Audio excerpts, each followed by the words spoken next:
Welcome, dear friends, to a serene journey of dreams and wonder. As you settle in, cozy up and let the gentle narration carry you away.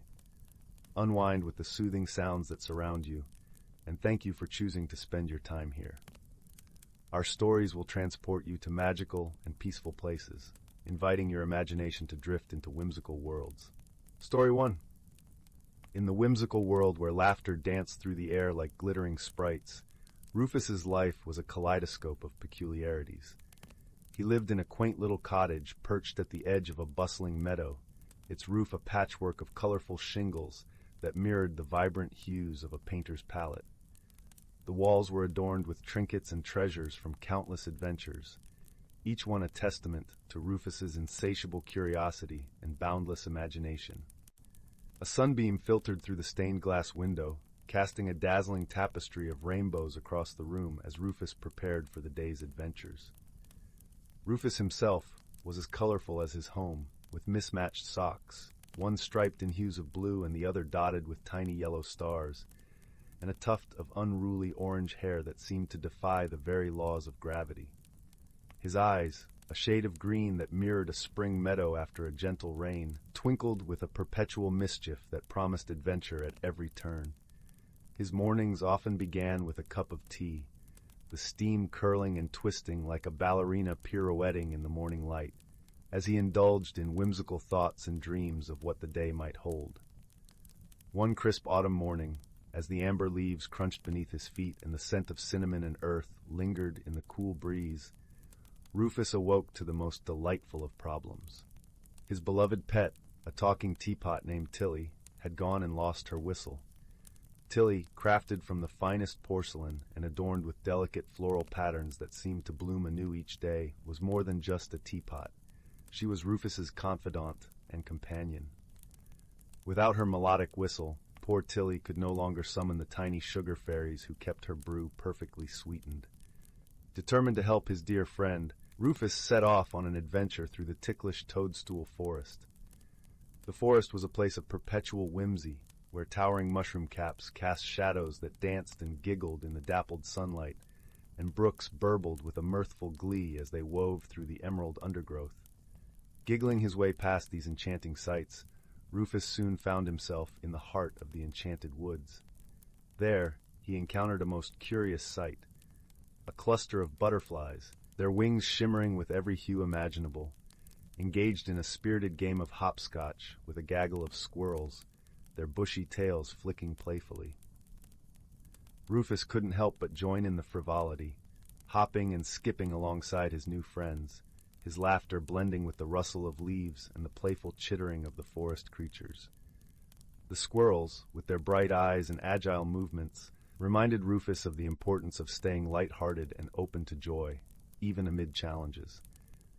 As the laughter echoed through the trees, a kindly old oak tree, its gnarled bark etched with the wisdom of centuries, leaned down and whispered with a voice as smooth as the autumn wind.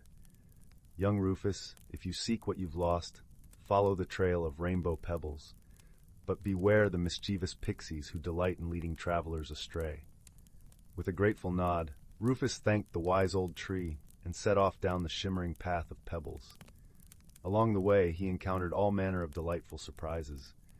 A chorus of chirping bluebirds, their song harmonizing with the rustling leaves, serenading a field of dancing daffodils that swayed in time to the melody.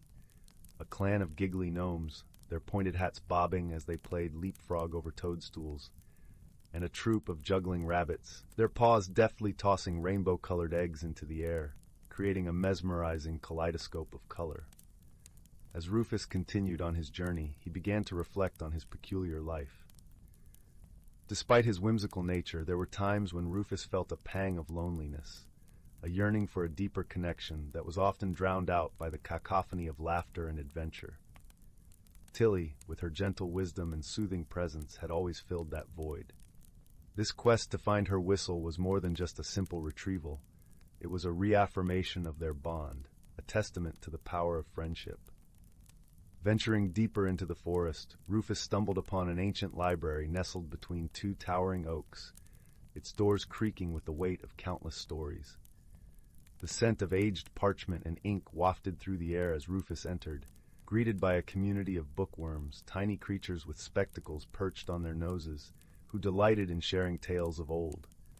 One particularly wise bookworm, with a penchant for riddles, hinted at the possibility of finding Tillie's whistle within a chapter of forgotten lore. Driven by curiosity and hope, Rufus immersed himself in the stories, discovering a legend about a lost whistle crafted by the first sugar fairies. The tale spoke of a waterfall where wishes were woven into reality, hidden beyond the path of rainbow pebbles. Rufus's heart swelled with determination, his resolve strengthened by the whispers of the past. Amidst the tales in the library, Rufus uncovered a scroll that spoke of a hidden realm, a secret nook within the Ticklish Toadstool Forest known as the Whispering Glade. This place, shrouded in mystery, was said to be the meeting ground for the wisest fairies and creatures of the forest, where they convened to weave the threads of enchantment that held the whimsical world together. It was here, the scroll suggested, that the key to finding Tillie's whistle might be found. Just when Rufus thought his journey couldn't possibly become any more enchanting, he stumbled upon a clearing where a group of pixies were engaged in a rambunctious game of hopscotch. Mischievous and impish, the pixies tried to lead Rufus astray with their tricks and riddles, their laughter a tinkling melody that danced on the breeze. But Rufus, with his pure heart and unwavering determination, saw through their illusions and stayed true to his path. Guided by the knowledge from the ancient scroll and the wisdom shared by the old oak, Rufus found himself drawn toward a hidden path, obscured by a curtain of willow branches that swayed like a gentle lullaby in the breeze. With a deep breath, Rufus parted the branches and stepped into the whispering glade, where the air shimmered with magic, and the ground was carpeted with soft moss that released a sweet, earthy fragrance. At last, Rufus reached the end of the rainbow pebble trail, where a glittering waterfall cascaded into a crystal-clear pool, the sound of its tumbling waters a soothing symphony. The air was filled with the scent of jasmine and the gentle hum of nature's lullaby. And there, perched atop a water-smoothed rock, was Tillie's long-lost whistle, glinting in the sunlight like a tiny beacon of hope. With a joyful cry, Rufus scooped up the whistle and blew a triumphant tune. Instantly, a swarm of sugar fairies appeared, their tiny wings sparkling with sweet magic. They surrounded Tillie, sprinkling her with their sugary dust and restoring her melodic whistle, a sound that resonated with the harmony of 1,000 joyous notes. Rufus and Tillie danced and sang their way back home, their laughter mingling with the chirping birds and rustling leaves, creating a symphony of joy that echoed through the forest. As they crossed the threshold of their cozy little home, Rufus was reminded of the power of friendship, laughter, and the boundless magic that fills the world with joy. From that day on, whenever Rufus heard Tillie's cheerful whistle, he felt a warmth in his heart, knowing that he was never truly alone in this whimsical, wonderful world. As the days passed, Rufus continued to embrace every peculiar moment that life offered. Yet, beneath the delightful veneer of his adventures, a subtle transformation was underway. The journey to retrieve Tillie's whistle had awakened a yearning within him, a desire to understand the deeper mysteries of his enchanting world. Rufus found himself longing for answers to questions that had lingered in the recesses of his mind, questions about the origins of the magical creatures he encountered and the very essence of the whimsy that permeated his existence. Inspired by his newfound curiosity, Rufus decided to delve deeper into the lore of his world. He returned to the ancient library, seeking the bookworm's guidance once more. There he discovered a tome of forgotten tales, its pages worn and yellowed with age. As he read, Rufus learned of the world's beginnings, a time when laughter was a rare and precious currency, and a great enchantment had been cast to ensure that joy never faded. Rufus's heart brimmed with wonder as he absorbed the stories, realizing the profound connection that laughter and joy had to the very fabric of his world. It was this understanding that fueled his resolve to protect and nurture the whimsical essence around him, just as it had protected and nurtured him. With this newfound wisdom, Rufus embarked on a series of small adventures, each one a chapter in the grand tapestry of his life.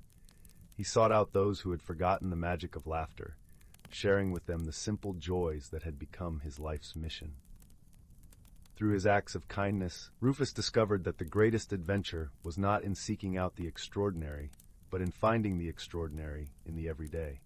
And so Rufus's days continued to unfold in a kaleidoscope of colors and laughter, each moment a testament to the enduring magic of his whimsical world. As he sat with Tillie, sipping tea beneath the stained glass window, the rainbows dancing across their faces, Rufus understood that he was part of something greater, a keeper of the laughter, a guardian of joy. In this he found not only solace but a profound sense of belonging, knowing that his life, in all its peculiar wonder, was truly a beautiful story worth telling. One evening, as the sun dipped below the horizon, painting the sky with strokes of crimson and gold, Rufus found himself wandering towards the edge of the meadow. There, he discovered a hidden path he had never noticed before, its entrance guarded by two ancient willow trees, whose branches whispered secrets in the gentle breeze. Intrigued, Rufus followed the path, which wound through a grove of silver birches whose leaves shone like stars in the dimming light.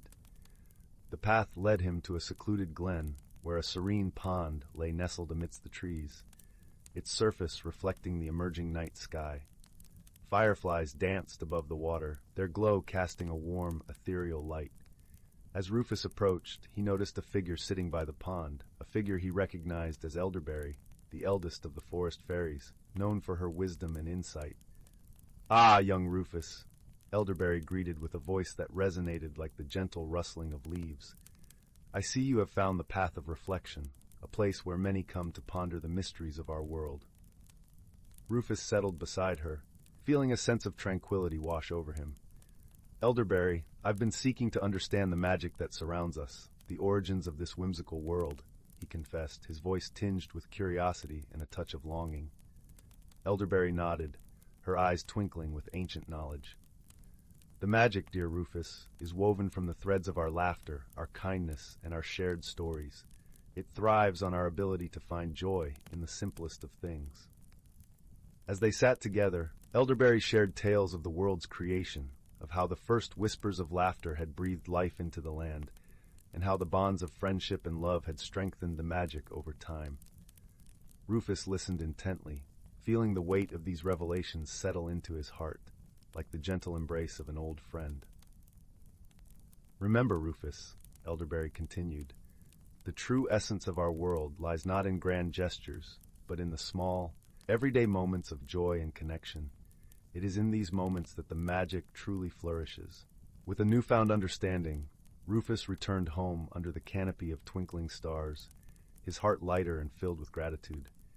He realized that his journey was not just about grand adventures, but about cherishing the beauty and magic in each day, in each encounter, and in each shared moment of laughter. And so, as Rufus sat with Tillie, sipping tea beneath the stained glass window, he felt a profound sense of peace. The rainbows danced across their faces, a reminder of the laughter and joy that bound their whimsical world together. In his heart, Rufus knew that he was exactly where he was meant to be, a keeper of laughter, a guardian of joy, and an integral part of a beautiful, ongoing story. Story 2. Once upon a gentle evening, as the sun began to nestle into the embrace of the horizon, a small village lay cradled in the arms of rolling hills. This village, with its cobblestone paths and quaint cottages, exuded an air of timeless serenity. The air was thick with the aroma of freshly baked bread and the sweet scent of wildflowers that adorned every windowsill. Laughter and gentle chatter drifted through the air as villagers gathered for their evening routines, their voices weaving a tapestry of community and warmth. Amidst this peaceful setting lived a young girl named Lila, whose heart brimmed with boundless curiosity and wonder. Lila was known for her sparkling eyes that reflected the twinkle of stars even in the daylight, and her laughter that fluttered like the wings of butterflies. Her adventurous spirit was a beacon of light for the village, inspiring young and old alike to see the world through her eyes. She spent her days eagerly exploring, always in search of new wonders, with her loyal dog Pippin often trotting alongside her, his tail wagging like a metronome, keeping time with her footsteps. One day, as Lila wandered through the sun-drenched meadows behind her home, she stumbled upon a path she had never seen before. It was a narrow, winding trail, lined with flowers that shimmered with colors she couldn't quite recognize. The petals seemed to whisper secrets of the world beyond to the gentle breeze that swayed them to and fro. Intrigued, Lila felt a tug at her heart, urging her to follow where the path might lead. With a heart full of excitement and a small satchel filled with snacks prepared by her loving grandmother, Lila set foot on the path. The air was thick with the scent of honey and pine, a fragrance that wrapped around her like a comforting shawl. As she ventured deeper, the world around her began to change. The tall trees, with their emerald leaves glistening in the soft light, seemed to lean in closer, as if eager to witness her journey. Each step she took felt like a note in a melody that the forest itself was composing for her. The forest was alive with a symphony of sounds. The rustle of leaves sang harmoniously with the distant call of a nightingale, while the brook's gentle babble provided a soothing undertone. As Lila walked, she felt the soft crunch of twigs underfoot, each snap echoing her anticipation and the thrill of the unknown. The forest floor was carpeted with moss so soft that it felt like walking on clouds, and the air buzzed with the distant hum of creatures going about their day. As Lila continued, she came across a peculiar sight. A gathering of tiny creatures, no taller than a dandelion, were busy arranging pebbles and twigs into intricate patterns on the forest floor. Their wings shimmered like opals, and their laughter was as light as the morning dew. Curious, Lila crouched down to observe them.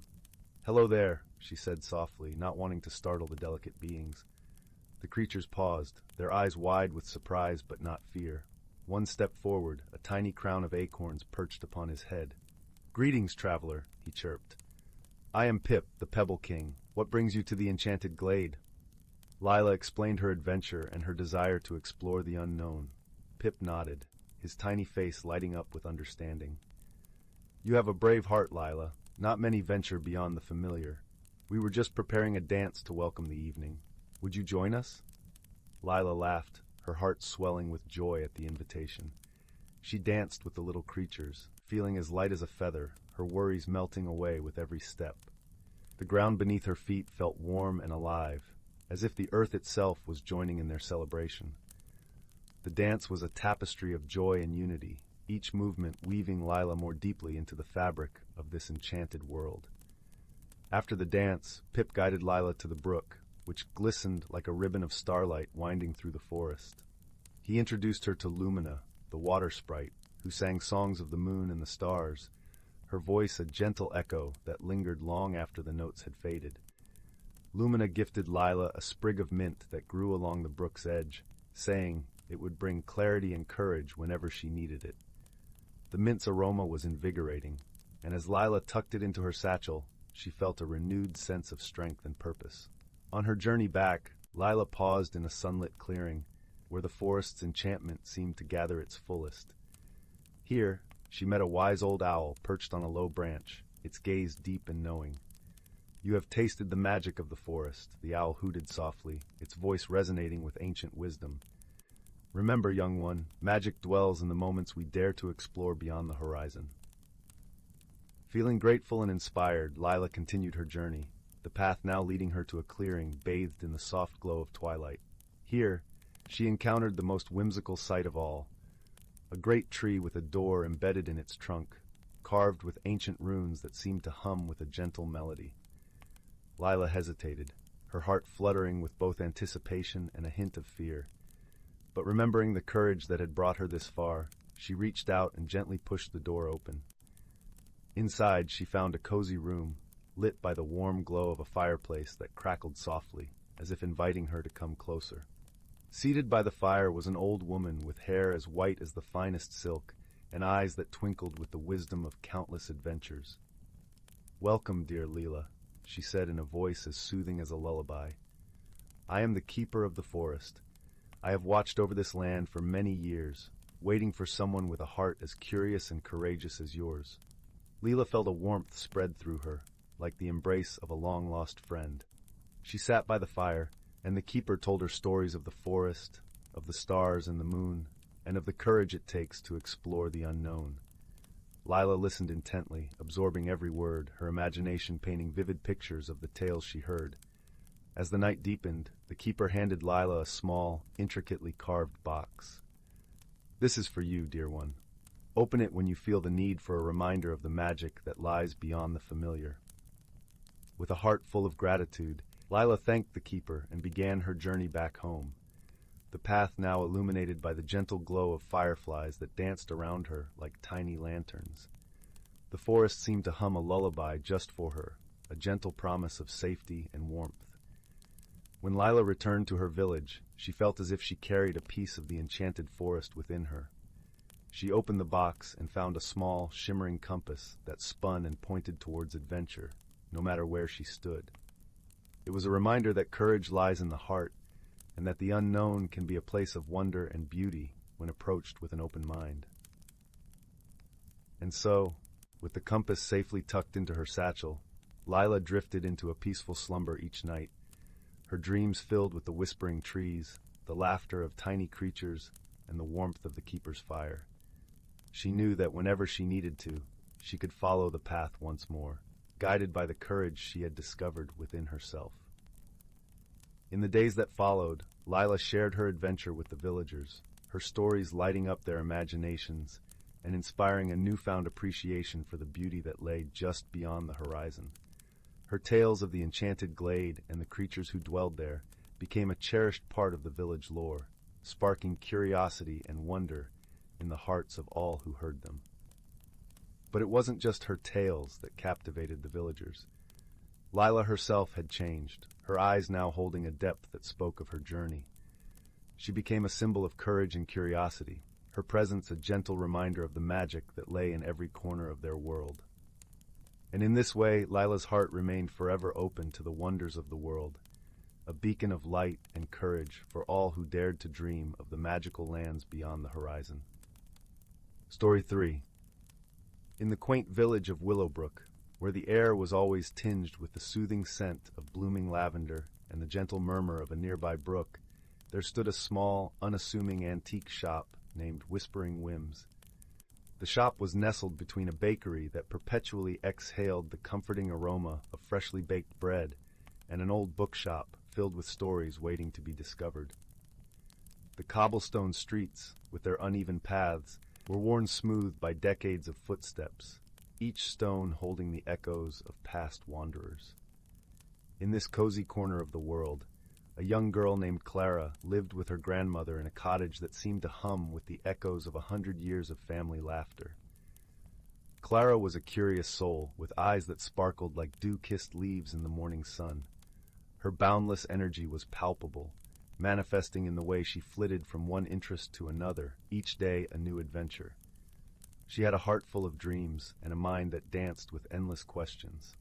Her grandmother, a wise old woman with hair like spun silver and a voice as soothing as a lullaby, often regaled her with tales of magic hidden in the most unlikely places.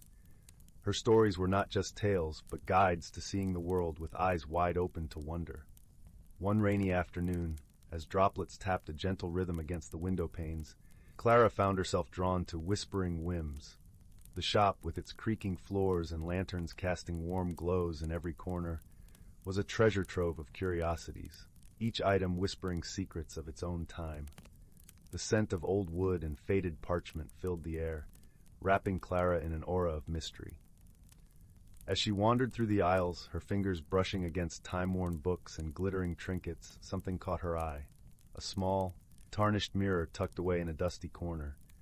The mirror was round, encased in a frame of vines and leaves carved with exquisite detail. It seemed to pulse with a gentle glow, almost as if alive. Clara's heart skipped a beat as she reached out, her fingertips grazing its cool surface. In that instant, a soft, musical chime echoed through the shop, and the world around her seemed to shimmer with possibilities. The air crackled with an unspoken promise, as if the shop itself was holding its breath in anticipation. Intrigued, Clara decided to bring the mirror home, feeling an inexplicable connection to it. Her grandmother, upon seeing the mirror, smiled knowingly. "Ah, you found the mirror of echoes," she said, her voice a blend of wonder and reverence. "It reveals not just what is, but what could be, a glimpse into the heart's deepest desires."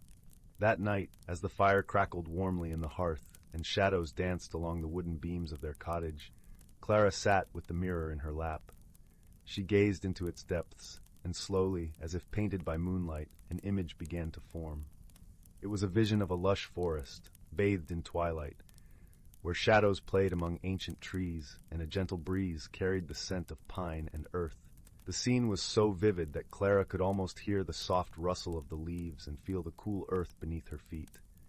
Drawn by the allure of the scene, Clara felt a tug at her heart, a call to journey beyond the familiar. The next morning, with her grandmother's blessing and a bag packed with essentials, she set off towards the forest she had glimpsed in the mirror. Her grandmother handed her a small, worn book. "For recording your adventures," she winked, her eyes twinkling with pride and a touch of nostalgia for her own youthful explorations. As Clara ventured deeper into the woods, the vibrant greens and earthy browns enveloped her like a warm embrace. She encountered a host of woodland creatures, each with their own unique charm. There was Oliver, a wise old owl with feathers as soft as clouds and eyes that twinkled like stars. He perched on a branch, offering guidance through the maze of trees with riddles that challenged her mind.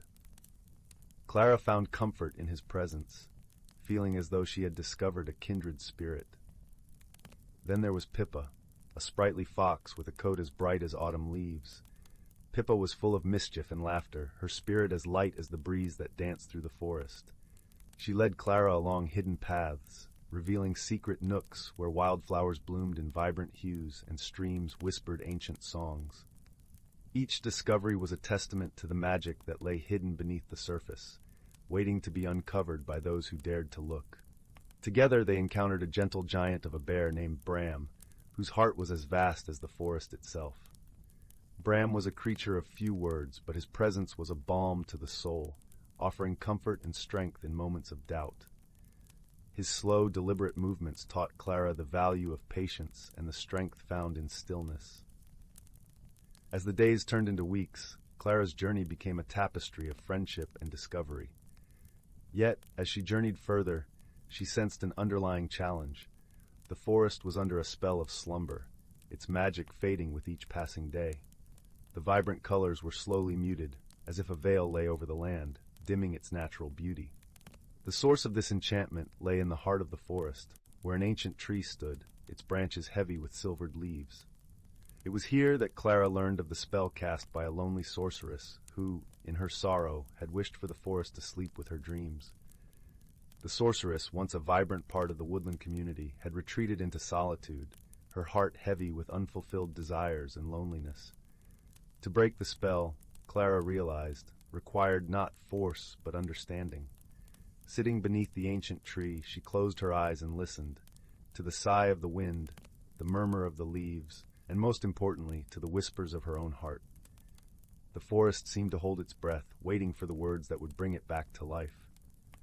In that quiet moment, Clara understood the sorceress's longing, a desire for connection, to be seen and understood. And so, with words as gentle as the dawn, Clara spoke into the silence, offering friendship and a promise to share the wonders of the world beyond the forest. Her voice was a melody, weaving through the branches and reaching the heart of the sorceress. As her words wove through the air, the ground beneath her feet began to hum with life. The tree's leaves shimmered, casting a soft silvery glow, and the forest awoke with a breath of magic restored. The sorceress, touched by Clara's kindness, emerged from the shadows, her heart healed by the warmth of friendship. Her presence was like the gentle unfurling of a flower, opening to the light after a long darkness. With the forest's magic renewed, Clara's journey drew to a close. She returned to Willowbrook, the Mirror of Echoes now a cherished companion, reflecting not just images, but the lessons of a heart opened by adventure and friendship. The mirror, with its enigmatic glow, served as a testament to the transformative power of empathy and understanding. Back in her grandmother's cottage, Clara sat by the fire, her journal open on her lap. As she penned the final words of her journey, she realized that the greatest magic of all was the love and wisdom shared between friends. The mirror, now resting on the mantelpiece, gleamed with a soft light, a constant reminder of the world beyond the village and the adventures that awaited. And in the quiet moments before sleep, as the fire danced in the hearth and shadows whispered on the walls, Clara would gaze into the mirror and smile, knowing that she was never truly alone. With a heart full of memories and dreams yet to be dreamed, she closed her eyes, drifting into a peaceful slumber, knowing that she was cradled by the gentle stories of her village and the magic hidden in the most ordinary of places. As the seasons changed, the village of Willowbrook continued to thrive, its stories interwoven with the lives of its inhabitants. Clara, now a young woman, found herself often returning to the forest, each visit a new chapter in her growing tome of experiences. She learned of the forest's intricate balance, the delicate dance between growth and decay, life and death, and the endless cycles that govern the world around her. One autumn day, as golden leaves fell like whispers to the forest floor, Clara returned to the ancient tree. There, she planted a new seed, a symbol of hope and renewal, a testament to the bonds she had forged and the lessons she had learned. The sorceress, now a trusted friend and guide, stood beside her, their silent understanding a promise of new beginnings. As Clara watched the tiny seedling take root, she felt a profound sense of belonging, not just to the forest, but to the world beyond. The village of Willowbrook, with its lavender-scented air and winding cobblestone paths, was her home, a place where stories began and where new ones awaited, ready to be born in the hearts of those who dared to dream. And so, in the comforting embrace of night, the village of Willowbrook slumbered on, its stories weaving through the dreams of its people, as enduring and ancient as the forest itself. The mirror, now a fixture in Clara's life, held the promise of endless possibilities, a portal to worlds both known and unknown, waiting patiently for the next dreamer to unlock its secrets. Some years later, when the air was crisp with the promise of a new dawn, Clara found herself once again wandering the familiar cobblestone streets of Willowbrook, her heart stirred by the rhythm of her life's journey. She had become a part of the village's very fabric, her adventures a source of inspiration for young dreamers who gathered around her, eager for tales of magic and wonder. The bakery, with its ever-present scent of warmth and comfort, became a place where Clara often shared her stories, her words as sweet and fulfilling as the pastries that lined the shelves. One evening, as the sky turned a deep indigo and stars began to twinkle like scattered jewels, Clara decided to visit Whispering Whims. The shop looked as it always had, timeless and inviting, its windows aglow with the promise of hidden treasures. As she stepped inside, the familiar creak of the floorboards greeted her like an old friend. Yet there was something different, an air of anticipation, as if the shop itself had a new secret to share. Her eyes were drawn to a small, intricately carved box tucked away on a shelf. It was made of dark wood, adorned with delicate silver inlays that shimmered like moonlight on water. Clara felt a familiar thrill of curiosity as she reached for it, her fingers tracing its elegant patterns. The box felt warm to the touch, resonating with an energy that was both strange and welcoming. As she opened the box, a soft melody filled the air, a hauntingly beautiful tune that seemed to echo the very essence of the village. Inside lay a collection of letters, their edges yellowed with age, tied together with a ribbon the color of twilight. The letters were addressed to someone named Alara, a name that stirred something deep within Clara, a connection she could not yet comprehend. Driven by the melody and the mystery before her, Clara decided to take the letters home, the box held close to her heart. That night, as the village slumbered under a blanket of stars, she sat by the fire. The letters spread before her. The words were like glimpses into another time, tales of love, loss, and the enduring power of dreams. As Clara read, she realized that Alara was a dreamer, much like herself, a woman who had once lived in Willowbrook, her heart filled with the same wonder and longing for connection. The letters spoke of journeys to far-off lands, of friendships forged in the crucible of adventure, and of a love that transcended time and distance. Through Alara's words, Clara felt a profound kinship, as if their souls were intertwined by the threads of destiny. The letters revealed a world beyond the village, a tapestry of experiences that beckoned Clara to explore further, to seek out the magic that lay hidden in the corners of her heart and the world beyond. In the days that followed, Clara found herself drawn to the mirror once more. its surface reflecting not just her image, but the dreams of those who had come before. The mirror of echoes, with its gentle glow, became a bridge between past and present, a reminder that the stories of Willowbrook were ever living, their magic woven into the fabric of time. With the letters as her guide, Clara set out on a new journey, her heart filled with a sense of purpose and the promise of discovery. She traveled to the places Alara had written about, each step a dance with destiny, each encounter a new chapter in her ever-unfolding story. The world, with its endless possibilities, awaited her with open arms, and Clara embraced it with the courage and wonder that had always been her guiding light. And so, the story of Clara, the dreamer of Willowbrook, continued to unfold, her adventures a testament to the enduring magic of the human spirit. The village, with its lavender-scented air and cobblestone streets, remained her home, a place where stories began and where new ones awaited, ready to be born in the hearts of those who dared to dream. In the quiet moments before dawn, as the village lay wrapped in the stillness of night, Clara would sit by the fire, her mind a constellation of memories and dreams yet to be dreamed. The mirror, ever watchful and enigmatic, stood as a silent witness to her journey, its surface shimmering with the promise of endless possibilities and the magic hidden in the most ordinary of places. Story 4.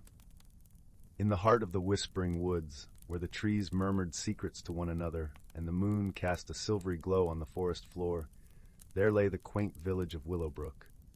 The cottages of Willowbrook were like little gingerbread houses, with walls of warm, sun-baked stone and roofs covered in soft moss. A gentle brook babbled through the village, its waters clear as crystal, singing a lullaby to all who lived there. The scent of wildflowers wafted through the air, carried by a gentle breeze that played with the leaves, creating a soft, rustling symphony. The villagers of Willowbrook were a merry band, with hearts as warm as the hearths they gathered around. They were simple folk, who cherished the harmony they shared with nature and the magical creatures that dwelled in the woods. Every week, the villagers would gather in the village square for the moonlight market, a delightful evening filled with laughter, music, and the exchange of goods under the watchful eyes of twinkling stars. One evening, as the moonlight market was in full swing, a peculiar event unfolded. The villagers noticed that the usual twinkling of the stars above seemed to be missing. Instead, the night sky appeared like a deep, inky blanket without a single glimmer. It was as if the stars had decided to play a game of hide-and-seek, leaving the villagers puzzled and a little uneasy.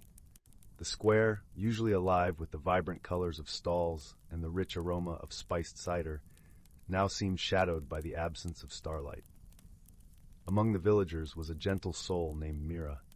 With her long, chestnut hair and eyes the color of the deep forest, Mira was known for her curiosity and her knack for unraveling mysteries.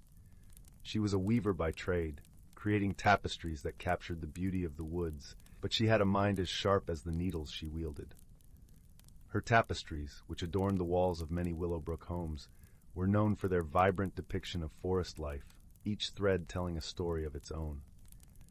As whispers spread through the village about the missing stars, Mira decided to investigate. She was driven not only by curiosity, but by a deep-seated love for her village and the desire to restore its celestial harmony. She set off towards the edge of the whispering woods, her lantern casting a warm glow on the path ahead. The forest was alive with the rustling of leaves and the occasional hoot of an owl, creating a symphony that soothed her heart. Mira soon came across a clearing bathed in moonlight. In the center of this clearing stood an ancient oak tree, its branches spreading wide like an elder's arms ready to embrace.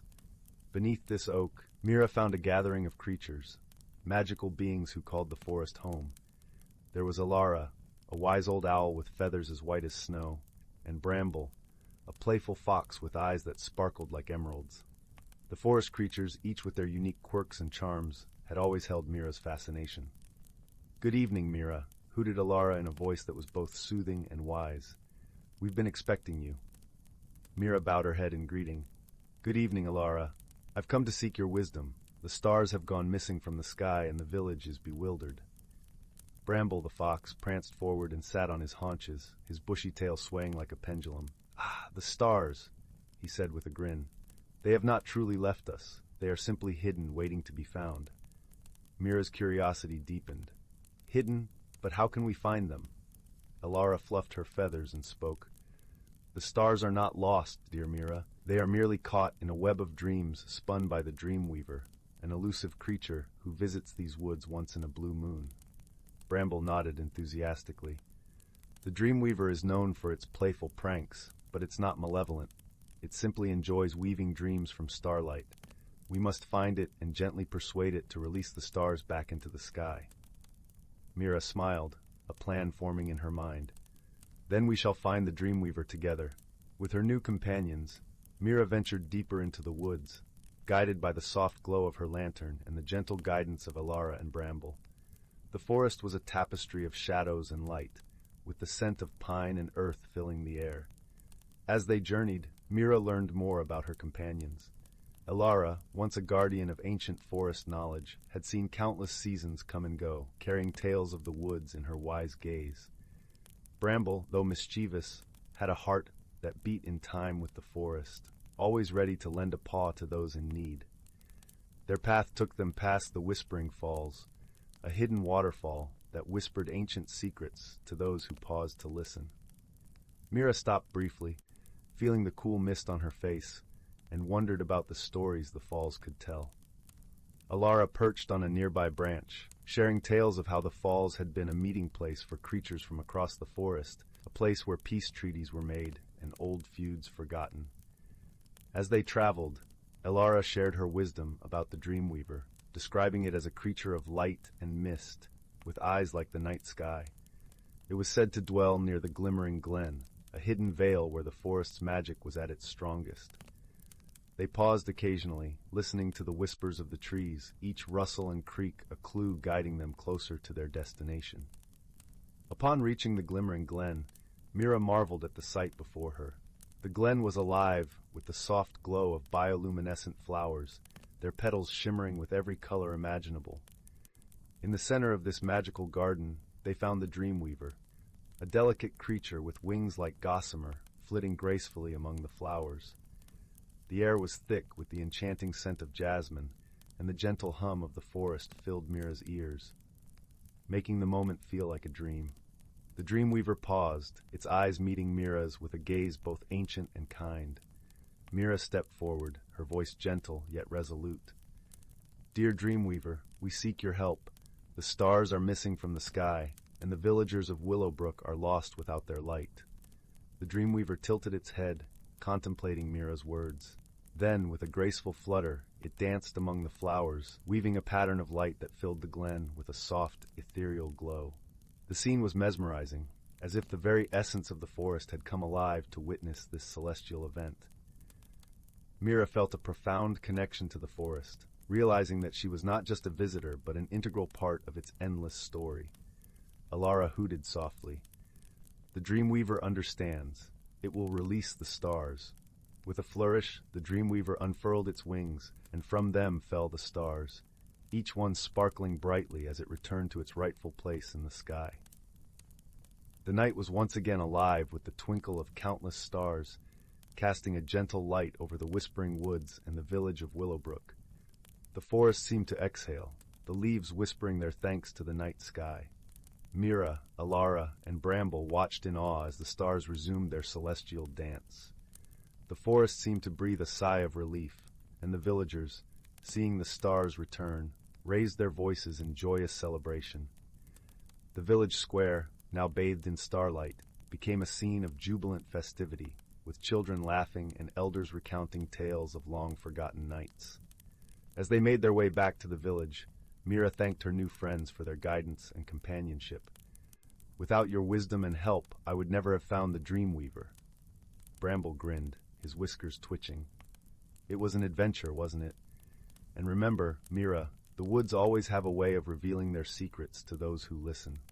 Elara added, "Indeed, the mysteries of the world are often solved not just by sight, but by heart."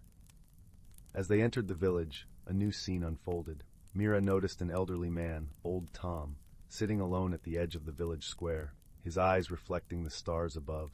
Known for his storytelling, Tom had always been a pillar of wisdom, but tonight his expression was troubled, as if he had been pondering the mysteries of the night sky.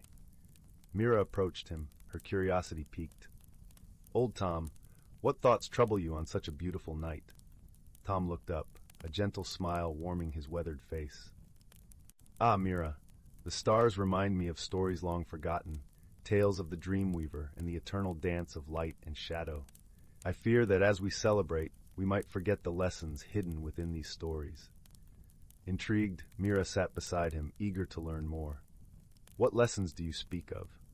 Tom sighed, his gaze drifting to the heavens.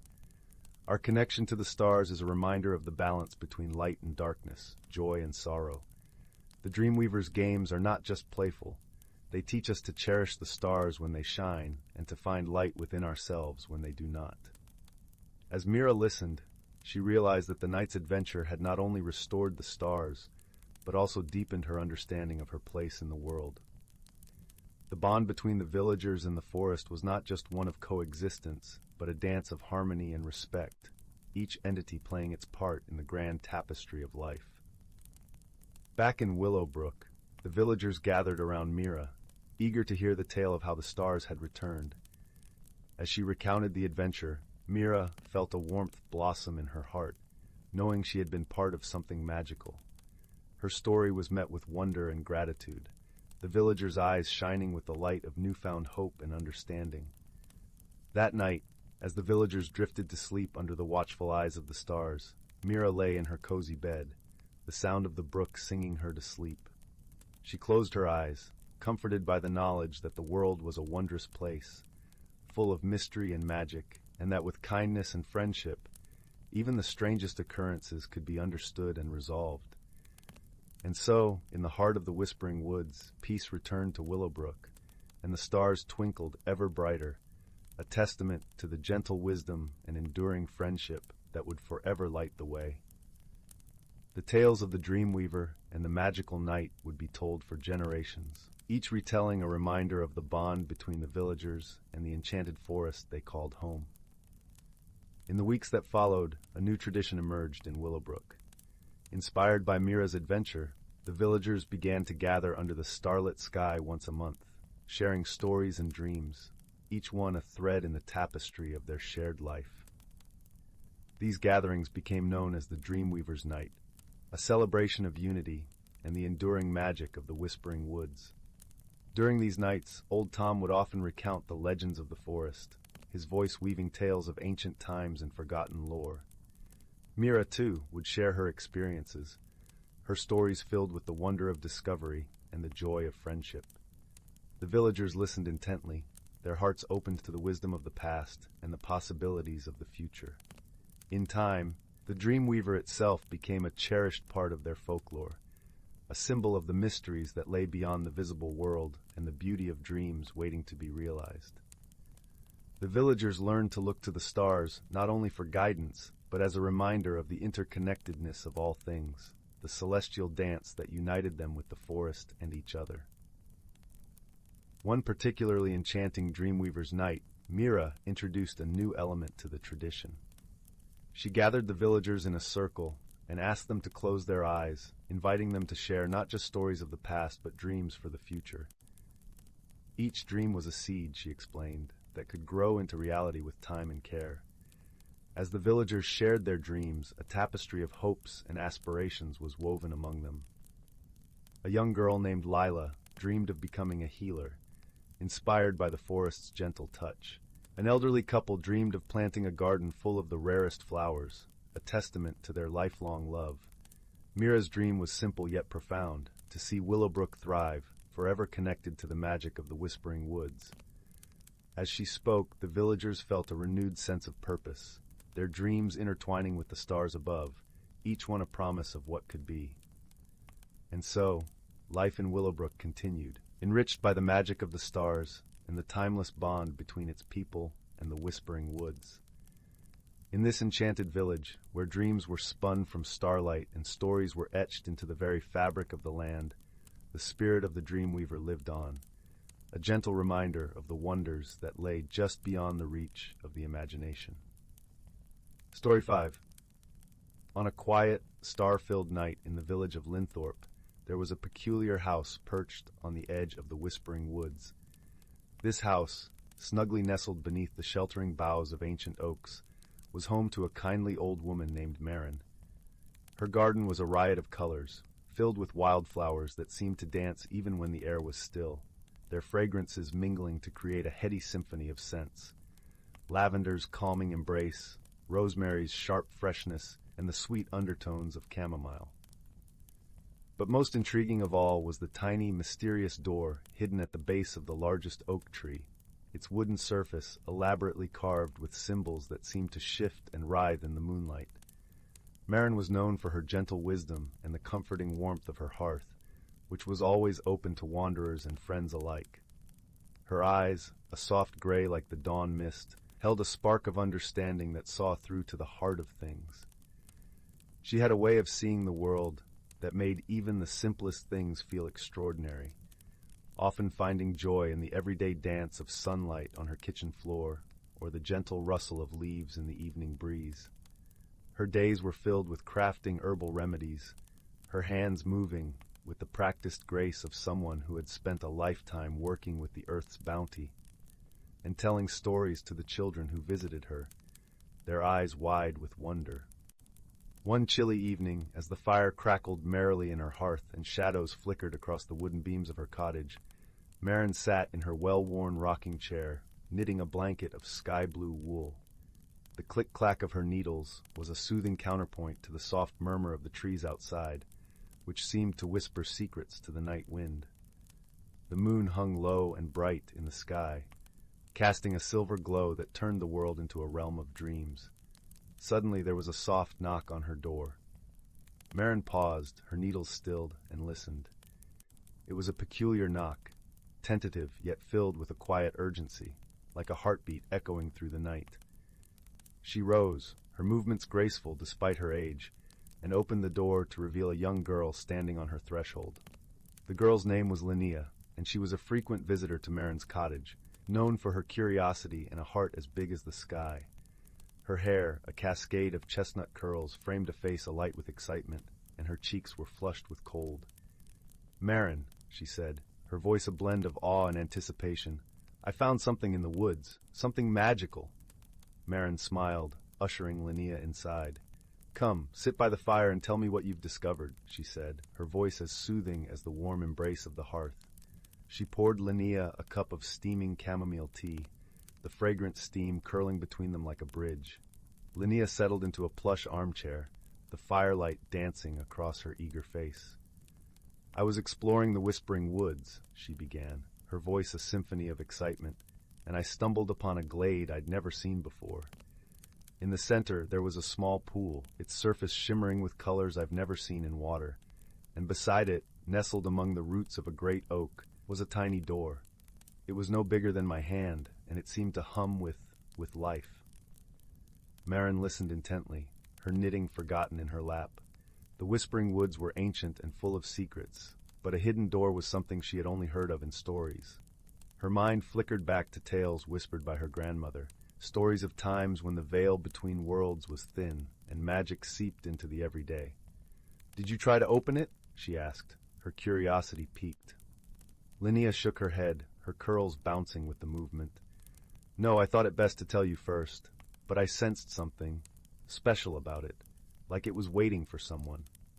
Marin nodded thoughtfully, her gaze distant as if she were sifting through memories long past. "There are tales," she said slowly, her voice carrying the weight of ages, "of doors that lead to hidden worlds, places where magic still breathes and the old ways remain strong, but they do not open for just anyone. They choose." Linnea leaned forward, reflecting the fire's golden glow.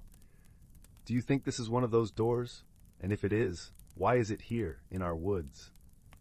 Marin chuckled softly, her eyes twinkling with a light that seemed to come from within. "Ah, my dear, every place has its mysteries.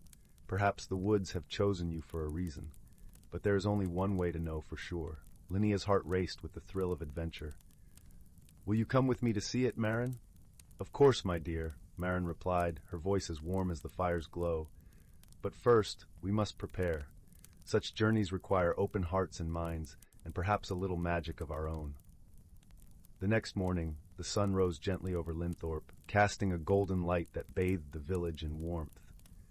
The cobblestone paths glistened with dew, and the air was crisp with the promise of adventure.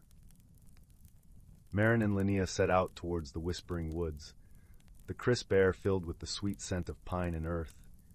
Marin carried a small satchel filled with herbs and a flask of warm tea, while Linnea's pockets were stuffed with a handful of smooth river stones, each one a token from her many adventures. As they reached the edge of the woods, a hush fell over the land, as if even the birds and critters paused to watch their passing.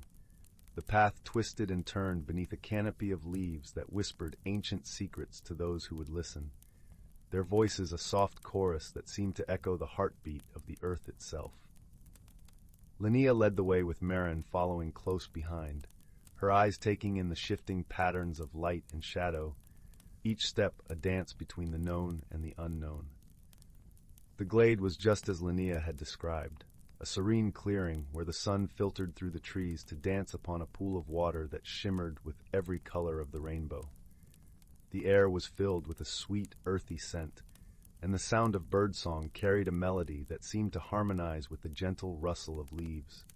And there, just as Linnea had said, was the tiny door nestled among the roots of a grand old oak, its wood weathered yet pulsating with an energy that was undeniably alive.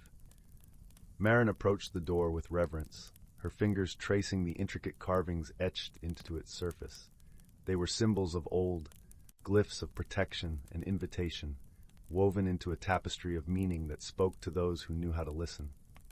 She could feel the thrum of ancient magic beneath her fingertips, a connection to a time when the world was young and full of wonder. "This is indeed a door of the old world," Marin murmured, her voice barely more than a breath. "It waits for those who can hear its call." Linnea knelt beside her, her eyes alight with wonder. "What do we do now?" she asked, her voice a mix of excitement and awe. Marin smiled gently, her eyes meeting Linnea's with a warmth that filled the glade. "We listen, and we trust. Let your heart guide you, Linnea. The door will open if it is meant to." With a nod, Linnea reached out, her fingers brushing the door with a feather-light touch.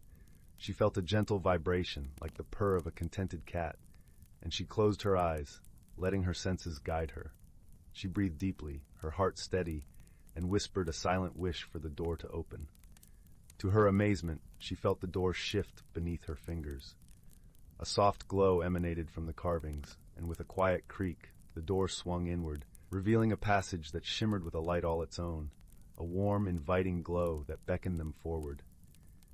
Marin and Linnea exchanged a look of joyous wonder, and hand in hand, they stepped through the doorway into a realm that was both familiar and wondrously new. The world beyond the door was unlike anything Linnea had ever imagined. It was a land where the air was filled with the sweet scent of blooming flowers, and the sky was a brilliant tapestry of colors that shifted and flowed like a living painting. The trees here were tall and majestic, their leaves whispering in a language as old as time, and the ground was carpeted with soft, emerald moss that seemed to glow with its own light. As they walked, they were greeted by creatures of all shapes and sizes, some familiar and others fantastical. There were gentle deer with coats that shimmered like moonlight, and tiny fairies that flitted about, their laughter like the tinkling of silver bells. A soft breeze carried the sound of a distant waterfall, its melody blending with the joyful chatter of the forest's inhabitants. Marin and Linnea continued along a path that seemed to guide them deeper into this magical world, their senses alive with the beauty that surrounded them. The air was filled with a melody that seemed to come from everywhere and nowhere at once, a song of the earth itself, and it resonated within them, filling them with a sense of peace and belonging. They soon came upon a village nestled in a valley, its cottages woven seamlessly into the landscape. The rooftops were adorned with living vines, and the walls seemed to breathe with life, covered in vibrant murals depicting the history of the land. The inhabitants were kind and welcoming, their eyes twinkling with the light of 1,000 stories. They gathered around Marin and Linnea, eager to share their tales and hear those from the world beyond the door. It was here that Marin discovered the purpose of their journey. The village was in need of her wisdom and healing touch. Their ancient trees, the lifeblood of their world, were ailing from an unknown malady, and Marin's knowledge of herbs and the old ways was their hope. Marin set to work with Linnea by her side, gathering herbs and crafting remedies with care and precision. The villagers watched in awe as Marin worked her magic, her gentle touch bringing new life to the trees and hope to their hearts. Under her guidance, Linnea learned the delicate art of listening to the whispers of the leaves, understanding the stories they told of past and present. As the days turned into weeks, Linnea found herself growing in ways she had never imagined. She learned the language of the trees and the songs of the earth, her heart expanding with each new discovery. She became a bridge between the two worlds, her spirit a bright thread woven into the tapestry of both. With Marin's help, the village flourished, the trees regaining their strength and the land singing once more with the music of life. The villagers held a grand celebration in gratitude, their joy lighting up the night like 1,000 stars. Lanterns floated into the sky, each carrying a wish for the future, a testament to the bond that had formed between the two worlds. As the moon rose high, casting its silver light over the land, Marin and Linnea stood at the edge of the village, their hearts full of the magic and wonder they had found. "Marin," Linnea said softly, her voice carrying the weight of all they had experienced, "do we have to return to our world?" Marin looked at her with eyes that held the wisdom of ages. "The door will remain open for us, Linnea. We are part of both worlds now, and our journey is far from over." Linnea nodded, her heart a blend of joy and longing. She knew that their adventures were just beginning, and the bond they had forged with this world would never fade. Together, they returned through the door, their hearts carrying the light and magic of the hidden world within them. As the door closed behind them, they knew they would always be welcome in that land of wonders, where friendship and wisdom were the truest forms of magic. The days in Linthorpe passed with a gentle grace, each one carrying a hint of the magic they had left behind. Marin's cottage became a place of learning and healing for the villagers, her knowledge of the old ways enriching their lives in countless ways. Linnea continued to explore the whispering woods, her senses attuned to the secrets it held. She would often sit by the great oak, her fingers tracing the carvings on the tiny door, a reminder of the world that had become a part of her. And though they were back in their own world, the connection to the hidden realm remained strong. The bond they shared with its people and the wisdom they had gained shaped their lives, filling them with a sense of purpose and belonging. One evening, as the sun dipped below the horizon, painting the sky with hues of gold and crimson, Marin sat with Linnea by the fire, their hearts warmed by the glow of the flames. The air was filled with the scent of freshly baked bread and the sound of crickets serenading the night. "Marin," Linnea said, her voice soft and thoughtful, "do you think there are other doors, other worlds waiting to be discovered?" Marin smiled, her eyes reflecting the flickering firelight. "The world is full of doors, Linnea. Some are hidden, some are in plain sight, but all of them lead to places where the heart can grow and the spirit can soar. It is up to us to find them and to be open to the wonders they hold." Linnea nodded, her heart swelling with the promise of future adventures. She knew that no matter where their journeys took them, they would always carry the magic of the hidden world within them, a light that would guide them through even the darkest of nights. As the fire crackled and the stars began to twinkle in the night sky, Marin and Linnea sat in companionable silence, their hearts entwined with the threads of stories yet to be told. And the night, wrapped in the warmth of friendship and the glow of shared dreams, whispered promises of new beginnings and endless possibilities.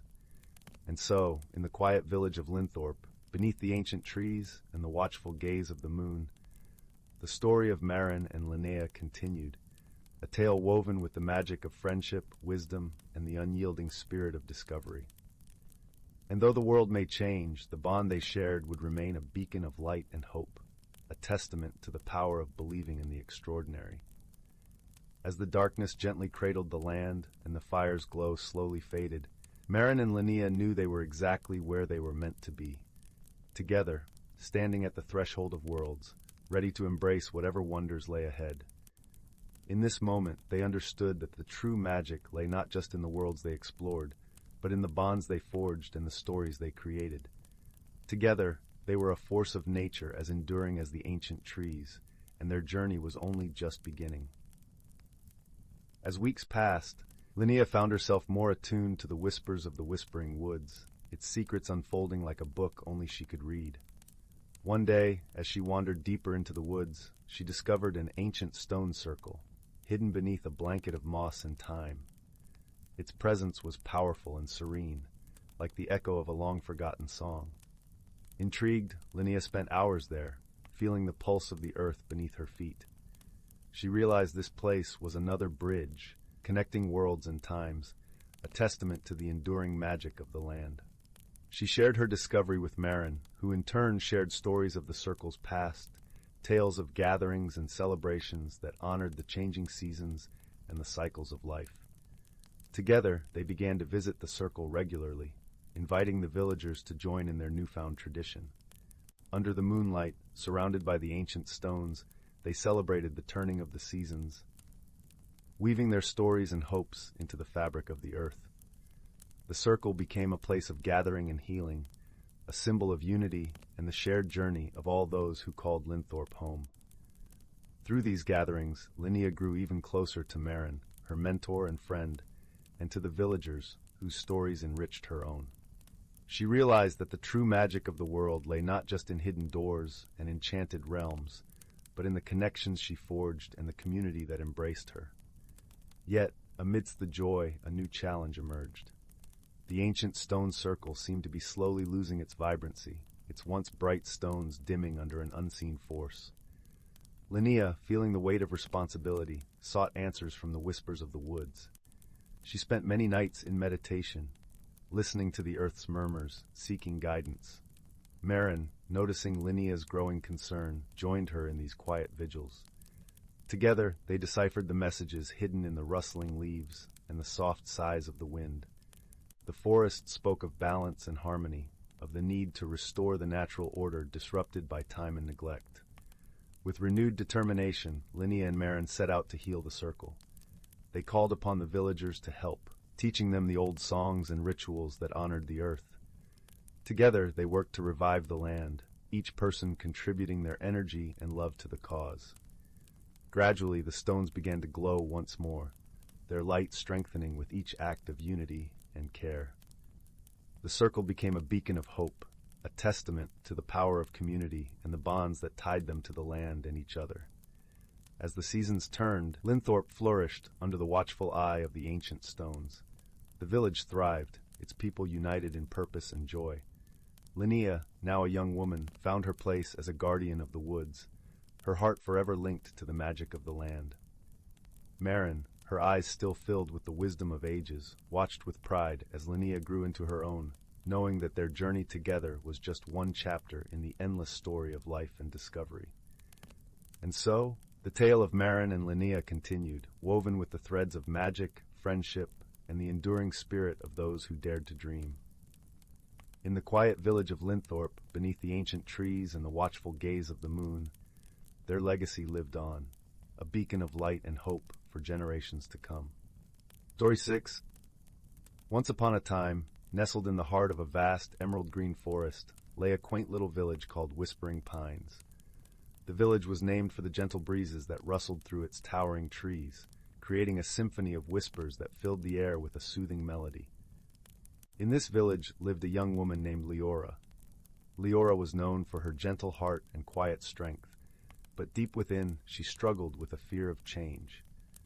Her world was small, and though she loved it dearly, she often felt a yearning for something more, a feeling she couldn't quite understand. Each day, Leora would walk through the forest, her feet following familiar paths as she gathered herbs and flowers for her mother's apothecary. The forest was her sanctuary, its ancient trees standing like wise sentinels, their leaves painting the ground with dappled sunlight. Yet despite its beauty, Leora felt a restlessness growing within her, like a seed waiting to sprout. One crisp autumn morning, as the forest was painted in hues of amber and gold, Leora's path led her to a part of the woods she had never ventured before. The air was crisp, and carried the scent of pine and earth.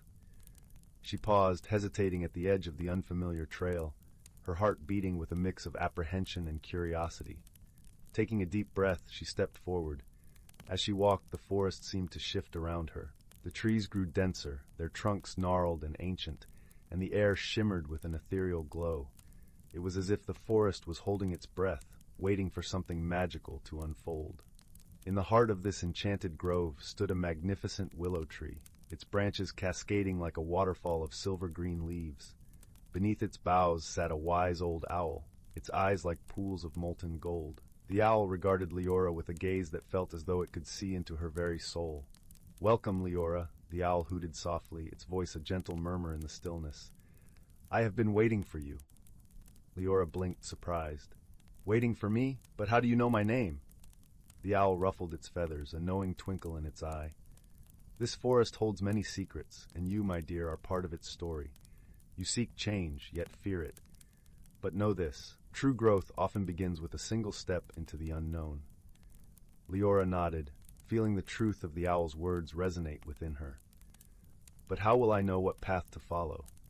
"Trust in yourself," the owl replied, "and let the forest be your guide, for within its magic lies the wisdom you seek." With that, the owl spread its wings and soared into the canopy, leaving Leora alone with her thoughts. She sat beneath the willow, her mind a whirl of emotions. As she pondered the owl's words, she watched the leaves dance in the breeze, each one seemingly caught in its own journey, free and unburdened. Days turned into weeks, and Leora returned to the enchanted grove whenever she could.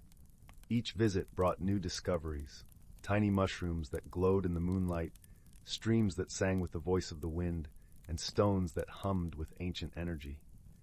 With each revelation, Leora felt herself changing, her fears slowly unfurling like the petals of a flower opening to the sun. One evening, as the sky blazed with the fiery colors of sunset, Leora found herself in the grove once more. The air was warm, filled with the heady scent of wildflowers. She closed her eyes, breathing deeply, and felt a warmth spreading through her chest, a glow that radiated outward, filling her with a sense of peace. It was then that she realized the magic of the forest was not something outside of herself, but within. The courage to embrace change, the wisdom to trust her instincts, and the strength to grow were all seeds planted in her heart, waiting for her to nurture them. As the stars blinked awake in the velvet sky, Leora stood and walked back through the forest, her steps light and sure. The trees seemed to whisper words of encouragement, their leaves brushing against her skin like a gentle caress. Returning to the village, she felt a serenity she had never known. Her heart was open, her spirit unburdened, and she knew that while the path ahead was unknown, it was one she was ready to explore. The villagers noticed the change in Leora, how she moved with a newfound grace and spoke with a quiet confidence.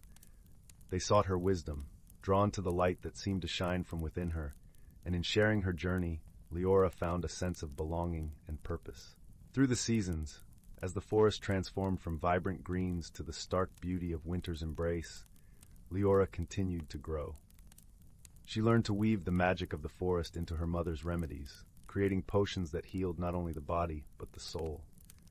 Her journey taught her that change, though often daunting, was a gift, a chance to become something new, something more. And in embracing it, she found the strength she had always possessed, hidden beneath layers of doubt and fear. And so, in the heart of Whispering Pines, Leora's story became a beacon of hope and inspiration. The forest, with its timeless magic, continued to weave its enchantment, nurturing those who sought its wisdom and whispering secrets to those willing to listen. And as the gentle breezes carried the forest's song through the village, Leora knew she was exactly where she was meant to be, a part of the ever-unfolding tapestry of life, a beautiful dance of change and transformation. As the embers of the hearth glowed warmly, Leora's journey became a cherished tale, shared by the fireside, a reminder that within each of us lies the power to grow and embrace the magic of the unknown. And in that cozy, peaceful glow, surrounded by friends and family, Leora felt a deep, abiding joy, knowing she had found her place in the world. Story 7.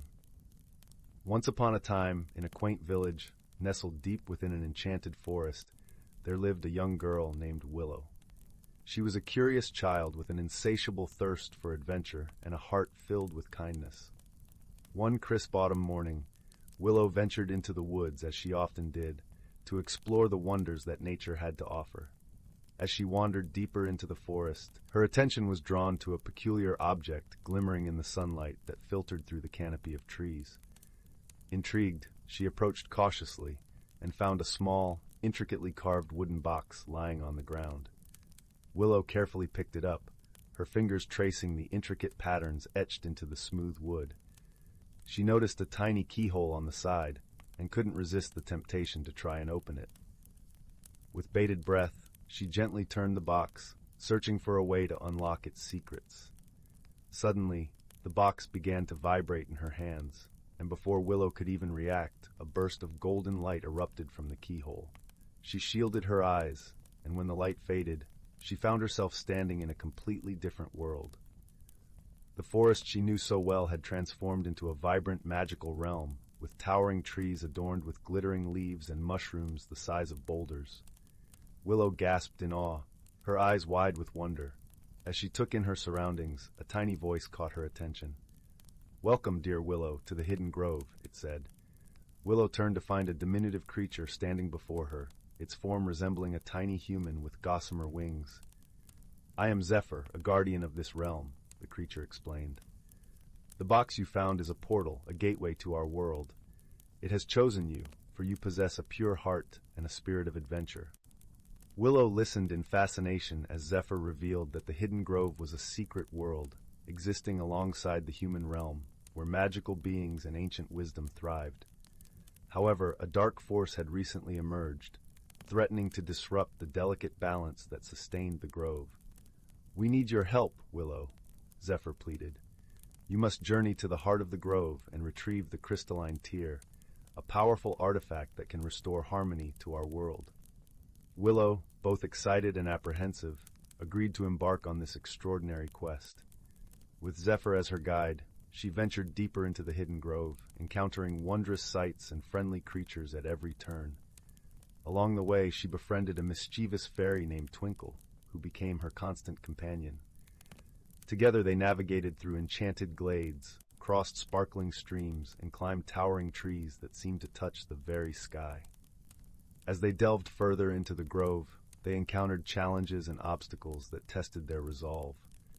Willow learned to rely on her wit, courage, and the bonds of friendship she had formed with Zephyr and Twinkle.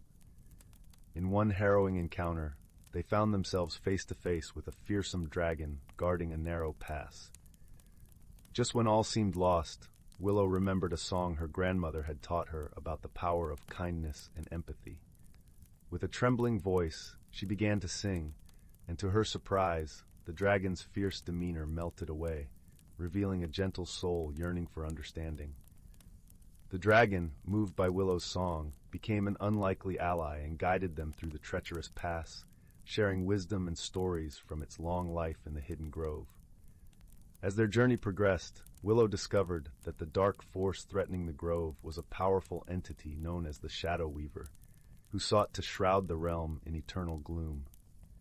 The crystalline tear, an ancient relic imbued with the essence of light and hope, was the only thing that could banish the Shadow Weaver's influence.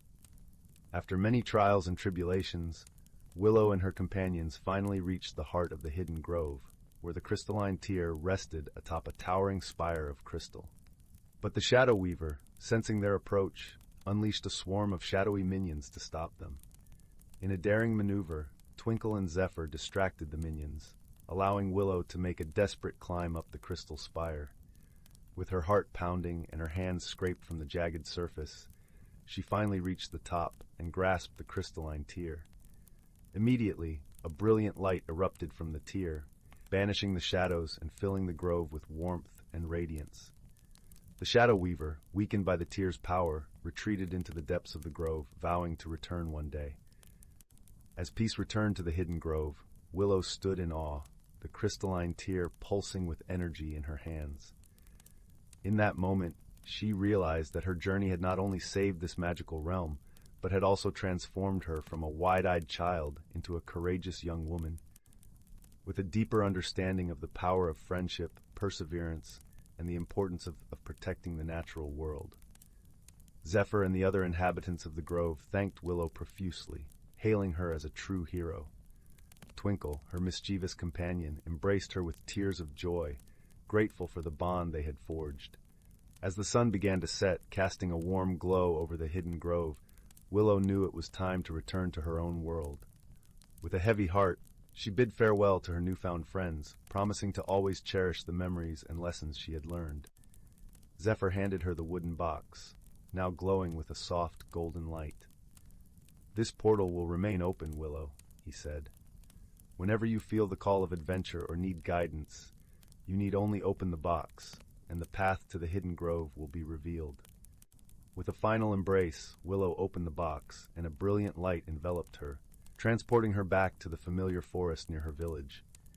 As she looked around, the trees and familiar sights filled her with a newfound appreciation for the natural world and the magic that existed all around her. From that day forward, Willow's life was forever changed. She carried the lessons and experiences from her journey into the hidden grove, using them to inspire others and protect the delicate balance between the human and natural realms. And whenever she felt the call of adventure or needed solace, she would open the wooden box, and the path to the hidden grove would reveal itself once more, welcoming her back into a world of magic, friendship, and endless wonder. Story 8. In the heart of the whispering woods, where the trees sang softly to the rhythm of the wind, nestled a quaint village named Willowbrook. It was a place where the sky stretched in hues of lavender and gold at dusk, and mornings were greeted with the gentle caress of mist. The villagers were warm-hearted, and each day was filled with the comforting hum of a community in harmony with nature. In this village lived a young woman named Anwen. Anwen was known for her gentle spirit and thoughtful nature, but she carried a burden within her heart, a fear of change. She found solace in routines, like the familiar path through the woods she walked each morning, the comforting scent of her grandmother's lavender-scented shawl, and the melodic chimes of the village clock tower marking the hours. However, the winds of change were blowing gently but persistently through Willowbrook, whispering secrets of transformation that Anwen could not ignore. A new season was approaching, one that promised new beginnings, and Anwen found herself standing at the edge of this change, anxious and uncertain. One crisp autumn morning, while Anwen was wandering through the woods, she stumbled upon a peculiar sight, a ring of mushrooms glowing with a soft, ethereal light. It was a fairy ring, a rare and magical phenomenon that was said to appear only to those with open hearts and yearning souls. Drawn to its quiet luminescence, Anwen stepped closer, feeling a strange yet comforting warmth enveloping her. The ground beneath the fairy ring shimmered like stardust, and from it rose a gentle, wise spirit named Era. With eyes like sparkling dew and a voice as soft as the rustle of leaves, Era greeted Anwen warmly. "Fear not, dear Anwen," said Era, her presence as soothing as a lullaby. "For every change holds a promise of growth. The path of transformation is woven with threads of magic and wisdom, and you are not alone on this journey." Anwen, though hesitant, felt a flicker of hope kindling within her. She had heard tales of spirits guiding those in need, but never did she imagine experiencing such an encounter herself. Ira extended a hand, inviting Anwen to join her on a walk through the woods, a journey that would mirror the transformations she feared. As they walked together, Ira shared stories of the trees, each one unique, bending and stretching towards the sun, their colors shifting with the seasons, a reflection of the beauty and change. "Just as the trees embrace the changing winds," Ira explained, "so too can you find strength in adapting to life's gentle turns."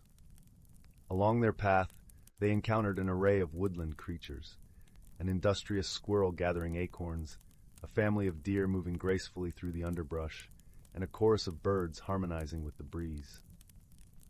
Each creature, Ira pointed out, had its own way of adapting to the shifting seasons, finding joy and purpose in the process.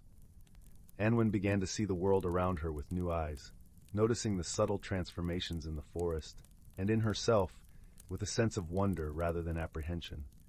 The magic of the woods mirrored the magic within her, a quiet strength lying dormant, waiting to awaken.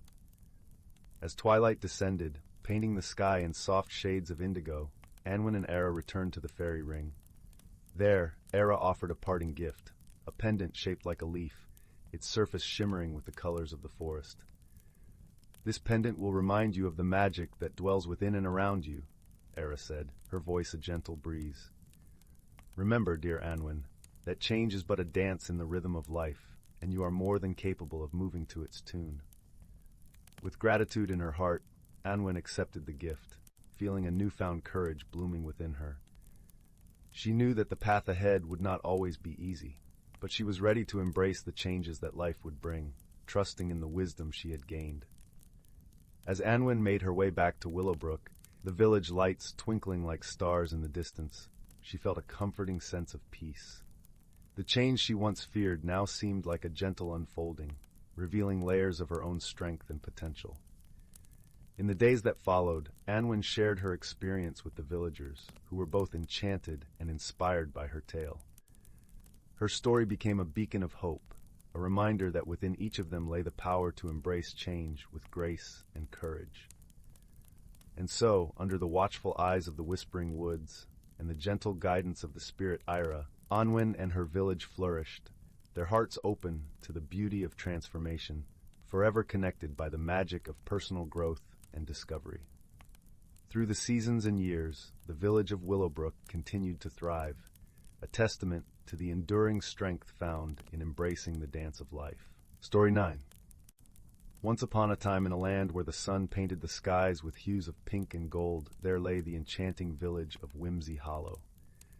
The village was nestled between rolling hills of lavender and fields of fluttering daisies, where the air was always filled with the gentle hum of laughter and the sweet scent of honeysuckle. In Whimsy Hollow, every creature was unique, and each had a special charm of their own.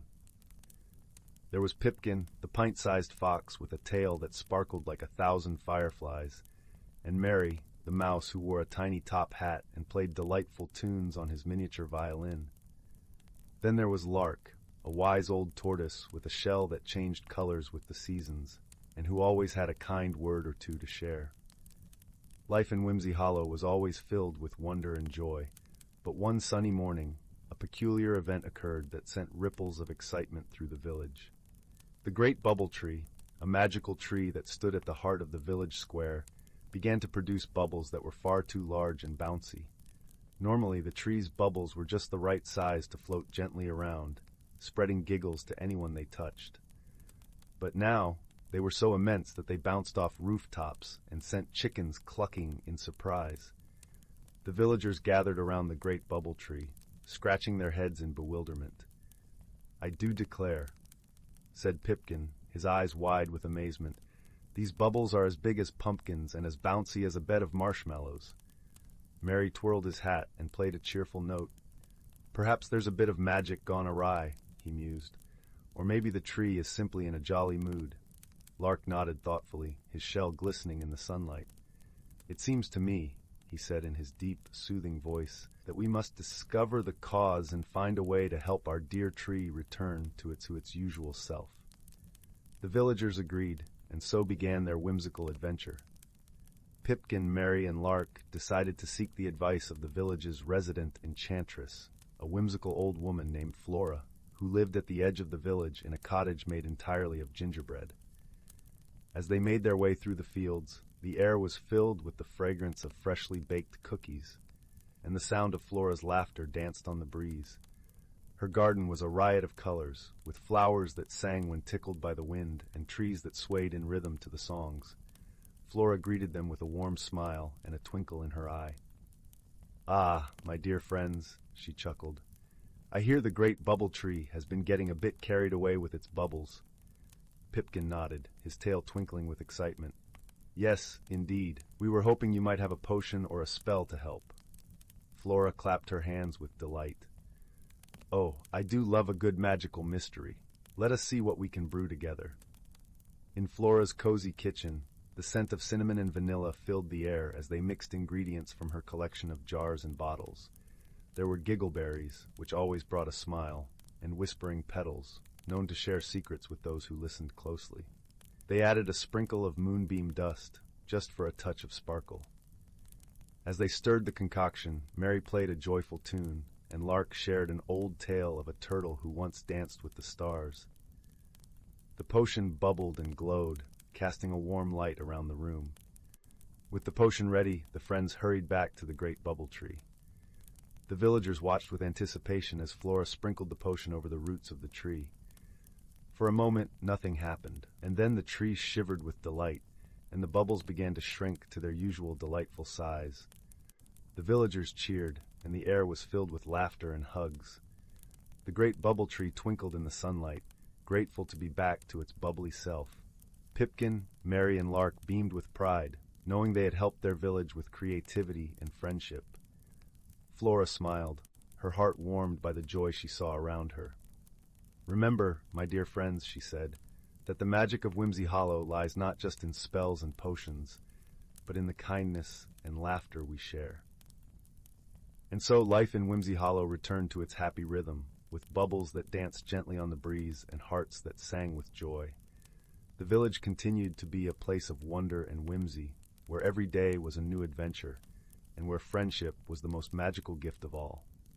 As the sun set, painting the sky with colors as vibrant as the village itself, the villagers gathered around the great bubble tree once more. This time, they weren't there to solve a mystery, but to celebrate the joy of their community. Pipkin, Mary, and Lark stood proudly, knowing that their teamwork had brought the village back to its delightful self. Flora joined them, bringing a basket filled with her homemade ginger snap cookies, each one shaped like a star. As they nibbled on the sweet treats, the bubbles floated gently overhead, casting rainbows in the fading light. The air was filled with the soft sounds of Mary's violin, his tunes weaving a melody of peace and happiness. "Do you suppose the tree will ever get carried away again?" Pipkin asked, a playful glint in his eyes. "Perhaps," Flora replied with a wink. "But that's the beauty of magic, isn't it? It's full of surprises and wonder, much like life itself." Lark nodded in agreement, his wise old eyes sparkling with wisdom. "And when it does, we'll be ready with our wits and laughter," he said, his shell reflecting the gentle glow of the bubbles. The villagers continued to celebrate, sharing stories and dreams as the stars began to twinkle in the night sky. They knew that whatever challenges they might face, they would always have each other, and that was the greatest magic of all. As the night deepened, the villagers slowly made their way to their cozy homes, their hearts warm with the comfort of friendship and community. The great bubble tree stood tall and proud, a symbol of the joy and unity that defined Whimsy Hollow. And so, under the watchful gaze of the moon and stars, Whimsy Hollow drifted into a peaceful slumber, dreaming of the adventures yet to come and the laughter that would always fill their days. In the quiet hush of the night, the gentle rustle of leaves and the soft murmur of bubbles filled the air, a lullaby of magic and love. And as the first light of dawn began to peek over the hills, Whimsy Hollow awoke once more, ready to embrace the new day with open hearts and cheerful spirits. For in Whimsy Hollow, every day was a celebration of life, a testament to the power of friendship, and a reminder that with kindness and creativity, any problem could be solved. And that, dear listener, is the true magic of Whimsy Hollow, a place where dreams come to life and every heart finds its song. Story. In a forest untouched by time, where the trees whispered secrets older than memory, and the air shimmered with the breath of magic, lay a hidden world teeming with life. This was no ordinary forest, for it was a sanctuary where nature and magic danced in harmony, each season weaving its own spell over the land. As dawn broke, the sun cast its golden light through the canopy of towering oaks and elms, dappling the forest floor with warmth. The air was crisp and filled with the earthy scent of moss and pine. In this enchanted realm, creatures of all kinds thrived in a delicate balance, their lives intertwined with the rhythms of the forest. Among them was a wise old badger named Bramble, whose fur was as silver as moonlight. Bramble was the keeper of stories, a sage who knew the forest's every secret and the ancient lore passed down through generations. His den, nestled beneath the roots of a grand oak, was a haven of comfort, lined with soft moss and fragrant herbs that spoke of home and safety. One morning, as the forest awoke to the symphony of birdsong, a gentle rustle announced the arrival of Fern, a young fox with eyes as bright as emeralds. Fern had come seeking Bramble's wisdom, for she had seen something strange, a shimmering mist that danced above the meadow, swirling with colors like the northern lights. Bramble listened with a knowing nod, his eyes twinkling with the light of 1,000 stories. "Ah, the aurora mist," he murmured, his voice as smooth as the babbling brook nearby. "It is a rare and wondrous thing. It appears but once a generation, a gift from the spirits of the forest." Intrigued, Fern settled by Bramble's side, her bushy tail wrapped around her paws. "What does it mean?" she asked, her voice a soft whisper in the stillness. "The aurora mist is a reminder of the balance we must keep." Bramble explained. "It is the forest's way of renewing itself, a dance of elements, earth, air, fire, and water, each playing its part in the cycle of life." Fern's ears perked up with curiosity. "How can we help?" Bramble smiled, a gentle, reassuring warmth in his gaze. "By understanding and respecting the ways of the forest. Each creature has a role, a purpose. When we work together, we maintain the harmony that sustains us all." With newfound resolve, Fern thanked Bramble and bounded off into the forest, eager to share this wisdom with her friends. She sought out Willow, the gentle deer with the softest eyes, and Moss, the clever hare who knew every hidden path. Together, they ventured to the meadow where the aurora mist danced, its colors weaving through the air like a living tapestry. The three friends watched, mesmerized, as the mist swirled around them, its magic palpable in the air. Guided by Bramble's teachings, they observed the natural world with fresh eyes, the way the wind rustled the leaves, how the sunlight played upon the water's surface, and how each creature moved with purpose, contributing to the greater whole. As the days passed, Fern, Willow, and Moss found ways to help maintain the forest's balance. They tended to the plants, ensuring they had space to grow. They cleaned the streams, allowing the water to flow freely. And they spread the wisdom of the aurora mist, teaching others the importance of harmony. The forest thrived, its magic more vibrant than ever. The seasons turned, each bringing its own wonders, the gentle bloom of spring flowers, the lush abundance of summer, the fiery tapestry of autumn leaves, and the serene hush of winter's snow.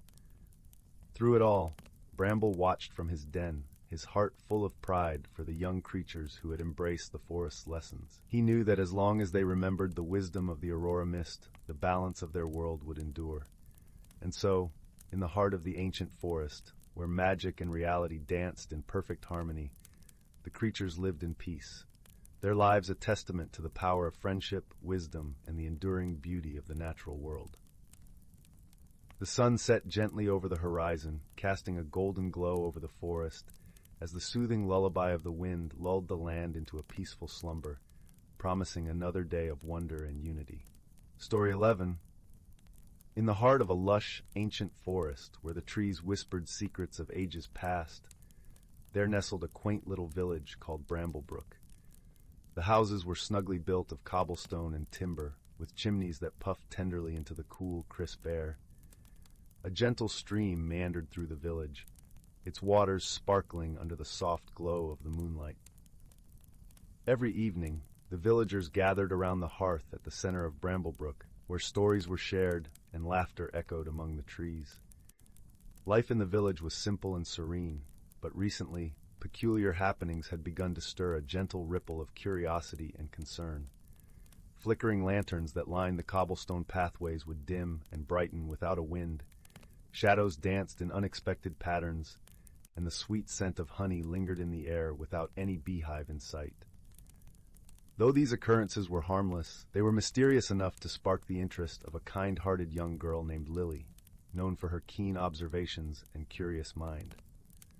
One evening, as the villagers gathered by the fire, Lily decided to speak with Elder Thistle, a wise and gentle soul with a long silvery beard that reached his chest and eyes that twinkled like stars. Elder Thistle was known for his deep understanding of the forest and its ancient magic. "Dear Elder Thistle," Lily began, her voice soft yet eager, "have you noticed the strange happenings in our village? The lanterns flicker without reason, shadows dance as if alive, and there's the scent of honey with no bees to be found." Elder Thistle chuckled warmly, stirring the pot of herbal tea beside him. "Ah, Lily, you have the eyes and spirit of an explorer. Indeed, these mysteries have not escaped my notice. I suspect there is magic afoot, gentle as it may be. Perhaps it is time to pay a visit to our dear friend, the forest keeper. The forest keeper was a wise old owl named Archimedes, who resided in the tallest oak tree at the edge of the village.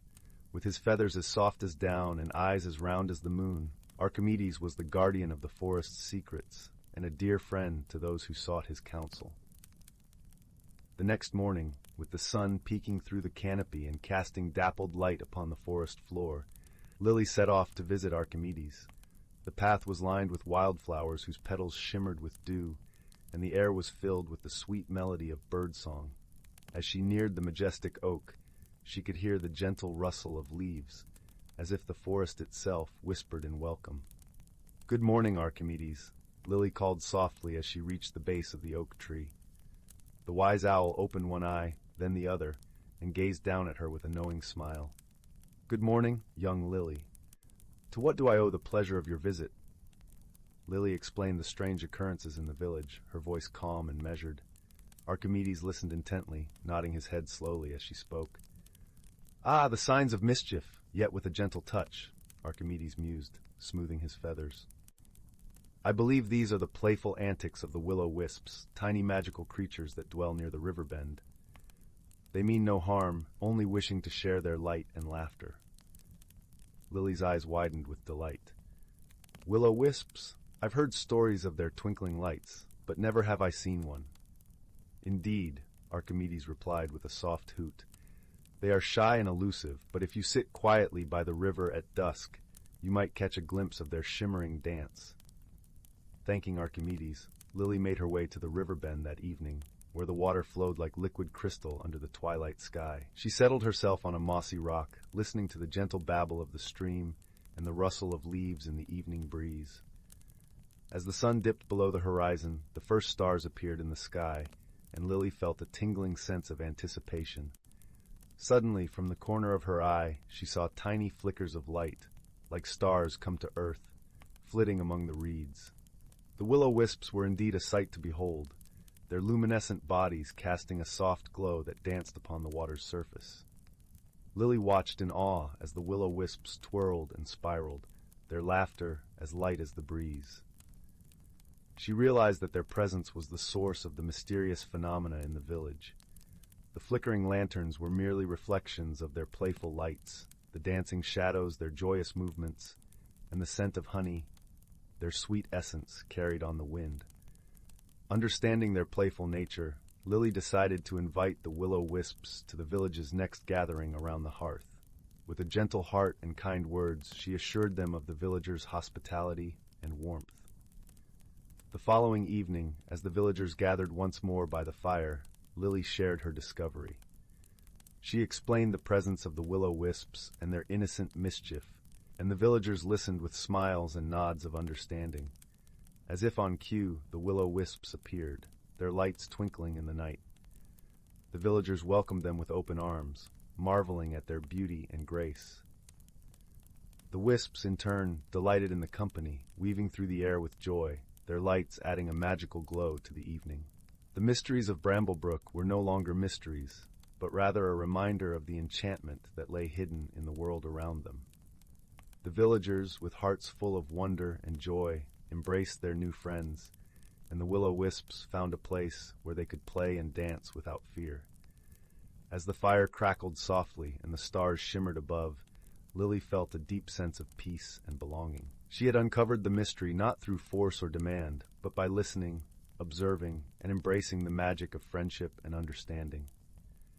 And so, in the heart of the forest, under the watchful eyes of the ancient trees, the village of Bramblebrook continued to thrive, its nights forever touched by the gentle glow of the willow-wisps and the warmth of its people's hearts. Story 12. In the vast tapestry of the cosmos, where stars shimmered like scattered diamonds against a velvet sky, there existed a planet named Arathia. Arathia was a place of emerald forests and sapphire rivers, where the air was sweet with the scent of blooming flora, and the sky glowed with the gentle hues of its twin suns. It was here that a curious young Arathian named Lyra lived, her heart as expansive as the universe itself. Lyra's kind was known for their deep connection to nature, their skin a vibrant green that mirrored the lush landscapes they tended. She spent her days exploring the verdant woods, listening to the whispers of the wind through the trees, and learning the ancient songs of her people. Yet, despite the beauty that surrounded her, Lyra yearned for something more, something beyond the familiar confines of her world. One day, as Lyra wandered near the edge of the forest, she stumbled upon a peculiar object half buried in the mossy undergrowth. It was a metallic sphere, unlike anything she had ever seen, its surface engraved with intricate symbols that seemed to shimmer with a light of their own. Her curiosity piqued. Lyra reached out to touch it, and as her fingers brushed the cool metal, a soft hum resonated through the air. Suddenly, with a gentle whir, the sphere began to unfold, revealing a small creature within. This being was not of Arathia. Its body was sleek and silvery, with eyes that glowed a soft blue. It was a Zalorian, a traveler from a distant planet known for its technological marvels and vast, open skies. The Zalorian blinked up at Lyra with an expression of both confusion and wonder. "Greetings," the Zalorian said in a melodic voice, its words resonating in Lyra's mind more than her ears. "I am Kale, an explorer from Zaloris. It seems I have lost my way." Lyra, her heart racing with excitement and a touch of apprehension, knelt beside Kale. "Hello, Kale. I am Lyra. Welcome to Arathia. How did you come to be here?" Kale looked around, their eyes reflecting the lush surroundings. "I was traveling through the starways when a sudden storm of cosmic winds knocked my vessel off course. I activated my escape pod, hoping to find refuge on the nearest habitable planet, and here I am." Lyra nodded, understanding the situation. "I am glad you are safe. Let me help you. Perhaps we can find a way for you to return home." And so, an unlikely companionship was born between the Arathian and the Zalorian. In the days that followed, Lyra and Kale ventured through the vibrant landscapes of Arathia, seeking the wisdom of the elder trees and the guidance of the ancient stones that dotted the land. At first, their journey was fraught with misunderstandings. Lyra, accustomed to the rhythms of nature, found Kale's reliance on technology baffling. Meanwhile, Kale struggled to comprehend the intuitive ways of the Arathians, who seemed to communicate with the world around them in ways unseen. One evening, as the twin suns dipped below the horizon, casting a warm glow over the land, Lyra and Kale sat by the edge of a tranquil lake. The air was filled with the soft chirping of night creatures, and the water shimmered like liquid starlight. "I don't understand," Kale admitted, their voice tinged with frustration. "How do you know which path to take when there are no maps or instruments?" Lyra smiled softly, her gaze drifting to the stars above. "We listen, Kale. We listen to the whispers of the wind, the songs of the river, the stories the earth tells us. They guide us." Kale pondered this, their minds slowly opening to the possibility that not all guidance came from technology. "I see," they said thoughtfully. "Perhaps there is wisdom in seeing with more than just our eyes." Their journey was not without its challenges. As they ventured deeper into the heart of Arathia, they encountered a formidable obstacle, a ravine that cut through the land like a wound, its depths shrouded in mist. Lyra, who knew the land well, was wary of the crossing. Yet Kale, with their technological prowess, suggested a solution. "I can use my energy field to create a bridge," Kale proposed, their eyes alight with determination. Lyra hesitated, but seeing the sincerity in Kale's gaze, she nodded. "Let's do it together."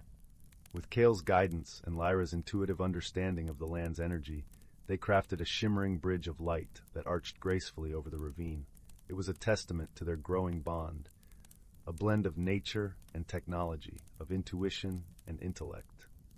As they crossed the bridge, Lyra felt a surge of warmth and gratitude towards her companion. "Thank you, Kale," she said softly. "I couldn't have done it without you." Kale smiled, a rare expression that lit up their features. "And I, without you, Lyra." Through shared challenges, their friendship deepened, each learning from the other in ways that transcended their differences. They discovered that true friendship was a journey in itself, an exploration of hearts and minds, of patience and understanding.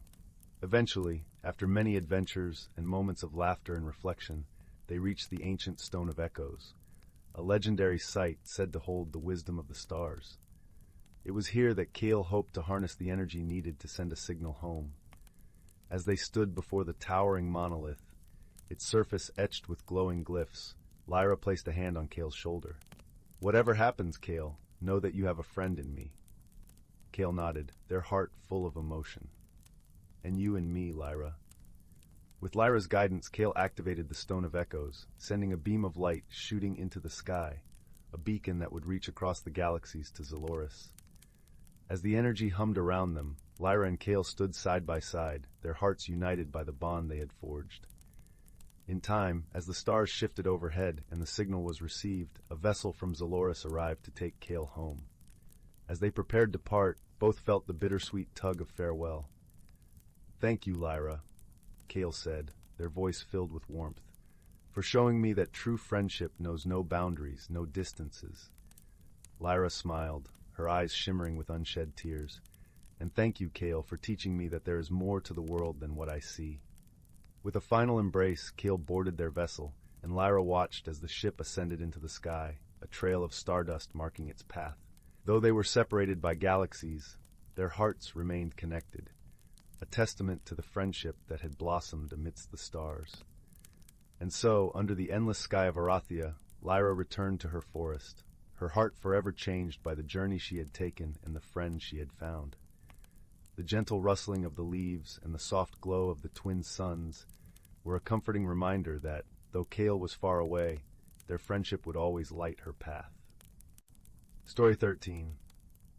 Once upon a time, in a quaint village nestled at the edge of a whispering woodland, there lived a young girl named Lila.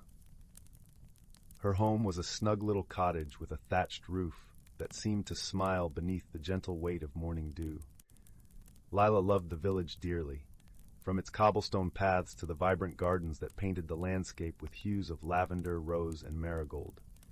The villagers were kind and content, living in harmony with the magical forest that bordered their homes. The forest was a realm of enchantment, where trees whispered secrets and streams sang lullabies. Among its ancient boughs dwelt creatures of wonder, fireflies that danced like living stars, rabbits with fur as soft as clouds, and owls wise beyond measure. One serene spring evening, when the sky was dusted with the last golden rays of the sun, a peculiar event began to unfold. It started with a gentle rustle, like the softest sigh of the wind, followed by a series of flickering lights that shimmered just beyond the tree line. The villagers gathered in the square, murmuring in curiosity and mild concern. Lila, with her curious heart and twinkling eyes, decided she would unravel this gentle mystery. She had a knack for noticing the little things, like how the daisies turned to greet the sun each morning, and how the river's song changed with the seasons. She believed that if one listened closely enough, the world would share its secrets. With a small woven basket in hand, filled with a few essentials, a warm shawl, a lantern, and a loaf of her mother's honey bread, Lila set off towards the forest. The path was familiar and comforting, lined with wildflowers that nodded as if wishing her well on her journey. As she stepped beneath the canopy of the forest, the air grew cool and sweet, filled with the scent of pine and earth. The flickering lights danced ahead, leading her deeper into the heart of the woodland. Each step was accompanied by the gentle crunch of leaves underfoot, a rhythmic lullaby that guided her way. Before long, Lila paused to rest beside a babbling brook, its waters clear as crystal beneath the moonlight. It was here she met the first of her unexpected companions, a tiny, shimmering sprite named Lumina. Lumina's wings twinkled like the night sky, and her voice was as soft as the brush of a feather. "Hello, Lila," Lumina chimed, her eyes alight with gentle mischief. "What brings you to the forest under the moon's gentle watch?" "I've come to understand the dance of the lights," Lila replied, her voice a blend of excitement and wonder. "They seem to hold a secret, and I wish to learn it." Lumina nodded, her wings fluttering with delight. "Then you shall have my help. But first we must seek the counsel of the wise old Orin, for he knows much of the forest's mysteries." With Lumina leading the way, Lila continued her journey, her heart buoyed by the sprite's cheerful presence. They traveled through groves where the trees stood like sentinels, and across meadows where the grass whispered in the night breeze. Soon they arrived at the base of an ancient oak, its gnarled branches stretching towards the heavens. Perched upon its highest bough was Orin, his feathers a tapestry of silver and gray, eyes reflecting the wisdom of 1,000 stars. "Greetings, young Lila," Orin hooted softly, his voice a deep melody of the forest. "I have awaited your arrival." Lila gazed up at the wise owl, her curiosity unyielding. "Orin, I seek to understand the flickering lights that dance through the woods. Can you help us unravel their mystery?" Orin considered her words, his gaze thoughtful and serene. "The lights you see are the lanterns of the willow-wisps, guardians of the forest's hidden paths. Of late, they have danced with unusual fervor, for they are searching for something lost, a song that once brought harmony to the woods." At this, Lila's heart ached with empathy. "Is there a way to help them find their lost song?" she asked, her voice gentle and sincere. Orin nodded slowly. "The song is woven into the winds that whisper through the trees. To find it, you must listen with your heart and follow the path of kindness." With this new understanding, Lila thanked Orin and with Lumina by her side, continued deeper into the forest. The night was alive with a chorus of crickets and the gentle rustle of leaves, guiding them as they searched for the elusive melody. It was in the heart of a moonlit glade that Lila paused, her senses attuned to the world around her. She closed her eyes and listened, not just with her ears, but with the very essence of her being. Slowly, she began to hum a soft, sweet tune, one that seemed to rise from the earth itself. As her melody mingled with the night, the flickering lights of the willow-wisps gathered around, their lanterns casting a warm glow. The forest fell into a hushed reverie, as if holding its breath in anticipation. And then, like a gentle breeze, the song returned, a harmony of wind and leaf, of river and stone. The willow-wisps danced in joy, their lights weaving a tapestry of pure delight. Lila's heart swelled with happiness, knowing she had helped restore balance to the enchanted woods. With their task complete, Lumina fluttered to Lila's shoulder, her eyes sparkling with gratitude. "You have a gift, dear Lila," she whispered, "for you listen with love and understand with your heart." Together, they returned to the edge of the forest, the path lit by the willow-wisp's soft glow. As they neared the village, the first light of dawn kissed the horizon, painting the sky in shades of rosy pink and gold. Lila bid farewell to Lumina, promising to visit the forest often, not just in times of mystery, but in times of joy and peace. As she crossed the village square, the sleepy houses began to stir, and she knew that the village, too, would awaken to the gentle magic of a new day.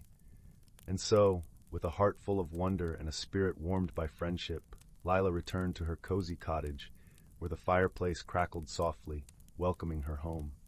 She snuggled beneath her quilt, the scent of honey bread lingering in the air, and drifted into a peaceful slumber, knowing that in the world of enchantment, kindness and understanding were the keys to unlocking every mystery. Thus ended the tale of Lila and the Willow-Wisps, a gentle story of friendship, wisdom, and the quiet magic that lives in every corner of the world. And as the stars winked their good nights, the village slept soundly, cradled in the arms of the forest's eternal song. Story 14. Title: The Whispering Forest and the Heartstone. In a quaint village nestled at the edge of a vast and ancient woodland, there lay a secret known only to those with hearts pure enough to hear the whispers of the trees. This village, serene and timeless, was cradled by the Whispering Forest, a place where the air was thick with mystery and enchantment.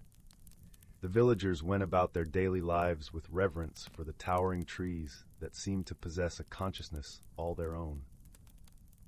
One crisp autumn morning, as the first rays of sun kissed the treetops with golden light, a young girl named Lila awoke to the gentle murmur of the forest. Her small cottage was warmed by the crackling fire in the hearth, and the scent of baked bread filled the air, mingling with the earthy aroma of fallen leaves. Lila stretched and rose from her bed, feeling the soft wool of her blanket slide from her shoulders. She was a girl of gentle spirit and curiosity, with eyes the color of the sky after a rainstorm and hair as dark as the forest's shadows at dusk. Today was special, for it marked the beginning of the Harvest Festival, a time when the village celebrated the bounty of nature and the harmony that existed between them and the forest. Lila had always loved this time of year, not only for the festivities, but also for the tales shared by the village elders, stories that spoke of magic and wonder hidden deep within the whispering forest. As she dressed in her festival clothes, a dress of deep green, adorned with delicate embroidery of golden leaves, Lila heard a soft tap at her window. She opened it to find a small bird, its feathers a dazzling array of blue and silver, looking at her with intelligent eyes. The bird chirped a melody so sweet that it seemed to weave itself into the very air around her. "Good morning, little friend," Lila whispered as she extended her hand. The bird hopped onto her palm, its tiny claws tickling her skin. "What brings you here so early?" The bird tilted its head, as if understanding her question, and then took flight, circling her head before darting off towards the forest. Lila watched it go, a sense of wonder stirring in her heart. She had always felt a connection to nature, a bond that seemed to deepen with every passing season. Later that morning, as the village square bustled with preparations for the festival, Lila helped her mother arrange the harvest produce: plump pumpkins, baskets of apples, and fragrant herbs. The villagers gathered, their laughter and chatter blending with the music of flutes and drums. Children ran about, their cheeks rosy with excitement, while the elders sat in a circle, ready to share their tales once more. As twilight descended and the first stars began to twinkle in the sky, the village gathered around a great bonfire. The flames danced and crackled, casting flickering shadows and a warm glow over the faces of those gathered. The fire's light seemed to reach out to the forest, as if inviting it to join in the celebration. It was then that the village elder, a wise woman named Nara, stood and raised her hands for silence. Her voice, though soft, carried the weight of years and the magic of the tales she spun. "Tonight I shall tell you a story of the Heartstone, a gem of such beauty and power that it can heal wounds and mend hearts. It is said to lie at the heart of the whispering forest, guarded by the spirits of the trees." The crowd hushed, leaning in to catch every word, for tales of the Heartstone were rare and precious. Nara continued, her eyes reflecting the firelight. "Many have sought the Heartstone, but only those with kindness and courage, those who listen to the whispers of the forest, have ever found it." As Lila listened, she felt a stirring within her soul, a yearning she could not quite understand. Her eyes drifted towards the forest, and for a moment she thought she saw the trees sway in rhythm with Nara's words, their leaves whispering secrets carried by the wind. That night, as the village slept, Lila lay awake, the story of the Heartstone echoing in her mind.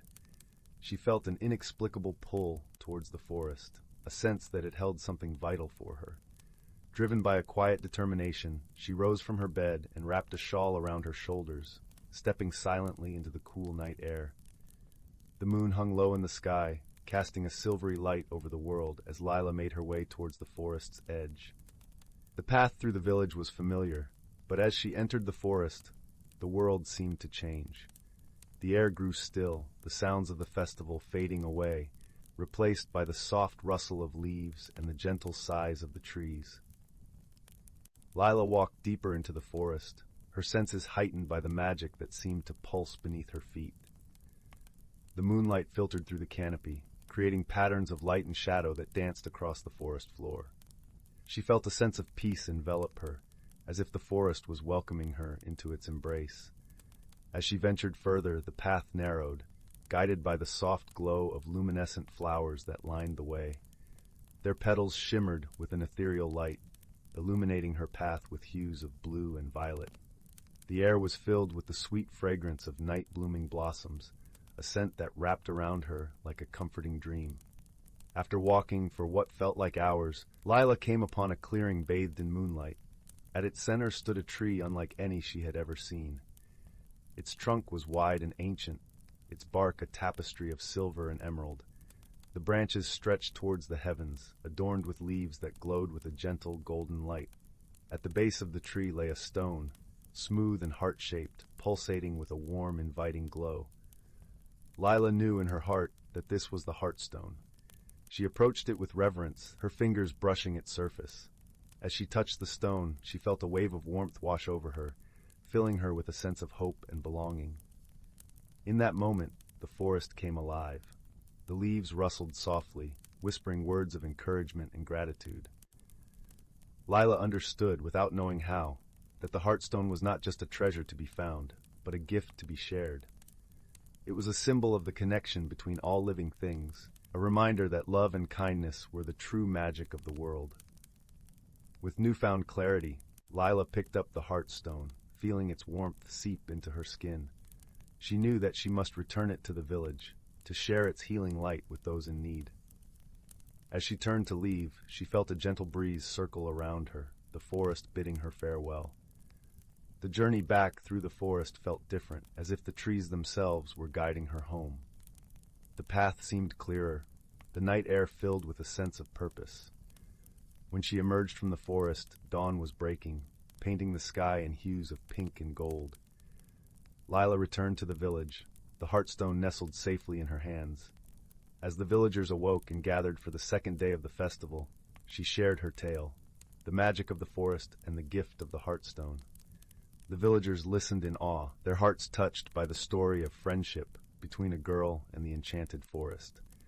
Together, they used the Heartstone to heal their sick and comfort their weary, its light spreading warmth and joy throughout the village. The festival became a celebration not just of the harvest, but of the bonds they shared with one another and the world around them. And so, the Whispering Forest became a place of legend, its trees continuing to whisper tales of courage and love to those who dared to listen. Lila, with her heart forever in tune with the forest, grew into a wise and beloved elder, sharing her stories with generations to come. In the end, the Heartstone was returned to the forest, its light forever a part of the village's legacy. And though the years passed and the world changed, the spirit of the Heartstone lived on, a beacon of hope and unity for all who walked its path. And so, as the firelight flickered and the stars twinkled gently overhead, the village rested in peace, their dreams filled with the soft whispers of the forest and the eternal promise of love. Story 15. In a quaint village, nestled within the lush, whispering woods of Everglen, a gentle mystery began to unfold under the soft glow of the moon. The hamlet, known as Willowbrook, was a place where the trees murmured secrets to the stars, and the air was filled with the sweet scent of honeysuckle and fresh earth. It was a world where magic lingered in the rustling leaves and the ripple of the brook that wound its way through the heart of the village. The village was home to all manner of kind-hearted folk and magical creatures who lived in harmony with nature and each other. Among them was a curious young girl named Lila, whose eyes sparkled with the light of 1,000 adventures yet to be had. Lila had a heart as warm as a freshly baked loaf of bread, and a mind as sharp as the crisp autumn air. One autumn evening, as the sun dipped below the horizon, painting the sky in shades of lavender and gold, Lila sat on her favorite moss-covered stone by the brook. She listened intently to the gentle babble of the water and the soft chorus of crickets and frogs. It was then that she noticed something peculiar, a shimmering trail of silvery light dancing across the brook's surface, leading into the depths of the forest. Intrigued, Lila decided to follow this mysterious trail, her heart fluttering with a mix of excitement and wonder. She walked carefully, her feet making soft crunches upon the carpet of fallen leaves. As she ventured deeper into the woods, the light grew brighter, casting an ethereal glow upon the trees and revealing a path that seemed to invite her in. Guided by the glow, Lila soon found herself at the edge of a small clearing. There, nestled amongst the ferns and wildflowers, was a quaint little cottage. It looked as if it had grown straight from the forest floor, with ivy draping its thatched roof and windows framed by flowering vines. Just as Lila was about to step closer, a gentle voice called out from behind her. "Ah, Lila, my dear, I knew you'd find your way here eventually," said an elderly woman emerging from the shadows. Her name was Aunt Merriweather, the village's wise and beloved herbalist, who was known for her vast knowledge of both plants and the mystical world. "Aunt Merriweather!" Lila exclaimed, her face lighting up with recognition. "What is this place, and what is that silvery light?" Merriweather chuckled softly, her eyes twinkling like the stars above. "This is my little haven, dear child, a place where the magic of the forest gathers to rest. As for the light, it is the work of the moonbeam sprites. They weave their way through the woods on nights like these, leaving trails of moonlight to guide those pure of heart." Lila's eyes widened with awe. She had heard tales of the moonbeam sprites, magical creatures known for their mischief, but also their ability to solve problems and mend broken things with their shimmering threads of light. "But why are they here now?" she asked, curious as ever. Merryweather's expression grew thoughtful. "There have been strange occurrences in the village, as you may have heard. The baker's bread has been vanishing, the blacksmith's tools have gone missing, and even the village bell has ceased to ring. I suspect the sprites are trying to help us find the answers."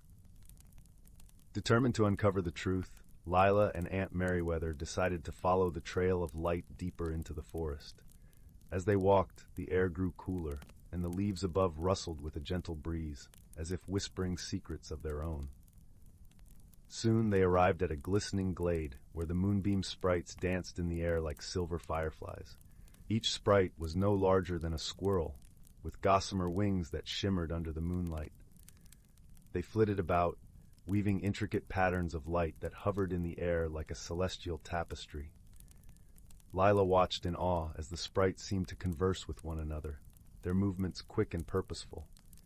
Suddenly, one of the sprites broke away from the group and approached Lila, its tiny face alight with curiosity. "Greetings, young one," the sprite chimed in a voice like the tinkling of bells. "We have sensed a disturbance in the harmony of your village and wish to assist, but we need your help." Lila nodded eagerly. "Of course, what can I do?" The sprite hovered closer, its wings creating a soft, melodic hum. "There is a hidden place in the heart of the forest, a place where lost things gather. We believe the missing items from your village have found their way there, drawn by a spell of forgetfulness cast by an old, lonely spirit. You must find this place and speak with the spirit. Help her remember her past, and the spell will be broken." With a firm resolve, Lila, Aunt Merryweather, and the moonbeam sprite set off through the forest once more. The path was winding and overgrown, but the sprite's light guided them true. At last, they reached a clearing where the air shimmered with enchantment. In the center stood a grand oak tree, its branches twisted with age and wisdom. Beneath its boughs sat a figure cloaked in shadow, her presence both ethereal and melancholic. As Lila approached, the figure raised her head, revealing eyes that held the depths of countless memories. "Who comes to disturb my solitude?" the spirit asked, her voice echoing like a distant breeze. Lila stepped forward, her heart brimming with compassion. "We mean you no harm, dear spirit. We come seeking the lost things of our village, drawn here by your spell. We wish to help you remember who you are." The spirit's gaze softened, and she sighed, a sound like the rustling leaves. "Long ago, I was the guardian of this forest, a friend to all creatures who dwelled within. But over time, I grew lonely and forgot my purpose. I cast the spell to keep things close, to fill the emptiness inside." Aunt Merryweather stepped forward, her voice gentle and soothing. "Dear spirit, your heart is still kind, and your memories are not lost. Let us help you find them again, so you may return to your place of guardianship and peace." With Lila and the sprite's guidance, the spirit began to recall her past, the laughter of the forest creatures, the joy of the changing seasons, and the warmth of the sun upon her branches. As her memories returned, the spell began to unravel, and the lost items of Willowbrook appeared in a circle around the grand oak. With a grateful smile, the spirit thanked Lila, Aunt Merryweather, and the moonbeam sprite. "You have restored my heart and brought harmony back to the forest. I will now watch over this land with renewed purpose and joy." As the first light of dawn crept through the trees, Leela and Aunt Merryweather made their way back to the village, their hearts light with the knowledge they had brought peace to both the forest and their home. The villagers were overjoyed to see their belongings returned, and life in Willowbrook resumed its gentle, joyful rhythm. Lila, now a beloved heroine of the village, often found herself wandering back to the forest, where she would sit by the brook and listen to the whispers of the trees, forever grateful for the magic and friendship that had guided her through the mystery. And so, under the watchful eyes of the moonbeam sprites and the wise spirit of the forest, Willowbrook thrived, a testament to the power of kindness, wisdom, and the enduring bonds of friendship. Story 16. In the heart of the tranquil village of Eldergrove, where the gentle whispers of the wind seemed to carry secrets from the ancient oak trees, there lived a young girl named Maya. Her auburn hair danced like flames in the sunlight, and her eyes were the color of the deep forest, where shadows and light played hide and seek. Maya was known for her curious spirit and the way she could find magic in the most mundane of things: a pebble, a fallen leaf, or even the patterns formed in the frost on her window. Elder Grove was nestled at the edge of the Whispering Woods, a place said to be enchanted, where the trees were older than memory and the air was thick with the scent of pine and mystery. The villagers spoke of strange happenings within the woods, a glow that lingered at twilight, voices that sang softly in the breeze, and shadows that danced under the moonlight. It was a place that beckoned with the promise of adventure, yet was respected for its secrets. One crisp autumn morning, as the first light of dawn painted the sky in shades of rose and gold, Maya set off on a journey that would change her life. She had heard from the village storyteller about a hidden glen deep within the Whispering Woods, where the mythical silver leaf tree was said to grow. Legend claimed that its leaves held the power to grant wisdom and insight to those pure of heart, and Maya's heart was as pure as they came. With a knapsack filled with bread, cheese, and a flask of elderberry tea, Maya stepped into the woods. The air was cool and refreshing, carrying the earthy scent of fallen leaves and moss. As she walked, the canopy above her filtered the sunlight into soft patterns that danced along the forest floor. Birds chirped their morning songs, and the gentle rustle of the leaves seemed to guide her deeper into the heart of the forest. Maya's journey was not without challenges. The path was often obscured by thick underbrush, and occasionally she had to climb over fallen logs or wade through small streams. Yet with each step, her determination only grew stronger. She could feel the forest's magic all around her, a comforting presence that urged her forward. As the sun climbed higher in the sky, Maya paused by a babbling brook to rest and refresh herself. She dipped her hands into the cool water, watching as the ripples disturbed the reflection of the sky. It was then that Maya noticed something unusual, a glimmer beneath the water's surface. Reaching down, she retrieved a small, intricately carved wooden box. The box was adorned with delicate vines and flowers, its craftsmanship exquisite. Curious, Maya opened the box to find a single, shimmering feather nestled within. The feather was unlike any she had ever seen. It seemed to be made of pure moonlight, its edges glowing softly even in the daylight. As she held it, a warmth spread through her fingers, and she felt an overwhelming sense of peace and courage. Continuing on her journey, Maya came across a clearing bathed in golden sunlight. Here she encountered an unexpected friend, a small, gentle creature with fur that shimmered like stardust. It was a fawn, its eyes wide and curious, and it approached Maya with cautious steps. "Hello, little one," Maya said softly, her voice gentle as she extended the moonlit feather towards the fawn. To her amazement, the feather began to glow brighter, and the fawn nuzzled it affectionately, as if recognizing its magic. In that moment, Maya and the fawn understood each other in a way that transcended words, a bond that was forged in the shared magic of the forest. Together, Maya and her new friend continued deeper into the woods. The fawn trotted beside her, occasionally darting ahead to investigate a rustling leaf or a curious scent. As they traveled, Maya felt a sense of companionship she had never known before, a friendship born not from words but from shared wonder. As the sun began its descent, painting the sky in hues of lavender and amber, Maya and the fawn reached a grove where the air shimmered with enchantment. In the center stood the silver leaf tree, its branches stretching towards the heavens, adorned with leaves that glowed like stars against the darkening sky. Approaching the tree with reverence, Maya placed the moonlit feather at its roots. Instantly, a gentle breeze stirred the air, causing the leaves to rustle like whispers of an ancient song. Maya felt a sense of calm envelop her, as if the tree was communicating its wisdom through the very air she breathed. In that sacred moment, Maya understood the true magic of the silver leaf tree. It was not about granting wishes or solving problems, but about revealing the wisdom already within her. The journey itself had been the lesson. The perseverance through challenges, the kindness extended to a creature in need, and the courage to seek answers within herself. With newfound clarity, Maya knew it was time to return to Elder Grove. the fawn would remain in the forest, a guardian of the magic that lingered among the trees.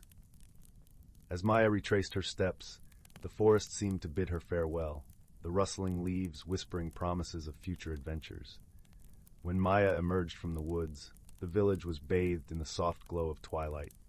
She carried with her not the feather nor the leaves of the silver-leaf tree, but a heart filled with wisdom and a spirit renewed by the journey.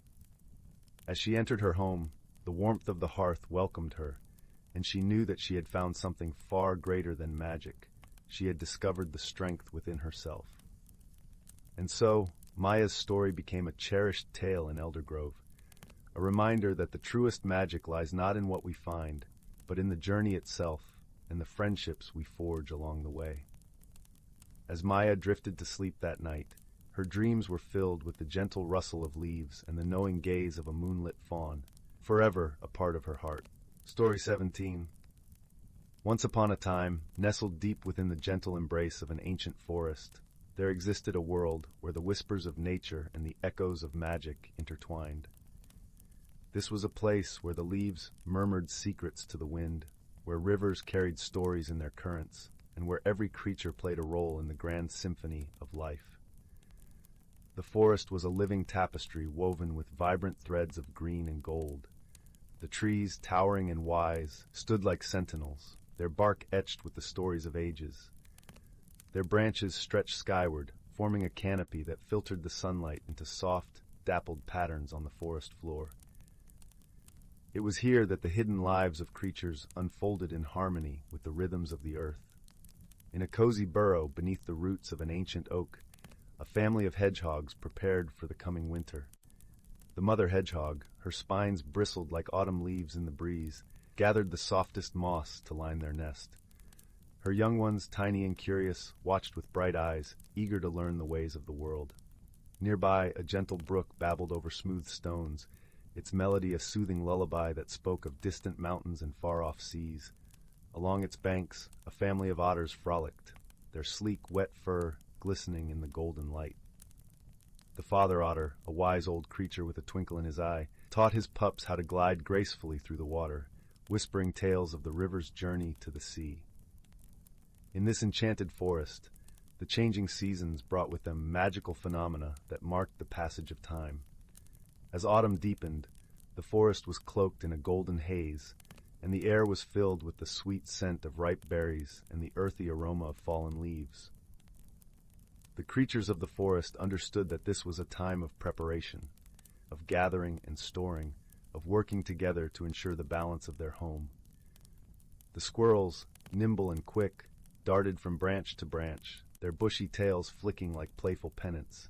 They buried acorns and nuts with careful precision, knowing that their efforts would sustain them through the cold months ahead.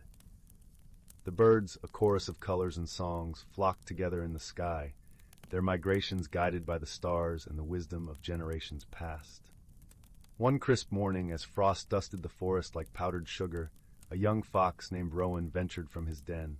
His fur was a rich russet, blending seamlessly with the fallen leaves. He was filled with a restless energy, a yearning to explore the mysteries of the forest that stretched beyond his familiar paths. Rowan's mother, a vixen with a gentle gaze, watched him with a knowing smile. "Remember, little one," she said, her voice a soft murmur, "the forest teaches those who listen. Be patient, and the wisdom of the earth will guide you." With those words in his heart, Rowan set out on his journey, his paws whispering over the frost-kissed ground. As he wandered, the forest revealed its secrets. He marveled at the intricate patterns of ice that adorned the leaves, each crystal a tiny masterpiece. He listened to the distant call of an owl, its voice a haunting melody that echoed through the trees. As he traveled deeper into the forest, Rowan discovered a clearing bathed in a gentle, golden light. In the center of the clearing stood an ancient stone circle, its surface etched with symbols that glowed softly in the twilight. He approached with reverence, sensing the magic that thrummed in the air. It was here that Rowan met an old tortoise named Thistle, whose shell was a mosaic of moss and lichen. Thistle was a keeper of the forest's wisdom, a creature who had seen many seasons come and go. With a voice that rumbled like distant thunder, he shared stories of the forest's past, of times when harmony had faltered and how balance had been restored through unity and understanding. Rowan listened, enraptured, as Thistle spoke of a time when the river had run dry and the trees had withered. It was the creatures of the forest, guided by the wisdom of the elders, who had come together to heal their home. They had learned to share their resources, to respect the cycles of nature, and to cherish the magic that connected them all. Inspired by Thistle's tales, Rowan realized the importance of his role in the forest's harmony. He returned to his family with a newfound sense of purpose, eager to share the lessons he had learned. As the days grew shorter and the nights colder, Rowan and the other creatures worked together, each contributing to the well-being of their shared home. Winter descended upon the forest like a soft white blanket, muffling the world in a peaceful hush. Snowflakes drifted lazily from the sky, settling on the branches like delicate lace. The creatures of the forest retreated to their cozy nests and burrows, comforted by the warmth of their community and the wisdom that had been passed down through generations. As the stars twinkled in the velvet night, Rowan curled up beside his mother, his heart full of gratitude. He knew that the forest's magic was not just in the changing seasons or the shimmering light, but in the connections between all living things. It was in the kindness shared, the lessons learned, and the harmony nurtured by the creatures who called the forest home. And so, as the fire crackled softly in the hearth of the ancient forest, the world outside lay at peace, cradled in the gentle embrace of winter's sleep. The creatures dreamed of the coming spring, of new beginnings and the promise of life renewed. And in their dreams the spirit of the forest whispered its eternal song, a melody of hope, balance, and the enduring magic of nature's embrace. And so in this enchanted forest, where reality and magic danced hand in hand, the hidden lives of natural creatures continued to thrive in harmony and balance, guided by the wisdom of the earth and the light of the stars. Story 18. In a verdant forest where the sunlight filtered through dense canopies of emerald leaves, a gentle breeze carried the sweet scent of blooming wildflowers. This forest was not just a home for towering oaks and whispering pines. It was a realm where nature's hidden secrets danced in the dappled light. Nestled at the heart of this lush paradise lay a serene glade, where a crystal-clear brook meandered lazily, its waters murmuring ancient lullabies. Here, under the watchful eye of the wise old owl, creatures of all shapes and sizes thrived in a harmonious dance of life. In this enchanted place, the creatures knew well the cycles of the earth, for their lives were intricately woven with the seasons. Among them was a thoughtful tortoise named Thistle, whose shell bore the etchings of many years. Thistle was the keeper of stories, a gentle soul who knew the forest's secrets, whispered by the wind and the river's songs. As spring painted the forest in shades of green, Thistle would gather the young ones, rabbits with twitching noses, fawns with curious eyes, and even the smallest of mice, under the canopy of the ancient willow tree. Here, he would share tales of balance and wisdom, passed down through generations. "Listen closely, young ones," Thistle would begin, his voice as soft as the rustling leaves. "This world we call home is a tapestry of life, each thread connected to the other. We are the stewards of this balance, guardians of its harmony." The creatures nodded, eyes wide with wonder, as Thistle continued. "Each season brings its own magic. Spring gifts us renewal, the earth awakening beneath our feet. Summer brings warmth and abundance, a time of growth. Autumn paints the world in gold and crimson, reminding us of the beauty and change. And winter, though cold, blankets the earth in rest and reflection." As the days grew longer, and the sun's embrace warmed the forest floor, the creatures would venture out to witness the wonders of spring. The bees danced among blossoms, the birds sang joyous symphonies, and the brook's melody grew stronger, like an orchestra tuning for a grand performance. But as the seasons turned, a new challenge whispered through the leaves. A peculiar fog began to creep into the forest, thick and heavy, obscuring the sun's gentle rays. The creatures sensed the imbalance, their harmony disrupted by this mysterious veil. Concerned, Thistle called upon his friends, the wise old owl and a clever fox named Fern, to seek the source of the fog. Together, they ventured into the heart of the forest, where the fog was thickest, its tendrils curling around the ancient trees like ghostly vines. Their journey led them to an ancient oak, its roots deep and wisdom profound. Here, in the hushed silence, they found the answer. The fog was not a curse, but a reminder, a call from the earth, asking her children to listen and learn. Thistle, with his gentle wisdom, understood. The fog comes to teach us, to remind us that we must care for our home. Each creature, each tree, each drop of water is part of the great song of life. We must tend to it, nurture it, for the balance to remain. With newfound understanding, the creatures set to work. The bees shared their nectar, the birds their seeds, and the brook its waters, all working together to heal the forest.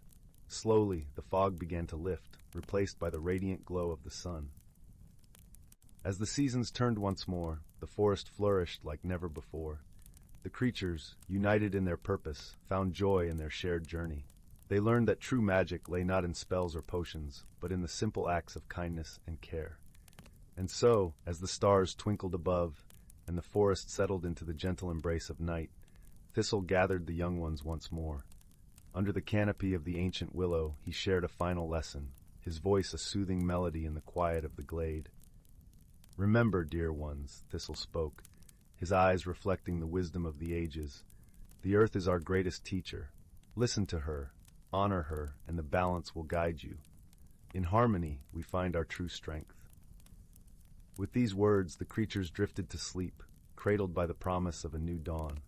The forest, now a symphony of life and love, whispered its gratitude to the stars above, a testament to the enduring magic of nature's embrace.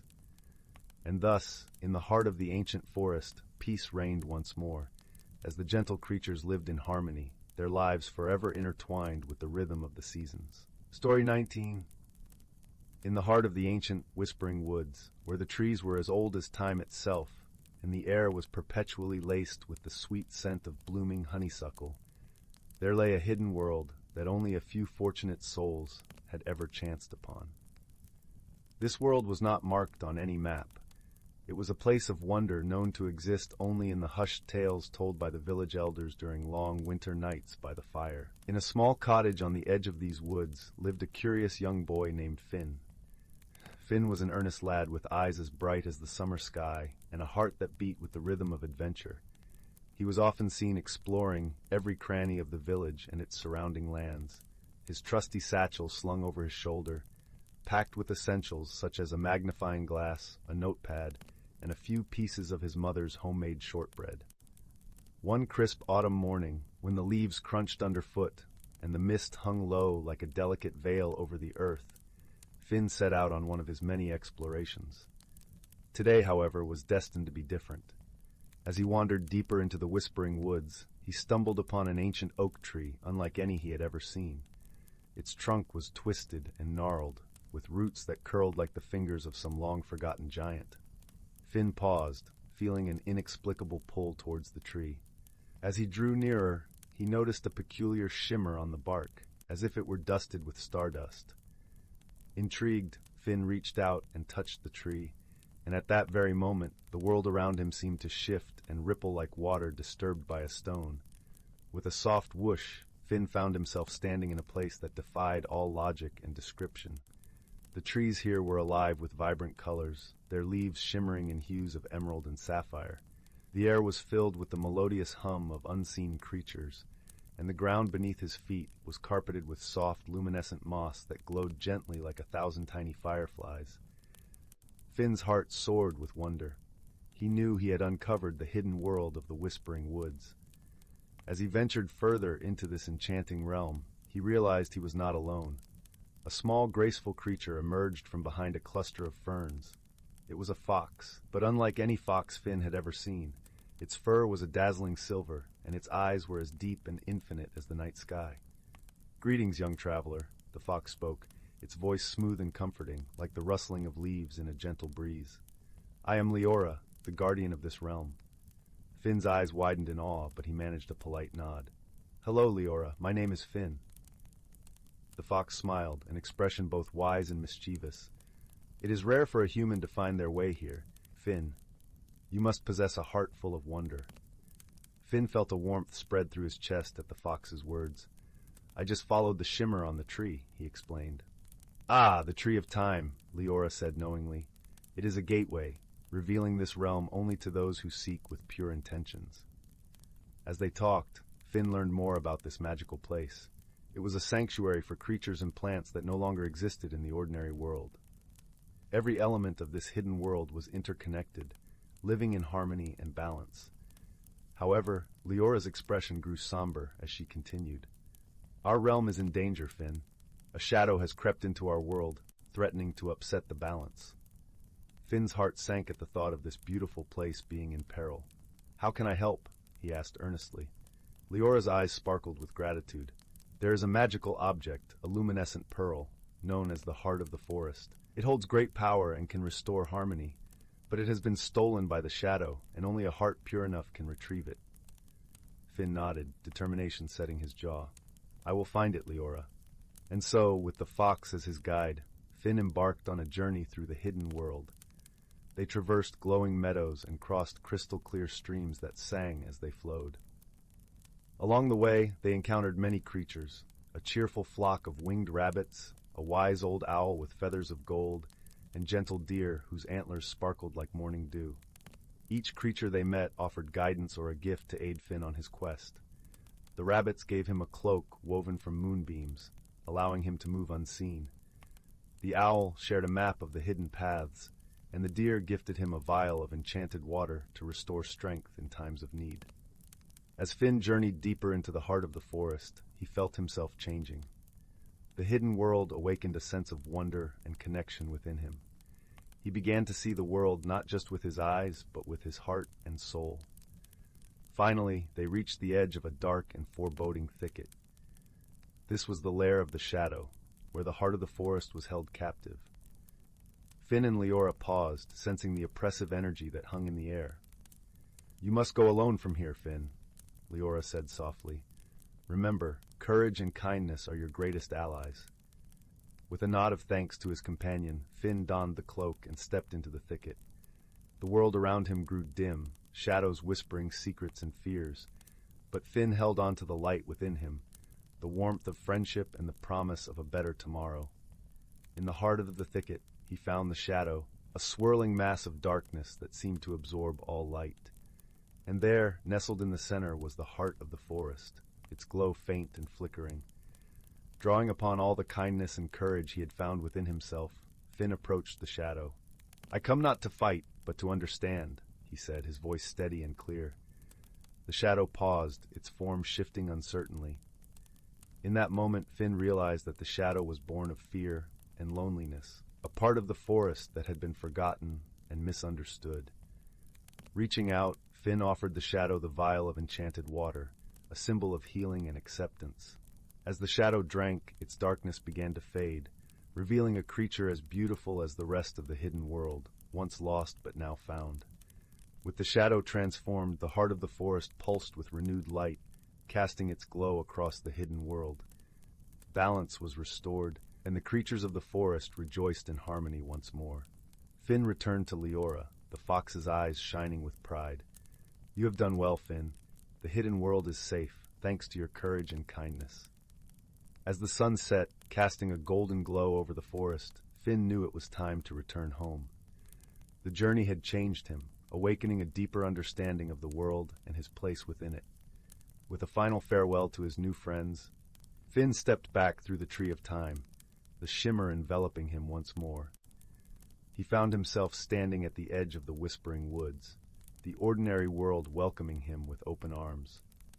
As he walked back to his village, the stars twinkling overhead, Finn carried with him the lessons of the hidden world.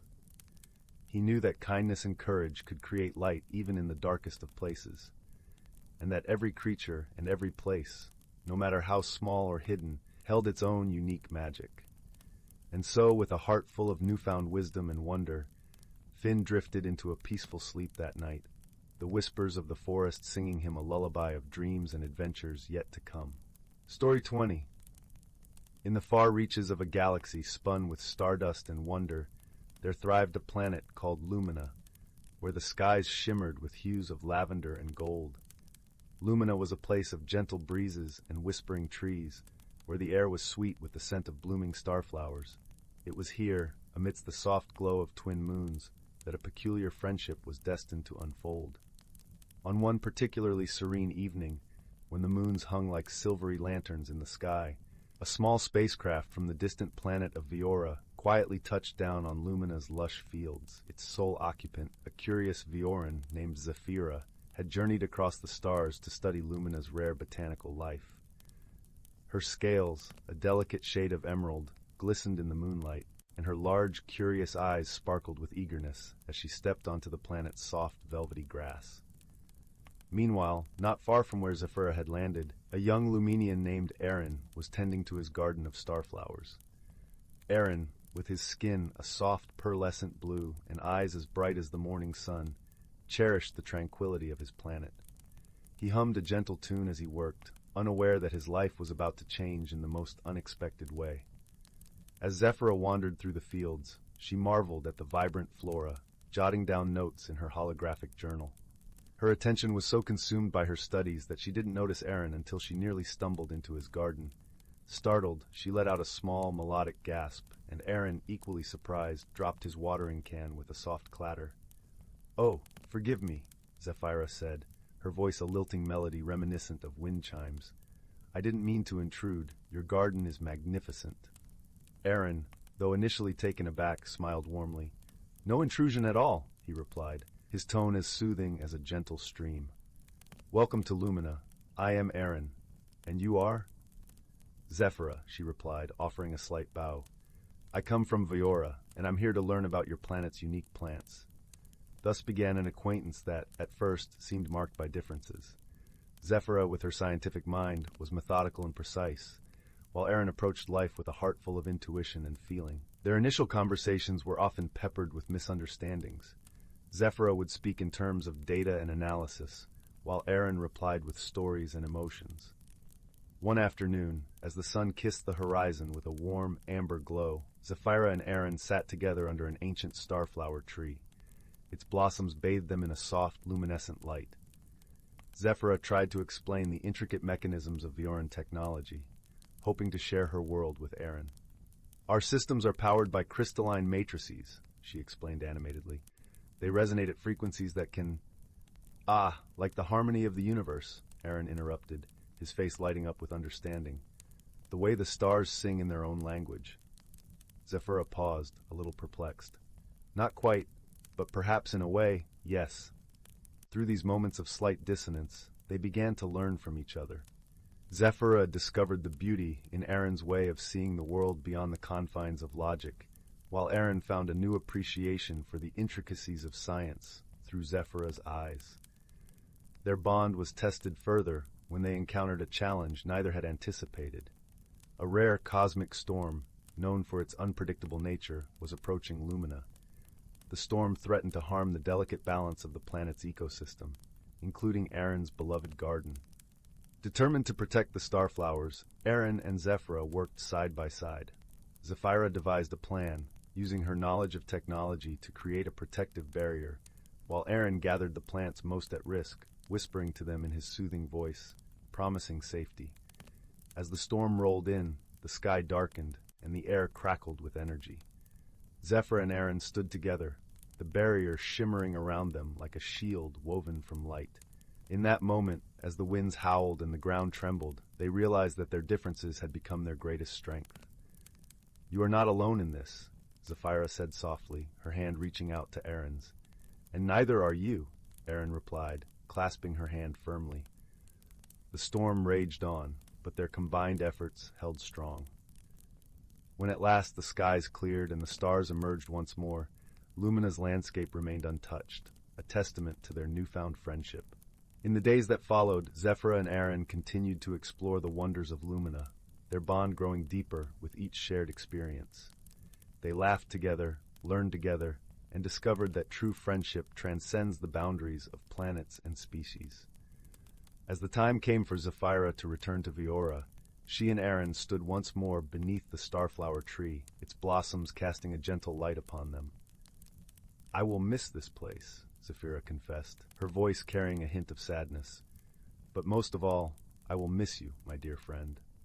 "And you," Aaron replied, his eyes reflecting the warmth of the setting sun. But no matter the distance, our friendship will remain, a bond as enduring as the stars. With a heartfelt farewell, Zephyra boarded her spacecraft, carrying with her not just the knowledge of Lumina's flora, but a heart full of cherished memories. As her ship ascended into the vastness of space, she looked back one last time, her heart swelling with gratitude.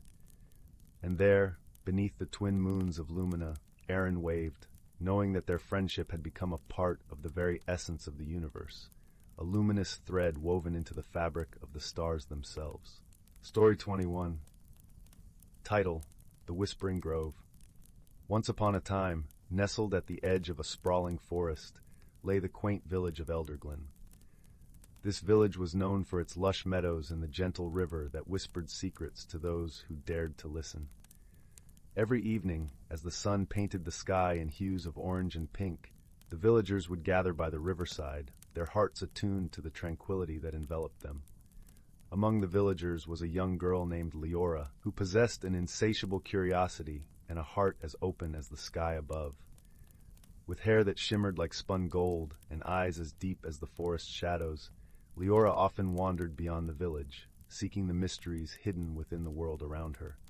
Her favorite place to visit was the Whispering Grove, a secluded part of the forest where the trees seemed to hum with ancient melodies. One crisp autumn morning, as the leaves danced to the ground in a symphony of russet and gold, Leora set out on her daily adventure. The air was crisp, carrying the earthy scent of fallen leaves and the distant promise of winter. As she ventured deeper into the forest, the familiar path seemed to shift and change, guiding her towards the heart of the Whispering Grove. Upon reaching the grove, Leora was greeted by an unusual sight. In the center of a sun-dappled clearing stood an ancient oak, its gnarled branches reaching skyward as if in prayer. At the base of the tree lay a peculiar object, glinting in the morning light. Curiosity piqued, Leora approached the object, her heart fluttering with excitement and a touch of apprehension. The object was a beautifully crafted amulet, its surface etched with symbols that seemed to pulse with a life of their own. As Leora picked it up, a warm sensation spread through her fingers and up her arm, filling her with a sense of peace and belonging. The amulet, she realized, was not just an object. It was imbued with a magic that whispered secrets of its own. As Leora stood, marveling at her discovery, the air around her shimmered, and she felt a gentle tug at her heart, as if the grove itself was calling to her. The trees whispered her name, their voices soft and melodic, weaving a tapestry of sound that wrapped around her. Entranced, Leora closed her eyes, allowing herself to be enveloped by the music of the forest. In that moment, the grove transformed. The world around her shifted, revealing a hidden realm, vibrant and alive. The trees shimmered with hues of emerald and sapphire, their leaves sparkling like stars in the dappled light. Animals that Leora had never seen before frolicked in the underbrush, their eyes twinkling with mischief and wisdom. Leora felt a sense of wonder and awe wash over her, as if she had stepped into a dream. Yet, in the heart of this magical world, she sensed a profound loneliness, a yearning that echoed her own desire for connection and understanding. Determined to uncover the secrets of this hidden realm, Leora set off along a path that wound through the grove, the amulet glowing softly against her chest. As she walked, Leora encountered a group of woodland creatures, their eyes filled with both curiosity and caution. A wise old fox, his fur silvered with age, stepped forward to greet her. "Welcome, young one," he said, his voice a gentle rustle of leaves. "You have been chosen by the heart of the grove." "The heart of the grove?" Leora echoed, her voice tinged with awe and confusion. The fox nodded, his eyes twinkling with kindness. "The amulet you carry is a piece of our world, a connection between your realm and ours. It is both a gift and a responsibility." Leora listened intently, her heart swelling with a mixture of pride and humility. "What must I do?" she asked, eager to embrace her newfound role. "The grove is in need of healing," the fox explained. "A shadow has fallen across our world, and it is up to you to restore the balance. You must journey to the Well of Whispers, where the magic of the grove flows strongest. There, you will find what you seek." Determined to help, Leora nodded resolutely. She thanked the fox and the other creatures, who watched her with hopeful eyes as she set off on her quest. The path before her was both familiar and strange, winding through the heart of the grove, where the trees stood tall and proud, their branches whispering secrets only the wind could understand. As Leora journeyed deeper into the grove, she encountered many wonders. The air shimmered with enchantment, and the forest seemed to breathe with a life all its own. She marveled at the beauty of the hidden world, her heart singing with joy and purpose. Yet the shadow that the fox had spoken of was never far from her mind. She could feel it lurking at the edges of her awareness, a presence that threatened to engulf the light and beauty around her. Determined to succeed, Leora pressed on, guided by the amulet's gentle glow. The path led her to a glade bathed in soft, silvery light, where the Well of Whispers lay. The well was a natural spring, its waters shimmering with an ethereal glow. As Leora approached, the amulet thrummed with energy, resonating with the magic of the well. Kneeling by the water's edge, Leora gazed into the depths of the well, watching as images danced across its surface. She saw glimpses of the grove's history, its joys and sorrows, and the shadow that now threatened its future. The images filled her with a sense of urgency and determination. Summoning all her courage, Leora dipped the amulet into the well, feeling its magic flow through her like a river of light. The water shimmered, and a voice, soft and melodic, spoke to her from the depths. To heal the grove, you must restore the light that has been lost. Seek out the source of the shadow and confront it with the strength of your heart. Leora nodded, understanding that her journey was far from over. She thanked the well for its guidance and set off once more, the amulet glowing brighter than ever before. As she traveled, Leora encountered many challenges. The forest was a labyrinth of twisting paths and hidden dangers, but she faced each obstacle with determination and grace. Along the way, she met new friends who joined her quest, their hearts united by a shared purpose. Among her companions was a mischievous squirrel named Bramble, whose quick wit and nimble paws proved invaluable in navigating the forest's many trials. There was also a gentle deer named Elowen, whose wisdom and kindness guided Leora when her spirit faltered. Together, they journeyed through the grove, their bond growing stronger with each step. They shared stories and laughter, finding strength in their friendship and the knowledge that they were not alone. As they traveled, Leora learned more about the shadow that had fallen across the grove. It was a darkness born of fear and misunderstanding, a force that fed on the pain and sorrow of those it touched. To defeat it, Leora realized she would need to confront her own fears and doubts, to embrace the light within her heart. The journey was long and arduous, but Leora and her companions pressed on, driven by the hope of restoring the grove to its former glory. They faced many trials, but with each challenge they grew stronger and more united. Finally, they reached the heart of the shadow, a place where the forest lay shrouded in darkness. The air was thick with tension, and Leora could feel the weight of the shadow pressing down upon her. But she was not afraid. With her friends by her side and the amulet glowing brightly against her chest, Leora stepped forward to confront the darkness. The shadow loomed before them, a swirling mass of fear and doubt. It writhed and twisted, lashing out with tendrils of darkness that sought to ensnare them. But Leora stood firm, her heart filled with light and love. She reached out with her mind and her spirit, seeking the heart of the shadow, the source of its pain and fear. Within the darkness, she found a small, flickering light, a shard of hope that had been buried beneath layers of despair. With all her strength, Leora reached out, embracing the light and drawing it forth from the shadow. The darkness shuddered and recoiled, its grip weakening as the light within it grew stronger. Leora's heart swelled with compassion and understanding, and she spoke to the shadow with a voice that was both gentle and firm. "You are not alone," she said, her words echoing through the darkness. "You are a part of this world, just as I am. Together, we can heal the pain that has divided us." The shadow hesitated, its tendrils faltering as if uncertain. But Leora's light was unwavering, and her friends stood by her side, their hearts united in their resolve. Slowly the shadow began to dissolve, its darkness fading as the light within it grew stronger. Leora watched as the tendrils of fear and doubt receded, replaced by a warmth and peace that filled the air. The grove began to change, the shadows lifting as sunlight poured through the trees. The animals emerged from their hiding places, their eyes filled with wonder and joy. The air was filled with the sound of birdsong, a melody of hope and renewal that echoed through the forest. Leora felt a sense of peace and fulfillment wash over her, her heart light with the knowledge that she had helped to heal the grove. She turned to her friends, her eyes shining with gratitude and love. "We did it," she said, her voice filled with wonder and joy. Bramble and Eloin nodded, their hearts full of pride and happiness. They had faced the darkness together, and in doing so had forged a bond that would last a lifetime. As the sun set over the Whispering Grove, casting its golden light across the forest, Leora and her friends sat together, basking in the warmth of their victory. The amulet lay in her lap, its glow soft and steady, a reminder of the journey they had undertaken and the light they had brought to the world. In the days that followed, the grove flourished, its beauty restored and its magic renewed. The villagers of Elderglen marveled at the transformation, their hearts lifted by the joy and peace that now filled the air. Leora returned to the village, her spirit forever changed by the journey she had undertaken. She carried the amulet with her, a symbol of the magic and wonder she had discovered within the Whispering Grove.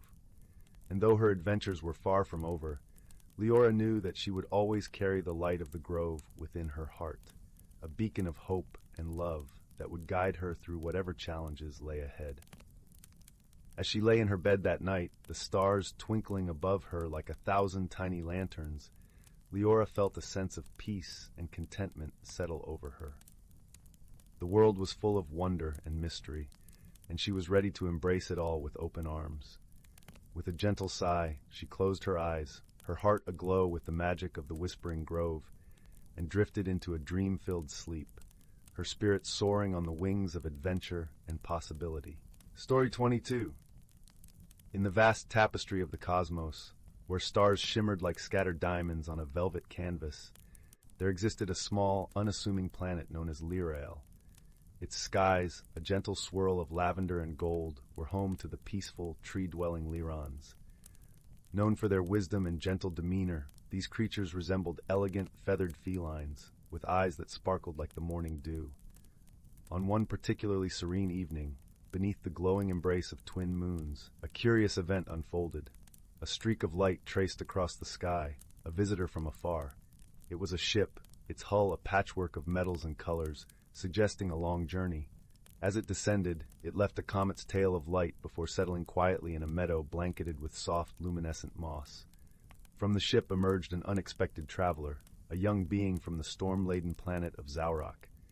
This newcomer, named Kale, was a Zorokan, a species known for their tough, scale-covered skin and luminous, swirling patterns that pulsed gently with emotion. Kale's eyes, like twin pools of molten silver, reflected a blend of curiosity and apprehension. The Lirons, always welcoming of those who journeyed through the stars, gathered around the newcomer, their whispers like a gentle breeze through the leaves. Among them was Mira, a wise elder whose feathers shone with the soft glow of age and knowledge. She approached Kale, her voice a soothing melody. "Welcome, traveler. You are safe here. What brings you to our humble world?" Kale, a bit overwhelmed by the unexpected warmth, explained in a voice that rumbled like distant thunder, "I seek knowledge and understanding. Our world is tumultuous, and I wish to learn from others who dwell in peace." Mira nodded, her understanding eyes meeting Kale's. "You are welcome to stay and learn. In time, perhaps you will share what you know with us as well." Thus began Kale's stay on Lirael, a period of adjustment and discovery. At first, the Lirons and Kale struggled to understand one another. The Lirons, with their gentle nature, found Kale's booming voice and abrupt movements startling. Meanwhile, Kale was unused to the quiet, contemplative ways of the Lirons, often mistaking their silence for indifference. One sunny morning, as Kale attempted to help the Lirons gather starfruit, a delicacy that grew in the high branches of the towering trees, a misunderstanding arose. Kale's strength, so useful on Zaurok, was too much for the delicate branches, causing the fruits to fall and bruise. The Lirons, startled, fluttered away, their soft chirps of concern echoing through the grove. Feeling disheartened, Kale retreated to a secluded part of the forest, where the gentle babble of a brook offered solace. It was here that Mira found Kale, sitting quietly, the patterns on his skin dimmed with sadness. "Kale," Mira began softly, settling beside him. "We understand you meant no harm. We too must learn to adapt to one another's ways." Kale sighed, the sound like rustling leaves. "I do not wish to cause trouble. I only want to help, but it seems I am too different." Mira regarded him with kind eyes. "Differences can be our greatest strength if we choose to learn from them. Let us find a way together." With Mira's guidance, Kale learned to use his strength more gently. The Lyrans, in turn, began to appreciate Kale's perspective, seeing the beauty in his vibrant, ever-changing patterns. As the days passed, the bond between Kale and the Lyrans deepened, growing strong like the roots of the ancient trees. One day, a fierce storm approached Lyrel unexpectedly, its winds howling like a wild beast. The Lyrans, unaccustomed to such tempests, were frightened, their delicate homes threatened by the impending gale. Kale, drawing from his experiences on stormy Zaurach, stepped forward. "Fear not," he rumbled with reassurance. "I can help you prepare. Together, we can protect your homes." Under Kale's guidance, the Lyrans worked with swift coordination. They wove branches tightly and used fallen leaves to reinforce their homes. As the first raindrops fell, Kale stood watch, his presence a comforting beacon amidst the chaos. The storm raged, but in the heart of the tempest there was unity and strength. When the skies cleared, the Lyrans emerged to find their homes intact, their gratitude as warm and bright as the returning sun. Kale, too, felt a deep sense of belonging, a realization that he had found something he didn't know he was missing, true friendship. As the days turned into weeks, Kale and the Lyrans continued to learn from each other. They shared stories beneath the starlit sky, their laughter mingling with the gentle rustle of leaves. Kale, with his newfound understanding, taught the Lyrans to appreciate the beauty of storms while learning to cherish the peace of their world. In time, Kale's ship was repaired, ready to take him on new adventures. But as he prepared to leave, he realized that Lyrel had become a second home, its inhabitants a second family. The bonds forged in shared challenges and mutual understanding had transformed strangers into friends. As Kale stood at the edge of the meadow, the Lyrans gathered around, their eyes shimmering with the warmth of the friendship they had built. Mira, standing at the forefront, spoke softly, her words like a gentle breeze. "You will always have a place here, Kale. Remember, true friendship knows no bounds, neither distance nor time." Kale nodded, his heart full. "I will carry the lessons of Lyrel with me wherever I go. Thank you for showing me the true meaning of friendship." With a final wave, Kale boarded his ship, the Lyrans watching as it ascended into the sky, leaving a trail of light that lingered like a promise of return. And as the ship disappeared into the stars, a sense of peace settled over Lyrel, the bonds of friendship woven into the very fabric of its gentle world. In the vastness of the universe, Kale's journey was but a single thread, yet it was one that shimmered with the brilliance of newfound understanding and the enduring warmth of friendship. And so the story of Kale and the Lyrans became a cherished tale, a reminder that even in the most unexpected of meetings, the heart can find its home. Story 23. In a cozy woodland clearing, nestled between ancient oak trees and babbling brooks, stood the whimsical village of Mossbottom. Thatched cottages with carved wooden doors dotted the grassy paths, while mushroom-capped lampposts bathed everything in a warm, golden glow. It was here that young Rowan, a curious squirrel with a bushy auburn tail, lived with her family in a hollowed tree stump. One crisp autumn evening, Rowan was busy sweeping the fallen leaves from the doorstep when she noticed something peculiar. The mushroom lamps, which typically glowed with a steady, unwavering light, were flickering erratically. Rowan scampered closer, her dark eyes wide with curiosity, only to see the flames sputter and dim until the clearing was cloaked in darkness. A hush fell over Mossbottom as concerned woodland creatures emerged from their homes, murmuring in hushed tones. Rowan's friend, a wise old badger named Bramble, shuffled over on his sturdy paws. "What strange happenings are afoot?" he rumbled, adjusting his spectacles. "The lamps have never failed us like this before." As if in response, a series of soft chimes echoed through the trees like delicate bells carried on an evening breeze. The villagers fell silent, ears twitching, as the chimes grew louder and more insistent. Suddenly a shimmering figure materialized before them. a radiant forest sprite with gossamer wings and a gentle smile. "Greetings, friends," she said, her voice like tinkling raindrops. "I am Esmeralda, keeper of the woodland realm. Fear not, for the erratic lights and strange chimes are but harbingers of a greater mystery that requires your aid." The creatures exchanged puzzled glances, but Rowan felt a surge of excitement, a real mystery to solve. Esmeralda explained that deep within the ancient Brawlerwood forest, a powerful enchantment had been disrupted, causing ripples of imbalance throughout the natural world. "Only by restoring harmony can we prevent further disturbances," she said solemnly. With a wave of her delicate hand, a shimmering trail of pixie dust appeared, winding its way through the trees. "Follow this path, and trust in the wisdom of those you encounter along the way." And so, with Bramble leading the way and Rowan scampering at his side, a merry band of creatures set off into the depths of the forest. Esmeralda's pixie dust trail led them over mossy logs, under twisting vines, and through patches of luminescent mushrooms that glowed like beacons in the darkness. Eventually, they came upon an ancient, gnarled tree stump, its bark etched with intricate carvings and symbols. Atop the stump perched a majestic owl, her feathers tinged with stardust. "Ah! Weary travelers," the owl hooted, her eyes shining with ancient knowledge. "I am Minerva, guardian of these woods. The disruption you seek lies deeper still, hidden within the grove of the whispering willows." With a sweep of her mighty wings, Minerva conjured a glowing orb that hovered before them, projecting images of towering willow trees with trailing fronds that danced in an unseen breeze. "There, you will find the source of the imbalance," Minerva said. "But heed my words. Only those with pure hearts and open minds can restore the enchantment and bring peace to our realm." Renewed with purpose, the creatures thanked Minerva and pressed onward, following the winding trail until they emerged in a secluded glade. Here, majestic willows stood sentry, their slender branches swaying hypnotically as if caught in a gentle zephyr. In the center of the grove, a crystalline pool shimmered with iridescent light. Rowan's breath caught in her throat as she noticed a series of intricate glyphs etched into the smooth stones that ringed the water's edge. As the creatures approached, the glyphs began to pulse with a soft, rhythmic glow, and the air filled with a chorus of whispers, like the rustle of leaves in the wind. Bramble cocked his head, listening intently.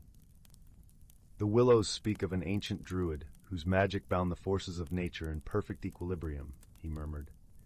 "But something has disrupted that delicate balance, causing the enchantment to unravel." Rowan studied the glyphs, her tail twitching thoughtfully. Then, like a puzzle piece clicking into place, she realized their significance. "The glyphs represent the four elements, earth, air, fire, and water," she exclaimed. "If we can restore their harmony, perhaps we can mend the enchantment." One by one, the creatures stepped forward, channeling their natural connection to the elements into the glyphs. A kindly old rabbit traced the symbol for earth, causing the soil to tremble and sprout delicate vines that intertwined with the stones. A flock of songbirds alighted on the glyph of air, their wings stirring a refreshing breeze. As the final elements were represented, the glyphs flared brilliantly, and the willows seemed to sway in joyful unison. The whispers coalesced into a melodious chant that reverberated through the glade, and the pool shimmered as if ignited by an inner light. In that breathtaking moment, the disrupted enchantment mended itself, and a wave of serenity washed over the realm. The chimes ceased, and the mushroom lamps flickered back to life, bathing Moss Bottom in their warm, comforting glow once more. Back in the village square, Esmeralda awaited their return, her radiant smile brighter than ever. "You have shown great courage and wisdom, my friends," she praised. "Thanks to your efforts, balance has been restored, and our home will flourish for generations to come." As the creatures celebrated with joyful songs and festive dances, Rowan felt a profound sense of contentment. She had not only solved a great mystery, but had glimpsed the profound magic that bound all living things together in a delicate, wondrous tapestry of life. From that day on, whenever the mushroom lamps flickered or strange chimes echoed through the trees, the inhabitants of Moss Bottom knew there was no cause for fear. For they had seen firsthand the resilience of nature's enchantments and the power of friendship, wisdom, and harmony to overcome any challenge that came their way. Story 24, In the quaint village of Tumbledown, nestled in a valley where the sun always seemed to linger a little longer, lived a collection of the most peculiar and endearing characters you could ever hope to meet. The village itself was a mosaic of crooked cobblestone paths, houses with roofs that spiraled towards the sky like birthday hats, and gardens overflowing with flowers that giggled when tickled by the breeze. One of the most beloved villagers was a sprightly old man named Mr. Fiddlesticks, who was known for his mismatched socks and a bushy white beard that he often used to store his collection of tiny bells. Mr. Fiddlesticks had a twinkle in his eye and a knack for fixing things in the most unexpected ways. His best friend was Mabel, a lavender-colored cat with an unusual talent for playing the accordion. Mabel's melodies would drift through the village, bringing smiles and sometimes spontaneous dances from the villagers. On a particularly sun-drenched afternoon, as Mr. Fiddlesticks was enjoying a cup of chamomile tea in his garden, a curious thing happened. A letter, carried by a puff of wind, landed softly on his table. It was from the great enchanted oak, a wise old tree that had stood at the edge of the village for centuries. "Dear Mr. Fiddlesticks," the letter began, written in a flowing script of golden leaves. "It seems a peculiar predicament has befallen our beloved Tumbledown. The moonberries, which ripen only once every 100 years and grant the village its joyous energy, have vanished. Without them, the village will become quite dull and dreary. Please help us find a solution." Mr. Fiddlesticks stroked his beard, causing the little bells to tinkle merrily. "Well, Mabel," he said, glancing at his feline friend, "it seems we have an adventure on our hands." And so, with Mabel perched on his shoulder, her accordion strapped securely to her back, Mr. Fiddlesticks set off to the heart of the village where the villagers were already gathering, a mix of concern and curiosity on their faces. The villagers, including the cheerful baker Miss Buttercup, the ever-enthusiastic young twins Pip and Poppy, and the wise librarian Mr. Quill, all looked to Mr. Fiddlesticks for guidance. After a moment of thought, Mr. Fiddlesticks suggested, "Perhaps the moonberries have simply lost their way. We need to think like a moonberry to find them." The villagers nodded in agreement, although none were quite sure how to think like a moonberry. Nevertheless, they decided to split up and explore every nook and cranny of Tumbledown, from the whispering willow grove to the playful babbling brook. Pip and Poppy, being as nimble as two bouncing balls, decided to explore the tops of the trees, believing that moonberries might have floated upwards. Miss Buttercup, with her keen sense of smell, followed her nose toward the sweetest scents in the village. Meanwhile, Mr. Quill and his trusty magnifying glass examined the library's ancient scrolls for any mention of missing moonberries. As for Mr. Fiddlesticks and Mabel, they took a more whimsical approach. They decided to play a tune on Mabel's accordion that was known to coax even the shyest of creatures from hiding. The melody danced through the air like a swirl of sugar and cinnamon, reaching every corner of the village. To everyone's surprise, as the last note faded, a gentle rumbling began. The ground beneath Mr. Fiddlestick's feet seemed to come alive, and up popped the moonberries, not from the ground, but from within the folds of Mr. Fiddlestick's own socks. The berries had been there all along, having mistaken his colorful socks for the vibrant night sky they loved to bask under. The villagers erupted in laughter, their worries melting away like butter on warm toast. Mr. Fiddlesticks chuckled heartily, lifting a moonberry to the sky. "It seems the moonberries just wanted to join in on our fun." With the moonberries safely returned, the village hummed with newfound energy, and the great enchanted oak sighed with relief. That evening, the villagers gathered under the tree for a grand celebration, with Mabel leading a chorus of merry tunes, and everyone dancing beneath the twinkling stars.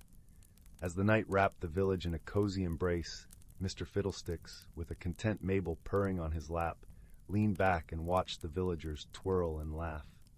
He knew that Tumbledown would forever be a place of joy and wonder, so long as they had each other. And so, with hearts full and spirits high, the villagers of Tumbledown drifted into dreams where magic was as real as the love that bound them all together. Story 25. Title: The Enchanted Lantern and the Whispering Woods. On the outskirts of a quaint village nestled between rolling hills and a vast whispering forest, there stood a small cottage with a thatched roof and ivy-covered walls. The air around it always carried the scent of wildflowers and fresh pine, creating an atmosphere of perpetual spring. Inside lived a young girl named Mira, whose spirit was as bright as the morning sun. Her days were spent exploring the enchanting woods, her heart open to the wonders and mysteries they held. Mira's most treasured possession was a peculiar lantern her grandmother had given her, crafted from gleaming brass with intricate patterns etched into its surface. It was said to be enchanted, a family heirloom passed down through generations. Its light was unlike any other, for it glowed with a soft, warm hue that seemed to pulse with life, casting shadows that danced on the walls like playful sprites. "Remember, dear Mira," her grandmother would say, her voice gentle yet firm, "this lantern holds a magic older than time itself. It will guide you when you are lost and light your path when you most need it." One crisp autumn morning, as the leaves blazed in fiery hues of orange and gold, Mira set off into the forest. She loved the woods best in autumn, when the air was crisp and the ground was a tapestry of fallen leaves that crunched underfoot. This time, however, she felt a peculiar pull, as if the forest was calling her deeper into its embrace. The trees whispered secrets to one another, their branches swaying in a melody only they understood. As Mira ventured further, the familiar paths began to blur into a labyrinth of towering trees and tangled underbrush. She walked until the sun dipped below the horizon, and shadows stretched long and thin, weaving a cloak of twilight around her. Realizing she had wandered too far, Mira clutched her enchanted lantern, its light spilling out to bathe the forest in a comforting glow. In the heart of the woods, she stumbled upon a glade unlike any she had seen before. The air shimmered with a magical energy, and at its center stood a colossal oak tree, its trunk gnarled and ancient, roots weaving into the earth like the fingers of a wise old hand. Around the tree, small lights flickered like stars fallen to the earth, revealing a hidden world bustling with life. Tiny, ethereal creatures with wings as delicate as gossamer flitted about, their laughter a tinkling melody that mingled with the rustling leaves. They were the Fey folk, guardians of the forest, known to be elusive and shy. Yet they seemed to recognize Mira's pure heart, drawn to the gentle glow of her lantern. "Welcome, young one," a voice like a soft breeze said. Mira turned to see a small Fey perched on a mushroom, its eyes twinkling with mischief and wisdom. "Hello," Mira replied, her voice a hushed whisper of awe. "I didn't mean to intrude." "You are no intruder," the Fey assured her. "You have been invited by the woods themselves. Your lantern holds a light that speaks to us, a light of kindness and courage." Mira felt a warmth spread through her chest, the lantern's glow resonating with the Fey's words. She sat beside the Fey, listening as it shared stories of the forest, tales of ancient trees that had witnessed the passage of centuries, of streams that sang lullabies to the night, and of hidden paths leading to lands unseen by human eyes. As the night deepened, the Fey confided in Mira a mystery that troubled the forest. "In the eastern woods," it said, its voice tinged with worry, "a shadow has fallen. The trees there no longer whisper, and the streams have lost their song. We fear a darkness has taken root, threatening the balance of our world." Mira's heart ached at the thought of such beauty fading into silence. She knew then that her journey into the forest was no accident. She was meant to help restore the harmony that had been lost. "I will help," Mira promised, her voice steady with determination. "Tell me what I must do." The Fey nodded, a glimmer of hope lighting its eyes. "You must seek the heart of the shadow and bring back the light. Trust in your lantern, for it will guide you." With the Fey's blessing, Mira set off towards the eastern woods, the path ahead shrouded in darkness. Her lantern glowed brighter, casting a golden circle of light that pushed back the shadows. Each step she took was filled with purpose, her heart a steady drumbeat, echoing the rhythm of the forest. As she journeyed deeper, the air grew colder, and the trees loomed large and silent, their branches twisting into ominous shapes. The once vibrant forest felt hollow, the life drained from its veins. But Mira pressed on, her resolve unwavering. At last, she reached a clearing where the darkness seemed to coil and writhe, a living entity feeding on the forest's light. In the center stood a figure shrouded in shadow, its form indistinct yet undeniably powerful. Mira's lantern flickered, its light dimming as if the very essence of the shadow threatened to extinguish it. But Mira knew fear would not serve her here. She took a deep breath, her voice calm and clear as she addressed the shadow. "Why do you bring darkness to this place? What has caused your heart to turn cold?" For a moment there was only silence, the air heavy with anticipation. Then the shadow spoke, its voice a low rumble like distant thunder. "I am alone," it confessed, a hint of sorrow woven into its words, forgotten by the world, lost in the void of silence. Mira's heart ached with empathy, understanding that even shadows have stories. "You are not forgotten," she said softly. "The forest remembers you, and so do I. Let me help you find your light again." The shadow hesitated, uncertainty flickering in its depths. Mira stepped forward, raising her lantern high, its glow unwavering. "Together we can restore what has been lost. You need not be alone any longer." As her words washed over the shadow, a transformation began. The darkness rippled, its edges softening, and within its core a faint light emerged, growing stronger with each passing moment. The shadow's form shifted, revealing a being of light and shadow intertwined, its essence a harmonious balance of both. "I remember now," the being said, its voice a gentle breeze that stirred the leaves. "I was once a guardian of this forest, a keeper of balance. Thank you, Mira, for reminding me of who I am." With a final flourish, the being soared into the sky, its light spreading across the forest, banishing the darkness that had taken hold. The trees began to whisper once more, their leaves rustling in joyous harmony, and the streams resumed their song, a melody of renewal and hope. Mira smiled, her heart filled with warmth and light.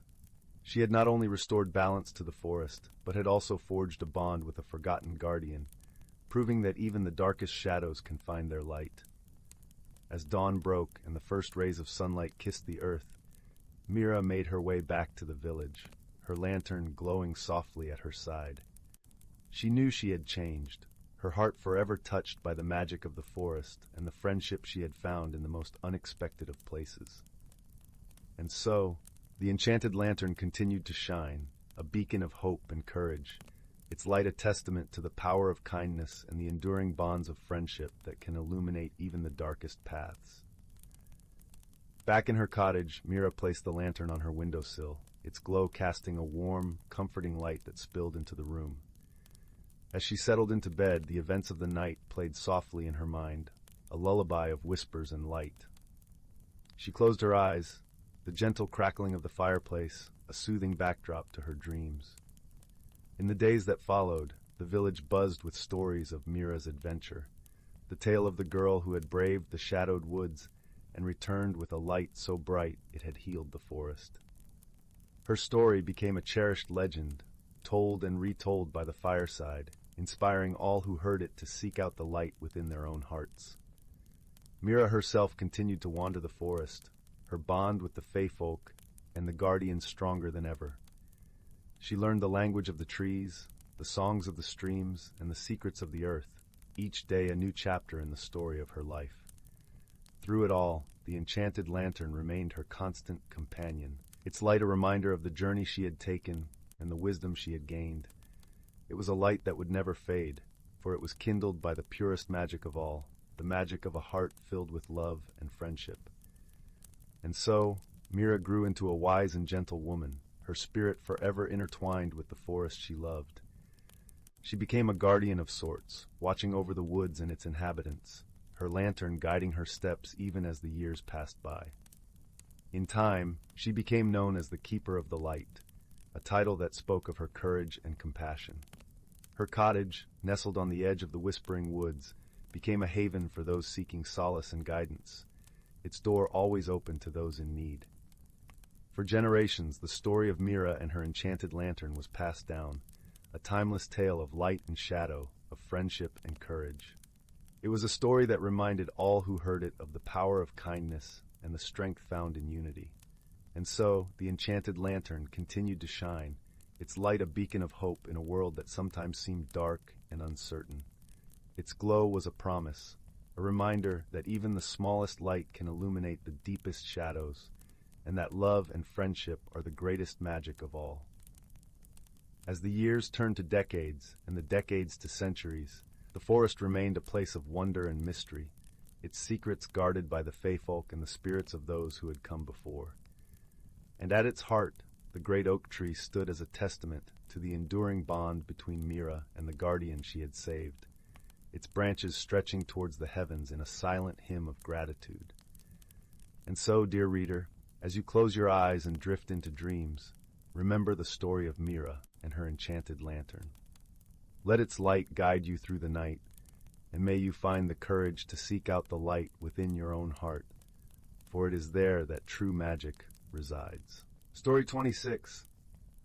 On the outskirts of a quaint village nestled between the emerald folds of rolling hills and the whispering arms of a deep forest, there lived a young boy named Rowan.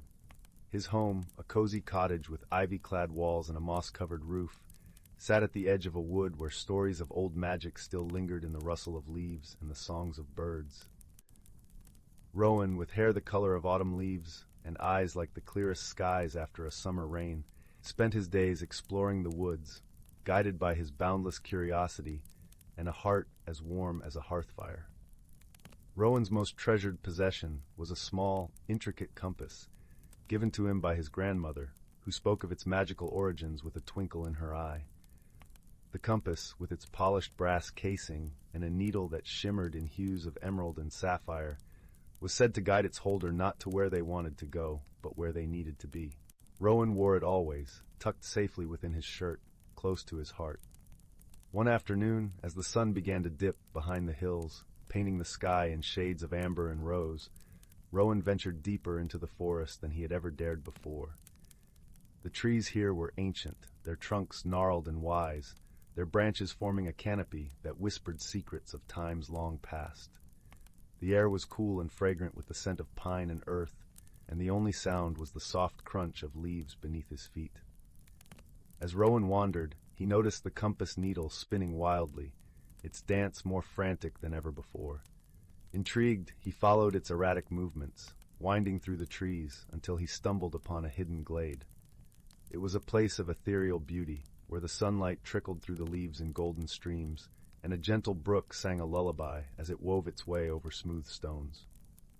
In the center of the glade stood an ancient oak, its roots stretching deep into the earth, and its branches reaching high into the sky.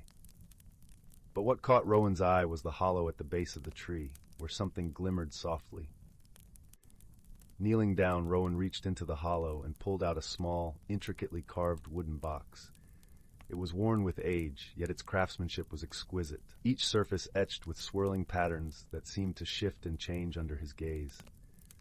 Rowan's heart beat with excitement as he opened the box, revealing a small, crystalline vial nestled within. The vial was filled with a shimmering liquid that sparkled like starlight caught in a glass. As he held it up to the light, he felt a sense of wonder and anticipation, as if the vial held not just liquid, but the promise of something extraordinary. Just then, the air shimmered, and from behind the oak stepped a figure as unexpected as the glade itself. It was a fox, but unlike any Rowan had seen before. Its fur was a rich tapestry of copper and gold, and its eyes gleamed with intelligence and mischief. The fox regarded Rowan with a look that was almost a smile, then spoke in a voice as smooth as velvet and as soft as the rustle of leaves. "You found it," the fox said, nodding towards the vial. "The elixir of echoes. It holds the power to hear the whispers of the past and the murmurings of the future." Rowan blinked in surprise, both at the fox's words and its ability to speak. "What do you mean?" he asked, curiosity piqued. "The elixir," the fox continued, "allows one to listen to the stories of the world, to understand the language of the wind, the tales of the rivers, and the secrets kept by the stones. But it must be used wisely, for knowledge is a powerful thing." Rowan felt a thrill of excitement mingled with a touch of trepidation. "What should I do with it?" The fox's eyes twinkled. "That, young one, is for you to decide. But know this, the world is full of wonders and mysteries, and sometimes the greatest discoveries come from listening." With those words, the fox turned and melted back into the shadows of the forest, leaving Rowan alone with the elixir and a heart full of questions. As the days turned into weeks, Rowan pondered the fox's words. He kept the elixir close, its mystery tugging at his thoughts like a persistent breeze. The compass, too, seemed more active, its needle guiding him to places in the forest where the air was thick with stories waiting to be heard. Rowan found himself listening more carefully to the world around him, noticing the subtle music in the wind and the whispers in the rustling leaves. One evening, as twilight painted the sky in hues of twilight blue and silver, Rowan decided to use the elixir. With a mixture of excitement and trepidation, he uncorked the vial and carefully sipped its contents. The liquid was cool and effervescent, like a sip of moonlight on a summer night. At first, nothing happened, but then, gradually, the world around him seemed to come alive with sound. The rustling leaves spoke of ancient times when giants walked the earth, and the brook recounted tales of journeys from the high mountains to the sea. Rowan listened, his heart wide open to the stories that unfolded around him, each one a thread in the tapestry of time. As the night deepened, Rowan heard a new voice, soft and gentle, like the brush of a feather. It was a voice filled with longing and sorrow, emanating from a place deep within the forest. Intrigued and moved by the sadness in the voice, Rowan followed the sound, guided by the compass, whose needle now pointed unwaveringly towards the heart of the forest. After a long walk, he arrived at a clearing bathed in the silvery light of the moon. There, at the center, stood a willow tree, its branches drooping like the tresses of a weeping maiden. Beneath its boughs sat a girl, her form translucent and shimmering like moonbeams on water. Her eyes were closed, and her lips moved in a silent lament. Rowan approached cautiously, his heart beating with compassion and curiosity.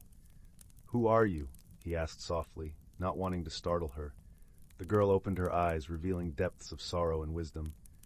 "I am Lyra, the keeper of forgotten songs," she replied, her voice a melody of sadness. "I watch over the stories and songs that time has forgotten." "Why do you sing so sadly?" Rowan asked, his heart aching for her. Lyra sighed, her breath a soft breeze that stirred the leaves. "Many songs and stories have been lost to time, their echoes fading into silence. I sing for them, for the memories that fade and the voices that are silenced." Rowan sat beside her, feeling the weight of her sorrow. "Is there anything I can do to help?" he asked, determined to bring comfort to the lonely spirit. Lyra's eyes sparkled with a glimmer of hope. "There is a way. If you listen and learn the songs of the world, you can help keep them alive. Share them with others, and they will live on in the hearts of those who hear them." Rowan nodded, understanding the importance of her request. "I will learn and share the stories and songs," he promised, his voice filled with determination. With a gentle smile, Lyra reached out and placed a hand on Rowan's heart. "Thank you, kind soul. You have a gift for listening, and through you, the world's stories will find new life." As dawn began to break, painting the sky in shades of gold and lavender, Lyra's form began to fade, her presence dissolving into the morning mist. "Remember," she whispered, her voice a soft echo in the breeze, "every story is a song, and every song is a story." Rowan watched as she disappeared, her words lingering in his heart like a cherished melody. He knew that his journey had only just begun, and that the elixir of echoes was not just a magical object, but a key to understanding the world in a new way. Over the following months, Rowan wandered the village and the surrounding countryside, listening to the stories of the land and its people. He learned the songs of the river, the tales of the mountains, and the whispers of the winds. Everywhere he went, he shared these stories, watching as they sparked joy and wonder in the hearts of those who listened. The village soon became a place of laughter and music, its people united by the shared stories that Rowan brought to life. Old tales were revived, and new ones were born, each one a thread in the rich tapestry of their community. Rowan's friendship with the magical fox deepened, the two often meeting in the hidden glade to share stories and laughter. Together, they discovered new wonders, their bond a testament to the power of friendship and the magic that lay within the world. As time passed, Rowan grew into a young man, his heart still as open and warm as it had been when he was a boy. The compass, ever his faithful guide, continued to lead him to places where stories waited to be discovered and shared. The elixir of echoes, though seldom used, remained a cherished reminder of the journey he had undertaken and the lessons he had learned.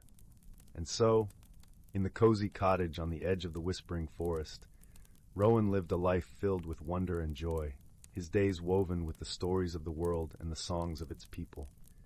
He knew that he was part of something greater, a custodian of tales both old and new, and that his gift for listening would always be his greatest treasure. And as the years rolled by, the village thrived, its people bound together by the timeless magic of stories shared and songs sung, all thanks to a boy with an enchanted compass and a heart as bright as the sunlit glade where his journey began. Story 27. Title: The Whisper of the Willow. In the heart of a quaint village, nestled within rolling hills where the sky met the earth in a gentle embrace, there existed a world untouched by time. The villagers, warm and welcoming, lived in harmony with nature, their days marked by the rhythmic cycles of the sun and moon. But it was beneath the boughs of an ancient willow tree, where a hidden world lay waiting to be discovered. The willow stood at the edge of a shimmering lake, its branches swaying softly in the breeze, as if whispering secrets to the water below. It was said that the tree had stood for centuries, watching over the village and guarding the mysteries that lay within its shade. One autumn morning, when the air was crisp and the leaves began their dance of fiery reds and golds, a young girl named Lila wandered through the village fields. Lila, with her curious eyes and a heart full of wonder, was known for her love of stories and adventures.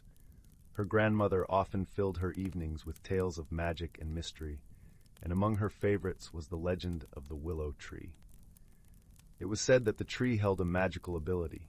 Once every 100 years, during the harvest moon, it would reveal a hidden world to those who were pure of heart and brave enough to seek it. Intrigued by the stories, Lila decided that she would discover this world for herself. As the sun dipped below the horizon, painting the sky in hues of lavender and coral, Lila set out towards the lake. The village, bathed in the gentle glow of the harvest moon, seemed to breathe with a quiet anticipation. Clad in her favorite woolen cloak, she made her way through the rustling fields, her footsteps light against the earth.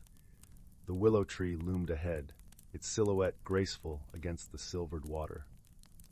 As Lila approached, she noticed something unusual, a soft, golden light emanating from within the tree's branches. Her heart quickened with excitement and a hint of trepidation. Taking a deep breath, she reached out and touched the rough bark. Instantly, she felt a warmth spread through her, as if the tree recognized her touch. The branches above parted slightly, revealing a shimmering path of light leading into the heart of the tree. With a sense of wonder and determination, Lila stepped onto the path. As she moved forward, the world around her transformed. The air was filled with a sweet, floral scent, and the gentle sound of laughter echoed in the distance. She emerged into a realm where colors seemed brighter, and the wind carried melodies of forgotten times. In this hidden world, the willow was not alone. Other trees, vibrant with life and magic, formed an enchanting forest. The leaves were a tapestry of colors, each one sparkling as if kissed by the stars. Creatures of all kinds, some familiar, others fantastical, moved among the trees, their eyes twinkling with curiosity and kindness. Lila's heart swelled with joy and awe at the beauty that surrounded her, but she knew she had a purpose, to uncover the secrets of this magical place, and perhaps to find something that could benefit her own world. As she wandered deeper into the forest, she encountered a small fox with fur as white as snow and eyes as blue as the summer sky. The fox, with a playful flick of its tail, beckoned her to follow. Trusting the creature's intent, Lila walked beside it, feeling an unspoken bond forming between them. The fox led her to a clearing where an ancient fountain stood, its waters shimmering with a silvery glow. Around the fountain, the air was filled with an ethereal music, a melody that seemed to speak directly to Lila's heart. She knelt by the fountain's edge and peered into the water, seeing not her reflection, but a vision of the village, its people going about their lives in harmony and peace. Suddenly, the water began to swirl, and the image shifted to show the willow tree, its branches heavy with a burden unseen. Lila understood. The tree was connected to both worlds, its magic a bridge between them. But something was causing it distress, and unless she found a way to help, both worlds could suffer. Determined to find answers, Lila turned to the fox, who nodded knowingly. Together they journeyed through the enchanting forest, visiting wise creatures who shared their knowledge and wisdom. An owl, perched high in a golden oak, spoke of a lost song that could heal the willow's heart. A family of deer, their eyes gentle and warm, described a forgotten dance that could restore balance to the realms. Gathering these pieces of wisdom, Leela realized that the key to helping the willow lay in combining these elements, a song and a dance, performed under the light of the harvest moon. But she could not do it alone. She needed companions who shared her sincerity and courage. As if sensing her thoughts, the forest responded. Creatures of all kinds emerged from their homes, birds with feathers of every hue, rabbits with coats like spun silk, and even a bear whose gentle nature belied its size. They gathered around Lila, their eyes filled with trust and friendship.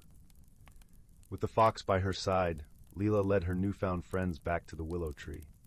The moon hung high in the sky, casting its silvery light upon the lake and the tree's branches. Taking a deep breath, Leela began to sing the melody she had learned from the forest, her voice weaving through the night like a soft breeze. The creatures joined her, their voices blending into a harmonious chorus that resonated with the very soul of the earth. As they sang, Lila and the fox began to dance, a graceful, flowing movement that mirrored the rhythm of the song and the gentle sway of the willow's branches. The air shimmered with magic, and the tree responded. Its branches lifted, releasing a cascade of golden leaves that glowed like stars.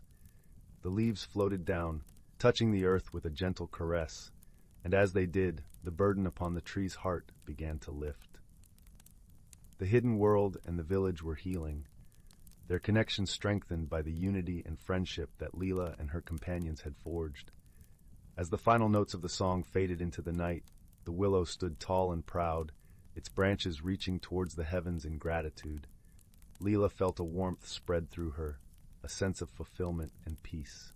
She knew that she had been part of something greater than herself, a journey that had changed her in ways she could not fully comprehend.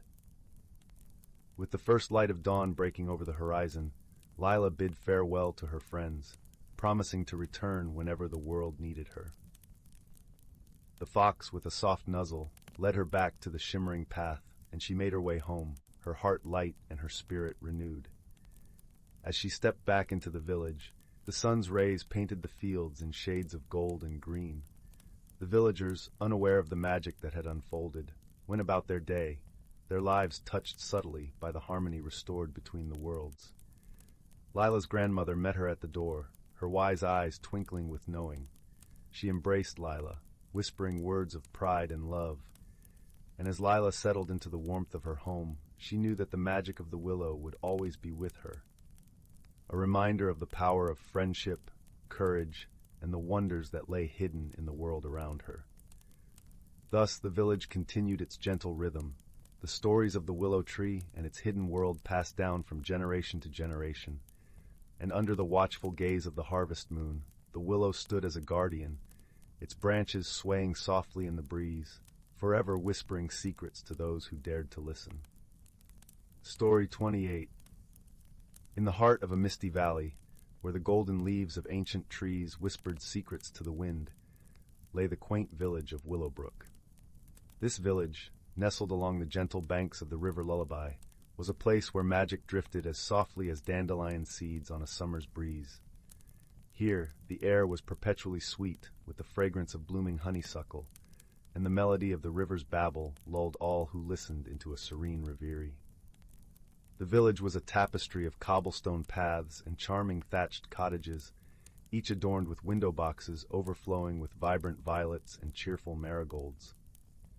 The centerpiece of Willowbrook was the grand Oak of Echoes, a colossal tree whose branches stretched skyward as if trying to tickle the clouds. It was said that the oak held memories of the past, whispering them to those who sat beneath its boughs with open hearts. In this peaceful village lived a young girl named Clara, known for her bright eyes and even brighter curiosity. Clara had a knack for noticing things others might overlook, a misplaced trinket, the peculiar pattern of the stars, or the subtle change in the song of a bird. Her days were filled with exploration and discovery, accompanied by her faithful feline companion, Whiskers, whose fur was as dark and sleek as midnight. One crisp autumn morning, as the villagers prepared for the annual harvest festival, a series of strange occurrences began to unfold. Clara, with Whiskers perched contentedly on her shoulder, was the first to notice. It started with the flowers in the window boxes. Overnight, the colors of the blooms had shifted, as if painted by an unseen hand. The violets had turned to shades of azure, and the marigolds now gleamed like the setting sun. "How curious," Clara mused, gently tracing a petal with her fingertip. Whiskers purred in agreement, his whiskers twitching with interest. The mystery deepened when the villagers discovered that the river's melody had changed. It now hummed a tune unfamiliar to even the oldest of the village elders, who claimed it sounded like a lullaby from a forgotten dream. Despite its unfamiliarity, the song was soothing, weaving a gentle spell over those who paused to listen. As the days passed, the peculiar happenings continued. Footprints appeared in the dew-laden grass, tiny and delicate, leading from the Oak of Echoes to the river's edge. At night, lights flickered in the forest beyond the village, twinkling like stars that had fallen to earth. Determined to unravel the mystery, Clara sought the wisdom of Elder Rowan, the village's kindly sage, whose beard was as long and white as the first snow of winter. His cottage, nestled beneath the protective branches of the oak, was filled with books and trinkets from adventures long past. "Elder Rowan," Clara began, her voice a soft murmur beneath the rustling leaves, "do you know what might be causing these strange events?" The elder chuckled, his eyes twinkling with the light of 1,000 tales. "Ah, my dear Clara," he replied, "the world is full of wonders, and sometimes it takes a keen eye and a curious heart to see them for what they truly are." With a knowing smile, he handed Clara a small, intricately carved wooden flute. "This," he said, "is a gift from the wind spirits, given to me many moons ago. They have a way of revealing truths hidden in plain sight. Play it by the river, and you may find the answers you seek." Thanking Elder Rowan, Clara tucked the flute into her satchel and set off with Whiskers, whose tail swayed with anticipation. They made their way to the river, where the water's song was most enchanting. As Clara raised the flute to her lips, the world around her seemed to hold its breath. The first note wove through the air like a gentle breeze, and the river's melody shifted in harmony with the flute's song. The lights in the forest appeared once more, drawing closer until they were visible as tiny, luminous beings, sprites with wings like gossamer and laughter like tinkling bells. One sprite, a little bolder than the rest, flitted forward. "Greetings, Clara," it chimed, its voice as light as the wind through chimes. "We are the keepers of the seasons, and we mean no harm. We seek only to bring a touch of enchantment to your village." Clara's heart swelled with understanding. "But why change the colors of the flowers and the song of the river?" she asked gently. The sprite twirled midair, its light casting playful shadows on the water. "The world needs a reminder of its beauty," it explained. "When things remain the same for too long, they are taken for granted. We hope to inspire wonder and joy." Clara nodded, her mind awhirl with the sprite's wisdom. "And the footprints?" A second sprite joined the first, its glow a soft lavender. "Those are ours," it giggled. "We love dancing in the moonlight and leaving trails for those who wish to follow." Understanding dawned on Clara like the first light of dawn. She had always believed in the magic of her world, but now she saw it with new eyes, as a tapestry of unseen wonders woven into the fabric of everyday life. With a grateful heart, Clara thanked the sprites for their gift of enchantment. As the flute's final note faded into the evening breeze, the sprites returned to their forest home, leaving behind a trail of sparkling light that lingered in the air. When Clara returned to Willowbrook, she shared her tale with the villagers, who listened with wide-eyed amazement. And so, the harvest festival that year was more magical than any before, filled with music, laughter, and an appreciation for the mysterious beauty of the world. As Clara lay in bed that night, with Whiskers curled up beside her, she felt a deep sense of peace. The strange occurrences were no longer a mystery, but a reminder of the magic that lay beneath the surface of life, waiting for those who dared to look beyond the ordinary. And as she drifted into a dream-filled sleep, Clara knew that whatever mysteries tomorrow might bring, she would greet them with curiosity, courage, and the warmth of friendship. For in the heart of Willowbrook, magic was always just a whisper away. Story 29, In the tranquil village of Willow Hollow, nestled amidst whispering forests and sun-dappled meadows, there lay a peculiar mystery that stirred gentle curiosity among its residents. The village, renowned for its enchantingly serene environment, was home to charming cottages with thatched roofs covered in moss, winding cobblestone paths lined with fragrant lavender, and the softest of breezes that carried the songs of chirping birds. It was during the twilight of summer that the mystery began. Every evening, as the sun dipped below the horizon and painted the sky in hues of pink and gold, the village's beloved bellflowers, which usually glowed in luminescent shades of blue, began to flicker erratically.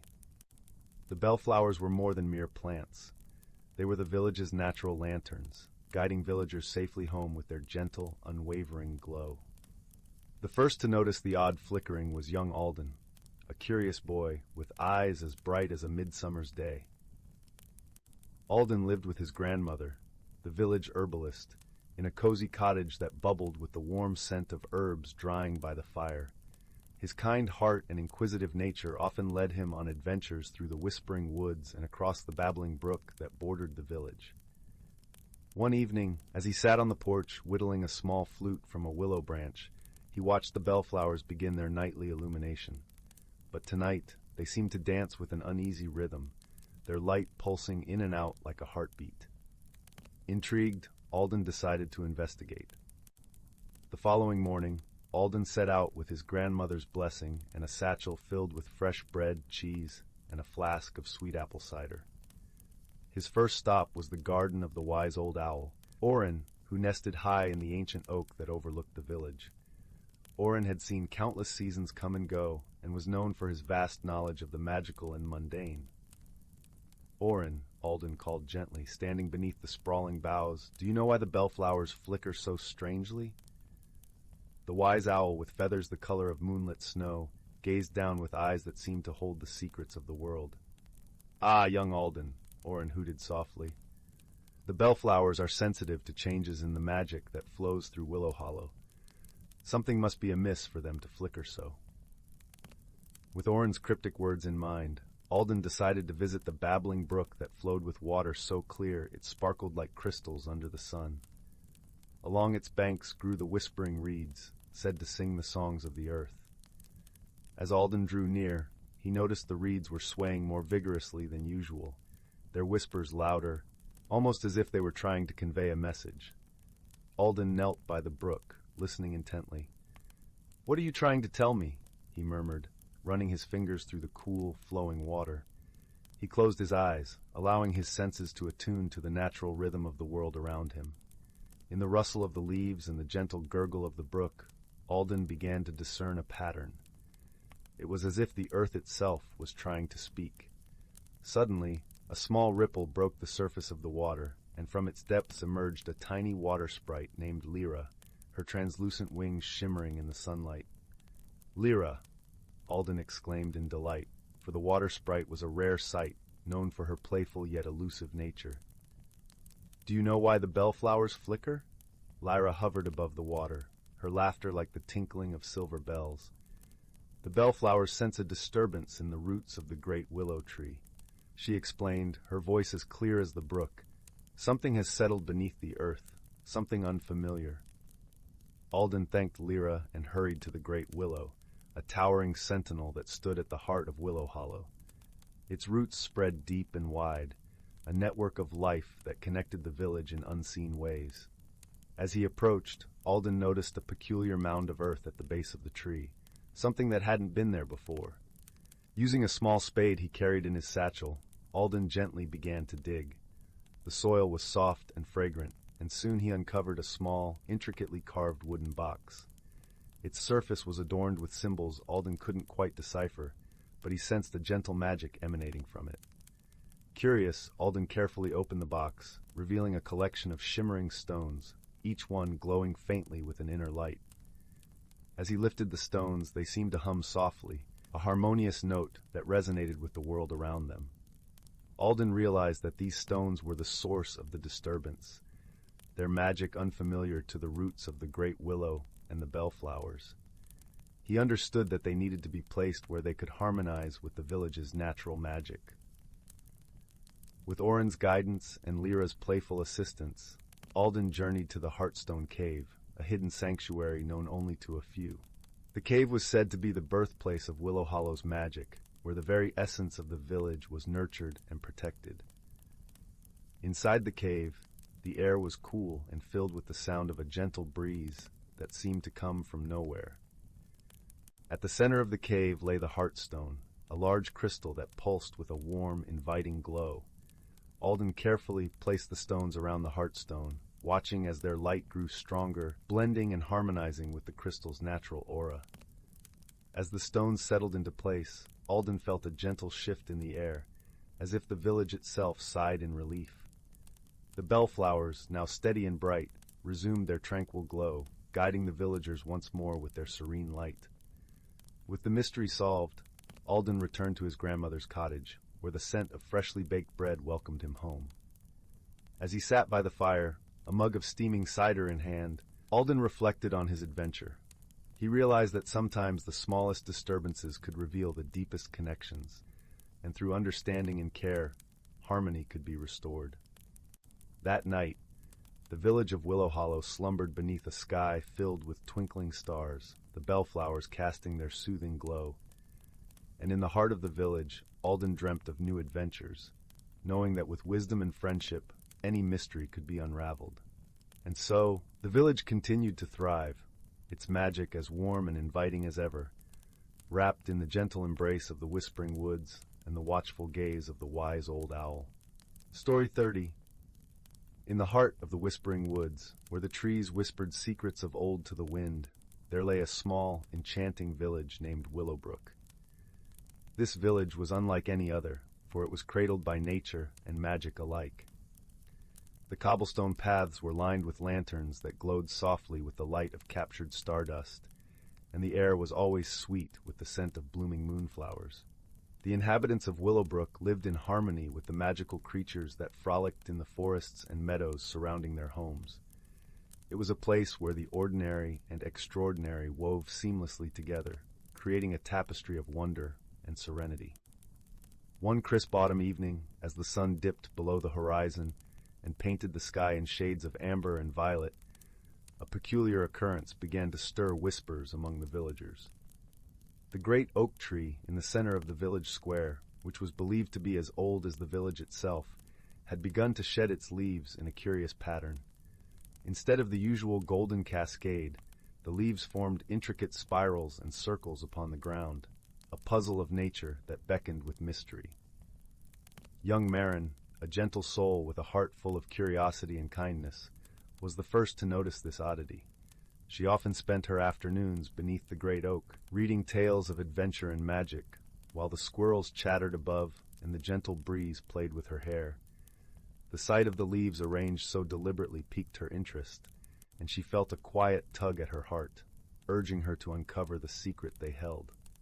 As twilight deepened and the stars began to twinkle like a scattering of diamonds, Marin decided to seek the wisdom of Eldrick, the village's wise old storyteller. Eldrick's cottage, nestled at the edge of the woods, was a haven of warmth and wisdom. It was said that he knew the language of the forest and the stories of the stars. Marin approached his door, the soft glow of the stardust lanterns lighting her path. She knocked gently, and the door creaked open to reveal Eldrick, his eyes twinkling with the light of 1,000 tales. "Ah, Marin," he greeted with a voice as soothing as the rustle of leaves. "What brings you to my door this eve?" "Eldrick," Marin began, her voice a soft melody in the night. "The great oak is shedding its leaves in the most peculiar patterns.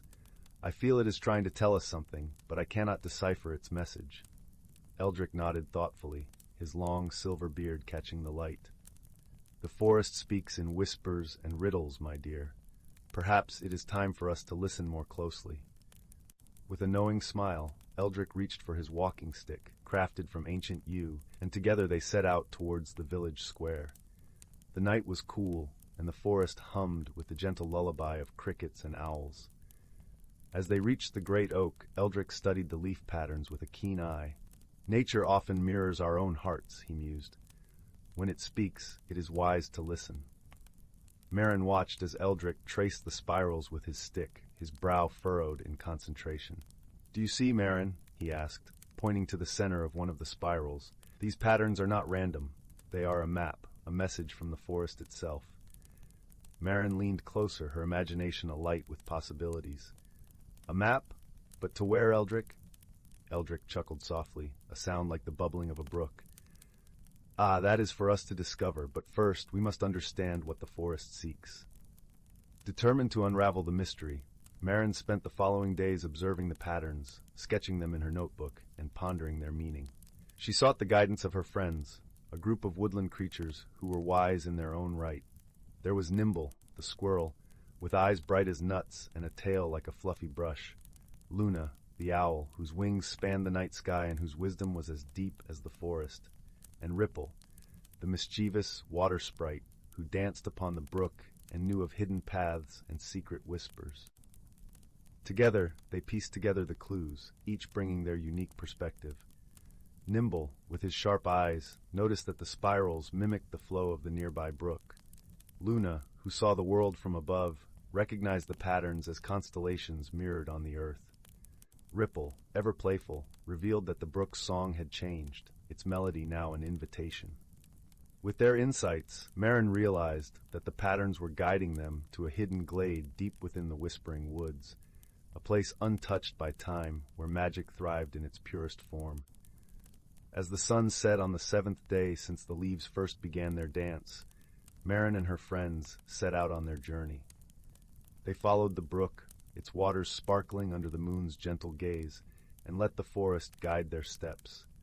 The air was filled with a sense of anticipation, and the forest seemed to hold its breath, waiting for their discovery.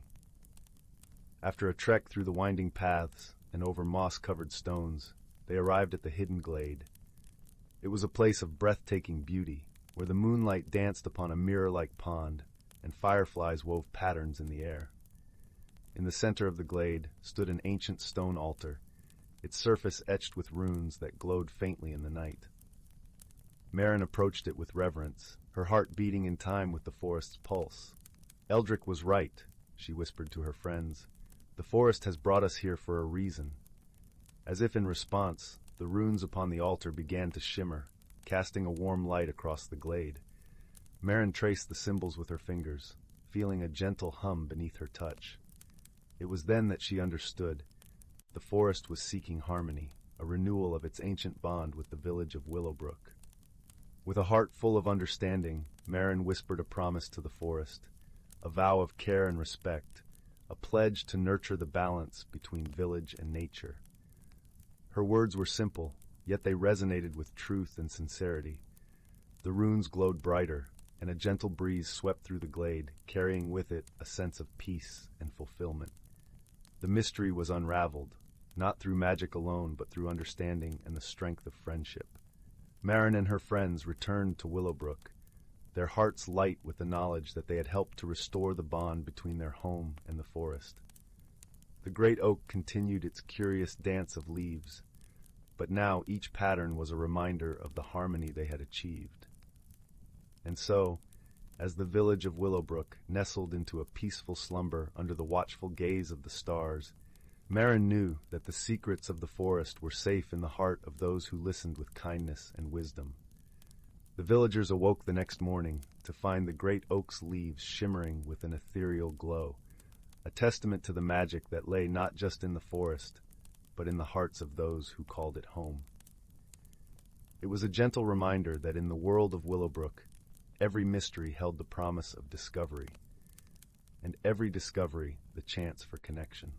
In time, the story of the great oak and the hidden glade became another cherished tale in Eldrick's collection, shared by the fireside on chilly nights, a tale of wonder and warmth that brought smiles to sleepy faces and dreams of magic in the hearts of children. The sun rose and set on Willowbrook, painting the world in hues of gold and silver, and life continued in its gentle rhythm. The forest whispered, and the village listened, and together they wove a story of harmony, a story that would be told for generations to come. And so, dear listener, as you drift into slumber, remember the whispers of the woods and the magic that lies in listening with an open heart. For in every corner of this wondrous world, there is a story waiting to be discovered, a gentle mystery to unravel, and a friendship to cherish. Sleep well and dream of wonders yet to come. Story 31. In a galaxy far, far away, where stars twinkled like diamonds on a velvet canvas, two unlikely companions found themselves thrown together by the whims of fate. On the planet Zendria, a world of towering crystal spires and shimmering oceans, lived Zara, a curious young explorer with eyes that sparkled like the twin moons. Her species, the Zendrians, were known for their quick wit and insatiable thirst for knowledge. Meanwhile, on the distant planet Krylox, a harsh desert world of rugged canyons and swirling sandstorms, dwelled Ruck, a strong-willed and gruff-looking creature with leathery skin and a heart as vast as the endless dunes. The Kryloxians were a proud race, valuing perseverance and loyalty above all else. Their paths crossed when Zara's experimental spacecraft malfunctioned and crash-landed on the fringes of Krylox. As she emerged from the wreckage, dazed and disoriented, she found herself face-to-face with the imposing Ruck, who had been drawn to the commotion. At first, their encounter was marred by misunderstandings. Zara, unaccustomed to the harshness of Krylox, viewed Ruck as a fearsome beast, while Ruck saw her as a naive outsider, unfit to survive the planet's unforgiving environment.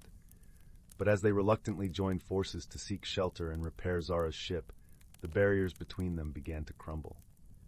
Together, they faced the scorching heat, treacherous sandstorms, and cunning predators that roamed the dunes. In those shared challenges, they discovered strengths they never knew they possessed.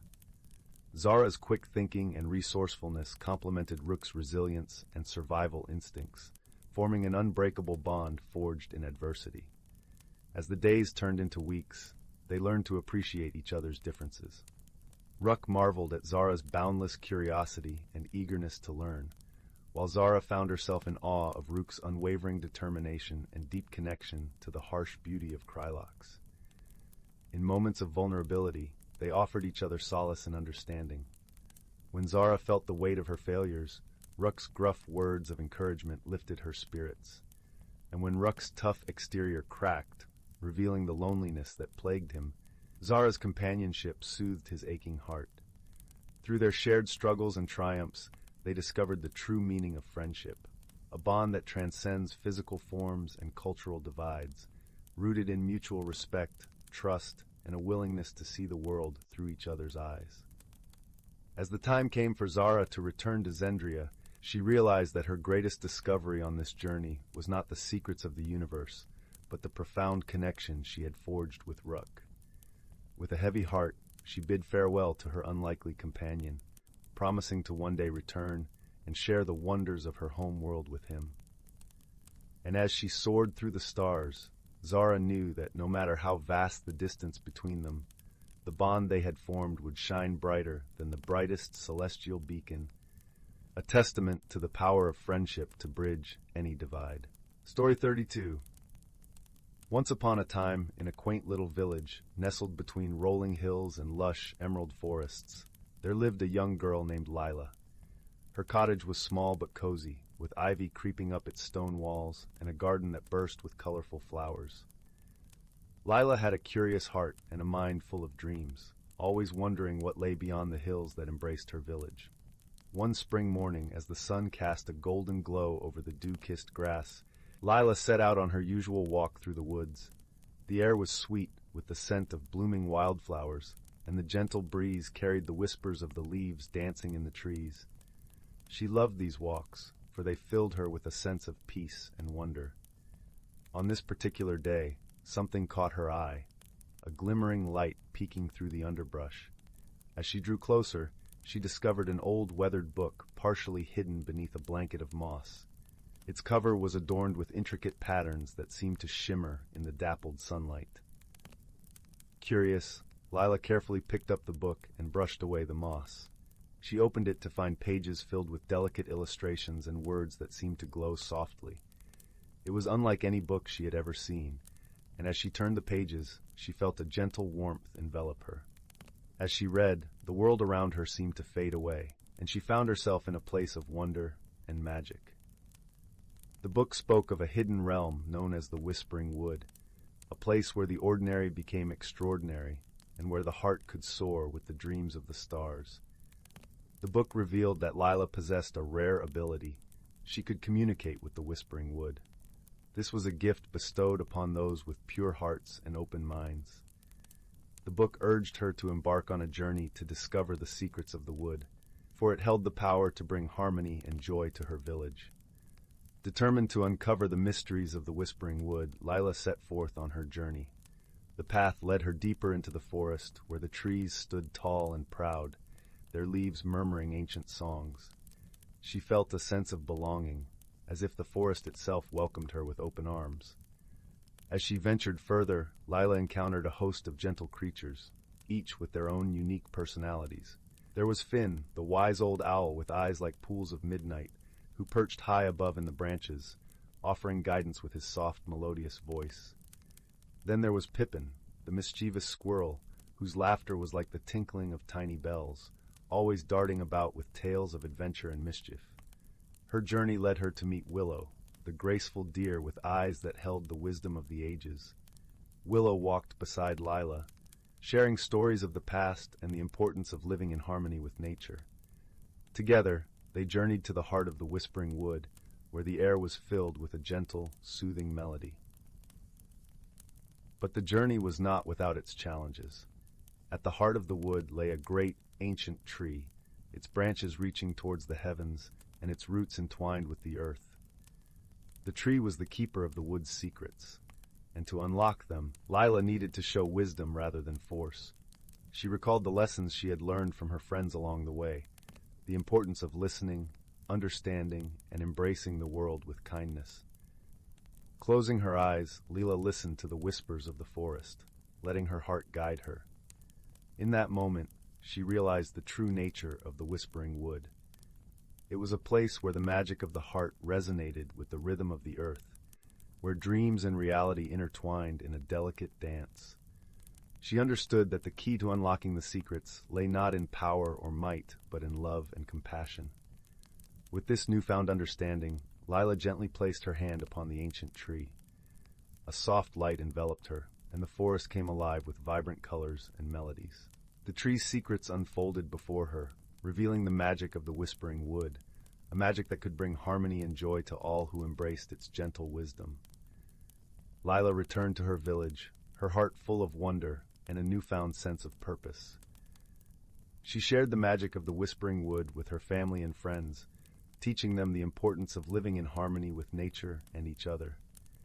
And so, Lila's village flourished, its people living in peace and unity with the world around them. The whispering wood remained a place of enchantment and wonder, a gentle reminder that true magic lies within the heart. As the sun set behind the hills, casting a warm golden glow over the village, Lila sat by her window, the book resting in her lap. She listened to the whispers of the leaves and the songs of the stars, knowing that the magic of the whispering wood would always be with her. And with that comforting thought, she drifted into a peaceful sleep, her dreams filled with the wonders of a world where the ordinary became extraordinary, and where the heart could soar with the dreams of the stars. Story 33. In the heart of the whispering wood, where the trees hummed a soft lullaby, and the air was sweetened with the scent of honeysuckle and dew, lay the quaint village of Bramble Hollow. Cobblestone paths wound through the village like ribbons, leading to cozy cottages with thatched roofs, each one nestled in the embrace of vibrant gardens and flowering hedges. One cool autumn evening, as the sun dipped below the horizon, painting the sky in hues of lavender and gold, the villagers gathered for their usual twilight tea at the Honeydew Inn. The inn was a warm haven, its hearth crackling cheerfully, casting a golden glow over the room. It was here that stories were shared and laughter flowed as freely as the honeyed cider. But that evening, a gentle murmur of concern swept through the crowd. It seemed that something peculiar was afoot in Bramble Hollow. The enchanted lanterns that lined the village paths, which normally danced with a steady, comforting light, had begun to flicker and dim inexplicably. Each night, a different lantern would glow faintly, casting eerie shadows that whispered secrets into the night. The villagers, though puzzled, were not overly worried. After all, Bramble Hollow was a place where magic was as common as the morning mist. Yet the mystery of the flickering lanterns tickled at their curiosity, like the soft flutter of a moth's wings. Amid the gathering, a young girl named Clara listened intently to the conversation. Clara was known throughout the village for her sharp mind and gentle heart. She had a knack for noticing the small details that others might overlook, and her eyes sparkled with the light of 1,000 questions. "I wonder," Clara mused aloud, her voice as soft as the autumn breeze, "if the flickering could be a message of some sort. Perhaps someone, or something, is trying to tell us something." Sitting beside her was old Tobias, the village's wise elder, whose beard was as white as the first snowflake of winter, and whose eyes twinkled with the wisdom of many years. He nodded thoughtfully, his fingers tracing the rim of his teacup. "There is much in this world that we do not yet understand," Tobias replied, his voice deep and soothing. "But I have found that listening with an open heart often reveals more than we might expect." Determined to uncover the mystery, Clara decided to embark on a gentle quest. She bundled herself in her favorite cloak, a patchwork of blues and greens, and set out into the night. The air was crisp, carrying the scent of fallen leaves and the distant call of an owl. The lanterns along the path flickered softly, their light dancing like tiny stars captured in glass. As Clara wandered through the village, she was joined by her dear friend, Pippin, a cheerful squirrel with fur the color of cinnamon and eyes that sparkled with mischief. Pippin had a habit of collecting curious objects and had a nose for adventure. "Flickering lights, you say?" Pippin chattered, scampering along the cobblestones beside Clara. "I heard that the old lantern by the willow tree was glowing particularly dim last night. Perhaps we should start there." Together they made their way to the edge of the village, where a grand willow tree stood sentinel, its branches swaying gently like a dancer's graceful arms. Beneath the tree, the lantern flickered softly, casting a gentle glow over the ground. Clara knelt down to examine the lantern, her fingers brushing against the cool metal. Pippin watched with keen interest, his tail twitching with excitement. As Clara peered inside the lantern, she noticed something unusual. Nestled among the soft glow was a tiny creature, its wings shimmering like moonlight on water. "Oh, look, Pippin!" Clara whispered, her voice filled with wonder. "It's a glow sprite." The glow sprite, a delicate creature known for its luminescent wings and gentle nature, fluttered its wings in greeting. Its light pulsed gently like the heartbeat of a star. Pippin chattered with delight. "I've heard of these little ones. They're known to bring messages from the enchanted grove. Perhaps this one has something to tell us." Clara reached out with a gentle hand, allowing the glow sprite to land softly on her palm. It twinkled brightly, its light casting playful patterns on Clara's face. "Can you show us what you wish to say?" Clara asked kindly. In response, the glow sprite flitted from her hand, hovering in the air. It began to trace patterns of light, weaving a story in the night sky. Clara and Pippin watched in awe as the sprite painted a picture of a hidden pond deep within the whispering wood, where the water shimmered with magic and time flowed like a gentle river. "It's guiding us to the hidden pond," Pippin exclaimed, his eyes wide with excitement. With the glow sprite leading the way, Clara and Pippin ventured deeper into the forest. The trees whispered secrets as they passed, and the moon cast a silvery trail upon the path. As they walked, Clara felt a sense of peace, as if the forest itself was wrapping them in a warm embrace. After a short journey, they reached the hidden pond, its surface smooth and glassy, reflecting the stars above like scattered jewels. Clara and Pippin approached the water's edge, where the glow sprite danced merrily, its light mingling with the moonlight. "Thank you, little one," Clara said softly, watching as the glow sprite dipped down to the pond's surface. As they gazed at the water, Clara noticed something extraordinary.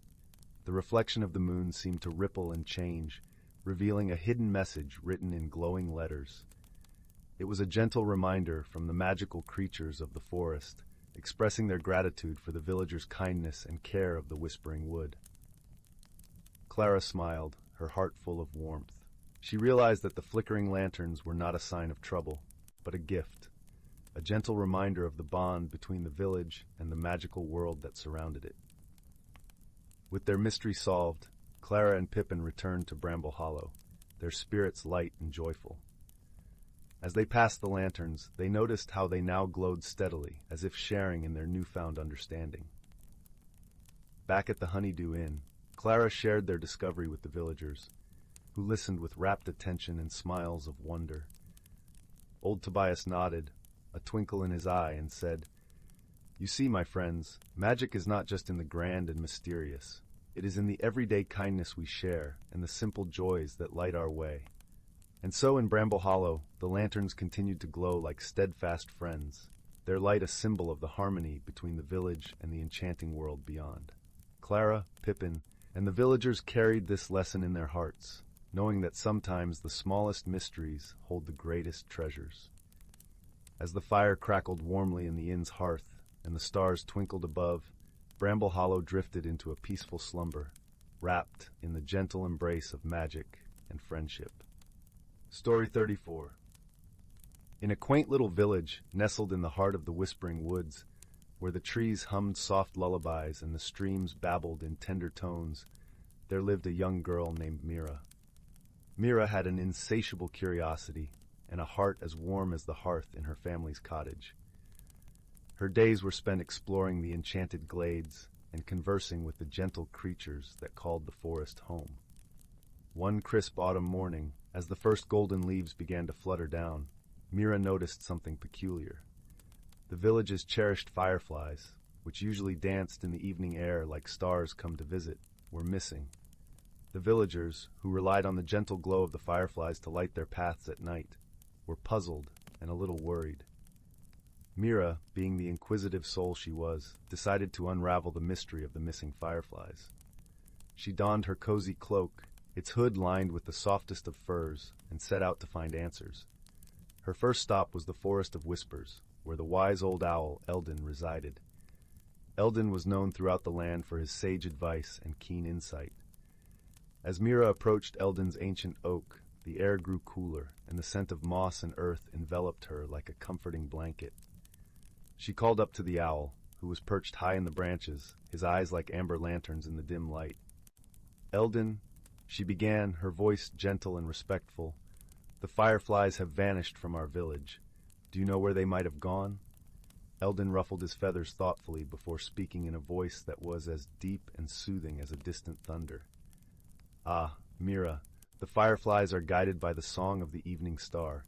Perhaps it has been silenced." This revelation puzzled Mira, for she had never heard of such a thing as the evening star's song. Yet, she knew that Eldon's words were never without purpose. Thanking the owl, she continued her quest, her mind whirring with possibilities. Her next visit was to the sparkling stream, where the water nymphs played and splashed. These ethereal beings, with their laughter like tinkling bells, were known to have ears attuned to the melodies of the cosmos. Mira found them weaving garlands of river lilies, their silvery forms shimmering under the sun's embrace. "Dear nymphs," Mira called, her voice as light and clear as the stream itself, "have you heard the song of the evening star lately?" The nymphs paused, their eyes wide with surprise. "The song has indeed grown faint," one of them replied, her voice a whisper of wind through leaves. "It is said that the melody rests in the heart of the crystal cavern." Mira thanked the nymphs, her path now clear. She would visit the crystal cavern, a place of beauty and mystery, where the air was filled with the twinkling echoes of crystalline notes.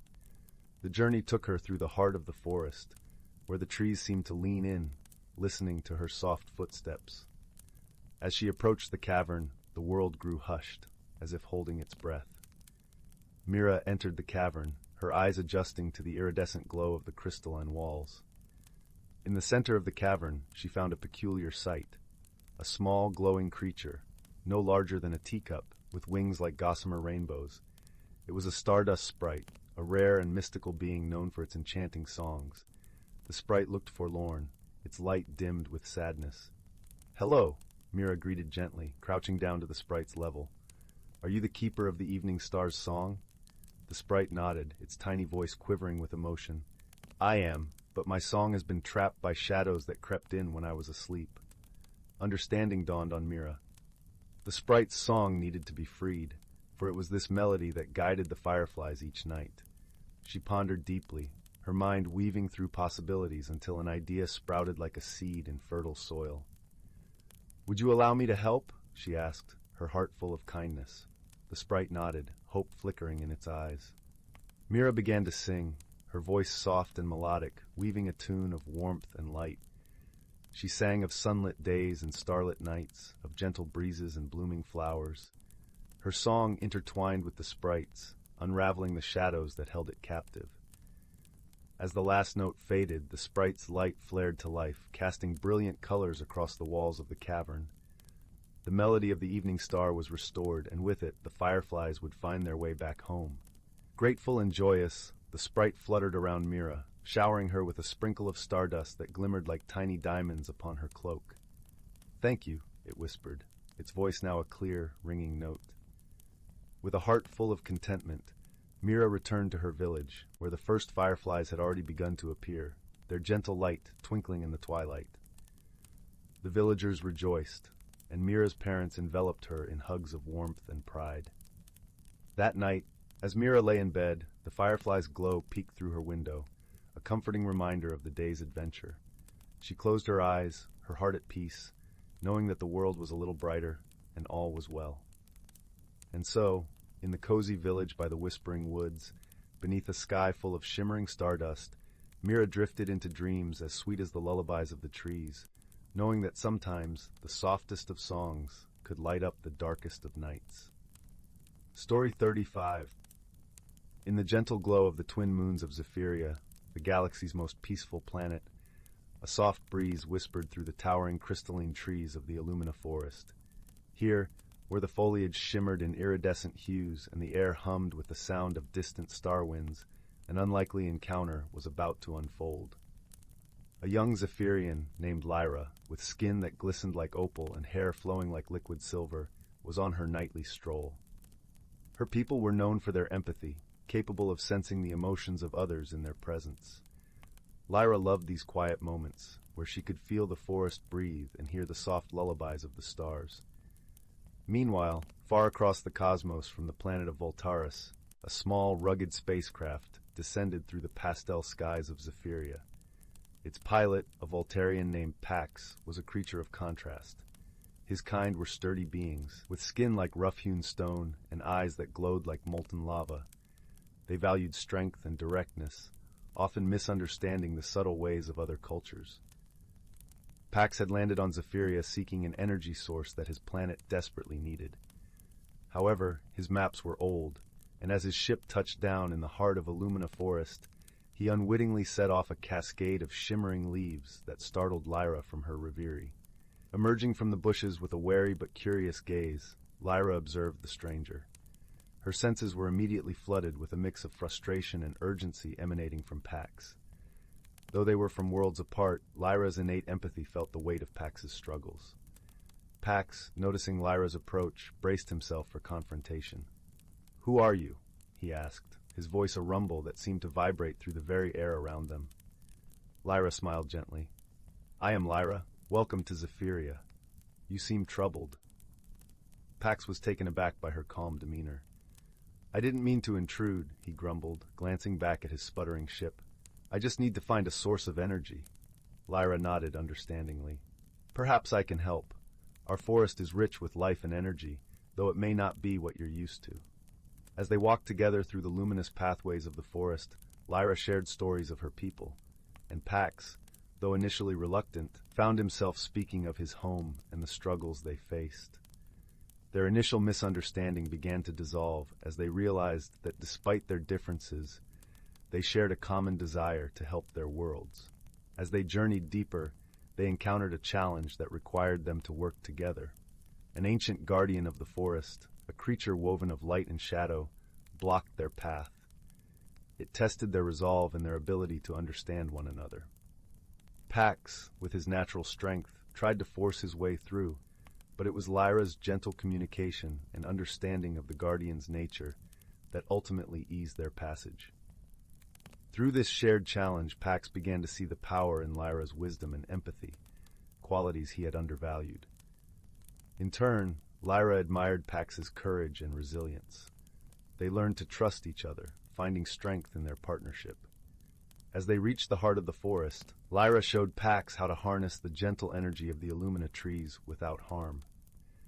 Pax marveled at how different it was from the harsh methods his people used, and he felt a newfound respect for the Zephyrian way of living in harmony with nature. Their time together in the forest drew to a close, but the bond they had formed remained strong. Pax repaired his ship with Lyra's guidance, and as he prepared to depart, he promised to return not just for resources, but to visit a friend. Lyra watched as Pax's ship ascended, leaving a trail of shimmering stardust in its wake. She felt a warmth in her heart, knowing that they had both grown from their experience. Under the watchful gaze of the twin moons, Lyra whispered a farewell that danced on the breeze, knowing that across the vast expanse of the galaxy, they had discovered the true meaning of friendship, a connection that transcended differences, built on understanding and mutual respect. And so, as the stars twinkled overhead, the gentle harmony of Zephyria and the rugged strength of Voltaris sang a new song of unity and camaraderie, a melody that would echo through the cosmos for all time. Story 36. The Whispering Woods and the Lantern of Luminara. In the small village of Amberley, nestled at the edge of the Whispering Woods, tales of enchantment and mystery were as old as the trees themselves. The woods were a place of wonder, where the air was thick with secrets and magic lingered in the rustling leaves. Yet it was also a place avoided by many, for deep within its heart lay a hidden world, known only to those with the courage to seek it. The village was a cozy cluster of thatched roof cottages, surrounded by fields of lavender that swayed gently in the breeze, filling the air with a soothing fragrance. The villagers were kind and simple folk, their days marked by the rhythm of the seasons and the quiet pleasures of rural life. In one such cottage lived a young girl named Leora. She had hair the color of autumn leaves and eyes that sparkled with curiosity. Leora was known for her gentle nature and the way she seemed to understand the whispers of the wind and the songs of the birds. She often spent her afternoons wandering the edges of the whispering woods, listening to the stories the forest had to tell. One cool autumn evening, as the setting sun painted the sky in hues of orange and pink, Leora sat at her window, gazing out at the woods. Her heart longed for adventure, and she felt a pull towards the trees, as though they were calling her name. "Leora," her mother called from the kitchen, "come help me with supper." Leora reluctantly tore her gaze from the window and joined her mother. As they prepared the meal, her mother spoke of the coming winter and the preparations they must make. But Leora's mind drifted back to the woods, to the stories of hidden worlds and magical beings that her grandmother used to tell. That night, as the village lay quiet under a blanket of stars, Leora lay awake in her bed, listening to the gentle rustle of the leaves outside. Unable to resist the call of adventure any longer, she quietly slipped out of bed, wrapped a warm cloak around her shoulders, and tiptoed out of the cottage. The moon cast a silvery glow over the landscape as Leora made her way towards the Whispering Woods. The air was crisp and carried the scent of pine and earth. As she entered the woods, the trees seemed to lean in, welcoming her into their embrace. The deeper she ventured, the more the forest came alive. The leaves whispered secrets, and the branches formed intricate patterns against the sky. Leora felt a sense of wonder and awe, as though she were stepping into a dream. After walking for what felt like hours, Leora came upon a clearing bathed in moonlight. In the center stood an ancient oak tree, its twisted branches reaching towards the heavens. Beneath the tree lay a small, flickering light, like a star fallen to earth. Curious, Leora approached the light and discovered it was a lantern, crafted from delicate glass and metal, its surface etched with intricate patterns. The lantern glowed with a soft, warm light that seemed to pulse with life. As she reached out to touch it, a voice, gentle and melodic, echoed through the clearing. "The Lantern of Luminara," it said, "a beacon for those who seek the hidden world." Leora looked around, but saw no one. "Who are you?" she asked, her voice barely a whisper. The voice replied, "I am the spirit of the forest, and I have watched over these woods for centuries. The lantern is a gift for those with pure hearts and the courage to seek the truth." Leora felt a thrill of excitement mixed with apprehension. She had heard of the Lantern of Luminara in her grandmother's tales, a magical object that could reveal the hidden world within the Whispering Woods. "Will you accept the lantern and embark on a journey of discovery?" the voice asked. Leora nodded, her heart pounding with anticipation. "Yes, I will." As she lifted the lantern, its light grew brighter, illuminating the clearing with a warm, golden glow. The air shimmered, and the world around her seemed to shift and change. The trees swayed gently, their leaves whispering secrets in a language she couldn't quite understand. With the lantern in hand, Leora began her journey deeper into the woods. The path before her was bathed in light, and she felt a sense of peace and purpose guiding her steps. As she walked, Leora encountered creatures she had only heard of in stories. A family of fireflies danced around her, their tiny lights twinkling like stars. A wise old owl perched on a branch, its eyes gleaming with wisdom. And a gentle deer with antlers like branches nodded in greeting as she passed. Each encounter filled her with a sense of wonder and belonging, as though she were part of a world she had always known in her heart. The forest seemed endless, a labyrinth of trees and shadows, but Leora felt no fear. The lantern's light guided her, and she trusted in its magic to lead her to the hidden world. As she journeyed deeper, the air grew cooler and the shadows longer. The forest was silent now, save for the gentle rustle of leaves. Leora felt a sense of anticipation, as though she were on the brink of discovering something extraordinary. Finally, she reached a glade where the moonlight danced upon a shimmering pool. The water was as clear as glass, reflecting the stars above. At the center of the pool stood a small island, and on it, a stone altar, ancient and weathered by time. Leora approached the water's edge, her reflection rippling in the surface. The lantern's light cast a golden glow over the pool, revealing a path of stepping stones that led to the island. With each step, Leora felt the weight of the forest's magic surrounding her, a tangible presence that filled her with awe. When she reached the altar, she placed the lantern upon it, the light casting intricate patterns over the stone. In that moment, the air shimmered, and a figure appeared before her, ethereal and radiant. It was the spirit of the forest, its form shifting like the wind through the trees. "Welcome, seeker of truth," the spirit said, its voice a melody of the earth. "You have come far, guided by the light of Luminara. What do you seek?" Leora took a deep breath, her heart filled with the courage of her journey. "I seek to understand the world hidden within these woods, to learn its secrets and share its wonders." The spirit smiled, its light flickering like the lantern. "You have shown courage and kindness, and the forest has embraced you as one of its own. The hidden world is within you, a place of wisdom and magic that can only be found by those who seek with an open heart." As the spirit spoke, Leora felt a warmth spreading through her, a connection to the forest and all its creatures. She understood now that the hidden world was not a place to be found, but a state of being, a way of seeing the world with wonder and love. "You are part of the forest, Leora," the spirit said, "and its magic will be with you always. Go forth and share its light with the world." With those words, the spirit faded, leaving Leora standing by the altar, the lantern's light still glowing brightly. She returned to the village, her heart filled with the magic of the Whispering Woods. She knew that her journey had changed her, that she carried the hidden world within her. And so, Leora became a storyteller, sharing the tales of her adventures with the villagers.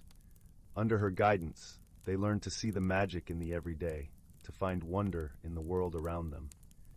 The Whispering Woods remained a place of mystery and enchantment, a source of inspiration for all who dared to listen to its whispers. And Leora, with the Lantern of Luminara as her guide, continued to explore its secrets, her heart forever open to the magic of the hidden world. The Whispering Woods and the Lantern of Luminara. In the small village of Amberley, nestled at the edge of the Whispering Woods, tales of enchantment and mystery were as old as the trees themselves. The woods were a place of wonder, where the air was thick with secrets and magic lingered in the rustling leaves. Yet it was also a place avoided by many, for deep within its heart lay a hidden world, known only to those with the courage to seek it. The village was a cozy cluster of thatched roof cottages, surrounded by fields of lavender that swayed gently in the breeze, filling the air with a soothing fragrance. The villagers were kind and simple folk, their days marked by the rhythm of the seasons and the quiet pleasures of rural life. In one such cottage lived a young girl named Leora. She had hair the color of autumn leaves and eyes that sparkled with curiosity. Leora was known for her gentle nature and the way she seemed to understand the whispers of the wind and the songs of the birds. She often spent her afternoons wandering the edges of the whispering woods, listening to the stories the forest had to tell. One cool autumn evening, as the setting sun painted the sky in hues of orange and pink, Leora sat at her window, gazing out at the woods. Her heart longed for adventure, and she felt a pull towards the trees, as though they were calling her name. "Leora," her mother called from the kitchen, "come help me with supper."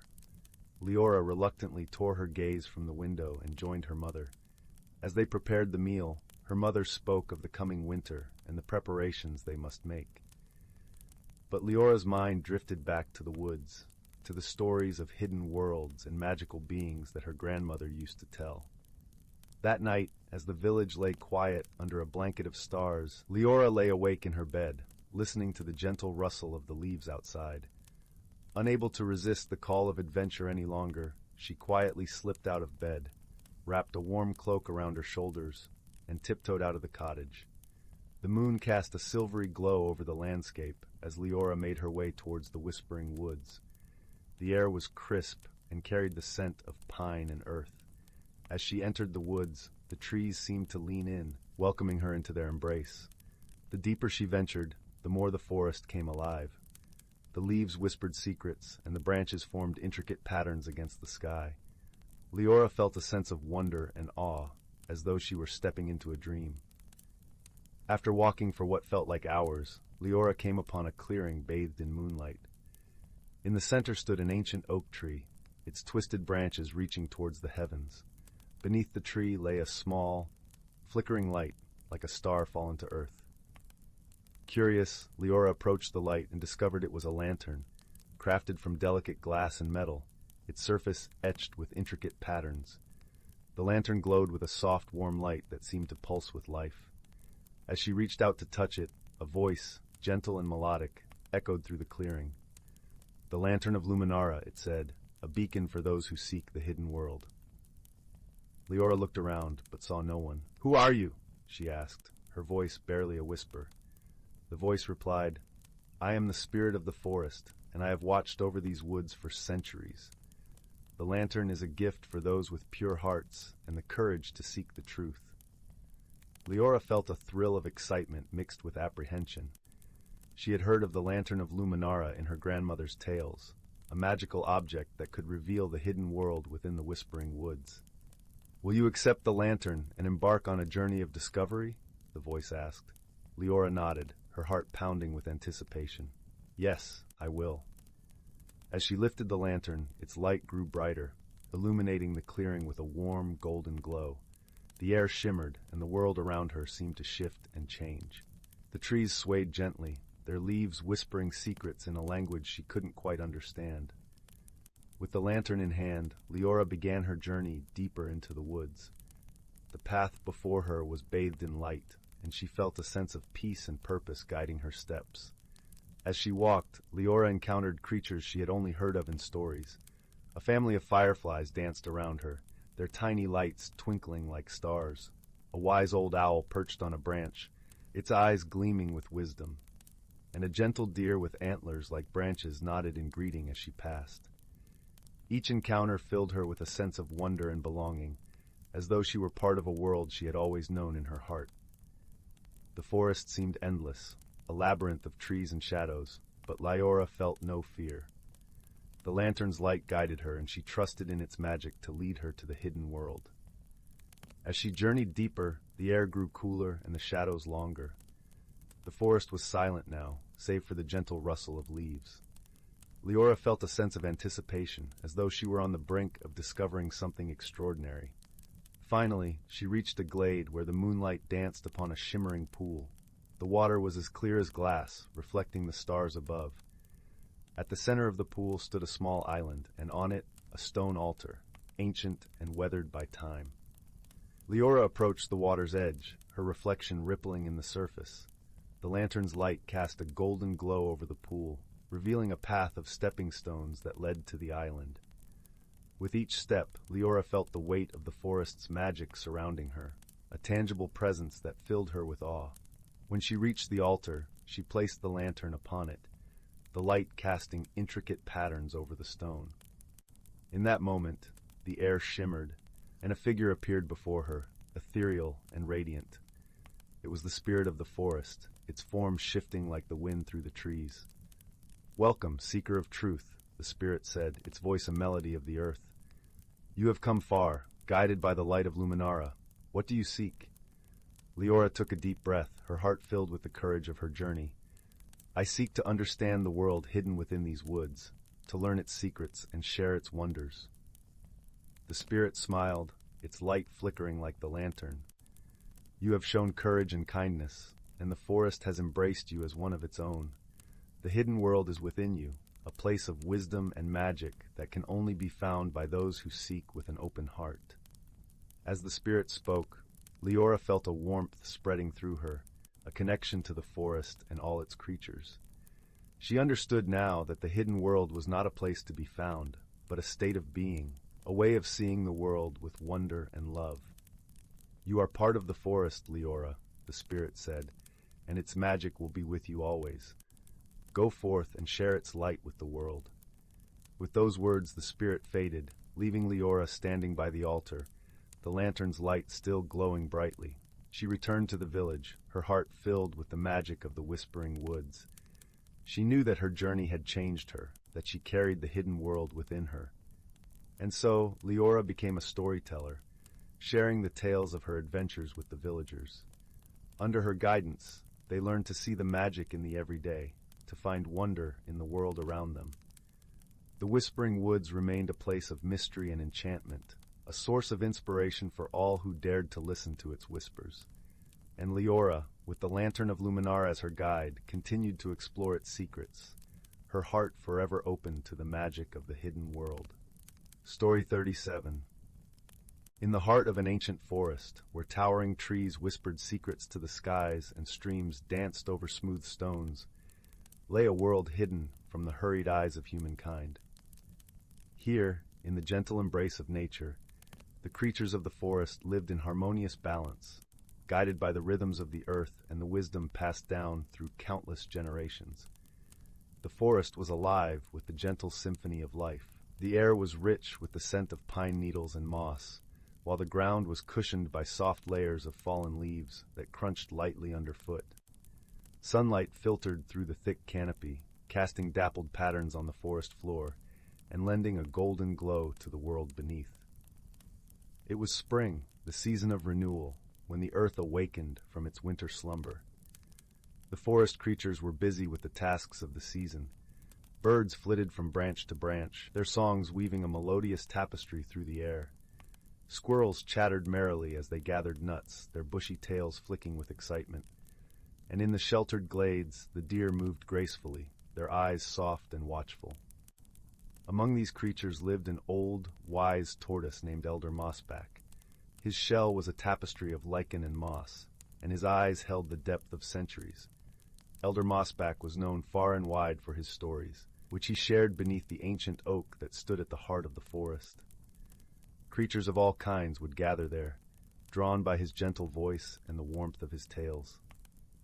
One particular spring morning, as the mist lifted from the forest floor and the first rays of sun kissed the dew-laden leaves, Elder Mossback began to speak. The animals gathered around, their eyes wide with anticipation. Once, in a time long forgotten, the forest was threatened by a great imbalance. He began, his voice a soothing rumble that seemed to resonate with the very earth itself. The seasons had forgotten their dance, and winter lingered too long, casting a chill over the land. A shiver ran through the assembled creatures, for they knew the importance of the season's dance, each one flowing into the next, bringing with it the changes that nurtured life. "In those days," continued Elder Mossback, "there lived a young fox named Fern. She was clever and kind-hearted, with a coat as red as the autumn leaves and eyes that sparkled like the stars. Fern had always been a curious soul, eager to learn the secrets of the forest and her inhabitants. The animals leaned in closer, captivated by the tale of Fern, who was known to them as a figure of legend. Fern was troubled by the endless winter, Elder Mossback said, his voice dropping to a conspiratorial whisper. She saw the hardship it brought to her friends, the struggle for food and warmth. Determined to help, she sought the wisdom of the ancient beings who dwelled in the forest's hidden places. The forest seemed to hold its breath as Elder Mossback spoke of Fern's journey. She traveled to the heart of the forest, where the trees grew so tall and thick that they whispered only to the sky. There, in a grove untouched by time, lived the seasons' circle, ancient spirits who watched over the world. As Fern approached, the spirits appeared before her, he said, describing their forms, spirits of mist and shadow, of light and wind, each one embodying the essence of a season. Fern bowed her head respectfully, her heart full of hope and courage. The spirits listened as Fern spoke of the forest's plight, her voice steady and sincere. Winter, represented by a figure draped in frost and snow, stepped forward. "We did not realize our dance had faltered," Winter said, his voice like the soft crunch of snow underfoot. "We have become lost in our own rhythms." Fern, with her gentle wisdom, proposed a solution. "Perhaps," she suggested, "if you each share your gifts with us, the forest can remind you of your dance." The spirits considered her words, and slowly they nodded in agreement. Thus, a pact was made. Spring brought forth a rain of blossoms, new life unfurling in vibrant hues. Summer followed with warm breezes and sunlight that kissed the earth. Autumn painted the world in gold and crimson, while winter, now mindful of his place, brought the gentle hush of snow. Through Fern's courage and kindness, Elder Mossback concluded, the seasons found their balance once more, and the forest thrived in harmony. The creatures around Elder Mossback nodded, their hearts warmed by the tale. They understood the lesson woven into the story, the importance of balance, of listening and understanding, and the power of a single kind heart to make a difference.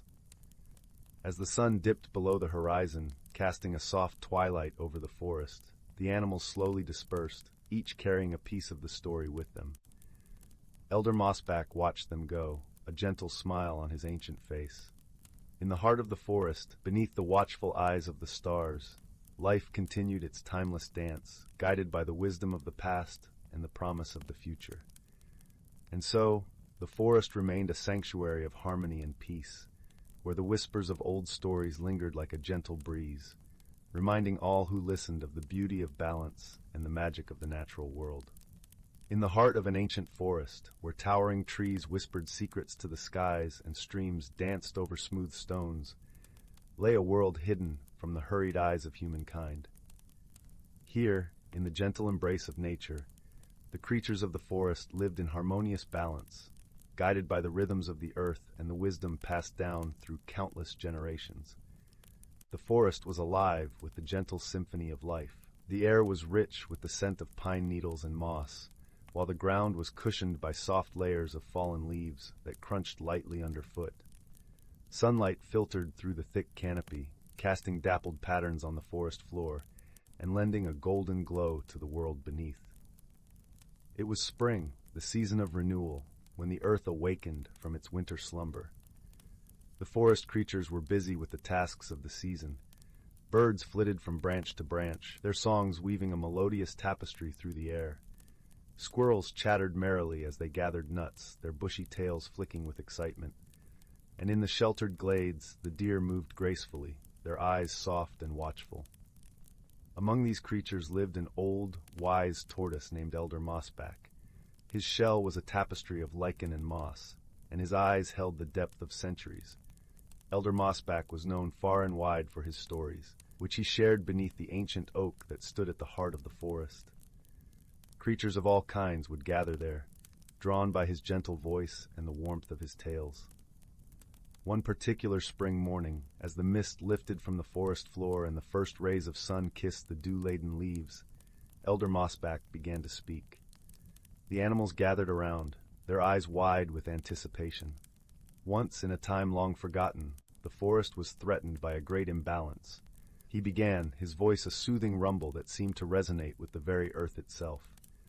The seasons had forgotten their dance, and winter lingered too long, casting a chill over the land. A shiver ran through the assembled creatures. for they knew the importance of the season's dance, each one flowing into the next, bringing with it the changes that nurtured life. In those days, continued Elder Mossback, there lived a young fox named Fern. She was clever and kind-hearted, with a coat as red as the autumn leaves and eyes that sparkled like the stars. Fern had always been a curious soul, eager to learn the secrets of the forest and her inhabitants. The animals leaned in closer, captivated by the tale of Fern, who was known to them as a figure of legend. Fern was troubled by the endless winter, Elder Mossback said, his voice dropping to a conspiratorial whisper. She saw the hardship it brought to her friends, the struggle for food and warmth. Determined to help, she sought the wisdom of the ancient beings who dwelled in the forest's hidden places. The forest seemed to hold its breath as Elder Mossback spoke of Fern's journey. She traveled to the heart of the forest, where the trees grew so tall and thick that they whispered only to the sky. There, in a grove untouched by time, lived the season's circle, ancient spirits who watched over the world. As Fern approached, the spirits appeared before her, he said, describing their forms, spirits of mist and shadow, of light and wind, each one embodying the essence of a season. Fern bowed her head respectfully, her heart full of hope and courage. The spirits listened as Fern spoke of the forest's plight, her voice steady and sincere. Winter, represented by a figure draped in frost and snow, stepped forward. "We did not realize our dance had faltered," Winter said, his voice like the soft crunch of snow underfoot. "We have become lost in our own rhythms." Fern, with her gentle wisdom, proposed a solution. "Perhaps," she suggested, "if you each share your gifts with us, the forest can remind you of your dance." The spirits considered her words, and slowly they nodded in agreement. Thus, a pact was made. Spring brought forth a rain of blossoms, new life unfurling in vibrant hues. Summer followed with warm breezes and sunlight that kissed the earth. Autumn painted the world in gold and crimson, while winter, now mindful of his place, brought the gentle hush of snow. Through Fern's courage and kindness, Elder Mossback concluded, the seasons found their balance once more, and the forest thrived in harmony. The creatures around Elder Mossback nodded, their hearts warmed by the tale. They understood the lesson woven into the story, the importance of balance, of listening and understanding, and the power of a single kind heart to make a difference. As the sun dipped below the horizon, casting a soft twilight over the forest, the animals slowly dispersed, each carrying a piece of the story with them. Elder Mossback watched them go, a gentle smile on his ancient face. In the heart of the forest, beneath the watchful eyes of the stars, life continued its timeless dance, guided by the wisdom of the past and the promise of the future. And so, the forest remained a sanctuary of harmony and peace, where the whispers of old stories lingered like a gentle breeze, reminding all who listened of the beauty of balance and the magic of the natural world. Story 38. In the vast tapestry of the cosmos, where swirling galaxies painted the endless night with hues of blue and gold, there existed a tiny, unassuming planet named Luminara. Known for its luminescent flora and gentle, eternal twilight, it was a place where the air carried a soft, melodious hum, and the very ground glowed with a comforting warmth. It was here, amidst the whispering trees and shimmering lakes, that an extraordinary tale of friendship unfolded. On Luminara, two very different beings found themselves drawn together by the whims of fate. The first was a creature named Solon, hailing from the aquatic world of Nereid, where the seas were as deep as dreams, and the skies forever mirrored their restless dance. Solon was a being of water and light, with skin that shimmered like a pearl under starlight, and eyes that held the calm of the ocean depths. He had come to Luminara on a journey of exploration, seeking to understand the mysteries of the universe beyond his watery home. The second was a being named Lyra, from the mountainous planet of Zephyrus, where the winds sang through canyons and the skies were a tapestry of shifting clouds. She was made of the very elements of her world, her form like a gentle breeze given shape and substance, her hair a cascade of silken strands that danced with every breath of air. Lyra had ventured to Luminara in search of peace, a respite from the tempestuous winds of Zephyrus that never ceased their howling.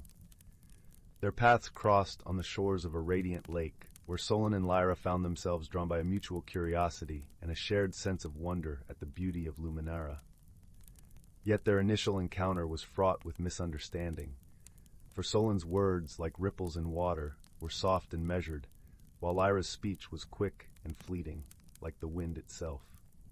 They struggled to understand each other, their conversations a dance of confusion and misinterpretation.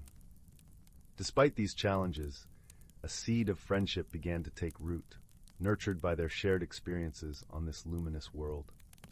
They embarked on a journey together, exploring the wonders of Luminara, the glowing forests where fireflies wove constellations in the air, the crystal caves where the echoes of their laughter created symphonies, and the starlit meadows where they would rest and reflect on their adventures.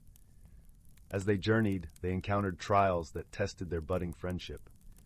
One such challenge came in the form of a fierce storm, a rare occurrence on the tranquil planet.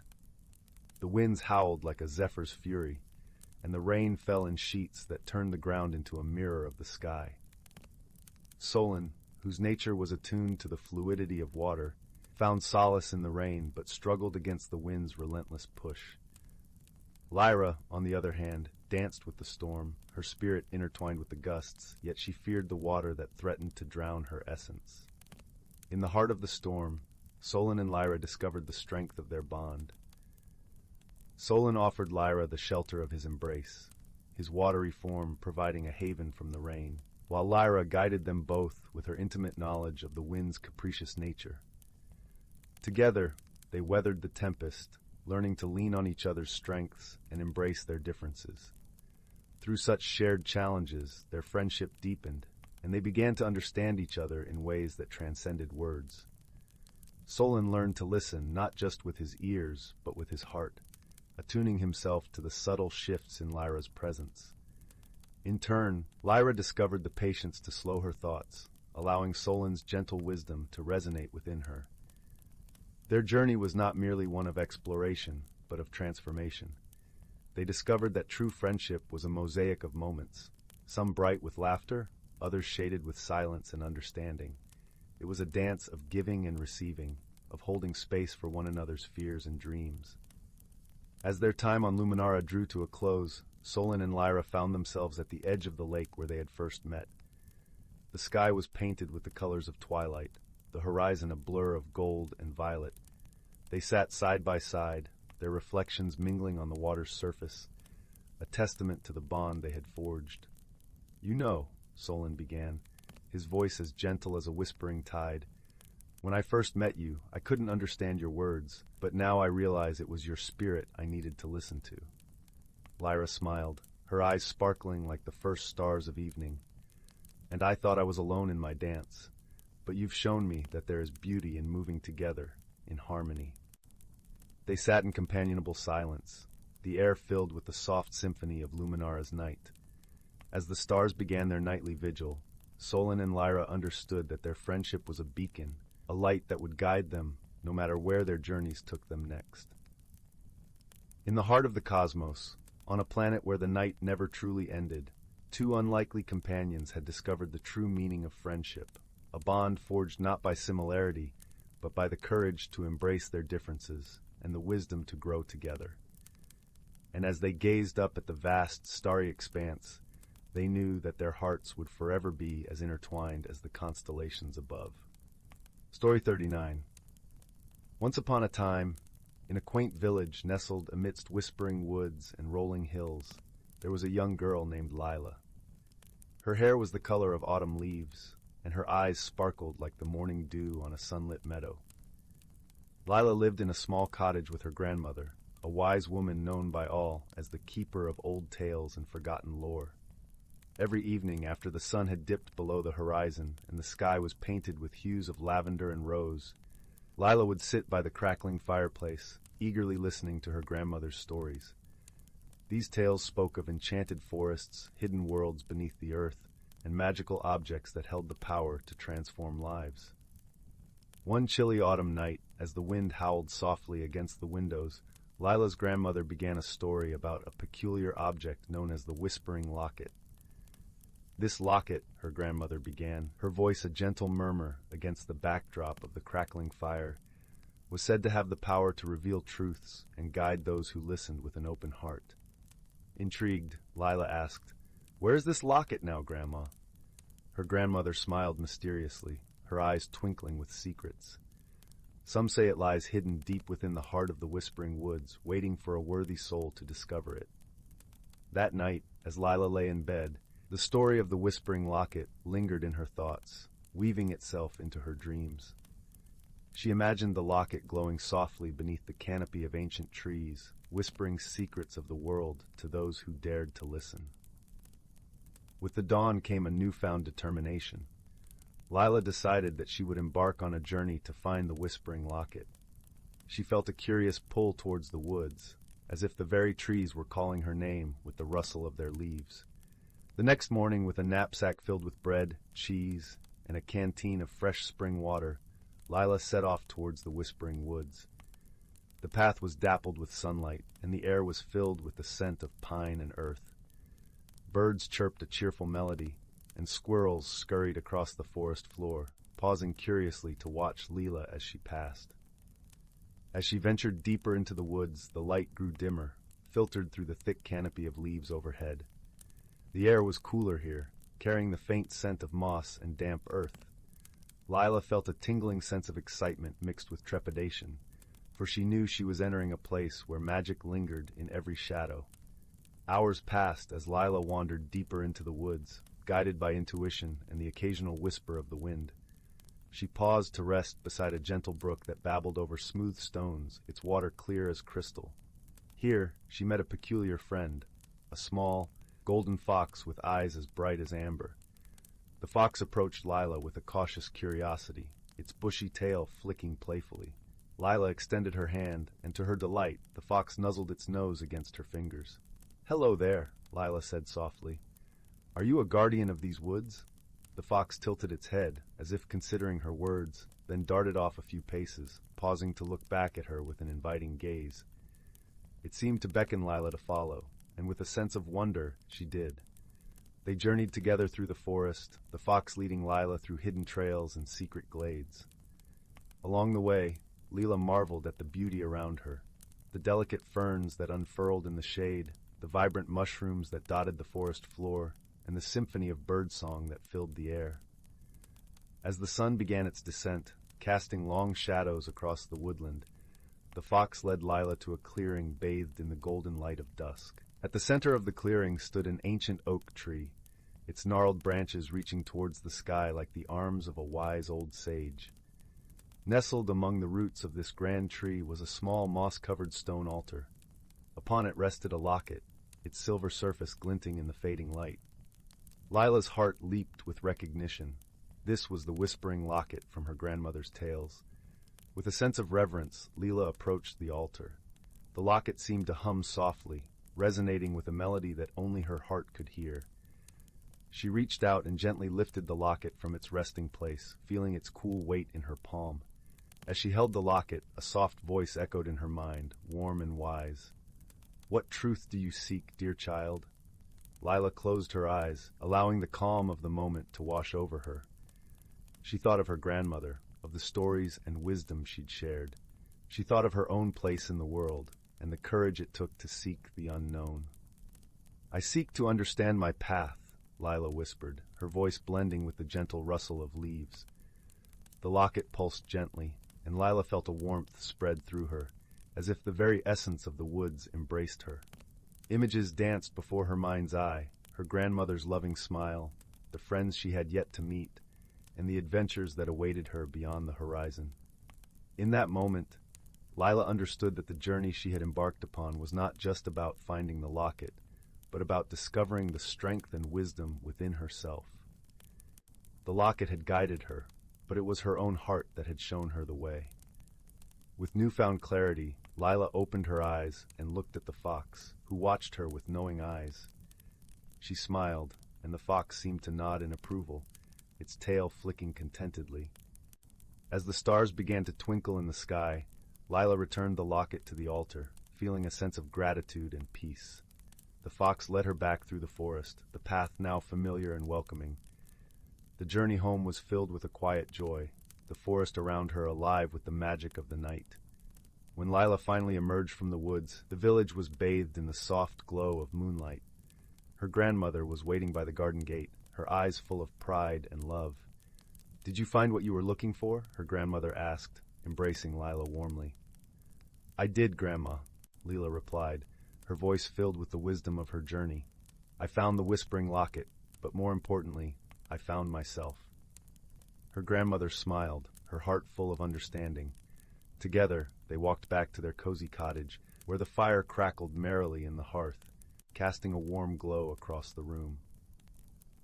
As Lila lay in bed that night, she felt a deep sense of contentment. The forest had whispered its secrets, and she had listened with an open heart. Her dreams were filled with the gentle rustle of leaves and the soft glow of moonlight, a reminder that magic was everywhere, waiting to be discovered. And so, Lila's story became one of many, passed down through generations as a tale of courage, friendship, and the timeless journey of self-discovery. In the quiet village by the whispering woods, the legend of the whispering locket lived on, inspiring those who dared to seek their own truths.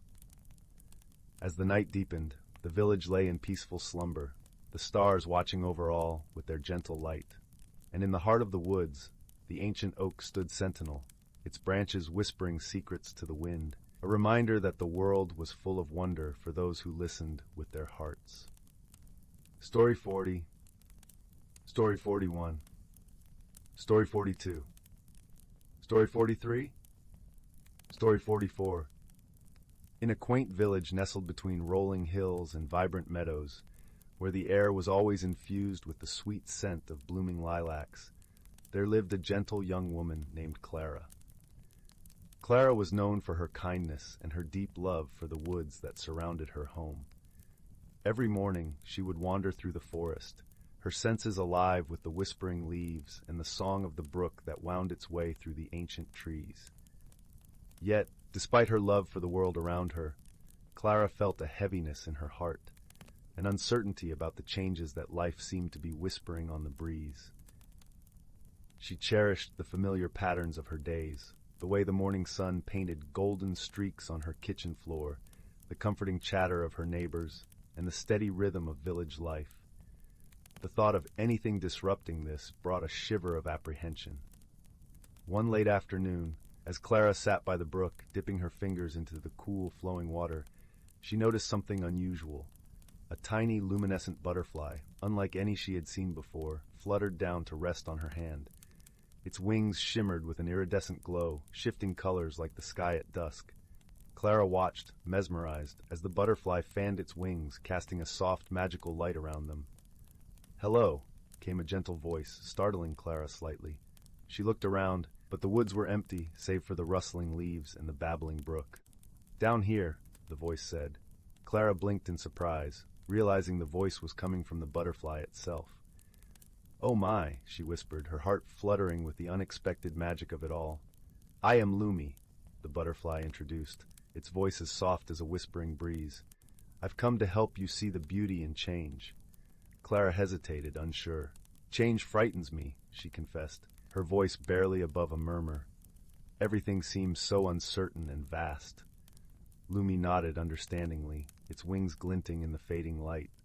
"Change can be daunting, but it is also the canvas upon which new beginnings are painted. Would you allow me to guide you?" Though hesitant, something in Lumi's presence soothed Clara's fears, and she nodded. "Yes, I'd like that." With a gentle flutter, Lumi led Clara deeper into the woods than she had ever ventured before. The forest air was rich with the scent of pine and earth, and the ground beneath her feet was a tapestry of fallen leaves, soft and inviting.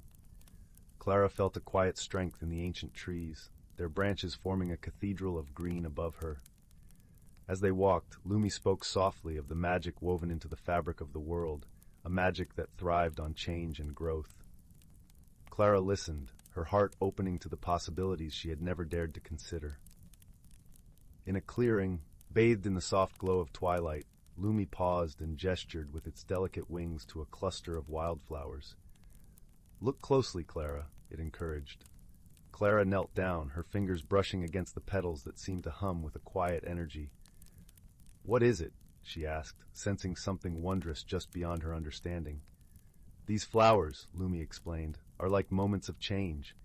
They bloom with the promise of transformation, revealing colors and patterns unseen before. Each one is unique, yet all are part of the same cycle. Clara watched in awe as the flowers began to shift, their hues blending and changing before her eyes. She felt a warmth spread through her, a gentle acceptance of the changes she had feared. As the colors danced, she realized that change was not something to be fought against but embraced, for it was through change that beauty and wisdom unfolded. Feeling lighter, Clara rose to her feet, a newfound calm settling within her. "Thank you, Lumi," she said softly. "I think I'm beginning to understand." Lumi alighted on her shoulder, its presence a comforting weight. "Remember, Clara, you are never alone. Friends and loved ones are like stars in the night sky, guiding you through the darkness." With Lumi's words echoing in her heart, Clara returned to the village, her steps sure and steady. She found her friends waiting, their faces illuminated by the warm glow of lanterns as they gathered to share stories and laughter. As the evening wore on, Clara felt the gentle support of her friends, each one a beacon of kindness and understanding. She realized that her own growth was mirrored in their companionship, each moment of change a new thread in the tapestry of their shared lives. In the days that followed, Clara embraced the changes that came her way, her heart open to the magic of possibility. She discovered that within her was a strength she had never known, a resilience born of the gentle guidance of a tiny butterfly and the love of those who surrounded her. And so, in the quiet of the forest and the warmth of her village, Clara found her peace. She learned that the beauty of personal discovery was not in resisting change, but in welcoming it with an open heart, trusting in the magic of transformation and the friends who walked the journey beside her. Under the starlit sky, as the village drifted into slumber, Clara lay in her bed, the soft rustle of leaves whispering through her window. She smiled, her heart full and content, knowing that the beauty of life lay in its ever-changing dance, a dance she was now a willing part of. And as she closed her eyes, she felt the gentle flutter of Lumi's wings, a reminder that she was never truly alone. Story 45. Once, in the quaint village of Willowbrook, nestled between whispering woods and meandering streams, there lived a young girl named Lila. Her spirit was as bright as the morning sun, and her curiosity as deep as the night sky. Lila lived with her grandmother, Esme, in a cozy cottage at the edge of the village. Their home was filled with the warmth of laughter and the scent of fresh herbs drying by the fireplace.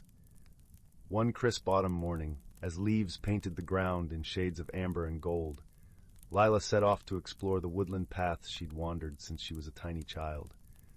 The forest, with its towering oaks and singing bird life, was a world of secrets and whispers, where every rustle of leaves suggested a hidden tale. While meandering through the familiar trails, Lila stumbled upon a small, peculiar object, partially buried beneath a tangle of roots. It was a thimble, seemingly ordinary, yet it shimmered in the dappled sunlight with a gentle, iridescent glow. Intrigued, she slipped it onto her finger, and at that very moment, a soft, melodious chime filled the air, as if the forest itself was humming a welcoming tune. Unbeknownst to Lila, this was no ordinary thimble. It held a secret, the ability to reveal the true nature of things. As she wandered deeper into the woods, she noticed subtle changes around her. Leaves sparkled with a gloss of hidden patterns, and stones beneath her feet whispered stories of ancient times. Every creature she encountered seemed to gaze at her with knowing eyes, as if acknowledging her newfound gift. Curious and a little overwhelmed, Lila returned to her grandmother, seeking guidance. Esme, with wisdom etched into her gentle smile, listened intently. "Ah, my dear," she said, "you found the thimble of truth. It chooses its bearer and unveils the unseen. But remember, with great insight comes great responsibility." Emboldened by her grandmother's words, Lila decided to explore her village through the lens of her magical thimble. She soon discovered that the baker's cat, often seen lounging lazily by the window, was actually a guardian of the village's dreams, protecting them from nightmares. The ancient oak in the village square was a keeper of time, its roots entwined with memories of generations past. But it was not long before Lila faced a challenge that would test her wisdom. The village had long suffered from a mysterious ailment affecting the crops, causing them to wither before the harvest. The villagers, though kind and hard-working, were at a loss, and fear of famine loomed. Determined to help, Lila ventured to the heart of the forest, accompanied by her two closest friends. Oliver, a mischievous squirrel with a heart of gold, and Tamsin, a wise old turtle who had seen more seasons than anyone could count. Oliver, with his nimble paws, would dart about, gathering clues, while Tamsin, with her steady pace and thoughtful nature, provided counsel. As they journeyed deeper, the forest grew denser. Shadows stretched long, and the air was thick with the scent of pine and earth. Lila felt the thimble warm upon her finger, guiding her steps to a hidden glen bathed in silvery moonlight. In the center stood an ancient willow, its branches drooping low, whispering secrets in the night breeze. Lila approached, feeling a pull in her heart. She placed her hand upon the willow's gnarled trunk, and the thimble vibrated with a gentle hum. Suddenly, images flooded her mind, of the village, of the crops struggling under a strange, unseen weight. And then she saw it, the source of the ailment. A tangled web of forgotten promises and neglected kindnesses, woven over years, had settled like a shadow over the fields. Understanding dawned upon Lila. The solution was not in force or confrontation, but in healing the bonds between people, in nurturing the goodwill that once flourished. She shared her vision with Oliver and Tamsin, who nodded in agreement, their eyes shining with shared purpose. Returning to the village, Lila and her companions gathered the villagers. With gentle words, she spoke of the need to rekindle the connections between them, to share their hopes and dreams, to support one another with open hearts. The villagers, inspired by Lila's wisdom and the sincerity in her voice, came together. They shared meals, exchanged stories, and worked the fields as one community. Slowly the shadow lifted, and the fields began to thrive once more, vibrant and abundant. As the harvest festival approached, the village was filled with joy and gratitude. Lila, with her magical thimble, had not only revealed the truth, but had also reminded them of the power of unity and kindness. That night, under a sky dusted with stars, Lila sat with her grandmother by the crackling fire. The thimble, nestled in her palm, glowed softly, a testament to her journey and the wisdom she had gained. Esme, with a proud smile, whispered, "You have done well, my dear. You have seen with your heart and healed with your spirit." And so the village of Willowbrook thrived, its fields lush, its people united. Lila, the girl with the thimble, continued to explore the wonders of her world, guided by the truth and bound by the love of her community. And as she drifted into dreams, the forest sang its lullaby, a gentle reminder of the magic that lay in every corner of life, waiting to be discovered. Story 46. The Whispering Woods, a tale of friendship and magic. In the heart of the serene village of Elderglen, nestled amidst rolling hills and sparkling streams, there lay a secret known only to the children who dared to imagine beyond the mundane. Elderglen was a place where time seemed to amble along at its own gentle pace, where the air was always sweet with the scent of blooming wildflowers, and the hum of bees created a melody that lulled its inhabitants into tranquility. It was here, beneath the shade of the ancient oak trees, that a hidden world whispered its secrets to those who would listen. The village itself was a quaint tapestry of cobblestone paths, thatched roof cottages, and gardens bursting with marigolds and daisies. The people of Elderglen were simple folk, their lives intertwined with the rhythm of nature, celebrating harvests and moonlit nights with equal fervor. But it was the children, with their wide eyes and curious hearts, who held the key to the village's most enchanting secret, the Whispering Woods. The Whispering Woods bordered the northern edge of Elderglen, a dense forest that seemed to breathe with life. The trees were ancient sentinels, their trunks twisted with time, their branches forming a canopy that filtered sunlight into a mosaic of greens and golds. It was said that the woods were alive with magic, a place where the mundane and the mystical danced in harmony. Among the children of Elderglen was a boy named Finn, whose heart was as boundless as the sky. Finn was a dreamer, with hair as wild as the wind and eyes that sparkled with the promise of adventure. His best friend, Lila, was his opposite in many ways, her demeanor calm and her laughter a gentle melody. Lila's kindness was like a warm embrace, her wisdom often far beyond her years. Their friendship was a tapestry woven with shared secrets and whispered dreams, and together they spent countless hours exploring the hidden nooks of the whispering woods. They would lie on the soft forest floor, listening to the rustle of leaves and the crooning of the breeze through the branches, imagining stories of mythical creatures and daring quests. One afternoon, as the sun dipped low in the sky, painting the woods in hues of amber and rose, Finn and Lila stumbled upon something extraordinary. They had ventured deeper into the forest than ever before, drawn by a faint melodic chiming that seemed to beckon them forward. As they pushed through a thicket of ferns, they found themselves in a small clearing, bathed in the soft glow of twilight. In the center of the clearing stood an ancient stone archway, its surface etched with intricate runes that glimmered faintly in the fading light. Hanging from the archway was a small, delicate bell crafted from a metal that shimmered like the stars. It was this bell that sang the enchanting melody, a sound so pure it seemed to resonate within their very souls. "What do you think it is?" Lila whispered, her voice tinged with awe. Finn stepped closer, his eyes wide with wonder. "I think it's magic," he replied, reaching out to gently touch the bell. As his fingers brushed against it, the bell rang out with a clear, sweet note that echoed through the clearing. In that moment, the air around them shimmered, and the forest seemed to hold its breath. The runes on the archway glowed brighter, casting a warm light that enveloped Finn and Lila. They could feel the magic of the woods coursing through them, a sensation both exhilarating and comforting. "Do you feel that?" Finn asked, his voice barely more than a whisper. Lila nodded, her eyes alight with wonder. "It's like the woods are speaking to us," she said softly. As the light from the runes gradually faded, the world around them seemed to settle into a gentle stillness. The bell continued to chime softly, its melody weaving through the air like a tender lullaby. From that day forward, the clearing and its magical bell became a sanctuary for Finn and Lila. They visited it often, sharing their hopes and dreams, their laughter and their silence. The bell seemed to understand them in a way words could not, its song a soothing balm that eased their worries and fears. One crisp autumn morning, as the leaves turned to gold and crimson, Finn and Lila made their way to the clearing.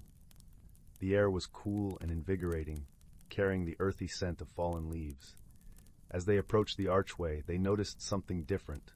The bell's melody was tinged with a note of urgency, as if calling out to them. Curious and a little apprehensive, they hurried forward, their footsteps crunching on the carpet of leaves.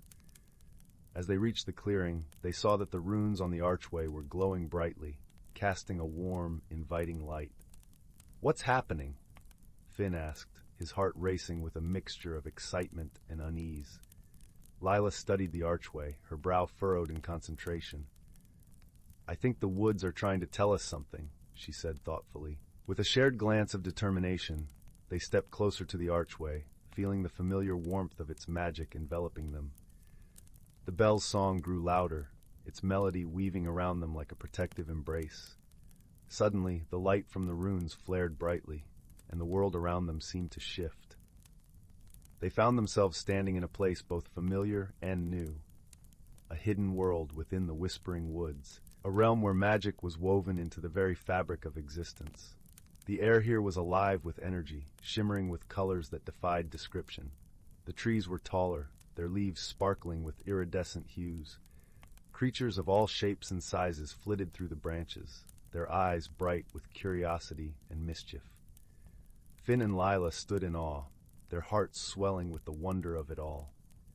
They had stepped into a world where the impossible was possible, where dreams and reality intertwined. "This is incredible," Finn breathed, his eyes wide with amazement. Lila nodded, her gaze sweeping over the enchanted landscape. "It's like a dream come true," she said softly. As they explored this magical realm, they discovered a community of gentle, kind-hearted beings who called the woods their home. These creatures, known as the Elderglen fairies, were as old as the forest itself, guardians of its secrets and its magic. The fairies welcomed Finn and Lila with open arms, recognizing in them the same love for the woods that they themselves held dear. They shared stories of the forest's ancient history, tales of bravery and friendship, of challenges overcome through wisdom and compassion. Among the fairies was a wise elder named Thistledown, whose presence was as calming as the forest's embrace. Thistledown took a special interest in Finn and Lila, seeing in them the potential to become protectors of the Whispering Woods. "You have a rare gift," Thistledown told them one evening, as they sat beneath the branches of a great willow tree. "The woods have chosen you to be its guardians, to protect its magic, and share its secrets with those who would cherish it." Finn and Lila listened intently, their hearts swelling with pride and responsibility. They understood the importance of their newfound role, the trust that the woods had placed in them. Over time, they learned the ways of the forest, guided by the wisdom of the fairies and the magic of the woods themselves. They discovered how to listen to the whispers of the trees, to feel the pulse of the earth beneath their feet. They learned to see the beauty in every leaf and stone, to hear the music in the rustle of the breeze. Their friendship, too, deepened and grew, rooted in the shared bond of their magical journey. They learned to lean on each other, to draw strength from their differences and find comfort in their shared dreams. But as with all tales of magic and wonder, challenges arose that tested their resolve. One stormy night, as thunder rumbled through the sky and rain lashed against the trees, a dark shadow crept into the Whispering Woods, a shadow that threatened to unravel the very fabric of the enchanted realm. The shadow was a creature of malice, drawn to the forest's magic with a hunger that knew no bounds. It sought to consume the light and wonder of the woods, to turn it into a place of fear and darkness. The fairies were powerless against such a force, their magic unable to repel the creature's malevolent presence. It was then that Finn and Lila, guided by the bell's urgent song, stepped forward to protect the woods they loved. With the wisdom they had gained and the strength of their friendship, they devised a plan to confront the shadow. They knew that only by working together, by combining their unique gifts, could they hope to banish the darkness and restore the forest's light. The battle was fierce, the air crackling with energy as the shadow writhed and howled in defiance. But Finn and Lila stood strong, their hearts united in purpose, their determination unwavering. With each step they took, the forest rallied around them, lending its magic to their cause. The trees whispered words of encouragement, the fairies sang songs of hope, and the bell's melody wove through it all, a beacon of light in the darkness. In the end, it was not brute strength that vanquished the shadow, but the power of their friendship and the love they held for the Whispering Woods. As the first light of dawn broke through the clouds, the shadow dissolved into nothingness, leaving the forest bathed in a golden glow. The woods sighed with relief, its magic restored, its beauty undimmed. The fairies rejoiced, their songs filling the air with joy and gratitude. And Finn and Lila, though weary from their ordeal, felt a deep sense of fulfillment, a knowledge that they had done something truly meaningful. From that day forward, they continued to protect the Whispering Woods, their bond with the forest and its inhabitants unbreakable. They shared their story with the villagers of Elderglen, inviting those with open hearts to discover the magic that lay hidden within the woods. As the years passed, Finn and Lila grew into wise and gentle souls, their lives intertwined with the rhythms of the forest. They carried with them the lessons of their journey, the importance of friendship, the power of love, and the magic that could be found in the most unexpected of places. And so, the Whispering Woods remained a place of enchantment, a haven for dreamers and believers, its secrets whispered on the breeze for those who dared to listen.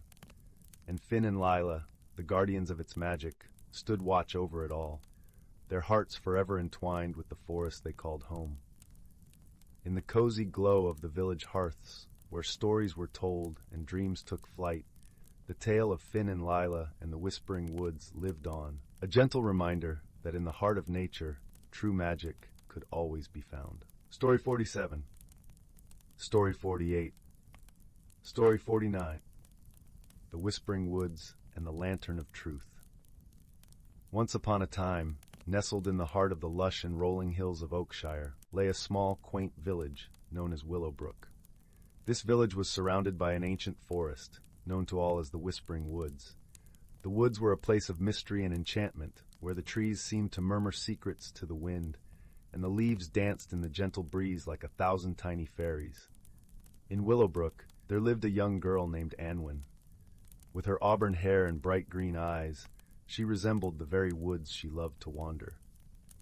Anwen was known for her kind heart and boundless curiosity. She often spent her days exploring the edges of the forest, collecting wildflowers and listening to the gentle symphony of nature. One crisp autumn morning, as the sun painted the sky with strokes of gold and crimson, Anwen set out on a journey deeper into the whispering woods than she had ever ventured before. She had heard tales of a hidden world within the forest, a place where magic thrived and the ordinary transformed into the extraordinary. As Anwen walked, the soft crunch of fallen leaves under her feet echoed through the woods. The air was cool and fresh, carrying the earthy scent of moss and the sweetness of ripened berries. Sunlight filtered through the canopy, casting playful shadows that danced around her like old friends. After wandering for what seemed like hours, Anwen stumbled upon a clearing she had never seen. In the center stood a magnificent tree, its trunk wide and gnarled, its branches stretching towards the heavens like the arms of a gentle giant. This tree was unlike any other. Its bark shimmered with a silvery hue, and its leaves glowed with an emerald light. As she approached, Anwen noticed something unusual at the base of the tree, a small, ornate lantern, crafted from bronze and adorned with intricate carvings of stars and moons. The lantern emitted a soft, warm glow, as if harboring a tiny piece of the sun within its confines. Curious, Anwen reached out and touched the lantern. Instantly, she felt a surge of warmth spread through her fingertips and into her heart. The forest around her seemed to hold its breath, as if waiting for something wondrous to unfold. In that moment, the lantern spoke, its voice as gentle as a whisper, yet as profound as a distant echo. "Anwen," it said, "you have found the lantern of truth. With it comes the power to see into the hearts of others and unveil the truths hidden within their souls. But tread carefully, for truth can be both a blessing and a burden." Anwen, though taken aback, was not afraid. She felt a sense of purpose and a quiet determination growing within her. She knew that with great power came great responsibility, and she vowed to use the lantern's gift wisely. As Anwen journeyed back to Willowbrook, the woods seemed to come alive with a newfound energy. Birds sang with greater fervor, and the wind rustled the leaves in a melodious chorus. Anwen felt as if she were part of a grander story, one that was just beginning to unfold. In the days that followed, Anwen learned to wield the lantern of truth with care and compassion. She discovered that truth had the power to heal, to mend broken relationships, and to bring understanding where there was once confusion. With each revelation, Anwen's heart swelled with empathy and wisdom. But as time went on, Anwen also learned that truth could be painful. It could reveal hidden wounds and unearth memories long buried. She realized that not everyone was ready to embrace the truths the lantern unveiled, and she had to learn the delicate art of patience and timing. One evening, as the sun dipped below the horizon and the village was bathed in the soft glow of twilight, Anwen found herself by the village pond. The water was as smooth as glass, reflecting the myriad stars that began to pepper the sky. As she sat there, the lantern of truth by her side, Anwen noticed a figure approaching. It was Rowan, a boy from the village who was known for his quiet demeanor and gentle nature. Rowan and Anwen often shared stories by the pond, their friendship blossoming like the wildflowers that grew along its banks. Tonight, however, Rowan seemed troubled. His brow was furrowed, and his usually bright eyes were clouded with worry. Anwen sensed that something weighed heavily on his heart. "Rowan," she said softly, "what troubles you so?" Rowan hesitated, his gaze fixed on the rippling water. "Anwen," he began, his voice barely a whisper, "there are things I have kept hidden, things I fear might change the way you see me." Anwen reached for the lantern, its comforting glow casting a gentle light between them. "Rowan, the truth is like the stars in the night sky. It is always there, even when hidden behind clouds. Trust that it will guide us, just as it guides the travelers who follow its light." With a deep breath, Rowan spoke of his fears and insecurities, the burdens he had carried in silence. As he spoke, the lantern's light seemed to envelop them both, wrapping them in a cocoon of warmth and understanding. In that moment, Anwen realized that the lantern's true power lay not in revealing truth, but in creating a space where truth could be shared without fear. It was a power that fostered connection, empathy, and healing. As the night wore on, Anwen and Rowan talked until the stars began to fade and the first light of dawn kissed the horizon. They spoke of dreams and fears, of hopes and past regrets, their hearts growing lighter with each word shared. From that day forward, Anwen used the lantern of truth not as a tool, but as a bridge, connecting hearts, mending rifts, and fostering friendships that transcended the boundaries of expectation. The villagers came to see the lantern not as a relic of power, but as a beacon of hope and understanding. As the seasons turned and the years passed, Anwen's story became legend in Willowbrook. The Whispering Woods continued to hold their secrets, the leaves dancing to the wind's eternal song. And in the heart of the forest, the ancient tree stood as a reminder of the magic that lay within, and the truth that could transform the world. And so, as the fireside crackles and the shadows lengthen, we find ourselves at the end of our tale. But remember, dear listener, that truth is not just a lantern to be found in enchanted woods. It is a light within us all, waiting to illuminate the paths we walk and the stories we share. With a gentle sigh, the tale comes to a close, leaving behind the warmth of friendship and the glow of understanding.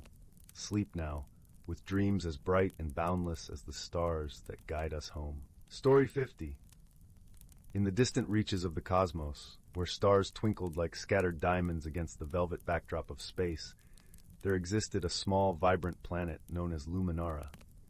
Its skies shimmered in hues of lavender and gold, and its lush landscapes teemed with life. Among its gentle inhabitants was Lyra, a creature of light and song, whose translucent wings caught the sun's rays and scattered rainbows across the fields as she fluttered from one blossom to the next. On a nearby planet shrouded in twilight and mystery lived Corin, a towering being of earth and stone. His world, Teros, was a place of deep valleys and echoing caverns where the ground whispered ancient secrets. Corin's strength was matched by his gentle heart, and he wandered his land with a quiet reverence for the beauty of the stones and the life they cradled. One fateful day, as the stars aligned in a cosmic dance, a curious portal opened between these two worlds. Lyra, drawn by its shimmering allure, darted through the portal, her heart filled with wonder and a touch of trepidation. She found herself in the shadowed realm of Teros, where the air was cool and the scent of earth was rich and comforting. Corin, who had been exploring near the portal's edge, watched in awe as the delicate creature emerged. Her light was a stark contrast to the muted tones of his world, and for a moment they simply stared at one another, two beings from different worlds, brought together by the whims of the universe. Their initial attempts at communication were fraught with misunderstandings. Lyra's melodious trills and chirps seemed like mere music to Corin's ears, while his deep rumbling tones were too low for her to comprehend fully. Yet there was a spark of curiosity in both their hearts, a desire to bridge the gap between them. Over time, they learned to communicate through gestures and shared experiences. Lyra would guide Corin to the hidden nooks where flowers bloomed in the shadows, their colors vibrant even in the dim light, while Corin showed Lyra the secret paths within the caverns, where crystals glowed with an inner fire. Their bond deepened as they faced challenges together.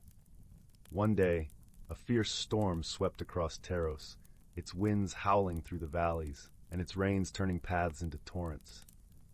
Lyra, unused to such weather, found herself struggling against the gale. Corin, with his sturdy form, shielded her with his broad back, guiding her to the safety of a cavern where they waited for the storm to pass. In that quiet refuge, they shared warmth and stories, their differences fading as they found comfort in each other's presence.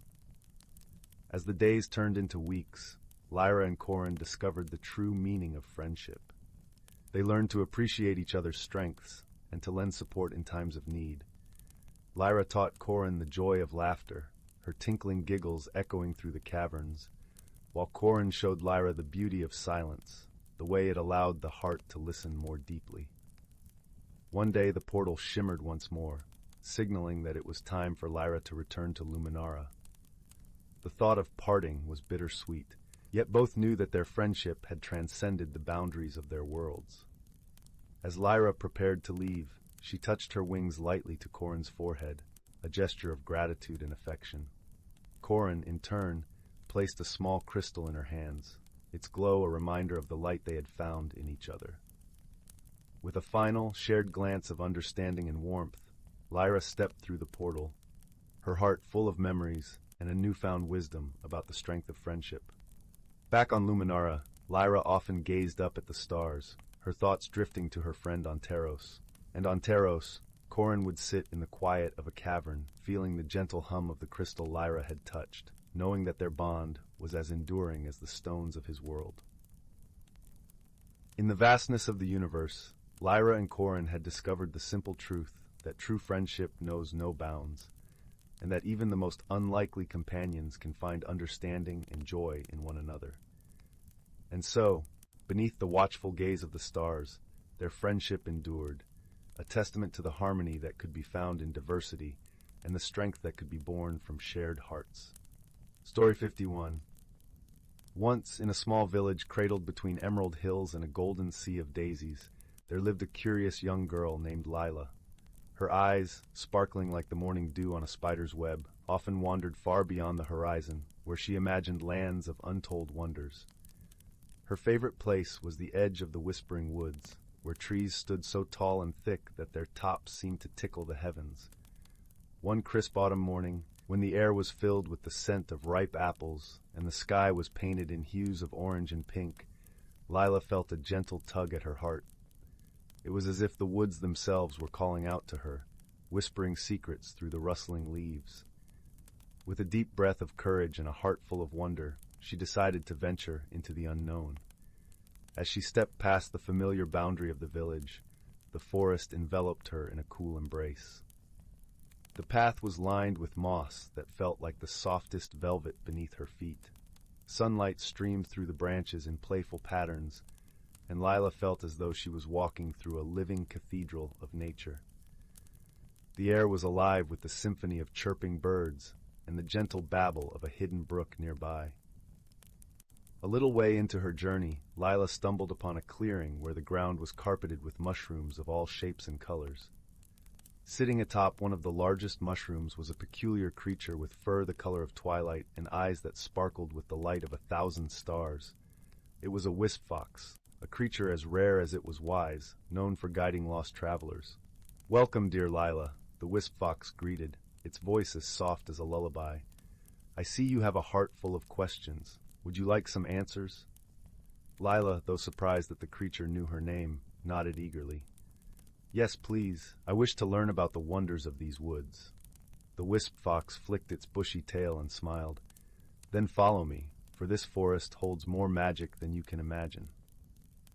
As they ventured deeper, the forest unfolded like a storybook. They passed trees with bark that shimmered like silver and leaves that sang gentle tunes when the wind caressed them. They walked alongside streams that flowed with water as clear as crystal, reflecting the sky's ever-changing moods.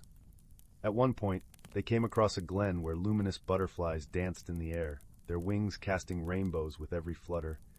Lila reached out, and one alighted on her finger, its tiny heart beating in rhythm with her own. It was in that moment she realized the importance of gentle curiosity and respect for the wonders of the world around her. Suddenly, the path divided into three. Lila hesitated, unsure which way to go. The wisp fox looked at her kindly. "Sometimes, the right path is the one that calls to your heart, not your mind." Remembering the gentle tug she felt that morning, Lila chose the path to the right, which was lined with glowing fungi that lit up under her steps like warm, welcoming lights. The path led them to a serene pond, its surface like a mirror reflecting the sky. By the water's edge sat an elderly turtle, wise with the weight of centuries. The turtle looked up and spoke slowly. "Every journey brings new lessons, young one. It's the courage to take the first step that shapes who we become." Lila pondered the turtle's words, feeling a warmth spread through her. She realized that it was her curiosity and bravery that had brought her here, and that sometimes simply daring to explore could be the most rewarding adventure of all. As the sun began to dip behind the trees, painting the sky with strokes of lavender and gold, Lila knew it was time to return home. The wisp fox led her back to the edge of the forest, where the village lay in the gentle embrace of twilight. "Thank you for guiding me," Lila said, her heart full of gratitude and newfound wisdom. The wisp fox nodded, its eyes twinkling. Remember, Lila, the world is full of wonders waiting to be discovered. Keep your heart open and your spirit curious. With one last look at the enchanting forest, Lila stepped back into the familiar world of her village. The evening air was cool and comforting, and the first stars began to appear in the sky. She felt a peaceful contentment, knowing that the magic of the whispering woods would always be with her, in her heart and in her dreams. And so, with a smile and a heart full of dreams, Lila returned home, ready to share tales of her wondrous journey, to inspire others to listen to the whispers of the world and explore the magic waiting just beyond the horizon. Story 52. Story 53. Once upon a time, nestled between lush, rolling hills and the whispering babble of a crystal-clear brook, lay the quaint village of Meadow. This little village was known for its charming cobblestone streets, the scent of sweet lavender drifting from cottage gardens, and the gentle chime of bells from the old stone chapel at the village square. But beyond the common sights and sounds, Meadow held a secret known only to those who had the heart to discover it. In a small, ivy-clad cottage at the edge of the village lived a young girl named Clara. Clara was a kind-hearted soul, with hair the color of ripe chestnuts and eyes that sparkled like dew-kissed leaves. She was known throughout the village for her gentle nature and unwavering curiosity. Her days were filled with helping her neighbors, tending her garden, and dreaming of adventures beyond the horizon. One crisp autumn morning, as Clara wandered through the golden-hued forest that bordered Meadow, she stumbled upon an object unlike any she had seen before. It was a delicate, silver key, its surface intricately etched with swirling patterns that glinted in the dappled sunlight. Intrigued, Clara picked up the key, feeling a gentle warmth spread through her fingers as she held it. As she examined the key, a soft voice broke the gentle rustling of the leaves. "Ah, you have found it," the voice said, seemingly coming from nowhere and everywhere at once. Startled, Clara looked around until her eyes fell upon a small rabbit with fur as white as freshly fallen snow and eyes as blue as the summer sky. This was no ordinary rabbit, for it wore a tiny emerald-green waistcoat and a pair of spectacles perched upon its twitching nose. "Who are you?" Clara asked, her voice filled with wonder rather than fear. "My name is Thistle," the rabbit replied, adjusting his spectacles with a practiced paw. "I am the guardian of the whispering woods, and it seems you have found the key of whispers." Clara looked at the key in her hand, now understanding its significance. "What does the key unlock?" she asked, her curiosity piqued. Thistle hopped closer, his whiskers twitching with excitement.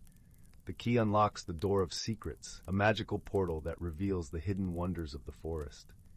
But beware, only those with a pure heart and a wise mind can truly benefit from its magic." With Thistle guiding her, Clara embarked on a journey deeper into the forest.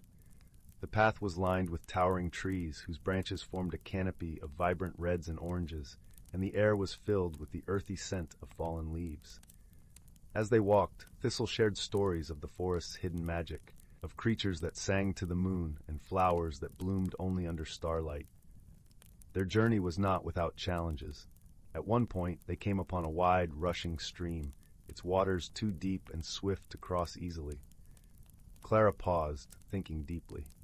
Instead of attempting to force her way across, she noticed the pattern of stepping stones hidden just beneath the surface, revealed only to those who took the time to truly observe. With careful steps, Clara and Thistle made their way across the stream, their trust in each other growing with every challenge they faced. Along the way, they encountered other forest inhabitants who offered their unique wisdom. There was Luna, the wise old owl with feathers like moonlit shadows, who taught Clara the importance of patience and listening to the world around her. And there was Fern, the playful squirrel with a tail like a plume, who showed Clara the joy of laughter and the beauty of small, everyday wonders. Finally, after a journey filled with learning and laughter, they reached the door of secrets. It stood nestled between two ancient oak trees, its surface shimmering with a light all its own. Clara hesitated for a moment, feeling the weight of the key in her hand before turning to Thistle. "Are you ready?" he asked, his eyes twinkling with encouragement. Taking a deep breath, Clara nodded and inserted the key into the lock. As she turned it, the door swung open with a gentle creak, revealing a world of breathtaking beauty. A world where the trees whispered secrets of the ages, and the air was filled with a melody only the heart could hear. Clara stepped through, feeling a sense of peace and belonging wash over her. She had embarked on this journey with a heart full of curiosity and returned with a heart full of wisdom and wonder. She realized that the true magic of the key was not in the wonders it revealed, but in the journey itself and the friendships she had forged along the way. As the sun began to set, painting the sky in hues of pink and gold, Clara and Thistle made their way back to Meadowdown. The village welcomed them with open arms, its lights twinkling like stars in the gathering dusk. Clara placed the key in a special place in her garden, knowing its magic would always be there, ready to guide those who were willing to listen and learn. And every evening, as the village settled into the comforting embrace of night, Clara would share stories of her adventures, her voice a gentle melody that lulled the village to sleep. And so in the heart of Meadowdown, where ordinary objects held extraordinary secrets, Clara's story of discovery and wonder was whispered from generation to generation, a reminder that the true magic of life lies not in the destination, but in the journey itself. Story 54. In a lush, whispering forest where sunbeams threaded through the canopy like golden threads, the air was perfumed with the sweet scent of blooming wildflowers and the earthy aroma of damp moss. Here, amid the rustling leaves and gentle babbling of a brook, lay a world both ancient and alive, where every creature understood its role in the grand tapestry of nature. In a cozy nook beneath the roots of a towering oak tree lived a wise old tortoise named Tullius. His shell was a mosaic of green and brown, polished smooth by the passage of time. Tullius was known far and wide for his deep understanding of the forest's mysteries, and many sought his counsel when the balance of nature seemed to waver. One crisp autumn morning, as the forest was adorned in a brilliant cloak of amber and crimson, a young squirrel named Pippin scampered up to Tullius's doorstep. Pippin's eyes were wide with worry, reflecting the dappled sunlight like polished hazelnuts. "Tullius," he chattered, his voice a blend of youthful eagerness and concern, "the acorns are not falling as they should. The trees are whispering of a change, and the wind carries a chill that speaks of something amiss." Tullius nodded, his eyes twinkling with ancient wisdom. "Ah, young Pippin," he said, his voice as warm as a sunlit glade, "the forest speaks to those who listen. Let us venture to the heart of the woods, where the oldest tree, the grandfather oak, may offer guidance." Together they embarked on their journey, their path cushioned by a carpet of fallen leaves that crunched softly underfoot. The air was alive with the chatter of birds and the distant call of a doe, creating a symphony that sang of the forest's rich life. As they traveled, the gentle rustle of the wind seemed to echo the harmony of nature, a reminder of the delicate balance that sustained the forest. Tullius and Pippin soon reached the grandfather oak, its gnarled branches reaching skyward like ancient arms embracing the heavens. The tree's bark was etched with the stories of countless seasons, and its leaves whispered secrets only the wise could hear. With a deep, resonant voice that seemed to rise from the very earth, the grandfather oak spoke. "Tullius, keeper of wisdom, and Pippin, seeker of truth, the forest is indeed in need of balance. The seasons have shifted, and the rhythm of nature's dance has faltered." Tullius listened intently, his heart attuned to the subtle language of the forest. "What must we do to restore harmony, Grandfather Oak?" he inquired, his voice carrying the weight of generations. The Grandfather Oak sighed, a sound like the softest breeze through a meadow. "Seek the guardian of the seasons, the elusive spirit of the zephyr. Only through her guidance can the balance be restored, and the acorns fall once more." With this knowledge, Tullius and Pippin set off once again, their journey bathed in the golden light of the setting sun. As they ventured deeper into the heart of the forest, the air became cooler, carrying the crisp scent of pine and the faintest hint of snow. They soon arrived at a hidden glade, where the spirit of the zephyr danced among the swirling leaves. She was a vision of grace, her form ever changing like the seasons themselves, with eyes that mirrored the sky. Welcome, travelers, she greeted them, her voice as soft as a breeze through willow branches. I sense the forest's plea for balance. To restore it, we must rekindle the harmony between all creatures and the land. Tullius bowed his head in respect. We seek your wisdom, spirit of the zephyr. How can we aid in this renewal? The spirit smiled, her presence calming as a lullaby. Gather the creatures of the forest and remind them of their place in this wondrous world. Each must remember their role, and together they shall sing the song of harmony. With purpose renewed, Tullius and Pippin returned to the forest, their hearts filled with hope. They called upon the animals, each bird, each fox, each tiny beetle, sharing the spirit of the zephyr's message. Under the soft glow of the moon, they all gathered in a circle, united in their shared purpose. As the creatures of the forest joined paws, wings, and fins, a gentle melody rose among them. It was a song of connection, of life and love, of the intricate dance they all performed as part of nature's grand design. The air shimmered with magic as the harmony wove itself into the fabric of the world, restoring balance to the land. Slowly, like a gentle rain after a long drought, the acorns began to fall, dotting the forest floor with the promise of new life. The trees sighed in relief, their branches swaying in gratitude as the forest breathed as one. As dawn painted the sky in hues of soft lavender and gold, Tullius and Pippin stood together, watching the first light of a new day. The forest was alive with the sound of renewal, and a sense of peace settled over the land. Thank you, Tullius, Pippin chirped, his eyes bright with newfound understanding. The forest is truly a wondrous place when we listen and work together. Tullius nodded, his heart full. Indeed, young Pippin, wisdom and friendship are the keys to overcoming any challenge, and together we have ensured the forest's harmony for generations to come. And with that, the forest awoke to the gentle embrace of a new season, where every creature, great and small, played their part in the timeless symphony of nature, a song that would linger in their hearts forever. Story 55. Story 56. In the quaint village of Willowbrook, where the cottages are thatched with golden straw and the cobbled streets are lined with the scent of blooming lavender, there lived a young girl named Lila. Her eyes sparkled with the curiosity of 1,000 questions, and her heart was as warm as the hearth that crackled in her home each evening. Lila lived with her grandmother, a wise woman whose stories of the world beyond their village were as captivating as the stars that blanketed the night sky. One crisp autumn morning, Lila set out to explore the edges of the great willow forest, a place where whispers of magic were said to dance among the trees. The forest was alive with the colors of fall, leaves of amber and scarlet twirling gently to the earth, creating a soft carpet beneath her feet. The air was crisp and carried the earthy aroma of pine and moss, mingling with the distant hint of wood smoke.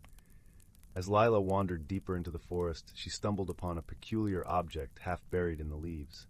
It was a delicate, intricately carved wooden box, adorned with symbols that seemed to shimmer in the dappled sunlight. Curiosity piqued, she gently brushed away the leaves and lifted the box, feeling a gentle warmth emanating from it. Upon opening the box, Lila discovered a small, radiant stone resting inside. It pulsed with a soft, steady glow, casting a gentle light that felt like a hug from the sun itself. She held it carefully, and as she did, a whisper of a voice seemed to float through her mind, gentle and kind. With wisdom and heart, your path will be clear. Intrigued and a little bewildered, Lila returned home, the mysterious stone tucked safely in her pocket. That evening, as the fireplace crackled and her grandmother's knitting needles clicked rhythmically, Lila recounted her discovery. Her grandmother listened with a thoughtful smile, her eyes twinkling in the firelight. This stone, her grandmother said softly, is said to be a guide, a friend to those who seek with an open heart. It will show you wonders, but only if you listen closely to its secrets. The following days were a blur of wonder for Lila, as she and the stone embarked on a journey not just through the forest, but within herself. Each day she would venture a little further, the stone lighting her path under the canopy of rustling leaves. Along the way she met the forest's residents, gentle creatures with whom she formed bonds of friendship. There was Thistle, the wise old owl whose feathers glistened like moonlight on water, and who spoke in riddles that led Lila to ponder deeply. Then there was Fern, the sprightly fox with a coat of fiery red, who taught Lila the joy of play and the importance of taking time to revel in the beauty of the world around her. Together, they discovered hidden glades and sparkling streams, places where the air felt thick with magic and time seemed to pause, allowing moments to stretch into infinity. Each location whispered secrets to Lila, gentle nudges that encouraged her to look at the world with new eyes. Yet, as their exploration continued, Lila sensed a growing challenge. In the heart of the forest lay the ancient Tree of Whispers, a colossal oak said to be as old as time itself.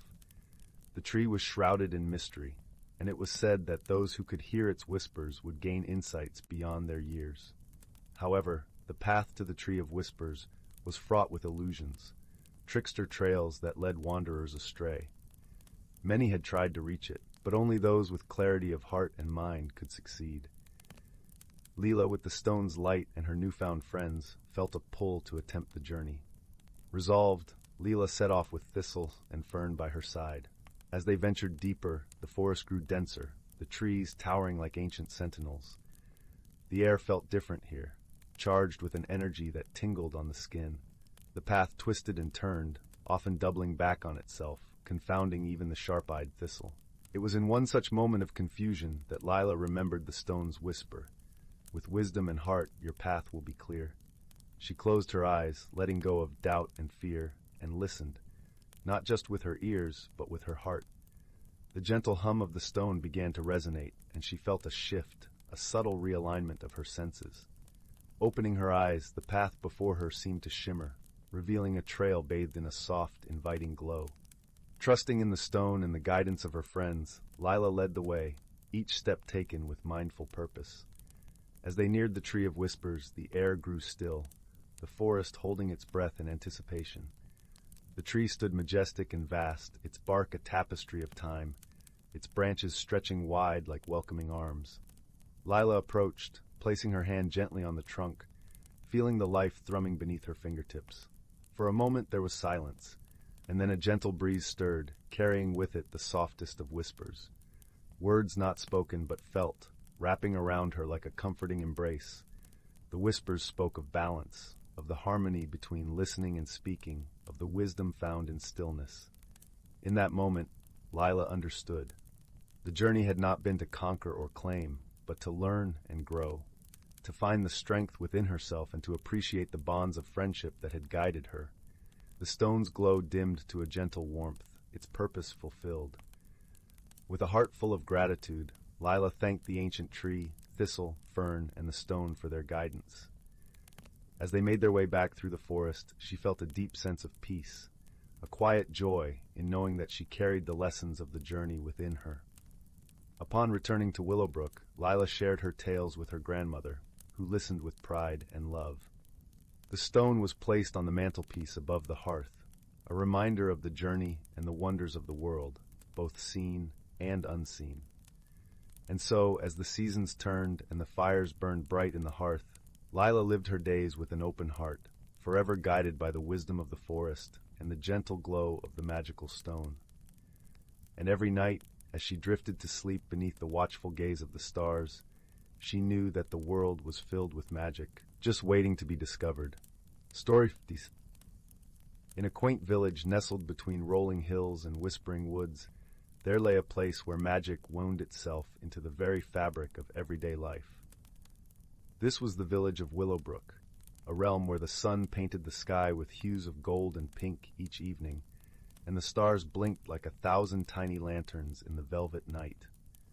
Willowbrook was known for its peculiar charm and gentle enchantments, but lately it had become the stage for a puzzling mystery that left even the wisest of villagers scratching their heads. Strange occurrences had begun to unfold, candles flickering without a breeze, teapots whistling tunes without a flame, and gentle chimes sounding from the old oak tree by the square, though no one was there to ring them. Among the kind-hearted inhabitants of Willowbrook was a young girl named Lila. She had eyes the color of the morning sky and a heart as warm as freshly baked bread. Lila loved the village and its quirky magic, but the recent oddities piqued her curiosity. Determined to uncover the source of the strange happenings, She set out with her faithful companion, a wise old tabby cat named Oliver, whose whiskers twitched with an air of knowing far beyond his years. As dusk painted the sky in lavender hues, Lila and Oliver began their investigation. They wandered through the cobblestone streets, where lanterns flickered with a soft glow, casting playful shadows on the walls of quaint cottages. The air was filled with the scent of honeysuckle and the distant sound of a babbling brook. Their first stop was the bakery, where the sweet aroma of cinnamon buns greeted them warmly. Mrs. Pumpernickel, the baker, was kneading dough with a smile as wide as a crescent moon. "Ah, Lila, dear, come to solve our little mystery, have you?" She chuckled, wiping flour from her hands. "Yes, Mrs. Pumpernickel," Lila replied, her voice a gentle melody. "We've noticed the odd happenings and thought perhaps we might find some clues." Mrs. Pumpernickel leaned closer, her eyes twinkling like the stars. "Well, I've noticed the bread rising faster than usual, almost as if it has a mind of its own. Perhaps it's the work of the mischievous brownies." Brownies were small, magical creatures known for their playful antics and love of baked goods. Lila nodded thoughtfully. "We'll keep that in mind. Thank you, Mrs. Pumpernickel." With Oliver padding silently by her side, Lila continued to the village square, where the ancient oak tree stood. Its leaves rustled softly, whispering secrets only the wind could hear. As they approached, a gentle chime echoed through the air, though the tree's branches were still. Intrigued, Lila looked up and spotted a tiny, shimmering figure perched among the leaves. It was a sprite, its wings glistening like dewdrops in the morning sun. "Hello there," Lila called softly, her voice filled with wonder. The sprite fluttered down, landing gracefully on Lila's outstretched hand. "Greetings, child of Willowbrook," it chimed, its voice like the tinkling of distant bells. "I am Sylvan, guardian of this tree. What brings you to my realm?" "We seek to understand the strange occurrences in our village," Lila explained gently. "Do you perhaps know what might be causing them?" Sylvan's wings fluttered with delight. "Ah, the magic of Willowbrook has been mischievous of late. The brownies have been restless, their playful spirits heightened by the full moon's approach. They mean no harm, only seeking to share their joy." Lila's eyes brightened with understanding. "Perhaps we can find a way to help them channel their energy without causing confusion." With a nod of agreement, Sylvan whispered a plan to Lila. They would host a moonlit festival for the brownies, a celebration where their antics could be welcomed and enjoyed. That evening, as the moon rose full and bright, Lila and the villagers gathered in the square. Lanterns were hung from every branch, casting a soft, inviting glow. Tables were set with sweets and treats, and music filled the air, an enchanting melody that beckoned all magical creatures to join in the revelry. As the brownies appeared, their giggles like the rustle of leaves, they danced and played, their joy contagious. Lila watched, her heart full as she saw the village come alive with laughter and light. Even Oliver, usually reserved, found himself pawing at a stray ribbon with uncharacteristic abandon. The festival continued deep into the night, a celebration of magic and harmony. As the first light of dawn painted the horizon, the brownies thanked the villagers with a gentle breeze that wrapped them in warmth and contentment. With the mystery resolved and balance restored, Lila returned home, her heart as light as the morning mist. As she drifted into a peaceful slumber, she knew that in Willowbrook, where magic and kindness intertwined, there would always be a place for wonder and friendship. And so, beneath the gentle gaze of the moon and stars, the village of Willowbrook settled into a tranquil hush, wrapped in the comforting embrace of another enchanting day. Story 58. Story 59. Story 60. 61. The Whispering Woods and the Enchanted Lantern. In the quiet hamlet of Elderglen, where the stars seemed to hang a little lower and the moonlight painted silver paths on cobblestone streets, there lived a young girl named Lila. Lila had a heart as bright as the sun and an imagination as vast as the night sky. Her favorite pastime was to wander into the Whispering Woods, a forest that bordered the village and held secrets as old as time itself. The villagers often spoke in hushed tones about the forest, spinning tales of enchantments and ancient spirits that roamed its shadowed paths. Despite these whispered warnings, Lila felt an irresistible pull towards the woods, a curiosity that bubbled within her like a brook in spring. One crisp autumn evening, as the sky blushed with the colors of sunset, Lila set out towards the woods, her steps light with anticipation. The air was cool, and the ground beneath her feet was a tapestry of rustling leaves, their colors a medley of gold, crimson, and amber.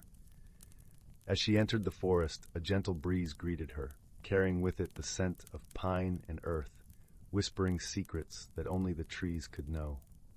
Lila walked deeper into the woods, where the trees grew taller and their branches intertwined like old friends sharing stories. She marveled at the way the sunlight danced through the canopy, casting playful shadows on the forest floor. Every rustle of leaves seemed to be a greeting, every chirp of a bird a song just for her. It was here, in the heart of the whispering woods, that Lila stumbled upon something extraordinary. Nestled among the roots of an ancient oak was a lantern unlike any she had ever seen. It was crafted from silver and adorned with delicate filigree, its glass panels shimmering with an iridescent glow. As Lila approached, the lantern flickered to life, casting a warm, golden light that filled the clearing. Curious and unafraid, Lila reached out and touched the lantern. To her astonishment, it felt warm and pulsed gently beneath her fingertips, as if it were alive with some kind of magic. Her heart skipped a beat, and a shiver of excitement ran through her. She lifted the lantern from its resting place, feeling its weight settle comfortably in her hands. Suddenly, a soft voice echoed through the clearing as if carried on the breeze. "Welcome, keeper of the light," it said, its tone gentle and ancient. Lila looked around, wide-eyed but strangely calm. She saw no one, yet the voice seemed to come from everywhere and nowhere all at once. "Who are you?" Lila asked, her voice barely a whisper. "I am the spirit of the whispering woods," the voice replied. "And you, dear child, have found the lantern of kindling. It holds the power to reveal the unseen and to guide the lost." Lila's eyes widened with wonder. "What must I do with it?" she inquired, her heart alight with curiosity. "Follow the lantern's glow, and it will lead you on a journey beyond your wildest dreams," the voice answered. "But remember, true magic lies not in the lantern itself, but in the heart of its bearer." With that, the voice faded away, leaving Lila alone in the clearing, the lantern's glow casting a circle of warmth around her. She took a deep breath, feeling a sense of purpose settle within her. The whispering woods beckoned her onward, and she knew instinctively that her adventure was just beginning. As she walked, the lantern lit her path, its glow illuminating the hidden wonders of the forest. She saw flowers that bloomed with an ethereal light, their petals whispering ancient songs.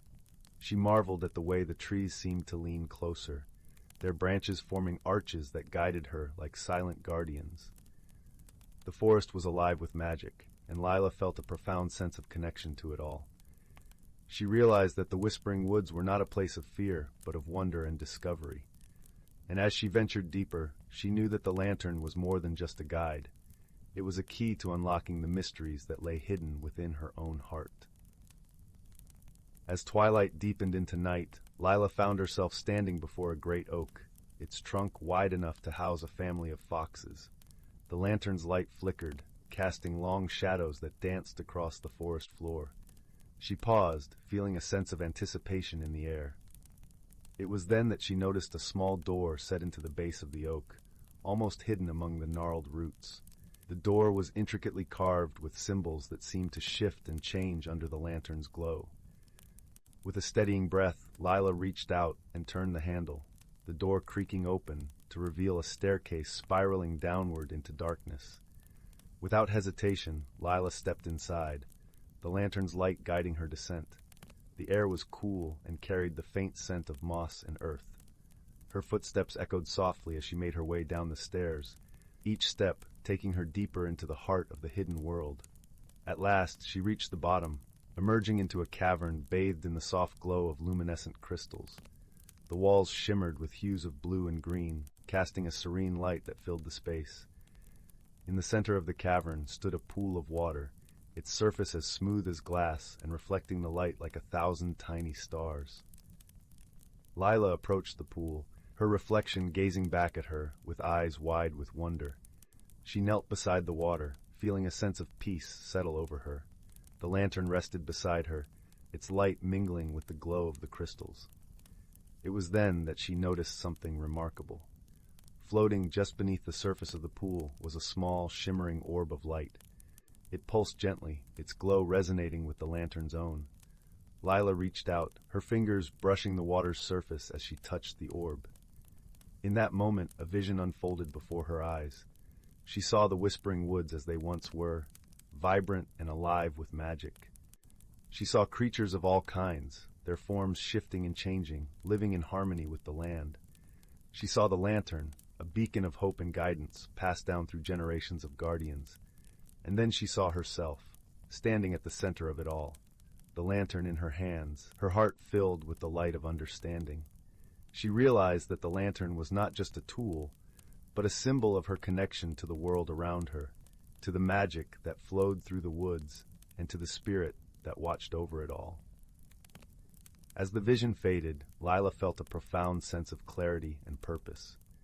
She understood now that her journey was not just about discovering the secrets of the Whispering Woods, but about discovering her own strength and wisdom.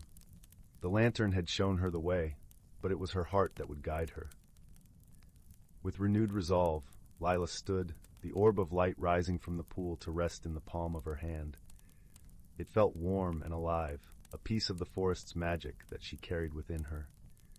She knew that her journey was far from over, but she was ready to face whatever challenges lay ahead.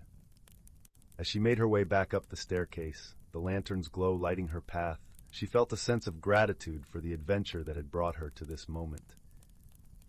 The Whispering Woods were a place of wonder and magic, but they were also a place of growth and transformation, a place where hearts could be kindled and spirits could soar. When she emerged once more into the forest, the first light of dawn was beginning to paint the sky in shades of pink and gold. The woods were waking, their voices a gentle chorus that welcomed the new day. Lila stood for a moment, the lantern in one hand and the orb of light in the other, feeling a sense of peace and belonging. With a smile, she began her journey home, the path ahead bright with possibility. The Whispering Woods had taught her that magic was not just something to be found in the world around her, but something that lived within her heart. And as she walked, the lantern's light guiding her steps, she knew that she would always be a keeper of that light, a guardian of the magic that connected them all. And so Lila's adventure in the Whispering Woods came to an end, but her story was just beginning. For in her heart, she carried a light that would never fade, a light that would guide her through the darkest of nights and the brightest of days. And with each step she took, the world seemed a little brighter, a little more magical, because of the light she carried within. Story 62. Once upon a time, nestled between the rolling hills and whispering woods, lay the quaint village of Bramblebrook. It was a place where the morning sun kissed the rooftops with gentle warmth, and the evening breeze carried the sweet scent of blooming honeysuckle. The villagers were a close-knit bunch, their lives intertwined like the ivy that clung to the stone cottages. In this serene corner of the world, magic was spoken of in hushed tones, a relic of old tales and distant memories. In a small cottage at the edge of the village lived a young girl named Leora. With hair the color of autumn leaves and eyes as bright as the summer sky, Leora was known for her curious spirit and kind heart. Her days were spent exploring the fields and forests that surrounded Bramblebrook, her laughter echoing through the trees like a melody carried on the wind. Leora's closest companion was a wise old owl named Horace. His feathers were a patchwork of browns and whites, and his eyes held the depth of ancient knowledge. Horace had been Leora's friend for as long as she could remember, guiding her with gentle wisdom and watching over her adventures with a protective gaze.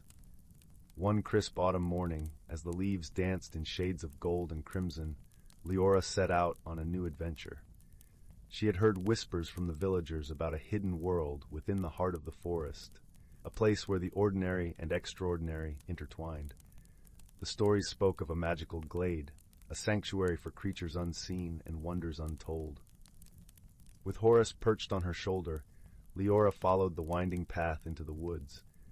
The forest was alive with the symphony of chirping crickets and rustling leaves, a lullaby that soothed the soul. Sunlight filtered through the canopy, casting dappled patterns on the forest floor as they ventured deeper into the woodland realm. As they journeyed, Leora noticed something peculiar. A faint glow seemed to emanate from beneath the moss-covered roots of an ancient oak tree. Intrigued, she knelt down, brushing aside the leaves and twigs to reveal a small, ornate box. It was crafted from polished wood, inlaid with delicate silver filigree that shimmered in the dappled light. "What do you suppose this is, Horace?" Leora wondered aloud, her fingers tracing the intricate patterns on the box. Horace tilted his head thoughtfully. "It appears to be a relic of the old magic, Leora. Handle it with care, for such objects often carry both wonder and responsibility." With a gentle touch, Leora opened the box. Inside, nestled on a bed of soft velvet, lay an exquisite amulet. It was a pendant of silver and sapphire, glowing with a soft, ethereal light. As she held it in her hand, a warmth spread through her as if the amulet recognized her touch. "It's beautiful," Leora marveled, slipping the chain around her neck. The moment the amulet settled against her heart, the forest around her seemed to shift. The colors grew more vibrant, the sounds clearer, as if the world had come alive in a way she had never experienced before.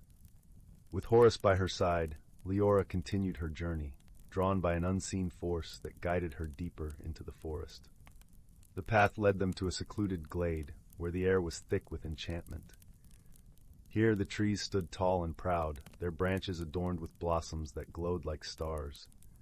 A gentle stream babbled nearby, its waters sparkling with 1,000 tiny rainbows. In the center of the glade stood a magnificent tree unlike any other. Its trunk was wide and gnarled, its bark a tapestry of twisting vines and emerald moss. From its branches hung clusters of luminescent fruits, each one pulsating with a soft, inviting light. As Leora approached the tree, a soft voice echoed through the glade, warm and welcoming. "Welcome, Leora, guardian of the amulet. You are in the realm of the Whispering Woods, a sanctuary for all that is magical and true." Startled, Leora looked around, searching for the source of the voice.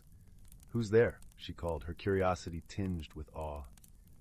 "I am the spirit of the woods," the voice replied, gentle as a summer breeze. "I have watched over this land for centuries, preserving the balance between the seen and unseen." Leora felt a sense of peace wash over her, the presence of the spirit comforting and reassuring. "Why have I been brought here?" she asked, her voice barely a whisper. "The amulet chose you, dear child," the spirit explained. "It seeks a heart pure of intent, one who can see beyond the veil of the ordinary. You possess the ability to bring harmony between our worlds." As the spirit spoke, Leora felt the weight of responsibility settle upon her shoulders. Yet it was not a burden, but a promise of purpose and belonging. "What must I do?" she asked, determination in her voice. "There is a storm brewing, one that threatens to disrupt the balance of our worlds," the spirit warned. "An ancient feud between the creatures of the forest has awakened, and only through understanding and unity can peace be restored." Leora nodded, her resolve unwavering. "I will do whatever it takes to help," she vowed, her hand clutching the amulet. Horace hooted softly in agreement, his wings ruffling with anticipation. With the guidance of the spirit, Leora set out to mend the rift that threatened the Whispering Woods. Her first task was to speak with the dryads, the tree spirits who guarded the forest. Their home was in a grove of silver birch trees, where the air was thick with the scent of earth and rain. The dryads emerged from their arboreal homes, their forms shifting between wood and flesh. They regarded Leora with curiosity, their eyes reflecting the wisdom of the ages. "Why have you come, child of the outside?" one of them asked, her voice like the rustle of leaves. "I seek to understand the discord that has taken root in the forest," Leora replied, her tone respectful and earnest. "I wish to help restore harmony." The dryads exchanged glances, a silent conversation passing between them. Finally, another spoke, her voice tinged with sorrow. "Our kin, the sylphs, have grown distant. They dwell in the upper reaches of the forest, where the wind sings a different song.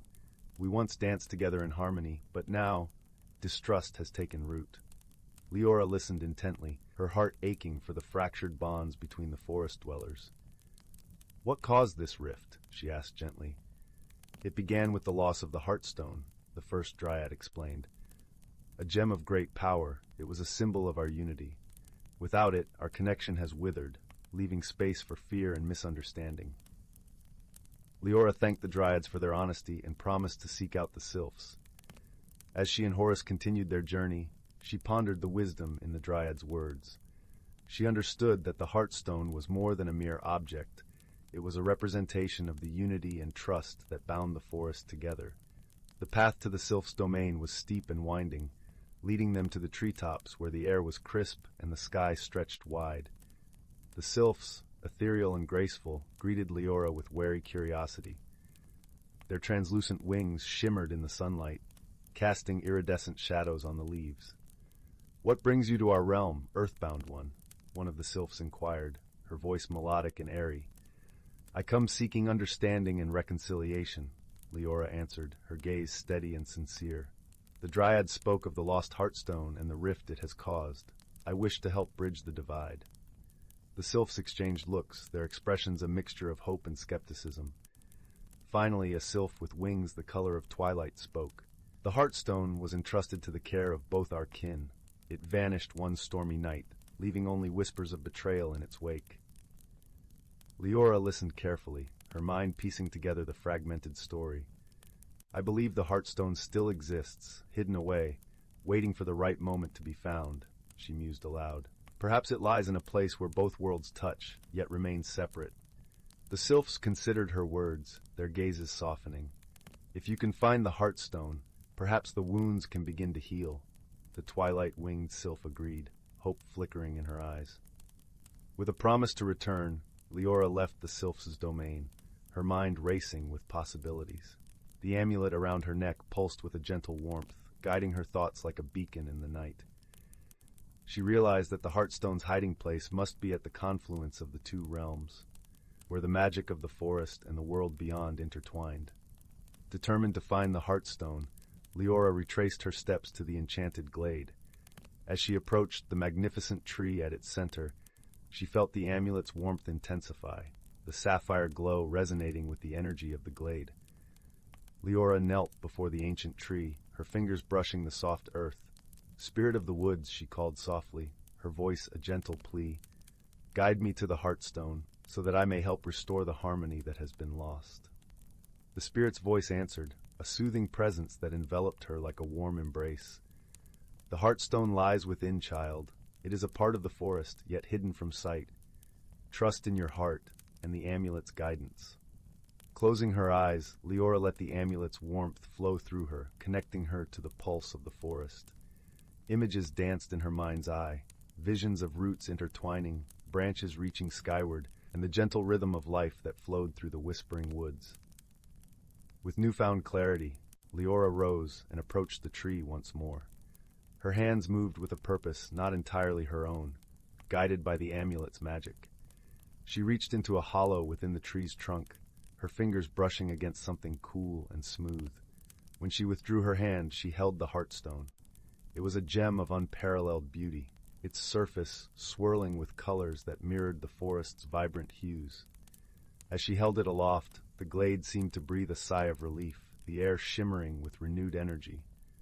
With the Heartstone in her possession, Leora returned to the Dryads and sylphs, her heart filled with hope and determination.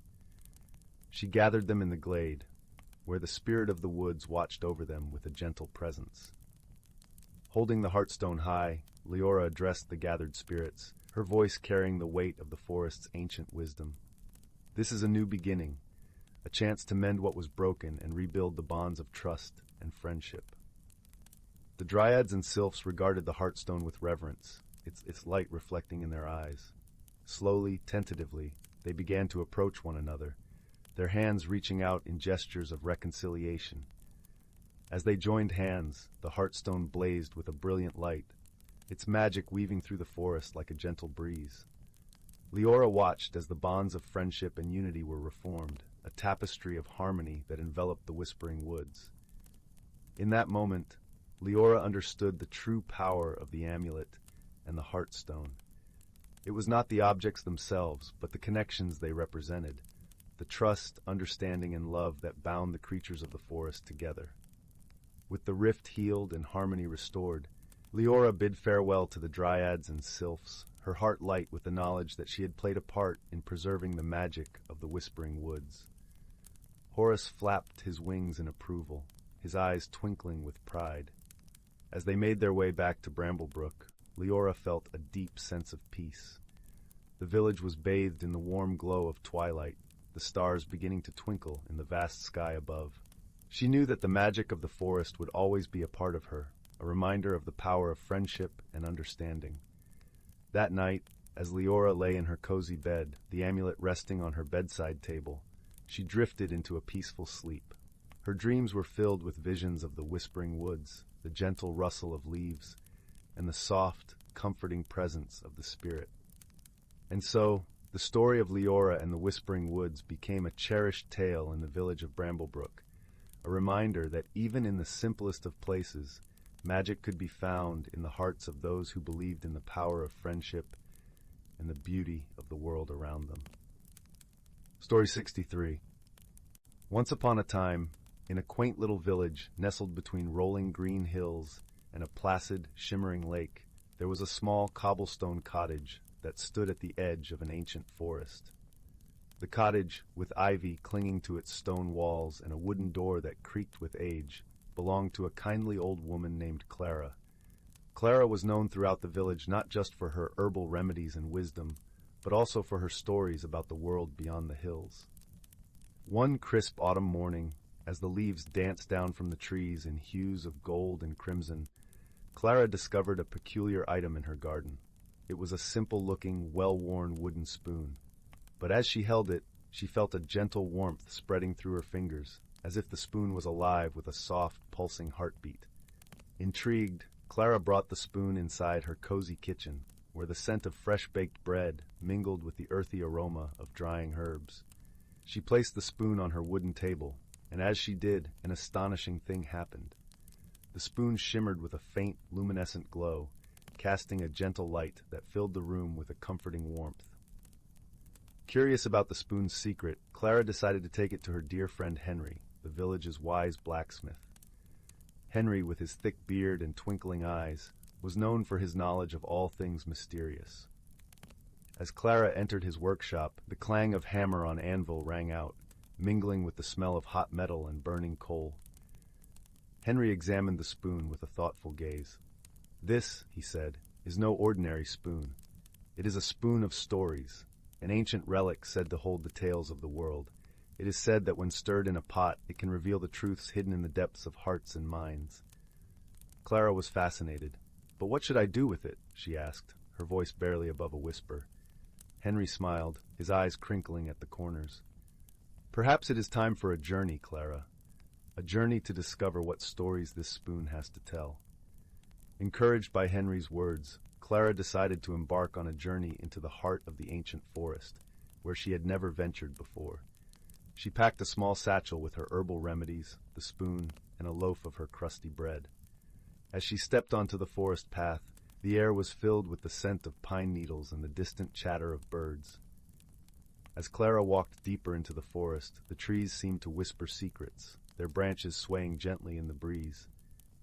She followed a winding stream, its water sparkling under the dappled sunlight, until she arrived at a clearing where a gentle waterfall cascaded into a crystal-clear pool.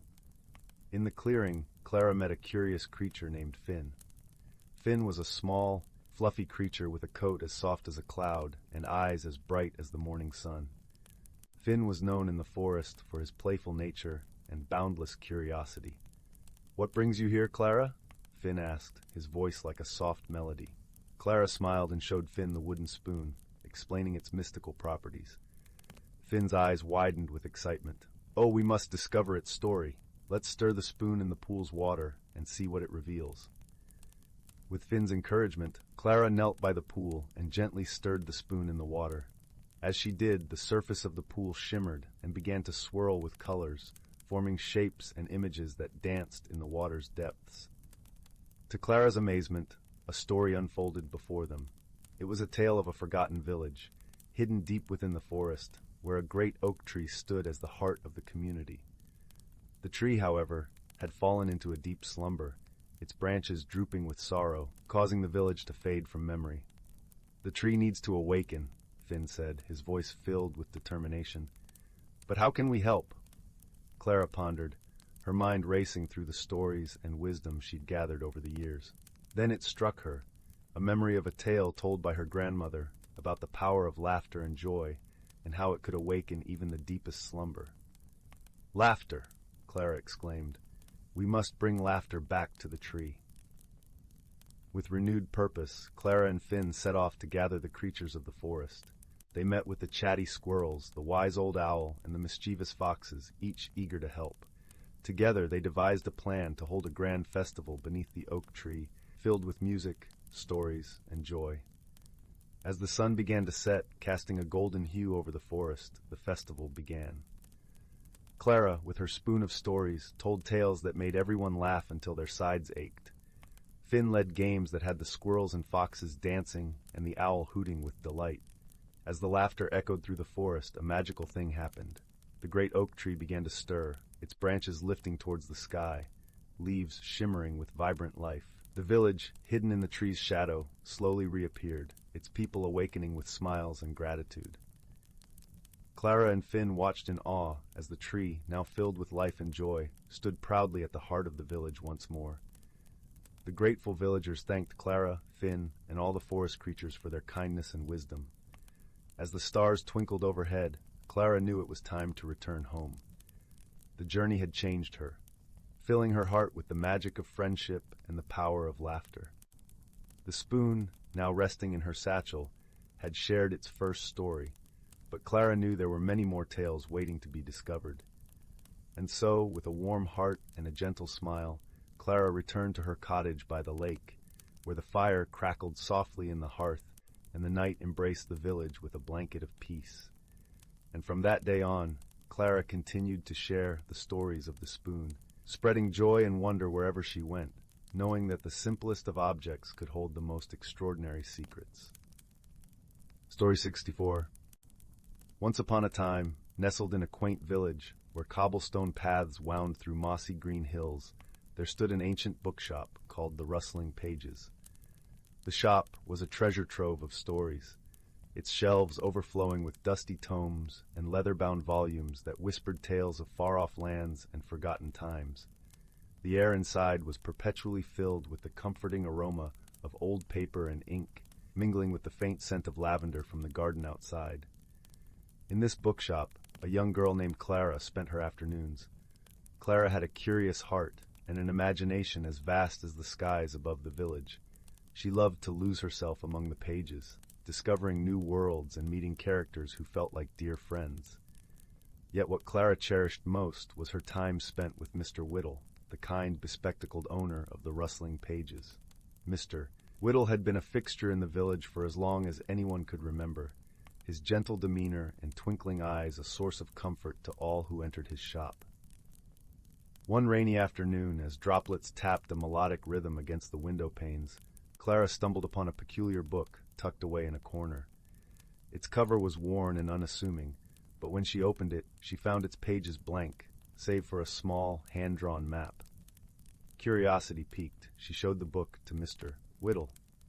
"Ah, you found the Book of Whispers," he said with a smile, his voice as warm and rich as hot chocolate on a cold day. "It's said to hold a secret, but only those with a true heart can uncover it."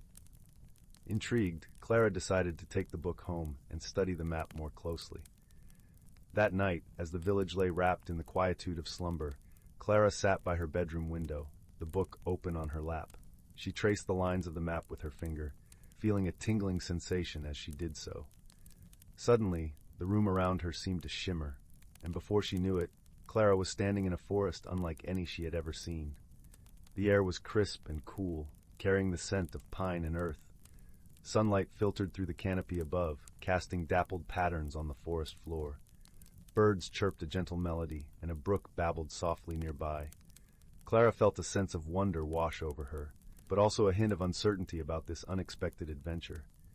As she began to walk, Clara encountered a peculiar creature perched on a fallen log. It was a squirrel, but unlike any squirrel she had seen before. Its fur was a soft shade of lavender, and its eyes sparkled with an intelligence that seemed almost human. "Welcome, traveler," the squirrel chirped, its voice as light as a summer breeze. "I am Sylvie, guardian of the Whispering Woods. What brings you here?" Clara explained her discovery of the book and the map, her voice tinged with both excitement and bewilderment. Sylvie listened attentively, her bushy tail twitching thoughtfully. "The Book of Whispers has brought you here for a reason," Sylvie said. "Many seek its secrets, but few are chosen. You must journey to the heart of the forest to uncover what you seek. Fear not, for I shall accompany you." With Sylvie as her guide, Clara ventured deeper into the woods. They were soon joined by another unexpected companion, a wise old owl named Osric, who had a penchant for riddles and an encyclopedic knowledge of the forest's lore. His feathers were a patchwork of browns and whites, and his eyes gleamed with kindness. Together, the trio navigated the forest's winding paths, each step bringing them closer to the heart of the forest. Along the way, they encountered various creatures, each with their own stories and wisdom to share. There was a family of rabbits who spoke of the importance of community, a fox who taught them the value of patience, and a chorus of frogs who sang songs about the beauty of the present moment. As they journeyed, Clara found herself growing more attuned to the forest, her senses sharpening to the world around her. She felt a deep connection to the land and its inhabitants, a bond that seemed to strengthen with each passing moment. Eventually, the group arrived at a serene glade, bathed in the soft glow of twilight. At its center stood an ancient tree, its trunk wide and gnarled, its branches stretching skyward as if in silent prayer. Clara knew instinctively that they had reached the heart of the forest. "Here lies the secret of the Book of Whispers," Sylvie said, her voice barely a whisper itself. "But to uncover it, you must look within your own heart." Clara approached the tree, her heart beating in time with the gentle rustling of its leaves. She closed her eyes and took a deep breath, feeling the earth beneath her feet and the life that pulsed around her. In that moment of stillness, Clara understood. The secret was not a tangible thing, but a realization, a deeper understanding of herself and the world. She saw the importance of kindness, the strength in wisdom, and the magic in friendship. Her journey had been one of discovery, not only of the forest's wonders, but of the light within her own heart. When Clara opened her eyes, the glade seemed to shimmer with a newfound radiance. She turned to Sylvie and Osric, gratitude filling her words as she thanked them for their guidance and companionship. With a gentle smile, Sylvie nodded. "The forest is always here, as are we, should you ever need us again." As the first stars began to twinkle in the evening sky, Clara found herself back in her bedroom, the Book of Whispers resting quietly on her lap. She felt a warmth inside, a comforting glow that she knew she would carry with her always. And so, Clara's days of adventure were not confined to the pages of books alone, but lived on in her heart, a testament to the magic of discovery, friendship, and the gentle wisdom of the world around her. As she drifted off to sleep, the forest's melody lingered in her dreams, a lullaby of whispers guiding her into the night. Story 65. In a quaint village nestled amidst rolling green hills and golden fields of barley, there lived a young girl named Lila. Lila had a heart full of dreams and eyes that sparkled with curiosity. Her village was a lovely place where every morning dewdrops gleamed like tiny jewels on the grass, and the air was filled with the sweet scent of blooming honeysuckle. Yet Lila often found herself gazing beyond the horizon, wondering what lay beyond the familiar landscape she knew so well. One misty morning, as the first light of dawn painted the sky with hues of pink and purple, Lila decided it was time to follow her heart and explore the world beyond her village. Clad in a cozy cloak of deep blue, she set off down the winding path that led through the whispering woods, carrying nothing but a small satchel filled with fresh bread and a flask of warm tea. The path led her into the heart of the forest, where sunlight filtered through the thick canopy above, casting dappled patterns on the forest floor. The air was cool and filled with the gentle rustling of leaves and the distant melody of a brook. As Lila walked, she marveled at the towering trees, their trunks covered in soft emerald moss, and the delicate wildflowers that lined the path, their petals glistening with dew. As she ventured deeper into the woods, Lila came upon a clearing bathed in sunlight, where a peculiar sight greeted her eyes. It was a grove of trees unlike any she had ever seen. Their bark shimmered like silver, and their leaves were the color of a summer sky. At the center of the grove stood a magnificent tree, its branches stretching wide and high, adorned with luminescent fruit that glowed softly like lanterns in the twilight. Drawn by an irresistible curiosity, Lila approached the tree. As she neared, she noticed a small, gentle creature nestled among the roots. It was a creature of wonder, with soft, iridescent fur that shifted colors like a rainbow, and eyes as bright as stars. It looked up at Lila with a friendly smile and spoke in a voice as soothing as a lullaby. "Welcome, dear traveler," the creature said. "I am the keeper of the grove, and these trees have stood here since time began. Few have ventured here, and fewer still have returned with tales of their journey." Lila felt a sense of peace wash over her as she listened to the creature's words. She sat beside it, sharing her bread and tea, and told it of her village and her longing to explore the world. The keeper listened intently, nodding with understanding. "You have a brave heart, Lila," it said kindly. "To seek the unknown is to embrace the beauty of life itself. This grove holds many secrets and wonders, and I sense it has much to teach you." Encouraged by the keeper's words, Lila decided to explore the grove further. As she wandered among the silver-barked trees, she discovered a stream flowing with shimmering water that sang softly as it danced over smooth stones. She dipped her fingers into the water, feeling its cool caress, and noticed tiny, glowing fish darting playfully beneath the surface. Continuing her exploration, Lila came upon a small hill crowned with wildflowers. As she climbed to the top, she was greeted by a breathtaking view. The grove stretched out below her, a sea of silver and blue, with the great tree at its heart. Beyond the grove, the forest continued, a tapestry of greens and browns, and in the distance she glimpsed the peaks of mist-shrouded mountains. Feeling a newfound sense of courage and wonder, Lila descended the hill and returned to the keeper. She found it waiting with a gentle smile, its eyes filled with warmth and wisdom. "You have discovered much today, Lila," the keeper said. "But remember, the true journey is not in what you see, but in what you learn and how you grow." Lila nodded, understanding the truth in the keeper's words. She realized that her adventure had not only shown her the beauty of the world, but had also revealed her own strength and courage. She thanked the keeper for its guidance and friendship, promising to cherish the lessons she had learned. As the sun began to set, casting a golden glow over the grove, Lila knew it was time to return home. She walked back through the whispering woods, her heart light and her spirit filled with joy. She carried with her the memory of the enchanting grove and the kindness of its gentle keeper, knowing that she would forever be a part of its magic. When Lila finally returned to her village, the stars were twinkling in the night sky. She was greeted by the familiar sight of warm lights glowing in the windows of her home and the comforting sounds of her family's laughter. As she settled into her cozy bed, she felt a deep sense of peace and contentment, knowing that her world was now a little bit larger and her heart a little bit braver. And so, Lila drifted into a gentle, restful sleep, dreaming of silver trees and glowing fruit, of shimmering streams and starry-eyed creatures, and of all the adventures yet to come.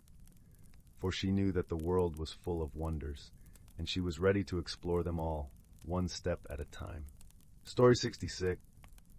Once upon a time, nestled in a serene valley surrounded by lush emerald hills, lay the quaint village of Willowbrook. In this village, ivy-clad cottages stood under the watchful embrace of towering oak trees, their branches whispering ancient secrets to the winds. Among these cottages, at the end of a winding cobblestone path, was the home of a young woman named Eleanor. Eleanor had always been a creature of habit, finding comfort in the routines that shaped her days. She knew every stone in the path she walked, every note of the birdsong that greeted her at dawn. Yet, as the seasons began to shift from the vibrant energy of summer to the gentle embrace of autumn, Eleanor felt a growing unease, a restlessness she could not quite name. The familiar patterns of her life seemed to stifle rather than soothe, and she found herself yearning for something just beyond her reach. One crisp morning, as the first golden leaves tumbled from the trees like coins from a treasure chest, Eleanor set out for a walk in the nearby forest, seeking solace in the rustling leaves and soft earth. The forest was a tapestry of colors, the air rich with the scent of pine and the earthy perfume of fallen leaves. As she wandered deeper into the woods, she came upon a sight that made her heart pause. A small, glistening pond, its surface a mirror reflecting the world above. Drawn to its tranquil beauty, Eleanor knelt at the water's edge. As she gazed into the pond, a gentle ripple disturbed its surface, and from its depths emerged a curious creature. It was a small, luminous fish with scales that shimmered like 1,000 rainbows. The fish spoke, its voice a soft melody that seemed to echo in Eleanor's mind. "Greetings, Eleanor," the fish said with a gentle nod. "I am the keeper of waters. You have come seeking change, have you not?" Eleanor blinked in surprise, her heart fluttering like the wings of the butterflies that danced around her. "I suppose I have," she replied, her voice barely a whisper, "but I do not know what it is that I seek." The keeper of waters glided closer, its eyes wise and knowing. "Change is a river, ever flowing, ever changing," it said. "It can be daunting, yet it is the essence of life. Embrace it, and you will discover your true self." As these words settled in her heart, the pond began to shimmer with a warm, golden light. Eleanor felt a gentle warmth spread through her, and when she looked around, she found herself no longer alone. The forest had transformed, and standing beside her were creatures of the wood, the spirited fox, the wise owl, and the playful squirrel, all friends she had known since her childhood. Each creature spoke in turn, their voices weaving a tapestry of encouragement and support. The fox, with eyes like amber, spoke of courage and the joy of exploration. The owl, perched with grace, shared wisdom and the importance of patience. The squirrel chattered about the delight found in small wonders and the magic of discovery. With each word, Eleanor felt a growing sense of peace and possibility. She saw her life not as a series of fixed patterns, but as a journey filled with endless potential. She realized that change was not something to be feared, but a path to new adventures and self-discovery. In gratitude, Eleanor thanked the keeper of waters and her woodland friends. As she rose to leave, the pond's light faded, and the forest returned to its familiar form. Yet within Eleanor's heart, a transformation had begun, a spark of courage and curiosity that would guide her forward. Returning to Willowbrook, Eleanor found that the world around her seemed more vibrant, more alive. She welcomed the changing seasons, each day an opportunity to learn and grow. She embraced new experiences, finding joy in the unexpected and strength in her newfound resilience. And so, in the gentle embrace of autumn, Eleanor discovered the beauty of personal growth and magical transformation. With the support of her friends and the wisdom of the keeper of waters, she learned that life, like the shimmering pond, was a mirror reflecting the endless possibilities within her. In time, Eleanor became a beacon of inspiration for others in Willowbrook, her story a reminder that change, though challenging, can lead to the most wondrous discoveries. And as the stars twinkled above the village each night, the gentle hum of the forest sang a lullaby of hope and transformation, a song that carried the promise of new beginnings for all who dared to dream. Story 67. Story 68. In the heart of the whispering woods, where the trees sang softly to the rhythm of the wind, nestled a quaint village named Willowbrook. It was a place where the sky stretched in hues of lavender and gold at dusk, and mornings were greeted with the gentle caress of mist. The villagers were warm-hearted, and each day was filled with the comforting hum of a community in harmony with nature. In this village lived a young woman named Anwen. Anwen was known for her gentle spirit and thoughtful nature, but she carried a burden within her heart, a fear of change. She found solace in routines, like the familiar path through the woods she walked each morning, the comforting scent of her grandmother's lavender-scented shawl, and the melodic chimes of the village clock tower marking the hours. However, the winds of change were blowing gently but persistently through Willowbrook, whispering secrets of transformation that Anwen could not ignore. A new season was approaching, one that promised new beginnings, and Anwen found herself standing at the edge of this change, anxious and uncertain. One crisp autumn morning, while Anwen was wandering through the woods, she stumbled upon a peculiar sight, a ring of mushrooms glowing with a soft, ethereal light. It was a fairy ring, a rare and magical phenomenon that was said to appear only to those with open hearts and yearning souls. Drawn to its quiet luminescence, Anwen stepped closer, feeling a strange yet comforting warmth enveloping her.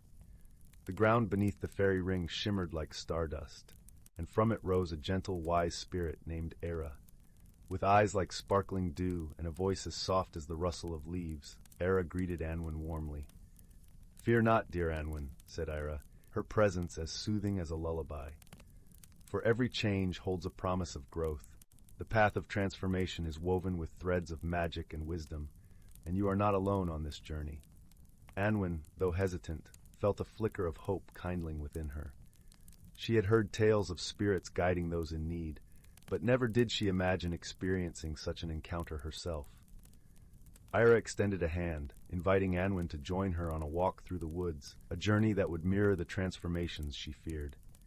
As they walked together, Ira shared stories of the trees, each one unique, bending and stretching towards the sun, their colors shifting with the seasons, a reflection of the beauty and change.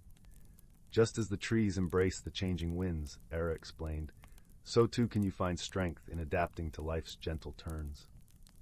Along their path, they encountered an array of woodland creatures, an industrious squirrel gathering acorns, a family of deer moving gracefully through the underbrush, and a chorus of birds harmonizing with the breeze. Each creature, Ira pointed out, had its own way of adapting to the shifting seasons, finding joy and purpose in the process. Anwen began to see the world around her with new eyes, noticing the subtle transformations in the forest, and in herself, with a sense of wonder rather than apprehension. The magic of the woods mirrored the magic within her, a quiet strength lying dormant, waiting to awaken. As twilight descended, painting the sky in soft shades of indigo, Anwen and Era returned to the fairy ring. There, Era offered a parting gift, a pendant shaped like a leaf, its surface shimmering with the colors of the forest. "This pendant will remind you of the magic that dwells within and around you," Era said, her voice a gentle breeze. "Remember, dear Anwen, that change is but a dance in the rhythm of life, and you are more than capable of moving to its tune." With gratitude in her heart, Anwen accepted the gift, feeling a newfound courage blooming within her. She knew that the path ahead would not always be easy, but she was ready to embrace the changes that life would bring, trusting in the wisdom she had gained. As Anwen made her way back to Willowbrook, the village lights twinkling like stars in the distance, she felt a comforting sense of peace. The change she once feared now seemed like a gentle unfolding, revealing layers of her own strength and potential. In the days that followed, Anwen shared her experience with the villagers, who were both enchanted and inspired by her tale. Her story became a beacon of hope, a reminder that within each of them lay the power to embrace change with grace and courage. And so, under the watchful eyes of the whispering woods and the gentle guidance of the spirit Ira, Anwen and her village flourished, their hearts open to the beauty of transformation, forever connected by the magic of personal growth and discovery. Through the seasons and years, the village of Willowbrook continued to thrive, a testament to the enduring strength found in embracing the dance of life. Story 69. Once upon a time, nestled in a grove where the forest whispered secrets to the wind, there stood a small, ivy-covered cottage with a roof that sloped as if in a perpetual nod of welcome. Inside lived a gentle soul named Clara, known far and wide for her skillful weaving. Her tapestries, vibrant with colors that seemed to shimmer like the surface of a river under the moonlight, were admired by all who saw them. Yet Clara herself felt like a loose thread in the fabric of her own life. Clara loved the predictability of her days, the rhythmic clatter of loom and shuttle providing a comforting cadence. But lately she sensed a quiet discontent weaving its way through her heart, like a shadow threading through sunlight. She yearned for something more, a change she couldn't quite articulate. One autumn afternoon, as the leaves blushed with gold and russet, Clara stepped outside, her fingers wrapped around a mug of warm cider. The air was crisp and full of the earthy scent of fallen leaves. Just beyond her garden, where the wildflowers nodded in agreement with the breeze, stood an ancient oak tree, its branches sprawling like a welcoming embrace. As she wandered closer, Clara noticed something peculiar. At the base of the oak, where its roots curled like fingers through the earth, lay a small, forgotten door. It was weathered and carved with intricate runes that danced in the dappled sunlight. Curiosity fluttered in her like a new leaf unfurling, and with a gentle push, the door swung open with the softest sigh. Inside, the air shimmered with possibilities, and Clara found herself in a space that was both familiar and wondrously new. This was the realm of the forest folk, beings of gentle magic who nurtured the land and all its creatures. Their haven was alive with colors more vivid than any Clara had ever woven, a tapestry of life itself, unfurling in every direction. The forest folk welcomed Clara with smiles that glowed like the first light of dawn. Leading the way was Alder, a wise elder with eyes that twinkled like stars caught in a canopy of leaves. "Welcome, dear Clara," he said, his voice as soothing as a lullaby. "We've been expecting you." Clara's heart fluttered with both excitement and trepidation. "Expecting me?" she asked, her voice a whisper among the leaves. "Indeed," Alder replied, gesturing for her to follow. "It's time for you to discover what's been growing inside you, like a seed waiting for spring." As Clara walked with Alder and the other forest folk, she noticed how the path beneath her feet seemed to transform with each step, a mosaic of stones and moss that mirrored her swirling thoughts. They guided her to a glen where the air hummed with a gentle magic, and the sky was a quilt of twilight hues. In the center of the glen stood a loom, unlike any Clara had ever seen. It was crafted from silver birch and moonlight, its threads spun from the dreams of the woodland creatures. "Here," Alder said, "you will weave a tapestry not with your hands, but with your heart." Clara hesitated, her fingers brushing the ethereal threads. She closed her eyes, inhaling deeply, the scent of pine and possibility filling her senses. As she began to weave, the threads responded to her emotions, each strand a reflection of her inner world. At first, the tapestry was a chaotic jumble of colors, a storm of uncertainty and fear of the unknown. But as Clara continued, she felt the presence of the forest folk surrounding her, their warmth and encouragement flowing into her very being. Slowly, she began to see patterns emerge, shapes that spoke of growth and transformation. With each pass of her hands, Clara wove her fears and doubts into something beautiful, a landscape of change filled with small, shimmering stars of hope. She realized that change, though daunting, was a natural part of life, much like the turning of seasons or the growth of a tree from a tiny acorn. The forest folk watched as Clara's tapestry grew, their gentle smiles reflecting her blossoming confidence. "You're doing wonderfully," Alder murmured, his voice carrying the same warmth as the sunlit glen. As the final thread slipped into place, Clara opened her eyes to behold her creation, a tapestry of her journey, vibrant and alive. It was a piece of art that mirrored her own transformation, capturing the beauty of embracing change and the strength found in vulnerability. With a newfound sense of peace, Clara thanked the forest folk for their guidance. "You've shown me that change is not something to fear, but something to welcome," she said, her voice filled with gratitude.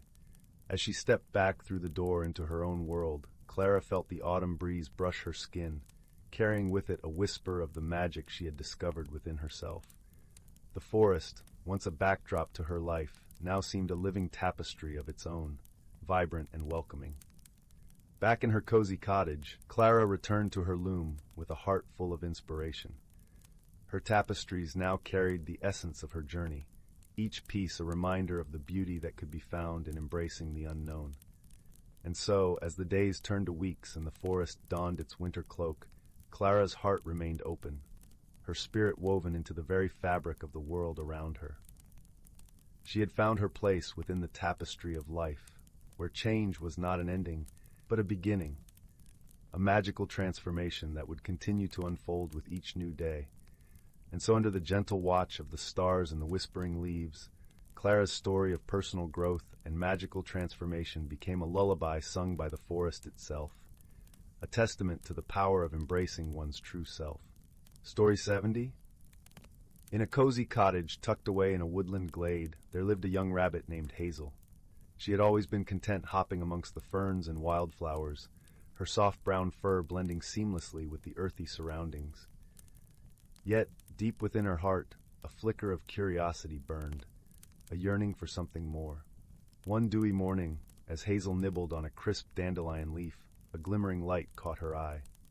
She followed the ethereal glow to a clearing where a magnificent butterfly floated before her.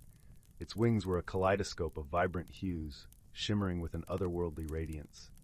"Greetings, young Hazel," the butterfly spoke in a melodious voice. "I am Zephyr, a guardian of transformation." Hazel's eyes widened in wonder. "A talking butterfly? This must be a dream." Zephyr fluttered closer, trailing stardust in her wake. "Dreams are the seeds of change, my dear. You have a great journey ahead, one that will test your courage and reshape your very being." Uncertainty flickered across Hazel's features. Change was a daunting concept, and she had always found solace in the familiar. "But I'm just a simple rabbit," she protested. "What journey could possibly await me?" With a warm chuckle, Zephyr replied, "The most wondrous transformations often begin with the smallest of seeds. Look within, and you will find a spark waiting to be fanned into a brilliant flame." Before Hazel could respond, a rustling came from the undergrowth, and two of her dearest friends emerged, Oakley, the wise old oak tree, and Flutter, the hummingbird. "Do not fear, little one," Oakley rumbled, his bark rough yet comforting. "We will be with you every step of the way." Flutter zipped excitedly around Hazel's head. "Oh, this is going to be such an adventure. You'll see. It will be simply dazzling." Reassured by her friend's presence, Hazel turned to Zephyr. "What must I do?" The butterfly's wings shimmered with magic. "Seek the enchanted grove, where the veil between worlds grows thin. There, you will undergo a transformation that will reveal your true self." With a deep breath, Hazel nodded. Though apprehensive, she knew this was a journey she must embark upon. And so, with Oakley and Flutter by her side, Hazel set off into the unknown, her paws treading paths she had never dared explore before. The forest seemed to come alive with each step, whispering secrets in the gentle whispers of the wind. After many twists and turns, they arrived at the enchanted grove, a vibrant meadow where moonbeams danced across a shimmering stream. Hazel gazed in awe at the ethereal beauty surrounding her. Suddenly, a warm glow emanated from within her, and she felt her body beginning to shift and change. Her fur transformed into downy feathers of the richest brown, and her paws melded into delicate wings. Oakley and Flutter watched in wonderment as their friend emerged from her cocoon, reborn as a magnificent owl. Hazel stretched her wings, reveling in her newfound form, and took to the skies with a joyous hoot. As she soared above the treetops, bathed in the soft moonlight, Hazel realized that the spark Zephyr had spoken of was her own inner strength and resilience. The journey had been one of self-discovery, revealing the beauty and grace that had been within her all along. With a grateful heart, Hazel descended to her friends, her eyes shining with wisdom. "Thank you," she said, her voice now a gentle coo. "Without your guidance and unwavering support, I may never have found the courage to spread my wings." Oakley and Flutter beamed with pride, for they knew that their friend had blossomed into her truest, most radiant self. From that day forth, Hazel took to the night skies, her keen eyes ever watchful for those in need of guidance. And whenever a fellow creature felt lost or uncertain, she would share the lessons she had learned. That change, though daunting, can be an opportunity for growth and transformation, and that true beauty lies not in physical form, but in the courage to embrace one's authentic self. Story 71. In the heart of the whispering woods, where the trees murmured secrets to the wind, stood the quaint village of Lumina Hollow. This village was known for its cozy cottages with thatched roofs, winding cobblestone pathways, and gardens that shimmered with dewdrops like tiny stars. Every evening, the villagers gathered around the great fire pit in the town square, sharing stories under the blanket of twilight, while the scent of blooming night jasmine filled the air. One such evening, as the sun melted into the horizon, a peculiar event stirred the peaceful rhythm of Lumina Hollow. A soft, tinkling sound, like that of distant chimes, echoed through the village. It was gentle yet persistent, and no one could quite pinpoint its source. The sound seemed to float on the breeze, sometimes coming from the old well, other times drifting from the boughs of the ancient oak that stood proudly in the center of the square. At first, the villagers thought it to be the playful wind, but as days turned into a week, their curiosity grew.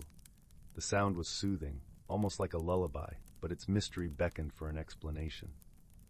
Determined to uncover the source, the villagers called upon their resident wise woman, a gentle soul named Marin, known for her deep understanding of the magical and mundane alike. With her hair as silver as moonlight and eyes as bright as the morning sky, Marin was a beloved figure in Lumina Hollow. She listened to the villagers' concerns with a kind smile and promised to look into the matter. The very next morning, with the first light of dawn, Marin set out to investigate, accompanied by her faithful companion, Bramble, a sprightly squirrel with a bushy tail and a penchant for acorns. Together they wandered through the village, Marin humming softly to herself, while Bramble chattered excitedly, darting here and there. As they approached the old well, the sound grew clearer, a gentle tinkling that seemed to resonate from within its moss-covered stones. Marin leaned closer, her ear to the cool, damp surface, and closed her eyes, listening intently. "Ah, it's a melody," she murmured, recognizing the rhythmic pattern. "But what could be singing from the depths of this well?" Bramble tilted his head, his tiny eyes filled with curiosity. "Maybe it's the water sprites," he suggested, his voice a whisper on the wind. Marin chuckled softly, patting Bramble on the head. "Perhaps, my dear friend, but let's see if we can find more clues." They continued their exploration, following the sound as it danced through the village. It led them to the ancient oak, its branches stretching wide like protective arms over the square. Marin ran her fingers over the bark, feeling the pulse of life within the tree. "There's magic here," she said softly, sensing the gentle hum of energy that enveloped the oak. "But it feels different." As they pondered, a rustling above caught their attention. From the depths of the oak's leafy canopy emerged a creature no larger than Bramble himself. It was a delicate being, with wings that glimmered like stained glass in the sunlight. A gentle glow surrounded it, casting a warm light on Marin and Bramble below. "Greetings, wise Marin," the creature said, its voice as soft as the chiming sound that had puzzled the village. "I am Lyra, a guardian of this oak." Marin bowed her head in respect. "Greetings, Lyra. We've been curious about the beautiful music we hear throughout our village. Could it be your doing?" Lyra nodded, her wings fluttering gently. "Indeed it is. I sing to the trees and the wind to keep the balance of magic in these woods, but I sense that my song has traveled further than intended." Marin smiled warmly. "It has become a mystery to us, one that brought much wonder and joy, yet we were eager to understand its source." Lyra's light flickered with happiness. "I am glad my song has brought joy. I shall adjust my melody so it rests more quietly upon the woods." Before Marin could respond, Bramble chirped. "But Lyra, why did the song change? It was never heard before." Lyra's glow dimmed slightly, a hint of bashfulness in her expression. "Oh, it was a new tune I've been practicing. I did not realize it would carry so far." Marin laughed, a sound as gentle as a breeze rustling through leaves. "Your song was a gift to us, even as it was a surprise. Thank you, Lyra, for sharing your magic with Lumina Hollow." With a graceful nod, Lyra promised to visit the village more often, her songs weaving joy and tranquility into the fabric of the village life. As she fluttered back into the branches, the air felt lighter, filled with a sense of camaraderie and shared understanding. Marin and Bramble returned to the village square, where the villagers awaited eagerly. Marin recounted their adventure, her words painting a vivid picture of Lyra and her enchanting melody. The villagers listened in awe, their hearts warmed by the tale of friendship and the gentle spirit of the woods. As night embraced Lumina Hollow, the villagers gathered once more around the great fire pit. The strange chimes had transformed into a cherished memory, a gentle reminder of the magical world that embraced their village. With hearts at ease and minds at peace, they settled into their homes, the night wrapping them in its comforting embrace. And so, under a canopy of stars, Lumina Hollow returned to its tranquil slumber, the whisper of Lyra's song a soft, soothing lullaby that cradled the village in dreams as sweet as the scent of night jasmine. Stories of Two. In the heart of the whispering woods, where sunlight filtered through ancient, towering trees and cast dappled patterns on the soft forest floor, there nestled a quaint little village. The village was known as Willowbrook, famous for its lush gardens and the gentle, melodic hum of the river that wound its way through the land. In Willowbrook, the residents lived harmoniously with the magical creatures that dwelled in the forest. Among these creatures were the Fae, tiny beings with wings like gossamer, who tended to the flowers and whispered secrets to the wind. There were also the wise owls, who perched high above in their leafy abodes, watching over the village with kind, knowing eyes. One peaceful evening, as the sun dipped below the horizon and painted the sky in hues of orange and purple, an unusual event began to unfold. The villagers noticed that each morning the flowers in their gardens were blooming in peculiar patterns, spirals and stars, unlike anything they had seen before. The villagers were puzzled, for these flowers seemed to change their formations overnight, as if by some unseen hand. Among the villagers was a gentle-hearted girl named Leora. Her curiosity was as boundless as the forest itself, and she had a knack for noticing the smallest details. Leora loved the mysteries of the woods and often spent her days exploring its hidden paths and listening to the stories told by the forest creatures. Determined to uncover the mystery of the changing flowers, Leora set out one misty morning, her heart full of excitement. She wandered through the village, her senses alive with the scent of fresh earth and the sound of leaves whispering in the breeze. As she approached the edge of the village, she was greeted by the soft, musical laughter of the Fae, who flitted around her like a shower of glittering rain. "Good morning, Leora," sang a Fae with wings that shimmered like pearls. "What brings you to the woods today?" "Good morning, dear friends," Leora replied with a smile. "I'm hoping to solve the mystery of the enchanted flowers. Have you seen anything unusual in the forest?" The Fae exchanged knowing glances, their eyes twinkling with mischief and delight. "Perhaps you should speak with Elderwise," suggested another Fae, her voice as gentle as a lullaby. "He knows many things and might have the answers you seek." Eager to visit Elderwise, the wise old owl, Leora thanked the Fae and made her way deeper into the forest. The air was cool and fragrant with the scent of pine and wildflowers, and as she walked, the ground beneath her feet felt like a soft, comforting carpet of moss. Elderwise's home was a grand, ancient oak tree, its bark gnarled and wise, and its branches spreading wide like welcoming arms. Leora approached the tree with reverence and called up into the leafy heights. "Elderwise, wise owl of the forest, may I speak with you?" From high above, a gentle hoot echoed through the branches, followed by the soft rustling of feathers. Elderwise descended gracefully, his eyes as deep and mysterious as the night sky fixed kindly upon her. "Ah, young Leora," he said, his voice a warm, resonant melody. "What brings you to my tree this fine day?" Leora explained the strange occurrences in the village gardens, her voice filled with wonder and a touch of concern. Elderwise listened intently, nodding his head with understanding. "Ah, the flowers," he mused, his gaze turning thoughtful. "I have heard whispers of a playful spirit who roams the woods at night. This spirit, known as the petal weaver, delights in creating beauty in the most unexpected ways." Leora's eyes widened with intrigue. "The petal weaver? How fascinating! But why would this spirit visit our village?" Elderwise chuckled softly, a sound like the rustling of autumn leaves. "The petal weaver is drawn to places where love and harmony dwell. Your village, with its kind hearts and gentle ways, is a beacon to such a spirit. Perhaps it seeks to share its joy with you all." Leora nodded, her heart swelling with warmth at the thought. "Thank you, Elderwise. I shall share this with the villagers. Perhaps we can find a way to welcome the petal weaver." With a grateful heart, Leora made her way back to the village, her mind alive with ideas. As evening fell and the stars began to twinkle in the clear night sky, the villagers gathered in the square, eager to hear what she had discovered. Leora shared Elderwise's wisdom, her voice soft and soothing as she spoke. "The petal weaver means us no harm. It seeks to share its joy and art with us. I believe if we welcome it with open hearts, we might come to understand its ways." The villagers nodded, their faces alight with understanding and acceptance.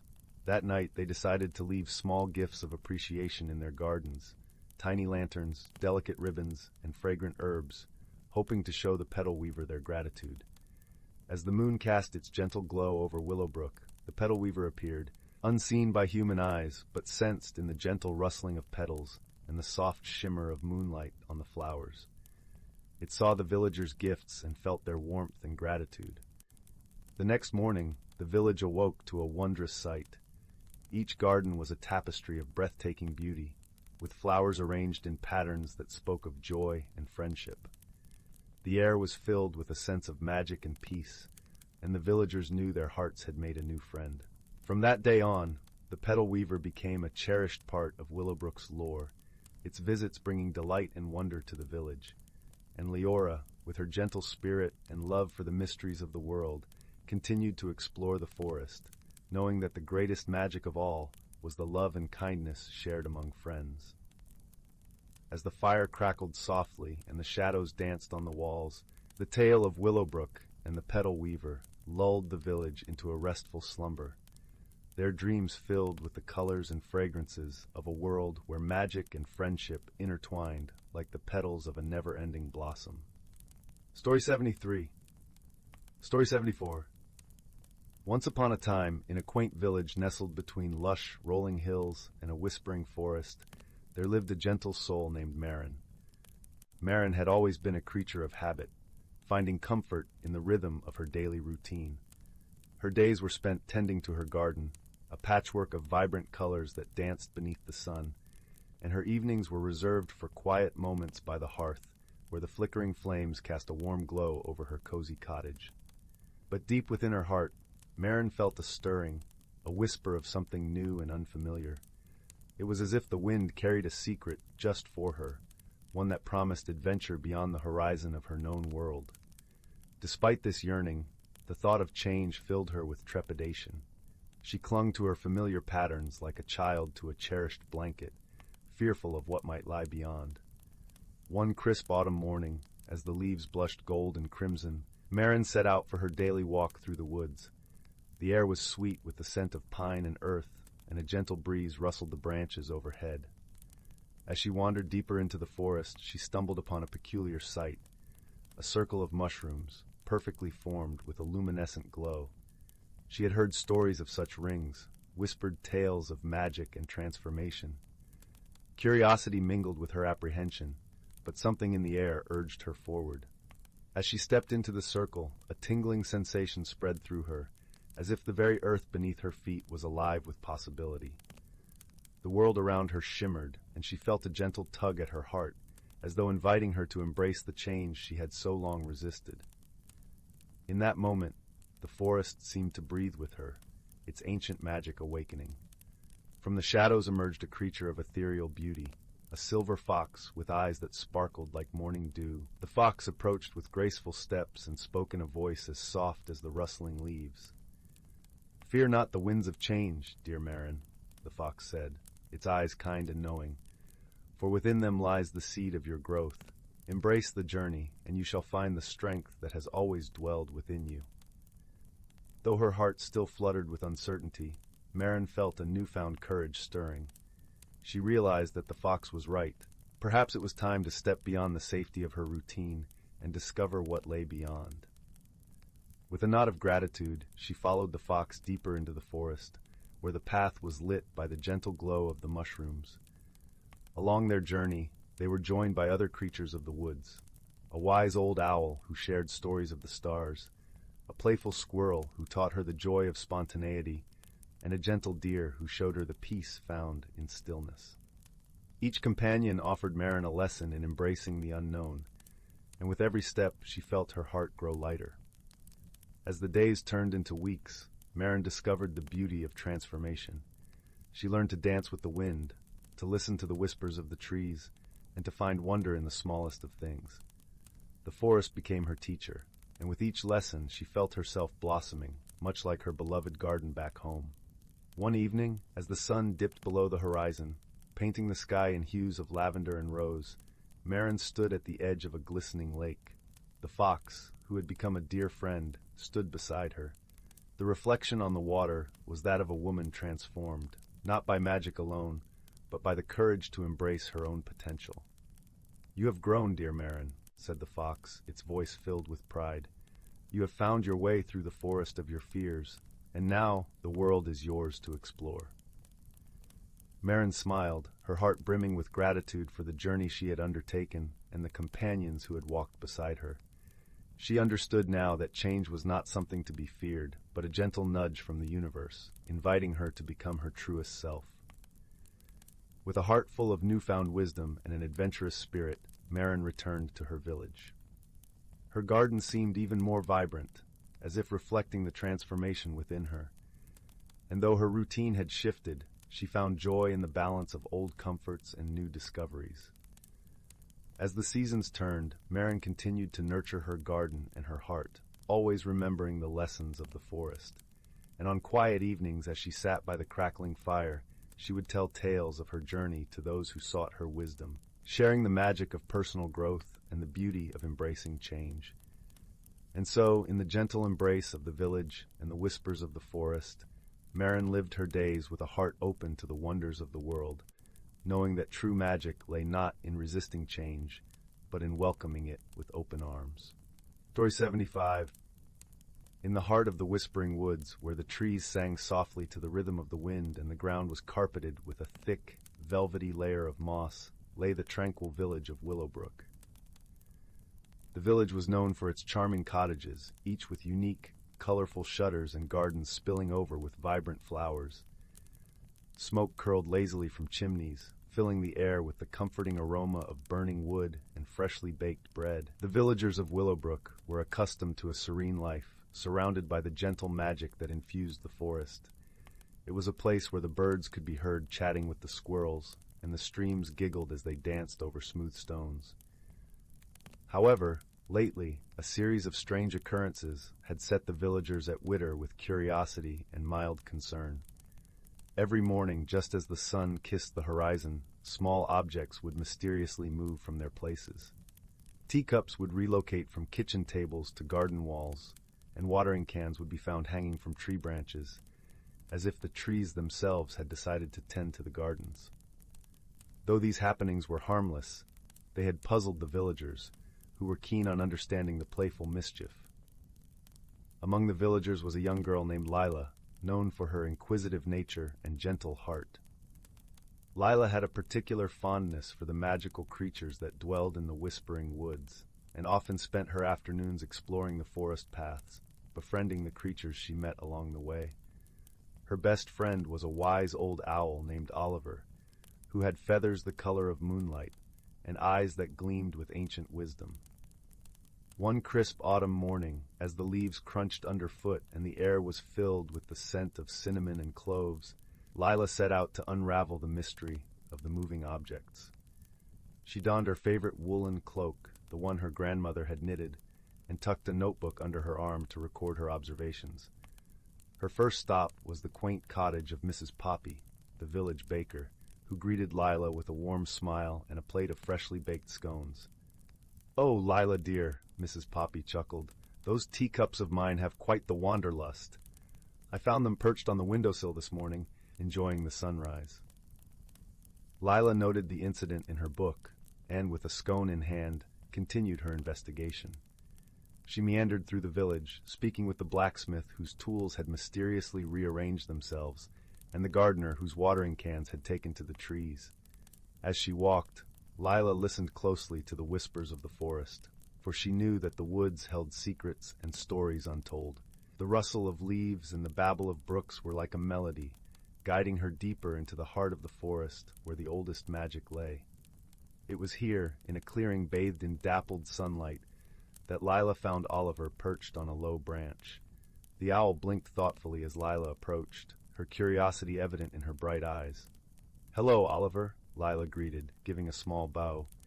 "I seek your wisdom in solving a curious puzzle. The objects in our village have taken to wandering in the night, and I wonder if the forest knows why."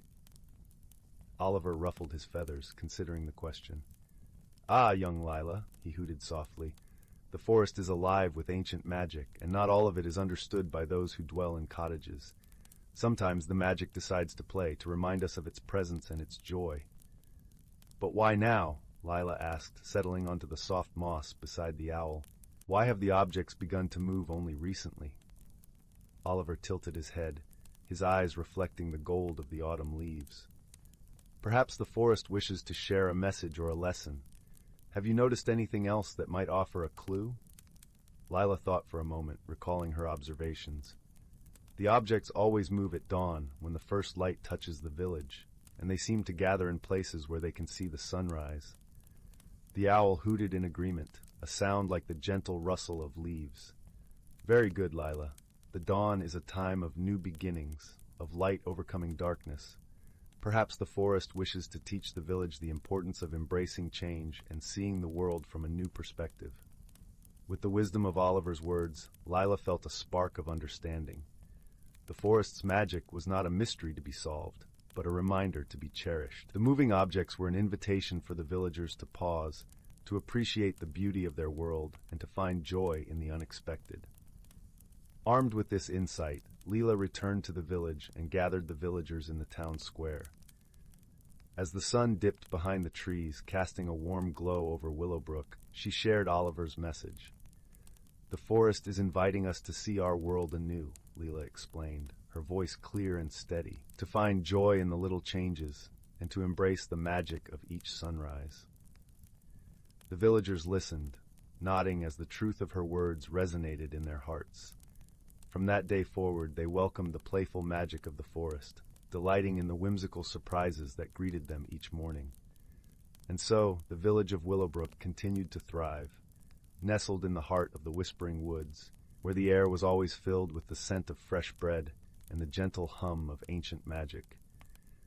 The villagers learned to cherish the dawn, to seek out the beauty in each day, and to find comfort in the knowledge that they were part of a world filled with wonder and possibility. As for Lila, she continued her explorations, guided by the wisdom of her friend Oliver, and the understanding that sometimes the greatest mysteries are those that invite us to open our hearts and see the world through eyes of wonder. And each night, as the stars twinkled overhead and the forest whispered its lullabies, Willowbrook slumbered in peace, comforted by the magic that cradled them all. Story 76.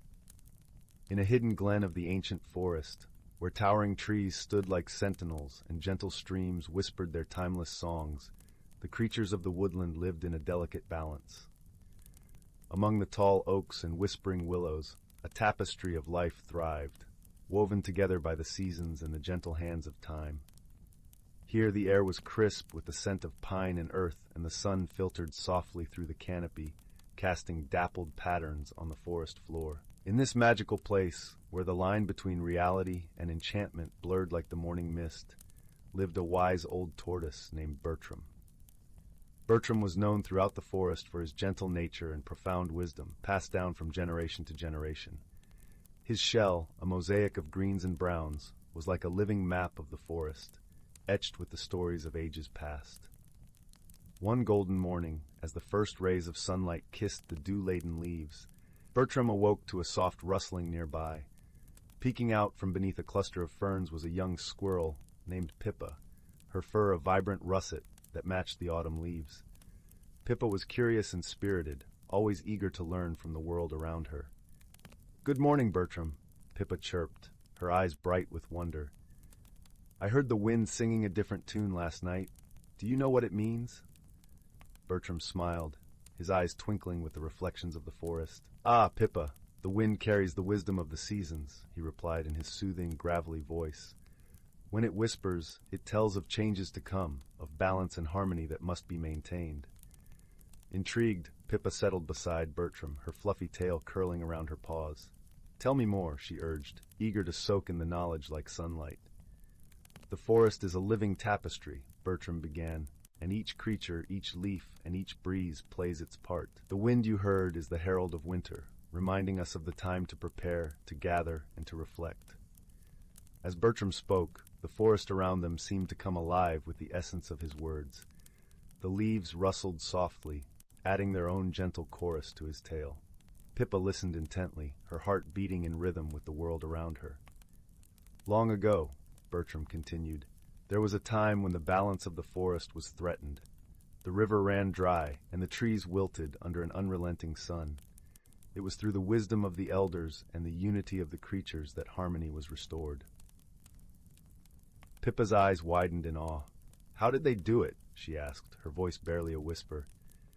"They listened to the forest," Bertram replied, his voice like a warm embrace. They learned to understand its needs and to care for it as it cared for them. The secret lies in the harmony of give and take, in nurturing the land that nurtures us. As the morning sun climbed higher, casting a gentle warmth over the glen, Pippa felt a deep sense of peace settling within her. She looked around, seeing the forest with new eyes, each tree and creature a vital part of the whole. Bertram watched her with a gentle smile, knowing that the seeds of wisdom had taken root. "Remember, little one," he said, "the forest is our home, and we are its guardians. With wisdom and kindness, we can preserve its magic for generations to come." With that, Pippa scampered up a nearby tree, her heart full of the promise of a new day. She would share Bertram's wisdom with her friends, ensuring the harmony of the forest would continue to thrive. As the sun dipped below the horizon, painting the sky in hues of pink and gold, the forest settled into a tranquil hush. The creatures nestled into their homes, wrapped in the comfort of Bertram's timeless tales. And so, in the quiet heart of the ancient forest, a gentle balance was maintained, woven together by the wisdom of the past and the promise of the future. The trees stood tall, the streams sang softly, and the wind carried with it the enduring harmony of a world at peace. Story 77. Once upon a time, in the quaint village of Whimsy Hollow, where the lanes were cobbled with candy stones and the rooftops shimmered like rainbow scales, there lived a peculiar family of hedgehogs known as the Twiddlepuffs. The Twiddlepuffs were no ordinary hedgehogs. Each member of the family had a unique magical trait. Fizz, the youngest, could make flowers bloom with a sneeze, while his sister, Tillie, had a giggle so infectious that it could make even the grumpiest of frogs join in a chorus of laughter. Their home was a delightful burrow nestled beneath a towering lollipop tree, where the air always smelled of mint and honey. Inside, the walls were lined with shelves of shimmering trinkets, each one a memento of adventures past. The fireplace crackled softly, its flames dancing a merry jig, while the scent of freshly baked acorn pie wafted through the air, inviting and warm. One sunny morning, as the dew still clung to the grass like tiny jewels, a peculiar event unfolded in Whimsy Hollow. The village's magical fountain, known for its sparkling waters that granted the most joyful dreams, had suddenly stopped flowing. The fountain, crafted from glistening crystal and adorned with carvings of playful otters, stood silent, its usual melody of tinkling waters replaced by an ominous hush. The villagers gathered around, their faces a mix of concern and curiosity.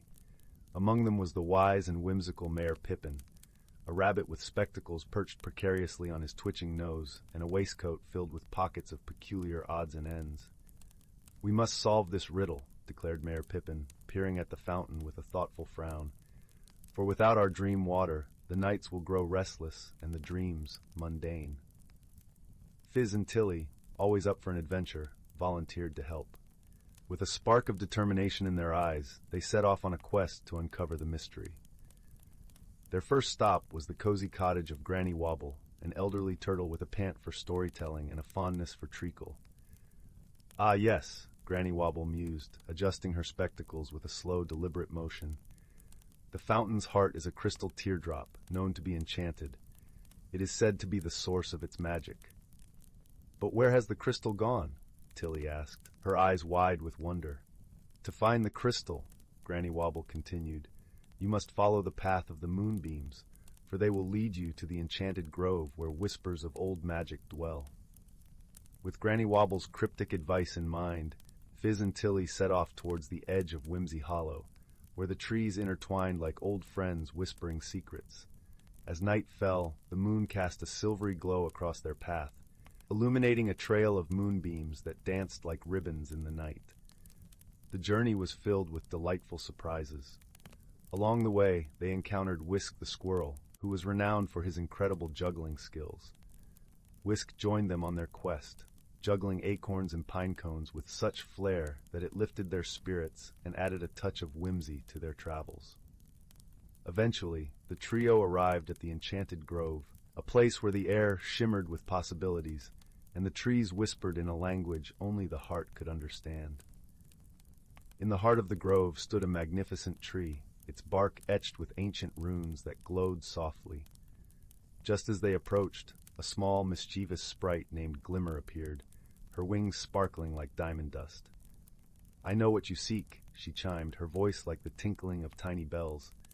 The crystal teardrop was borrowed by the wind, who wished to compose a melody unlike any other. "Can we get it back?" Fizz inquired, his nose twitching with excitement. "Of course," Glimmer giggled. "All you need is a song of friendship, for the wind loves nothing more than the harmony of kindred souls." And so, beneath the canopy of the enchanted grove, Fizz, Tillie, and Whisk began to sing. Their melody was a lilting tune that spoke of laughter and dreams, of adventures shared and dreams fulfilled. The wind, who had been listening from afar, was so moved by their song that it returned the crystal teardrop, placing it gently in Fizz's tiny paws. With the crystal in hand, the trio made their way back to Whimsy Hollow, where a crowd of villagers greeted them with cheers and hugs. Mayor Pippin beamed with pride as he placed the crystal back in the fountain, and with a joyous gurgle, the waters began to flow once more, sparkling like 1,000 stars. That night, as the village drifted into slumber, the dreams that visited each villager were more vibrant and joyful than ever before. And as for Fizz and Tillie, they snuggled into their cozy burrow beneath the lollipop tree, the warmth of friendship and adventure weaving through their dreams like a gentle lullaby.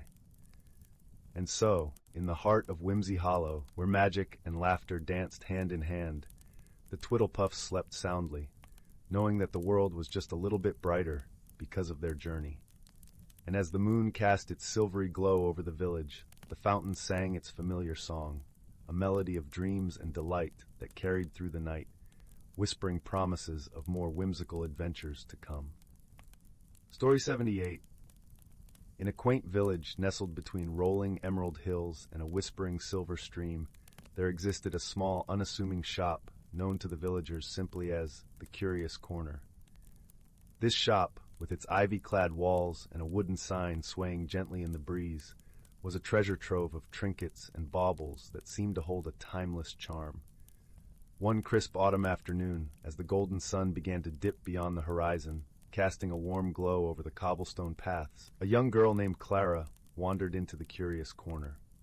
Clara was known for her inquisitive nature, a girl whose eyes sparkled with the fire of discovery, and whose heart was filled with dreams yet to be dreamt. As Clara meandered through the shop, her fingers lightly brushed against dusty tomes and polished stones, until she came upon a peculiar item that caught her eye, a small, seemingly ordinary teapot with a delicate floral pattern. It was nestled on a high shelf, partially hidden by a cascade of silk scarves. Intrigued, Clara reached up and carefully lifted the teapot down, feeling a strange warmth emanate from it. The shopkeeper, an elderly woman with kind eyes and a voice as soothing as a lullaby, noticed Clara's interest. "Ah, the teapot of whispers," she said with a gentle smile. "It is said to hold the secrets of the heart for those who choose to listen." With a nod of encouragement from the shopkeeper, Clara decided to take the teapot home, her curiosity piqued. That evening, as the moonlight bathed her room in a silvery glow, Clara sat by her window with the teapot cradled in her lap. She could hear the soft rustling of leaves outside, the world slowly settling into the tranquility of night. As she traced the teapot's intricate patterns, a soft voice began to whisper from within. "Tell me, young one, what is it that you seek?" The voice murmured, as gentle as the breeze. Startled yet enchanted, Clara whispered back, "I wish to understand the true magic in the world, to see beyond the ordinary." The teapot seemed to hum in response, and from its spout, a tendril of mist unfurled, forming the image of a winding path through an enchanted forest. "Then a journey you must take," the whisper continued, "and along the way you shall find what you seek." With a newfound sense of purpose, Clara embarked on her journey the very next day. She set out into the forest, where the air was crisp and carried the scent of pine and earth. The trees stood tall, their leaves rustling like a symphony composed by the wind. As Clara ventured deeper, she encountered her first helper, a wise old owl perched upon a gnarled branch. The owl's feathers were a soft blend of browns and whites, and its eyes gleamed with ancient wisdom. "To find magic," the owl hooted softly, "one must first find the magic within. Look not just with your eyes, but with your heart." Clara thanked the owl, its words resonating with her, and continued on her path. The forest soon opened into a meadow where wildflowers danced in the gentle breeze, their colors vivid under the sun's embrace. Here she met a playful squirrel with a bushy tail and a mischievous twinkle in its eye. The squirrel bounded over to Clara, offering her a nut as a gift. "Remember," it chattered, "sometimes the smallest acts of kindness can reveal the greatest magic." Clara accepted the gift with gratitude, her heart warmed by the squirrel's generosity. She pressed onward, her spirit buoyed by the encounters she'd had. As dusk began to settle once more, Clara reached the edge of a serene lake, its surface smooth as glass and reflecting the twinkling stars above. She paused to rest, her reflection gazing back at her with a soft serenity. In that moment of stillness, the teapot whispered again, its voice a gentle caress. "You have seen what is to be seen, and felt what is to be felt. Now, share your newfound understanding with the world." Clara realized that her journey had indeed uncovered the magic she sought, not in fantastical spells or grand spectacles, but in the wisdom of nature, the kindness of strangers, and the quiet strength within her own heart. With a heart full of gratitude and wonder, Clara returned to her village. She shared her experiences with the villagers, her words imbued with the gentle magic she had discovered. And though the teapot remained a silent companion on her shelf, it had given her the gift of seeing the world through a lens of enchantment and peace. And so, Clara's days were filled with quiet joy, her nights with dreams as soft as the whispering winds. The village thrived in the warmth of her kindness, and the curious corner continued to offer secrets to those who dared to seek them. In the end, the teapot had been right all along. The true magic lay in the journey, in the heart, and in the gentle acts that bind a community together. And as Clara nestled into her bed each night, she knew she was exactly where she was meant to be, at peace with the ordinary, which was, after all, extraordinary in its own right. Story 79. In the heart of an ancient forest, where the canopy of towering oaks whispered secrets in the language of rustling leaves, there lay a world unseen by hurried eyes. Here the boundary between the earthly and the enchanted was as thin as a spider's silk, shimmering with the dew of dawn and the gold of setting sun. This was a realm where the natural creatures lived hidden lives, weaving tales of harmony and balance in concert with the rhythm of the seasons. As the first blush of spring unfurled across the forest, a gentle awakening stirred among its denizens. The air was laced with the sweet scent of blooming wildflowers, and the babble of brooks was a lullaby for all who dwelled within. Among them was a wise old tortoise named Berwin, whose shell was etched with the stories of centuries. Berwin moved slowly, but his mind was sharp as the breeze that danced through the budding branches. Berwin had a special bond with a young squirrel named Leora. Her fur was the color of autumn leaves, and her eyes sparkled with curiosity. Leora loved to scamper through the treetops, her heart beating in time with the flutter of new leaves. She was always eager to learn, and Berwin, with his ancient wisdom, was her favorite teacher. One bright morning, as the sun cast dappled patterns on the forest floor, Leora found Berwin near a gnarled oak, basking in the warmth. "Berwin," she chattered, her voice as lively as the songbirds, "why do the seasons change? And what makes the weather dance between sun and rain?" Berwin opened his eyes slowly, a smile creasing his leathery face. "Ah, Leora, that's a tale old as the forest itself," he began, his voice deep and soothing, like the murmur of distant thunder. "The seasons are the breath of the earth. Each one has its time and purpose, a harmony that holds the world together." He gestured with a slow movement of his head towards the sky, where clouds drifted lazily. It is said that the winds carry whispers from the ancients, and with them the magic that changes leaf to bloom, bloom to fruit, and fruit to rest. This magic, dear Leora, is the balance we all must keep. Leora listened, her eyes wide with wonder. "But how do we keep this balance, Berwin?"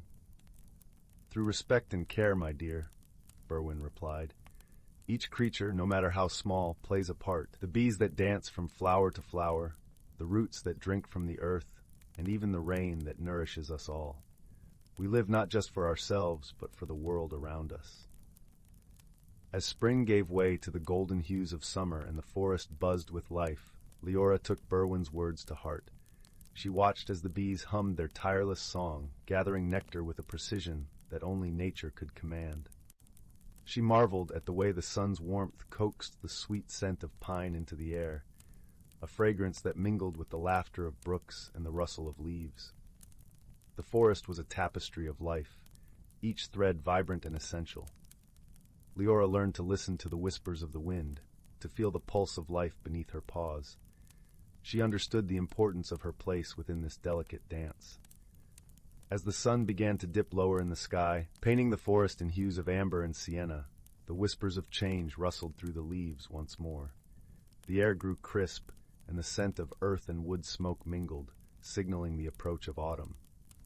One evening, as the moon hung low and round like a lantern, Leora found Berwin nestled beneath a canopy of red and gold. "Berwin, the air feels different, and the forest is changing again," she observed, her voice now tinged with the wisdom she had gathered through the seasons. Berwin nodded, his eyes reflecting the gentle glow of the moon. "Yes, Leora, the earth is preparing to rest, and soon the world will be blanketed in the quiet of winter. It is a time for reflection and renewal." Leora settled beside him, the crisp leaves crunching softly beneath her. "And when will spring return, bringing its magic and life?" "In time, dear Leora," Berwin said softly. "The world turns in its gentle rhythm, a cycle that teaches us patience and trust. We must honor the gifts of each season, for they are the heartbeats of the earth." As the stars twinkled like fireflies in the vast expanse above, Leora understood the deep truth in Berwin's words. The forest, with all its hidden lives and magical phenomena, was a testament to the power of balance and harmony. Each season brought its own gifts and lessons, a reminder that life was a wondrous journey, best traveled with kindness and wisdom. With this knowledge cradled in her heart, Leora curled up beside Berwin, their breaths mingling in the cool night air. Together they listened to the lullaby of the forest, a melody as timeless as the stars above. And so, beneath the watchful gaze of the moon, the ancient forest continued its eternal dance. A sanctuary of peace and magic, where creatures great and small lived in harmony with the world and each other. Story 80. Story 81. Story 82. Once upon a time, in the quaint little village of Willowbrook, nestled between gentle rolling hills and whispering woods, lived a young boy named Finn. His days were filled with the sweet simplicity of village life, gathering wildflowers with his friends, listening to the soothing lull of the babbling brook, and exploring the endless wonders of the forest that bordered his home. Willowbrook was a place where the grass was always a lush emerald, and the air carried the fragrance of honeysuckle and freshly baked bread. Each evening, the sun would cast a golden glow across the thatched rooftops, promising the village another peaceful night. One serene afternoon, as Finn wandered through the forest, his gaze fell upon something peculiar. It was a small, ornately carved box, half hidden beneath a blanket of fallen leaves. The box was crafted from a rich, dark wood and adorned with intricate patterns that seemed to shimmer in the dappled sunlight. Curiosity piqued, Finn carefully lifted the box into his hands. As he did, a gentle warmth spread through his fingers, as though the box were alive with a quiet, comforting pulse. With a soft click, the box opened to reveal a single, delicate feather inside, iridescent and gleaming with colors that danced like the northern lights. This was no ordinary feather. It whispered secrets to Finn's heart, unlocking a sense of magic he had never known. The feather granted Finn an extraordinary ability to understand the language of the forest creatures, and so began his wondrous journey of discovery and wonder. Finn's first encounter was with a wise old owl named Sage, who perched regally on a gnarled branch. Sage's eyes, deep and knowing, regarded Finn with a hint of amusement. "Ah, young one," he hooted softly, "the forest speaks to those who listen. What brings you to our sacred woods?" Finn explained his newfound gift, and Sage nodded sagely, his feathers rustling like pages of an ancient book. "There is much to learn in these woods, but remember, wisdom is the key to understanding." With Sage as his guide, Finn journeyed deeper into the heart of the forest, where sunlight wove through the canopy in threads of gold. Along the way, he met a myriad of creatures, each with a story to tell and a lesson to share. There was Willow, the gentle deer, who taught Finn the importance of patience and observation. Her eyes, soft and brown like the earth, held a serenity that calmed Finn's restless spirit. Then there was Bristle, the mischievous squirrel with a knack for finding the hidden treasures of the forest floor. Bristle's chatter was a constant reminder that joy could be found in the smallest of things, and his laughter echoed through the trees like a playful melody. As Finn's journey continued, he found himself in a secluded glade where the air was thick with the scent of pine and the ground was carpeted with soft moss. Here, he encountered a challenge, a riddle posed by the enigmatic Mist, an ethereal fox with eyes like liquid moonlight. Mist spoke in a voice that was both melody and mystery. To unlock the secret of the forest's heart, you must answer this. What is it that speaks without words, guides without force, and is felt but never seen? Finn pondered the riddle, feeling the cool breeze brush against his cheek, hearing the rustle of leaves and the distant call of a nightingale. He closed his eyes, letting the symphony of the forest fill his senses. And then, with a smile, he answered, "It is love." Mist nodded, her eyes twinkling with approval. "Indeed, young Finn, love is the language that binds us all, the unseen force that guides our hearts." With the riddle solved, the forest unveiled its deepest secret, a hidden grove where the ancient wisdom of nature was inscribed on the stones, like whispers of time. Here, Finn learned that true magic lay not in power or grand gestures, but in the kindness shared between friends, the quiet moments of understanding, and the gentle touch of love that connected all living things. As the sun dipped below the horizon, casting the forest in a soft twilight glow, Finn returned to Willowbrook, his heart forever changed. The village welcomed him home with open arms, unaware of the magical journey he had undertaken. Yet Finn carried with him the lessons of the forest, whispering them to those who would listen, weaving them into the fabric of village life. And so, under the watchful gaze of the moon and stars, Willowbrook continued to thrive, a place where ordinary objects held extraordinary secrets, and where the gentle power of love and wisdom prevailed. With a heart full of warmth and a spirit enriched by the wonders of the forest, Finn drifted into peaceful slumber, knowing that the magic of the feather and the lessons it had taught would remain with him always. And in the quiet of the night, the forest whispered its eternal lullaby, cradling Willowbrook in its timeless embrace. Story 83. Story 84. Once upon a time, in the heart of a sprawling, ancient forest, where the trees whispered secrets only the wind could understand, there lived a community of creatures unlike any other. Nestled beneath the emerald canopy, the forest was a symphony of life, each creature playing its part in a delicate, harmonious tune. The forest was alive with the gentle rustle of leaves, their surfaces glistening with morning dew like tiny jewels scattered across a vibrant green carpet. Rays of sunlight filtered through the dense branches, casting dappled patterns on the forest floor where wildflowers blossomed in a riot of colors, violet, gold, and crimson. In this enchanted place, the animals lived in a world of balance, each one understanding its role in the grand tapestry of life. Among them was a wise old fox named Fendrel, whose fur was the color of autumn leaves, fiery and warm. Fendrel was known far and wide for his wisdom, passed down through countless generations. He was the keeper of the forest's stories and the guardian of its ancient magic. One crisp morning, as the scent of pine mingled with the earthy aroma of damp soil, Fendrel gathered the younger creatures of the forest for a tale. They gathered around him, eyes wide with anticipation, their breaths forming delicate clouds in the cool air. There was Bramble, the curious rabbit with ears as long as the day, and Tillie, the little hedgehog with a coat as soft as the velvet night. "Today," Fendrel began, his voice as soft as the rustling leaves, "I will tell you the story of the season's dance, a magical phenomenon that binds our forest in harmony." The creatures leaned in closer, their hearts beating in time with the gentle rhythm of the forest. "Long ago," Fendrel continued, "the forest was a place of chaos, with each season vying for power, causing the world to swing from bitter cold to scorching heat in the blink of an eye. The trees would crack under the pressure of snow one day, only to be scorched by the relentless sun the next. The creatures were confused and frightened, unable to find their place in such turmoil. The forest seemed to hold its breath, listening to Fendrel's tale. Then came a time when the elders of the forest, wise and ancient as the stars, convened to bring peace to the land. They decided that each season would have its time to reign, ensuring a balance that would allow all life to flourish. Thus, the season's dance was born. Fendrell's eyes sparkled like the dew-kissed leaves as he spoke of the dance. Spring would awaken first, painting the world with fresh blooms and gentle rains. Summer followed, with its golden warmth and long, lazy days. Autumn arrived next, wrapping the forest in a tapestry of fiery colors and crisp air.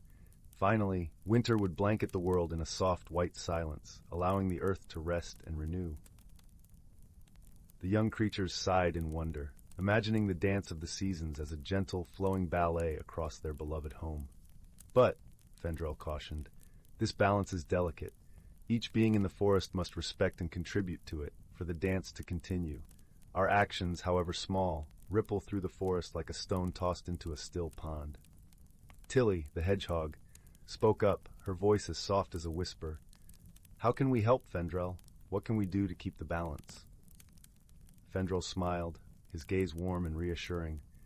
By understanding our place and helping one another. When you share the fruits of the earth, you honor the bounty of summer. When you gather leaves and twigs for the winter, you respect the gifts of autumn. Each act of kindness, each moment of sharing, keeps the dance alive. Bramble the rabbit nodded thoughtfully.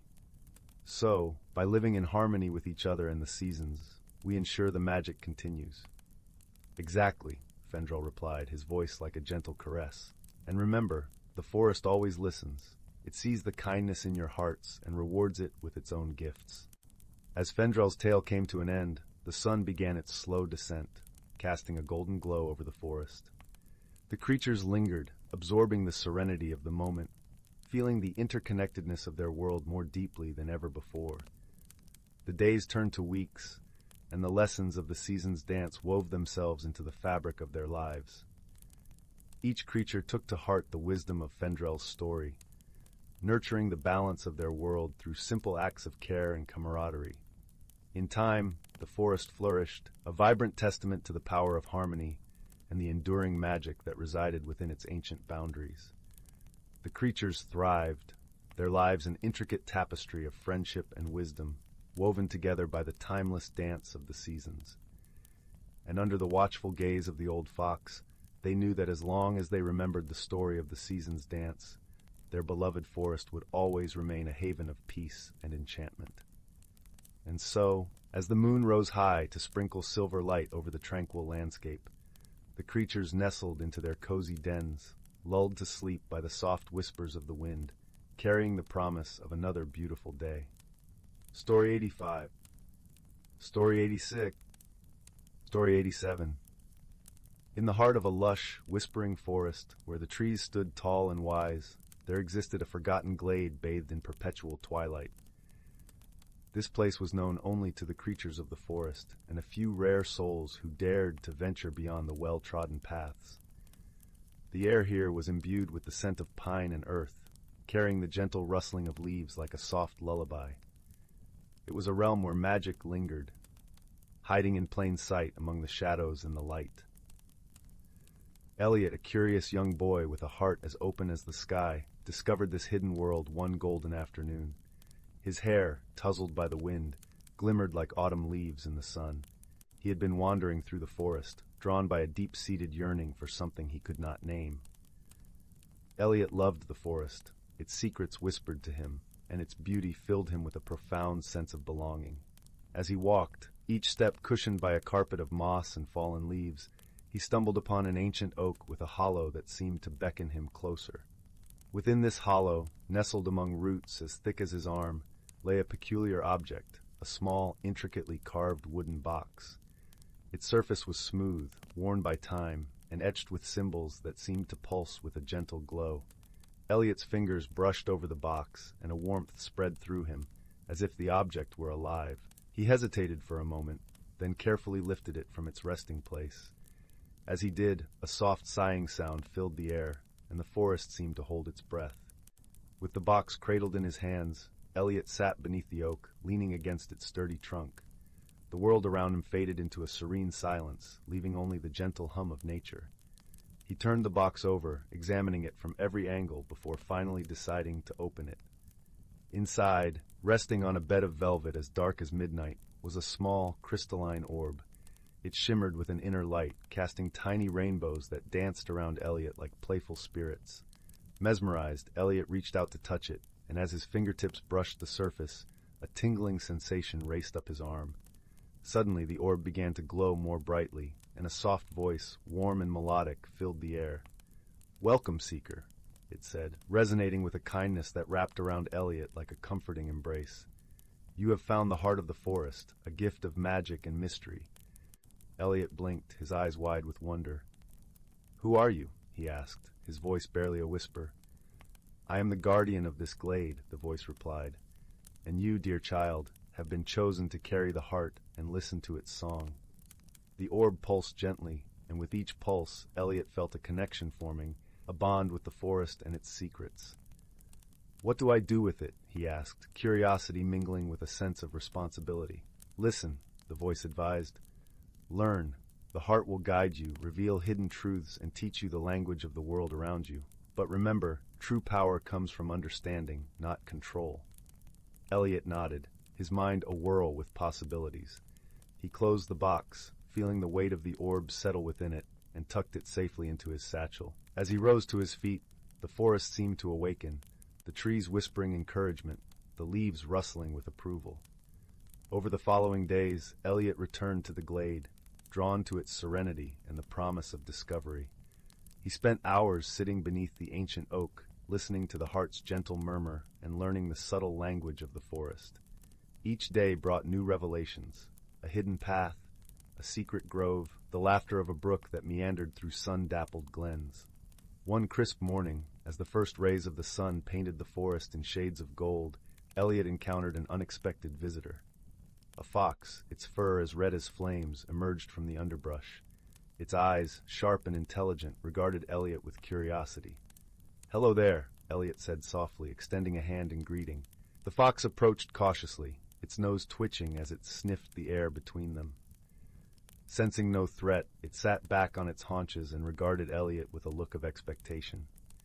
Elliot remembered the heart and its promise of connection. He retrieved the box from his satchel and opened it, letting the fox see the shimmering orb. The fox tilted its head, eyes reflecting the orb's light, and for a moment, Elliot felt as if he were gazing into a deep well of ancient wisdom. The fox blinked slowly, then trotted forward, brushing against Elliot's leg in a gesture of trust. Elliot smiled, a warmth spreading through him. Here was a friend, unexpected and wondrous, brought to him by the magic of the forest. From that day on, Elliot and the fox were inseparable. They explored the forest together, the fox leading Elliot to hidden places he never would have found on his own. In return, Elliot shared his discoveries and the knowledge imparted by the heart. As the seasons changed, Elliot grew in wisdom and understanding. The forest, once a place of mystery, became a living tapestry of stories and songs. He learned to read the language of the wind, to interpret the dance of the leaves, and to find beauty in the smallest details. But as Elliot's connection with the forest deepened, so too did his awareness of its fragility. He noticed signs of change, trees that stood bare in the wrong season, streams that ran dry, and animals that seemed restless, out of sync with the natural rhythm. One evening, as the sun dipped below the horizon, painting the sky in hues of crimson and violet, Elliot sat with the fox by his side, pondering the forest's plight. The heart glowed softly in his lap, its light casting gentle shadows. "What can we do?" Elliot asked aloud, his voice tinged with worry. The fox looked at him, its gaze steady and calm. Elliot felt the heart pulse in response, a silent reassurance that they were not alone. "Together we must find the source of this imbalance." The voice of the guardian spoke, its tone gentle yet resolute. "The forest has chosen you, Elliot, to be its champion. Trust in your bond with the heart and your friendship with the fox. They will guide you." Determined and hopeful, Elliot set out the next morning with the fox at his side. They traveled deeper into the forest than ever before, following signs and whispers that only they could perceive. The journey was long and arduous, but Elliot's heart was buoyed by a sense of purpose and the unwavering companionship of his fox friend. As they ventured onward, the forest revealed more of its wonders. A hidden waterfall that sang with the voices of 1,000 dreams, a glen where flowers bloomed in colors more vibrant than any rainbow. Yet alongside these marvels, Elliot also saw the signs of distress, trees that wept sap like tears, birds that called mournfully to the empty sky. One evening, as they rested beneath a canopy of stars, Elliot felt a shift in the air, a subtle change that sent a shiver down his spine. The fox, ever perceptive, rose to its feet, ears pricked and alert. "We're close," Elliot murmured, sensing that the source of the forest's imbalance lay just ahead. Together they pressed on, their path illuminated by the silvery light of the moon. Finally, they arrived at a clearing unlike any other. Here, in the center, stood a tree of immense size and age, its branches stretching wide like the arms of a guardian embracing the world. But this tree, once the heart of the forest, was withering. Its bark was cracked, its leaves brittle and lifeless. Approaching the tree, Elliot felt the heart in his satchel grow warm, its light pulsing in harmony with the tree's faint heartbeat. He understood then that the heart and the tree were connected, two halves of a greater whole. Elliot knelt before the tree, placing the heart upon the earth at its roots. He closed his eyes, reaching out with his mind and spirit to the guardian voice within the orb. "Please," he whispered, "show me how to help." In response, the heart flared with light, and Elliot found himself enveloped in a vision. He saw the forest as it once was, vibrant and alive, its creatures thriving in harmony. But then a shadow fell over the land, a darkness born of neglect and imbalance, threatening to unravel the delicate weave of life. The vision shifted, and Elliot saw himself, the fox by his side, standing as a beacon of hope. He saw the heart, its light spreading across the forest, mending the fractures and restoring balance. Elliot understood. The heart's power was not his to wield, but to share. To heal the forest, he needed to awaken the magic within every living thing, to remind them of their place in the grand tapestry. With newfound clarity, Elliot rose and turned to the fox, his faithful companion. Together they began to circle the great tree, the heart's light guiding their steps. As they moved, Elliot spoke, his voice carrying the ancient words of the forest, words of renewal and rebirth. The fox joined in, its voice a melody that wove through Elliot's words, binding them with the rhythm of nature. Around them the air shimmered, and the forest seemed to sigh in relief, the shadows retreating as light spread like a healing balm. They continued until the first light of dawn touched the clearing, bathing it in gold. The great tree, once withered, now stood tall and proud, its branches laden with leaves that sang with the wind. The balance had been restored, the forest's heartbeat strong and steady. Elliot felt a deep peace settle within him, a warmth that mirrored the light of the heart. He turned to the fox, gratitude shining in his eyes. "Thank you," he said simply, knowing that their friendship had been the key to unlocking the forest's magic. The fox yipped softly, its eyes reflecting the dawn's light, and nuzzled Elliot's hand, a bond unspoken yet deeply felt. Elliot knew that his journey was only beginning.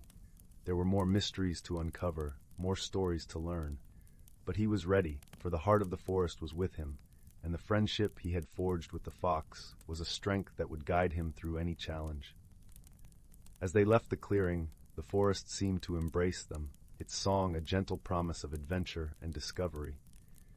Elliot walked with a light heart, the fox by his side, knowing that together they would keep the magic of the forest alive. And so, beneath the canopy of leaves that whispered secrets only they could hear, Elliot and his fox friend ventured forth, guardians of the hidden world, champions of the magic that danced in the spaces between shadow and light. Together they embraced the mysteries of the forest, finding joy in every step and wonder in every breath. And as the sun rose higher in the sky, painting the world in vibrant hues, they knew that they had found their place in the ever-spinning tapestry of life. Story 88. Once upon a time, deep within an ancient forest, there lived a young girl named Willow.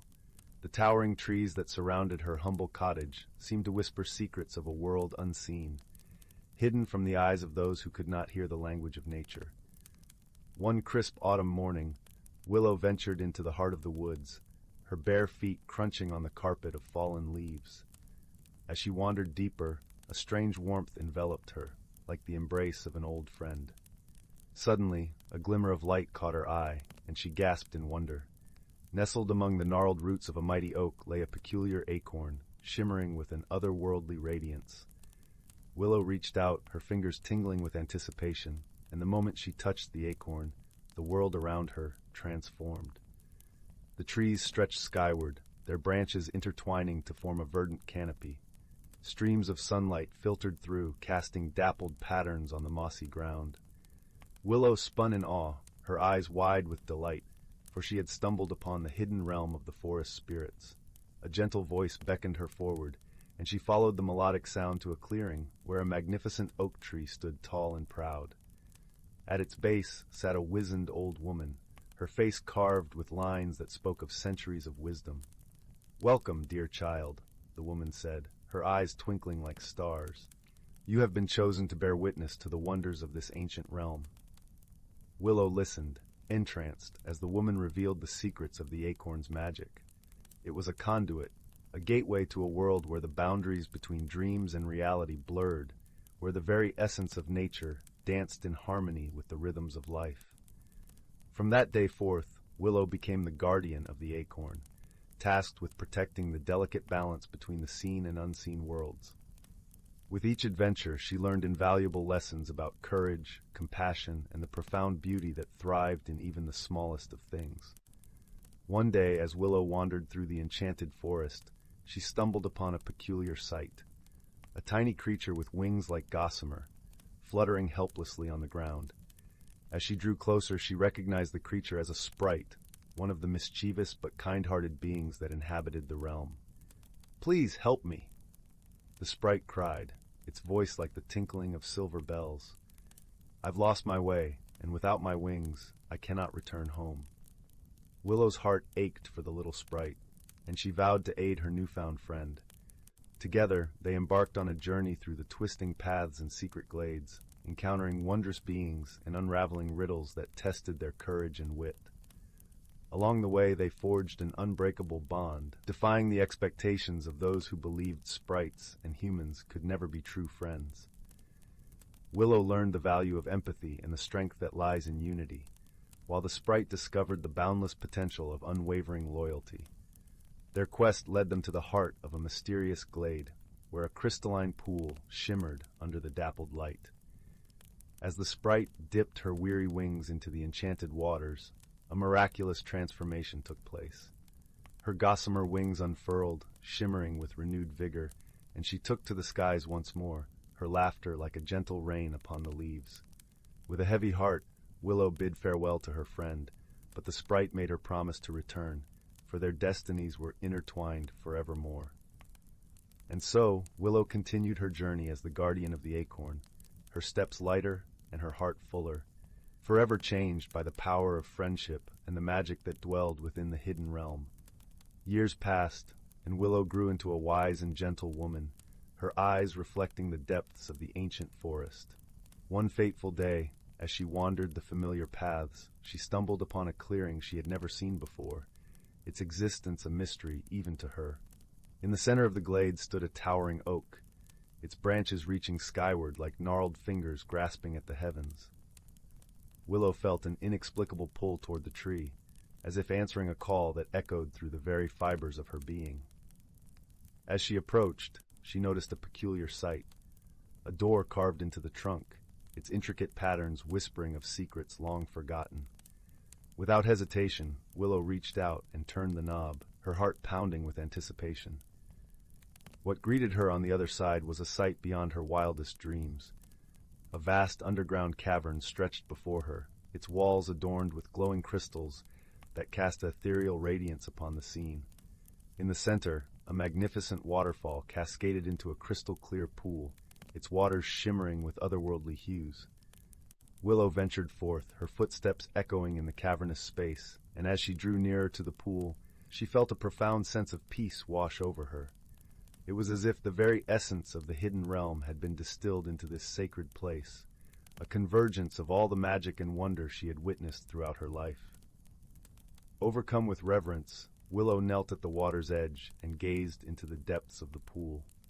What she saw reflected back at her was not her own face, but a kaleidoscope of images, memories of her adventures, the friends she had made, and the lessons she had learned along the way. In that moment, Willow understood the true nature of her journey. The acorn had been a catalyst, a key that unlocked the hidden realms within herself, enabling her to grow and transform in ways she could never have imagined. As she rose to her feet, Willow felt a profound sense of purpose, a calling to share the wisdom and magic she had discovered with others. From that day forth, she became a beacon of hope and wonder, guiding those who sought solace and understanding toward the hidden realms that existed within their own hearts and souls. And so, the tale of Willow and the enchanted acorn became a cherished legend, passed down through generations. It was a story of friendship, courage, and the transformative power of embracing the magic that lies within us all, a reminder that even in the darkest of times, there is always light to be found in the most unexpected of places. Story 89. Story 90. In the serene village of Willow Grove, nestled amidst rolling green hills and surrounded by whispering woods, lived a gentle soul named Lyra. Lyra was known for her caring heart and love for nature, yet she often felt a whisper of unease deep within her, a longing for something she couldn't quite name. This feeling was like a tiny pebble in her shoe, persistent and urging her to change, though she feared the unknown. Lyra lived in a quaint, ivy-covered cottage at the edge of the forest. Her days were filled with the simple joys of tending her vibrant garden and listening to the melodies of the wind as it danced through the leaves. The villagers adored her for her kindness and often sought her wisdom, but Lyra secretly wondered if she was missing out on a greater adventure. One crisp autumn morning, as the golden sunlight poured through the canopy of trees, Lyra decided to wander deeper into the forest than ever before. She followed the path as it wound like a playful ribbon through the woods, the air rich with the scent of pine and earth. It was there she met a creature unlike any she had ever seen, a small, shimmering dragon named Finn. Finn was a curious and cheerful dragon, his scales glistening with a spectrum of colors that shifted and changed like the sky at sunset.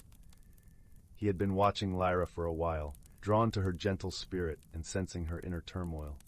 With a voice as soft as a summer breeze, he greeted her. "Greetings, dear Lyra. I am Finn, a guardian of these woods. I sense you are seeking something, perhaps even without knowing what it is." At first, Lyra was startled by the dragon's presence, but his warm eyes and gentle demeanor quickly set her at ease. "I don't know," she admitted, her voice barely louder than a whisper. "I feel as though there's something more I should be doing, something I should become, but I don't know what it is." Finn nodded knowingly. Change can be daunting, but it is through change that we grow. Perhaps a journey of discovery is what you need. And with those words, Finn promised to accompany Lyra on a magical journey, one where she would learn not only about the world, but also about herself. Their journey began that very day. Finn led Lyra through hidden paths and enchanted glens, where the sunlight filtered through the leaves like golden rain. They visited the ancient oak with a trunk wide enough to hold secrets 1,000 years old, where Finn introduced her to the wise owls who nested there. The owls shared stories of the forest's history, tales of resilience and change, teaching Lyra the importance of embracing the unknown. As days turned into weeks, Lyra found herself growing more comfortable with the idea of change. Each new experience was like a brushstroke on the canvas of her life, adding depth and color. She learned from the playful brook that danced over stones, whispering secrets of adaptation and flow. She marveled at the caterpillars transforming into butterflies, their delicate wings a testament to the beauty of transformation. Throughout their travels, Lyra was never alone. Finn was a constant companion, always there to offer encouragement and wisdom. He taught her to see the magic in everyday moments, from the way the stars twinkled like diamonds in the night sky to the way the morning dew coated the world in a shimmering veil. One day, as they rested by a serene lake under the silver glow of the moon, Lyra turned to Finn, her voice brimming with newfound understanding. "I've learned so much, yet I feel there's still more within me waiting to grow." Finn smiled, his scales reflecting the moonlight like 1,000 tiny mirrors. "You've discovered that growth is a journey, not a destination. You've learned to trust in the process, to embrace the changes that come your way." With Finn's guidance, Lyra realized that the unease she once felt was not a burden but a gift, a call to explore, to learn, to grow. She understood that change was not something to fear, but something to welcome, for it brought with it the promise of new beginnings and endless possibilities. As their journey came to a close, Lyra returned to Willow Grove, her heart full of peace and her spirit alight with the knowledge she had gained. The village welcomed her back with open arms, and she shared her experiences with them, inspiring others to embark on their own journeys of self-discovery. Lyra's garden flourished more than ever, a testament to her inner growth. Each bloom told a story of courage and transformation, a reminder of the beauty that lies in embracing change. And though Finn returned to his home in the forest, his presence lingered in Lyra's heart, a gentle reminder of the magic of friendship and the power of personal growth. Under the starlit sky, Lyra sat by her garden, feeling the warm embrace of the universe. She had found what she was seeking, not something outside of herself, but the courage to grow, to change, and to become the best version of who she was meant to be. And so, with a heart full of gratitude and a soul full of peace, she drifted into a restful sleep, her dreams guided by the gentle whispers of the forest and the shimmering presence of her dear friend, Finn. Story 91.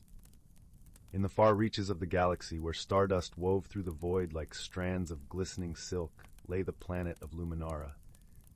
It was a world bathed in perpetual twilight, where the skies shimmered with hues of lavender and gold, and gentle breezes carried the sweet scent of blooming starflowers. The Luminarans, delicate beings with skin that glowed softly like the moon, lived in harmony with their serene surroundings, tending to the gardens of light that covered their planet.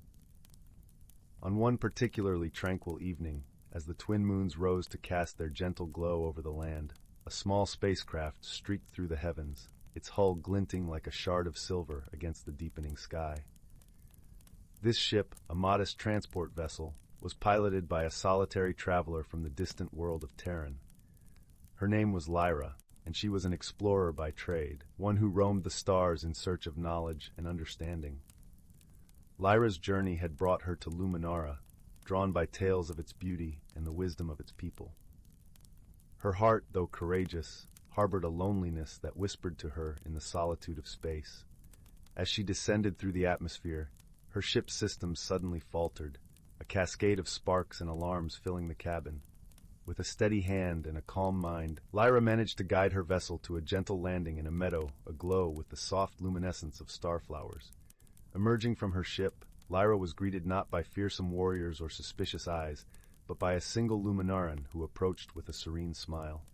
This Luminaran, named Solus, moved with the grace of a breeze and the kindness of a gentle rain. His eyes, deep pools of starlight, held curiosity and a warmth that transcended words. "Welcome, traveler," Solus said, his voice like a soothing melody. "You have come at a time of rest and reflection. How may we assist you?" Lyra, though relieved by the warm welcome, found herself struggling to understand the Luminaran's gentle ways.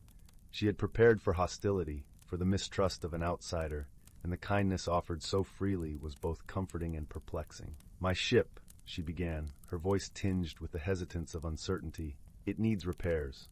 I did not mean to intrude." Solus merely nodded, his understanding as deep as the night sky. "Here on Luminara, we believe in offering aid to those in need. Your presence is no intrusion, but a chance to share in the exchange of stories and wisdom." As days turned into weeks, Lyra found herself enveloped in the rhythms of Luminaran life.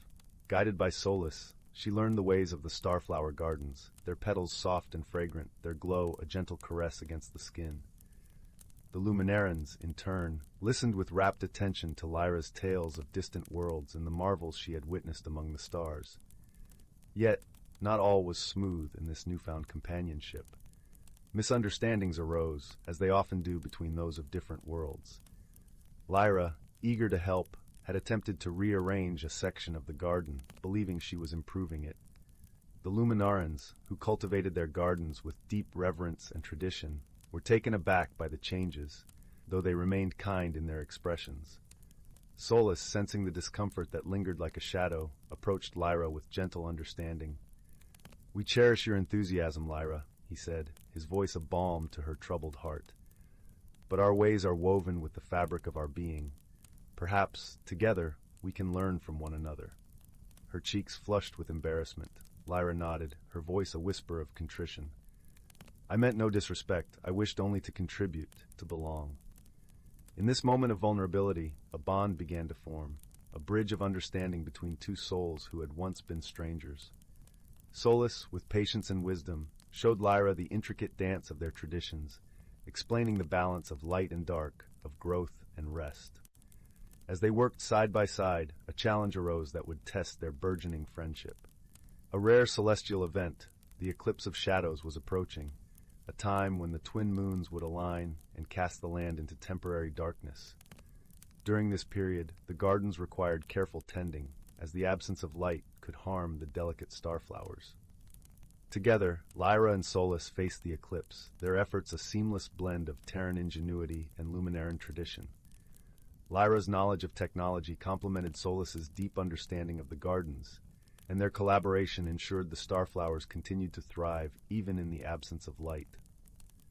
In the quiet hours of the eclipse, as they rested beneath the canopy of stars, Lyra spoke, her voice a gentle murmur in the darkness. "I have traveled far, seeking knowledge and adventure, yet it is here, in your gardens, that I have found something truly precious, a friend." Solus, his glow a gentle beacon in the night, nodded in agreement. "Our paths are like rivers, Lyra, flowing from different sources but meeting in the same ocean. Through understanding and friendship, we have enriched our journeys." The eclipse passed, and with it came the dawn, a warm embrace of light that painted the world in hues of gold and lavender once more.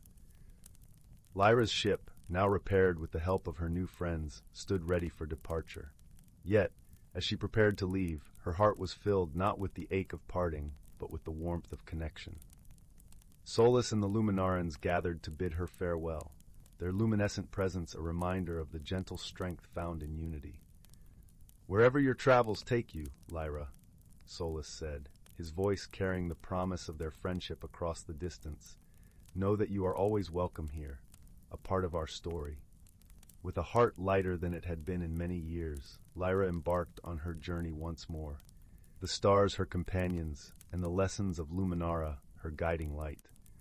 As her ship ascended into the embrace of the cosmos, she carried with her the understanding that true friendship, like the gardens of starflowers, blossomed through patience, kindness, and the shared light of two souls, meeting amidst the vastness of the universe. Story 92. In the heart of the ancient forest, where the trees whispered secrets older than time itself, there lay a hidden glen cloaked in perpetual twilight. Here, the canopy of lush emerald leaves allowed only the gentlest dapples of golden sunlight to kiss the forest floor, illuminating the soft carpet of moss and the delicate ferns that danced with the slightest breeze. The air was filled with the earthy aroma of damp wood and the sweet perfume of wildflowers, creating a symphony of scents that wrapped around the senses like a comforting embrace.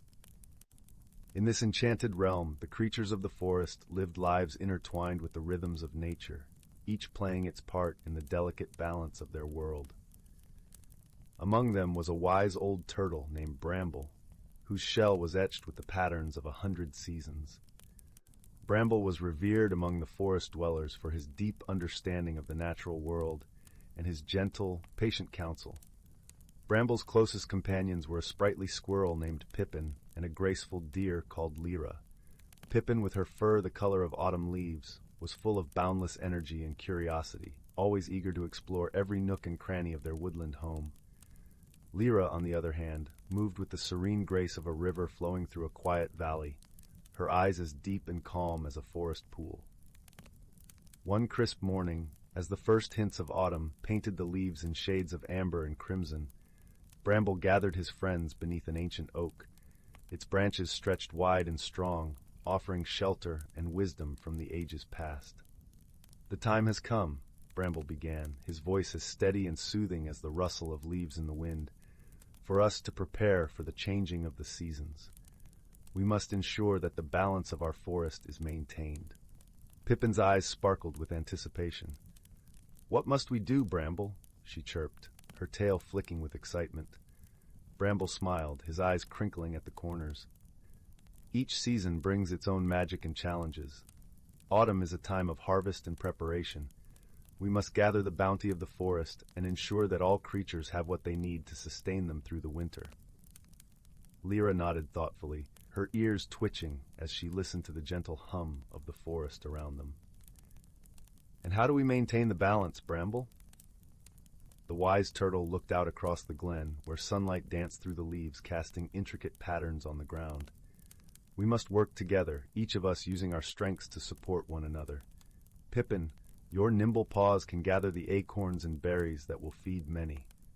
Lyra, your keen senses will guide us to the hidden caches of food and safe havens for the colder months. With their roles clear, the friends set about their tasks, moving through the forest with a sense of purpose and unity. Pippin scampered up and down the trees, her cheeks full of acorns as she chattered happily to herself.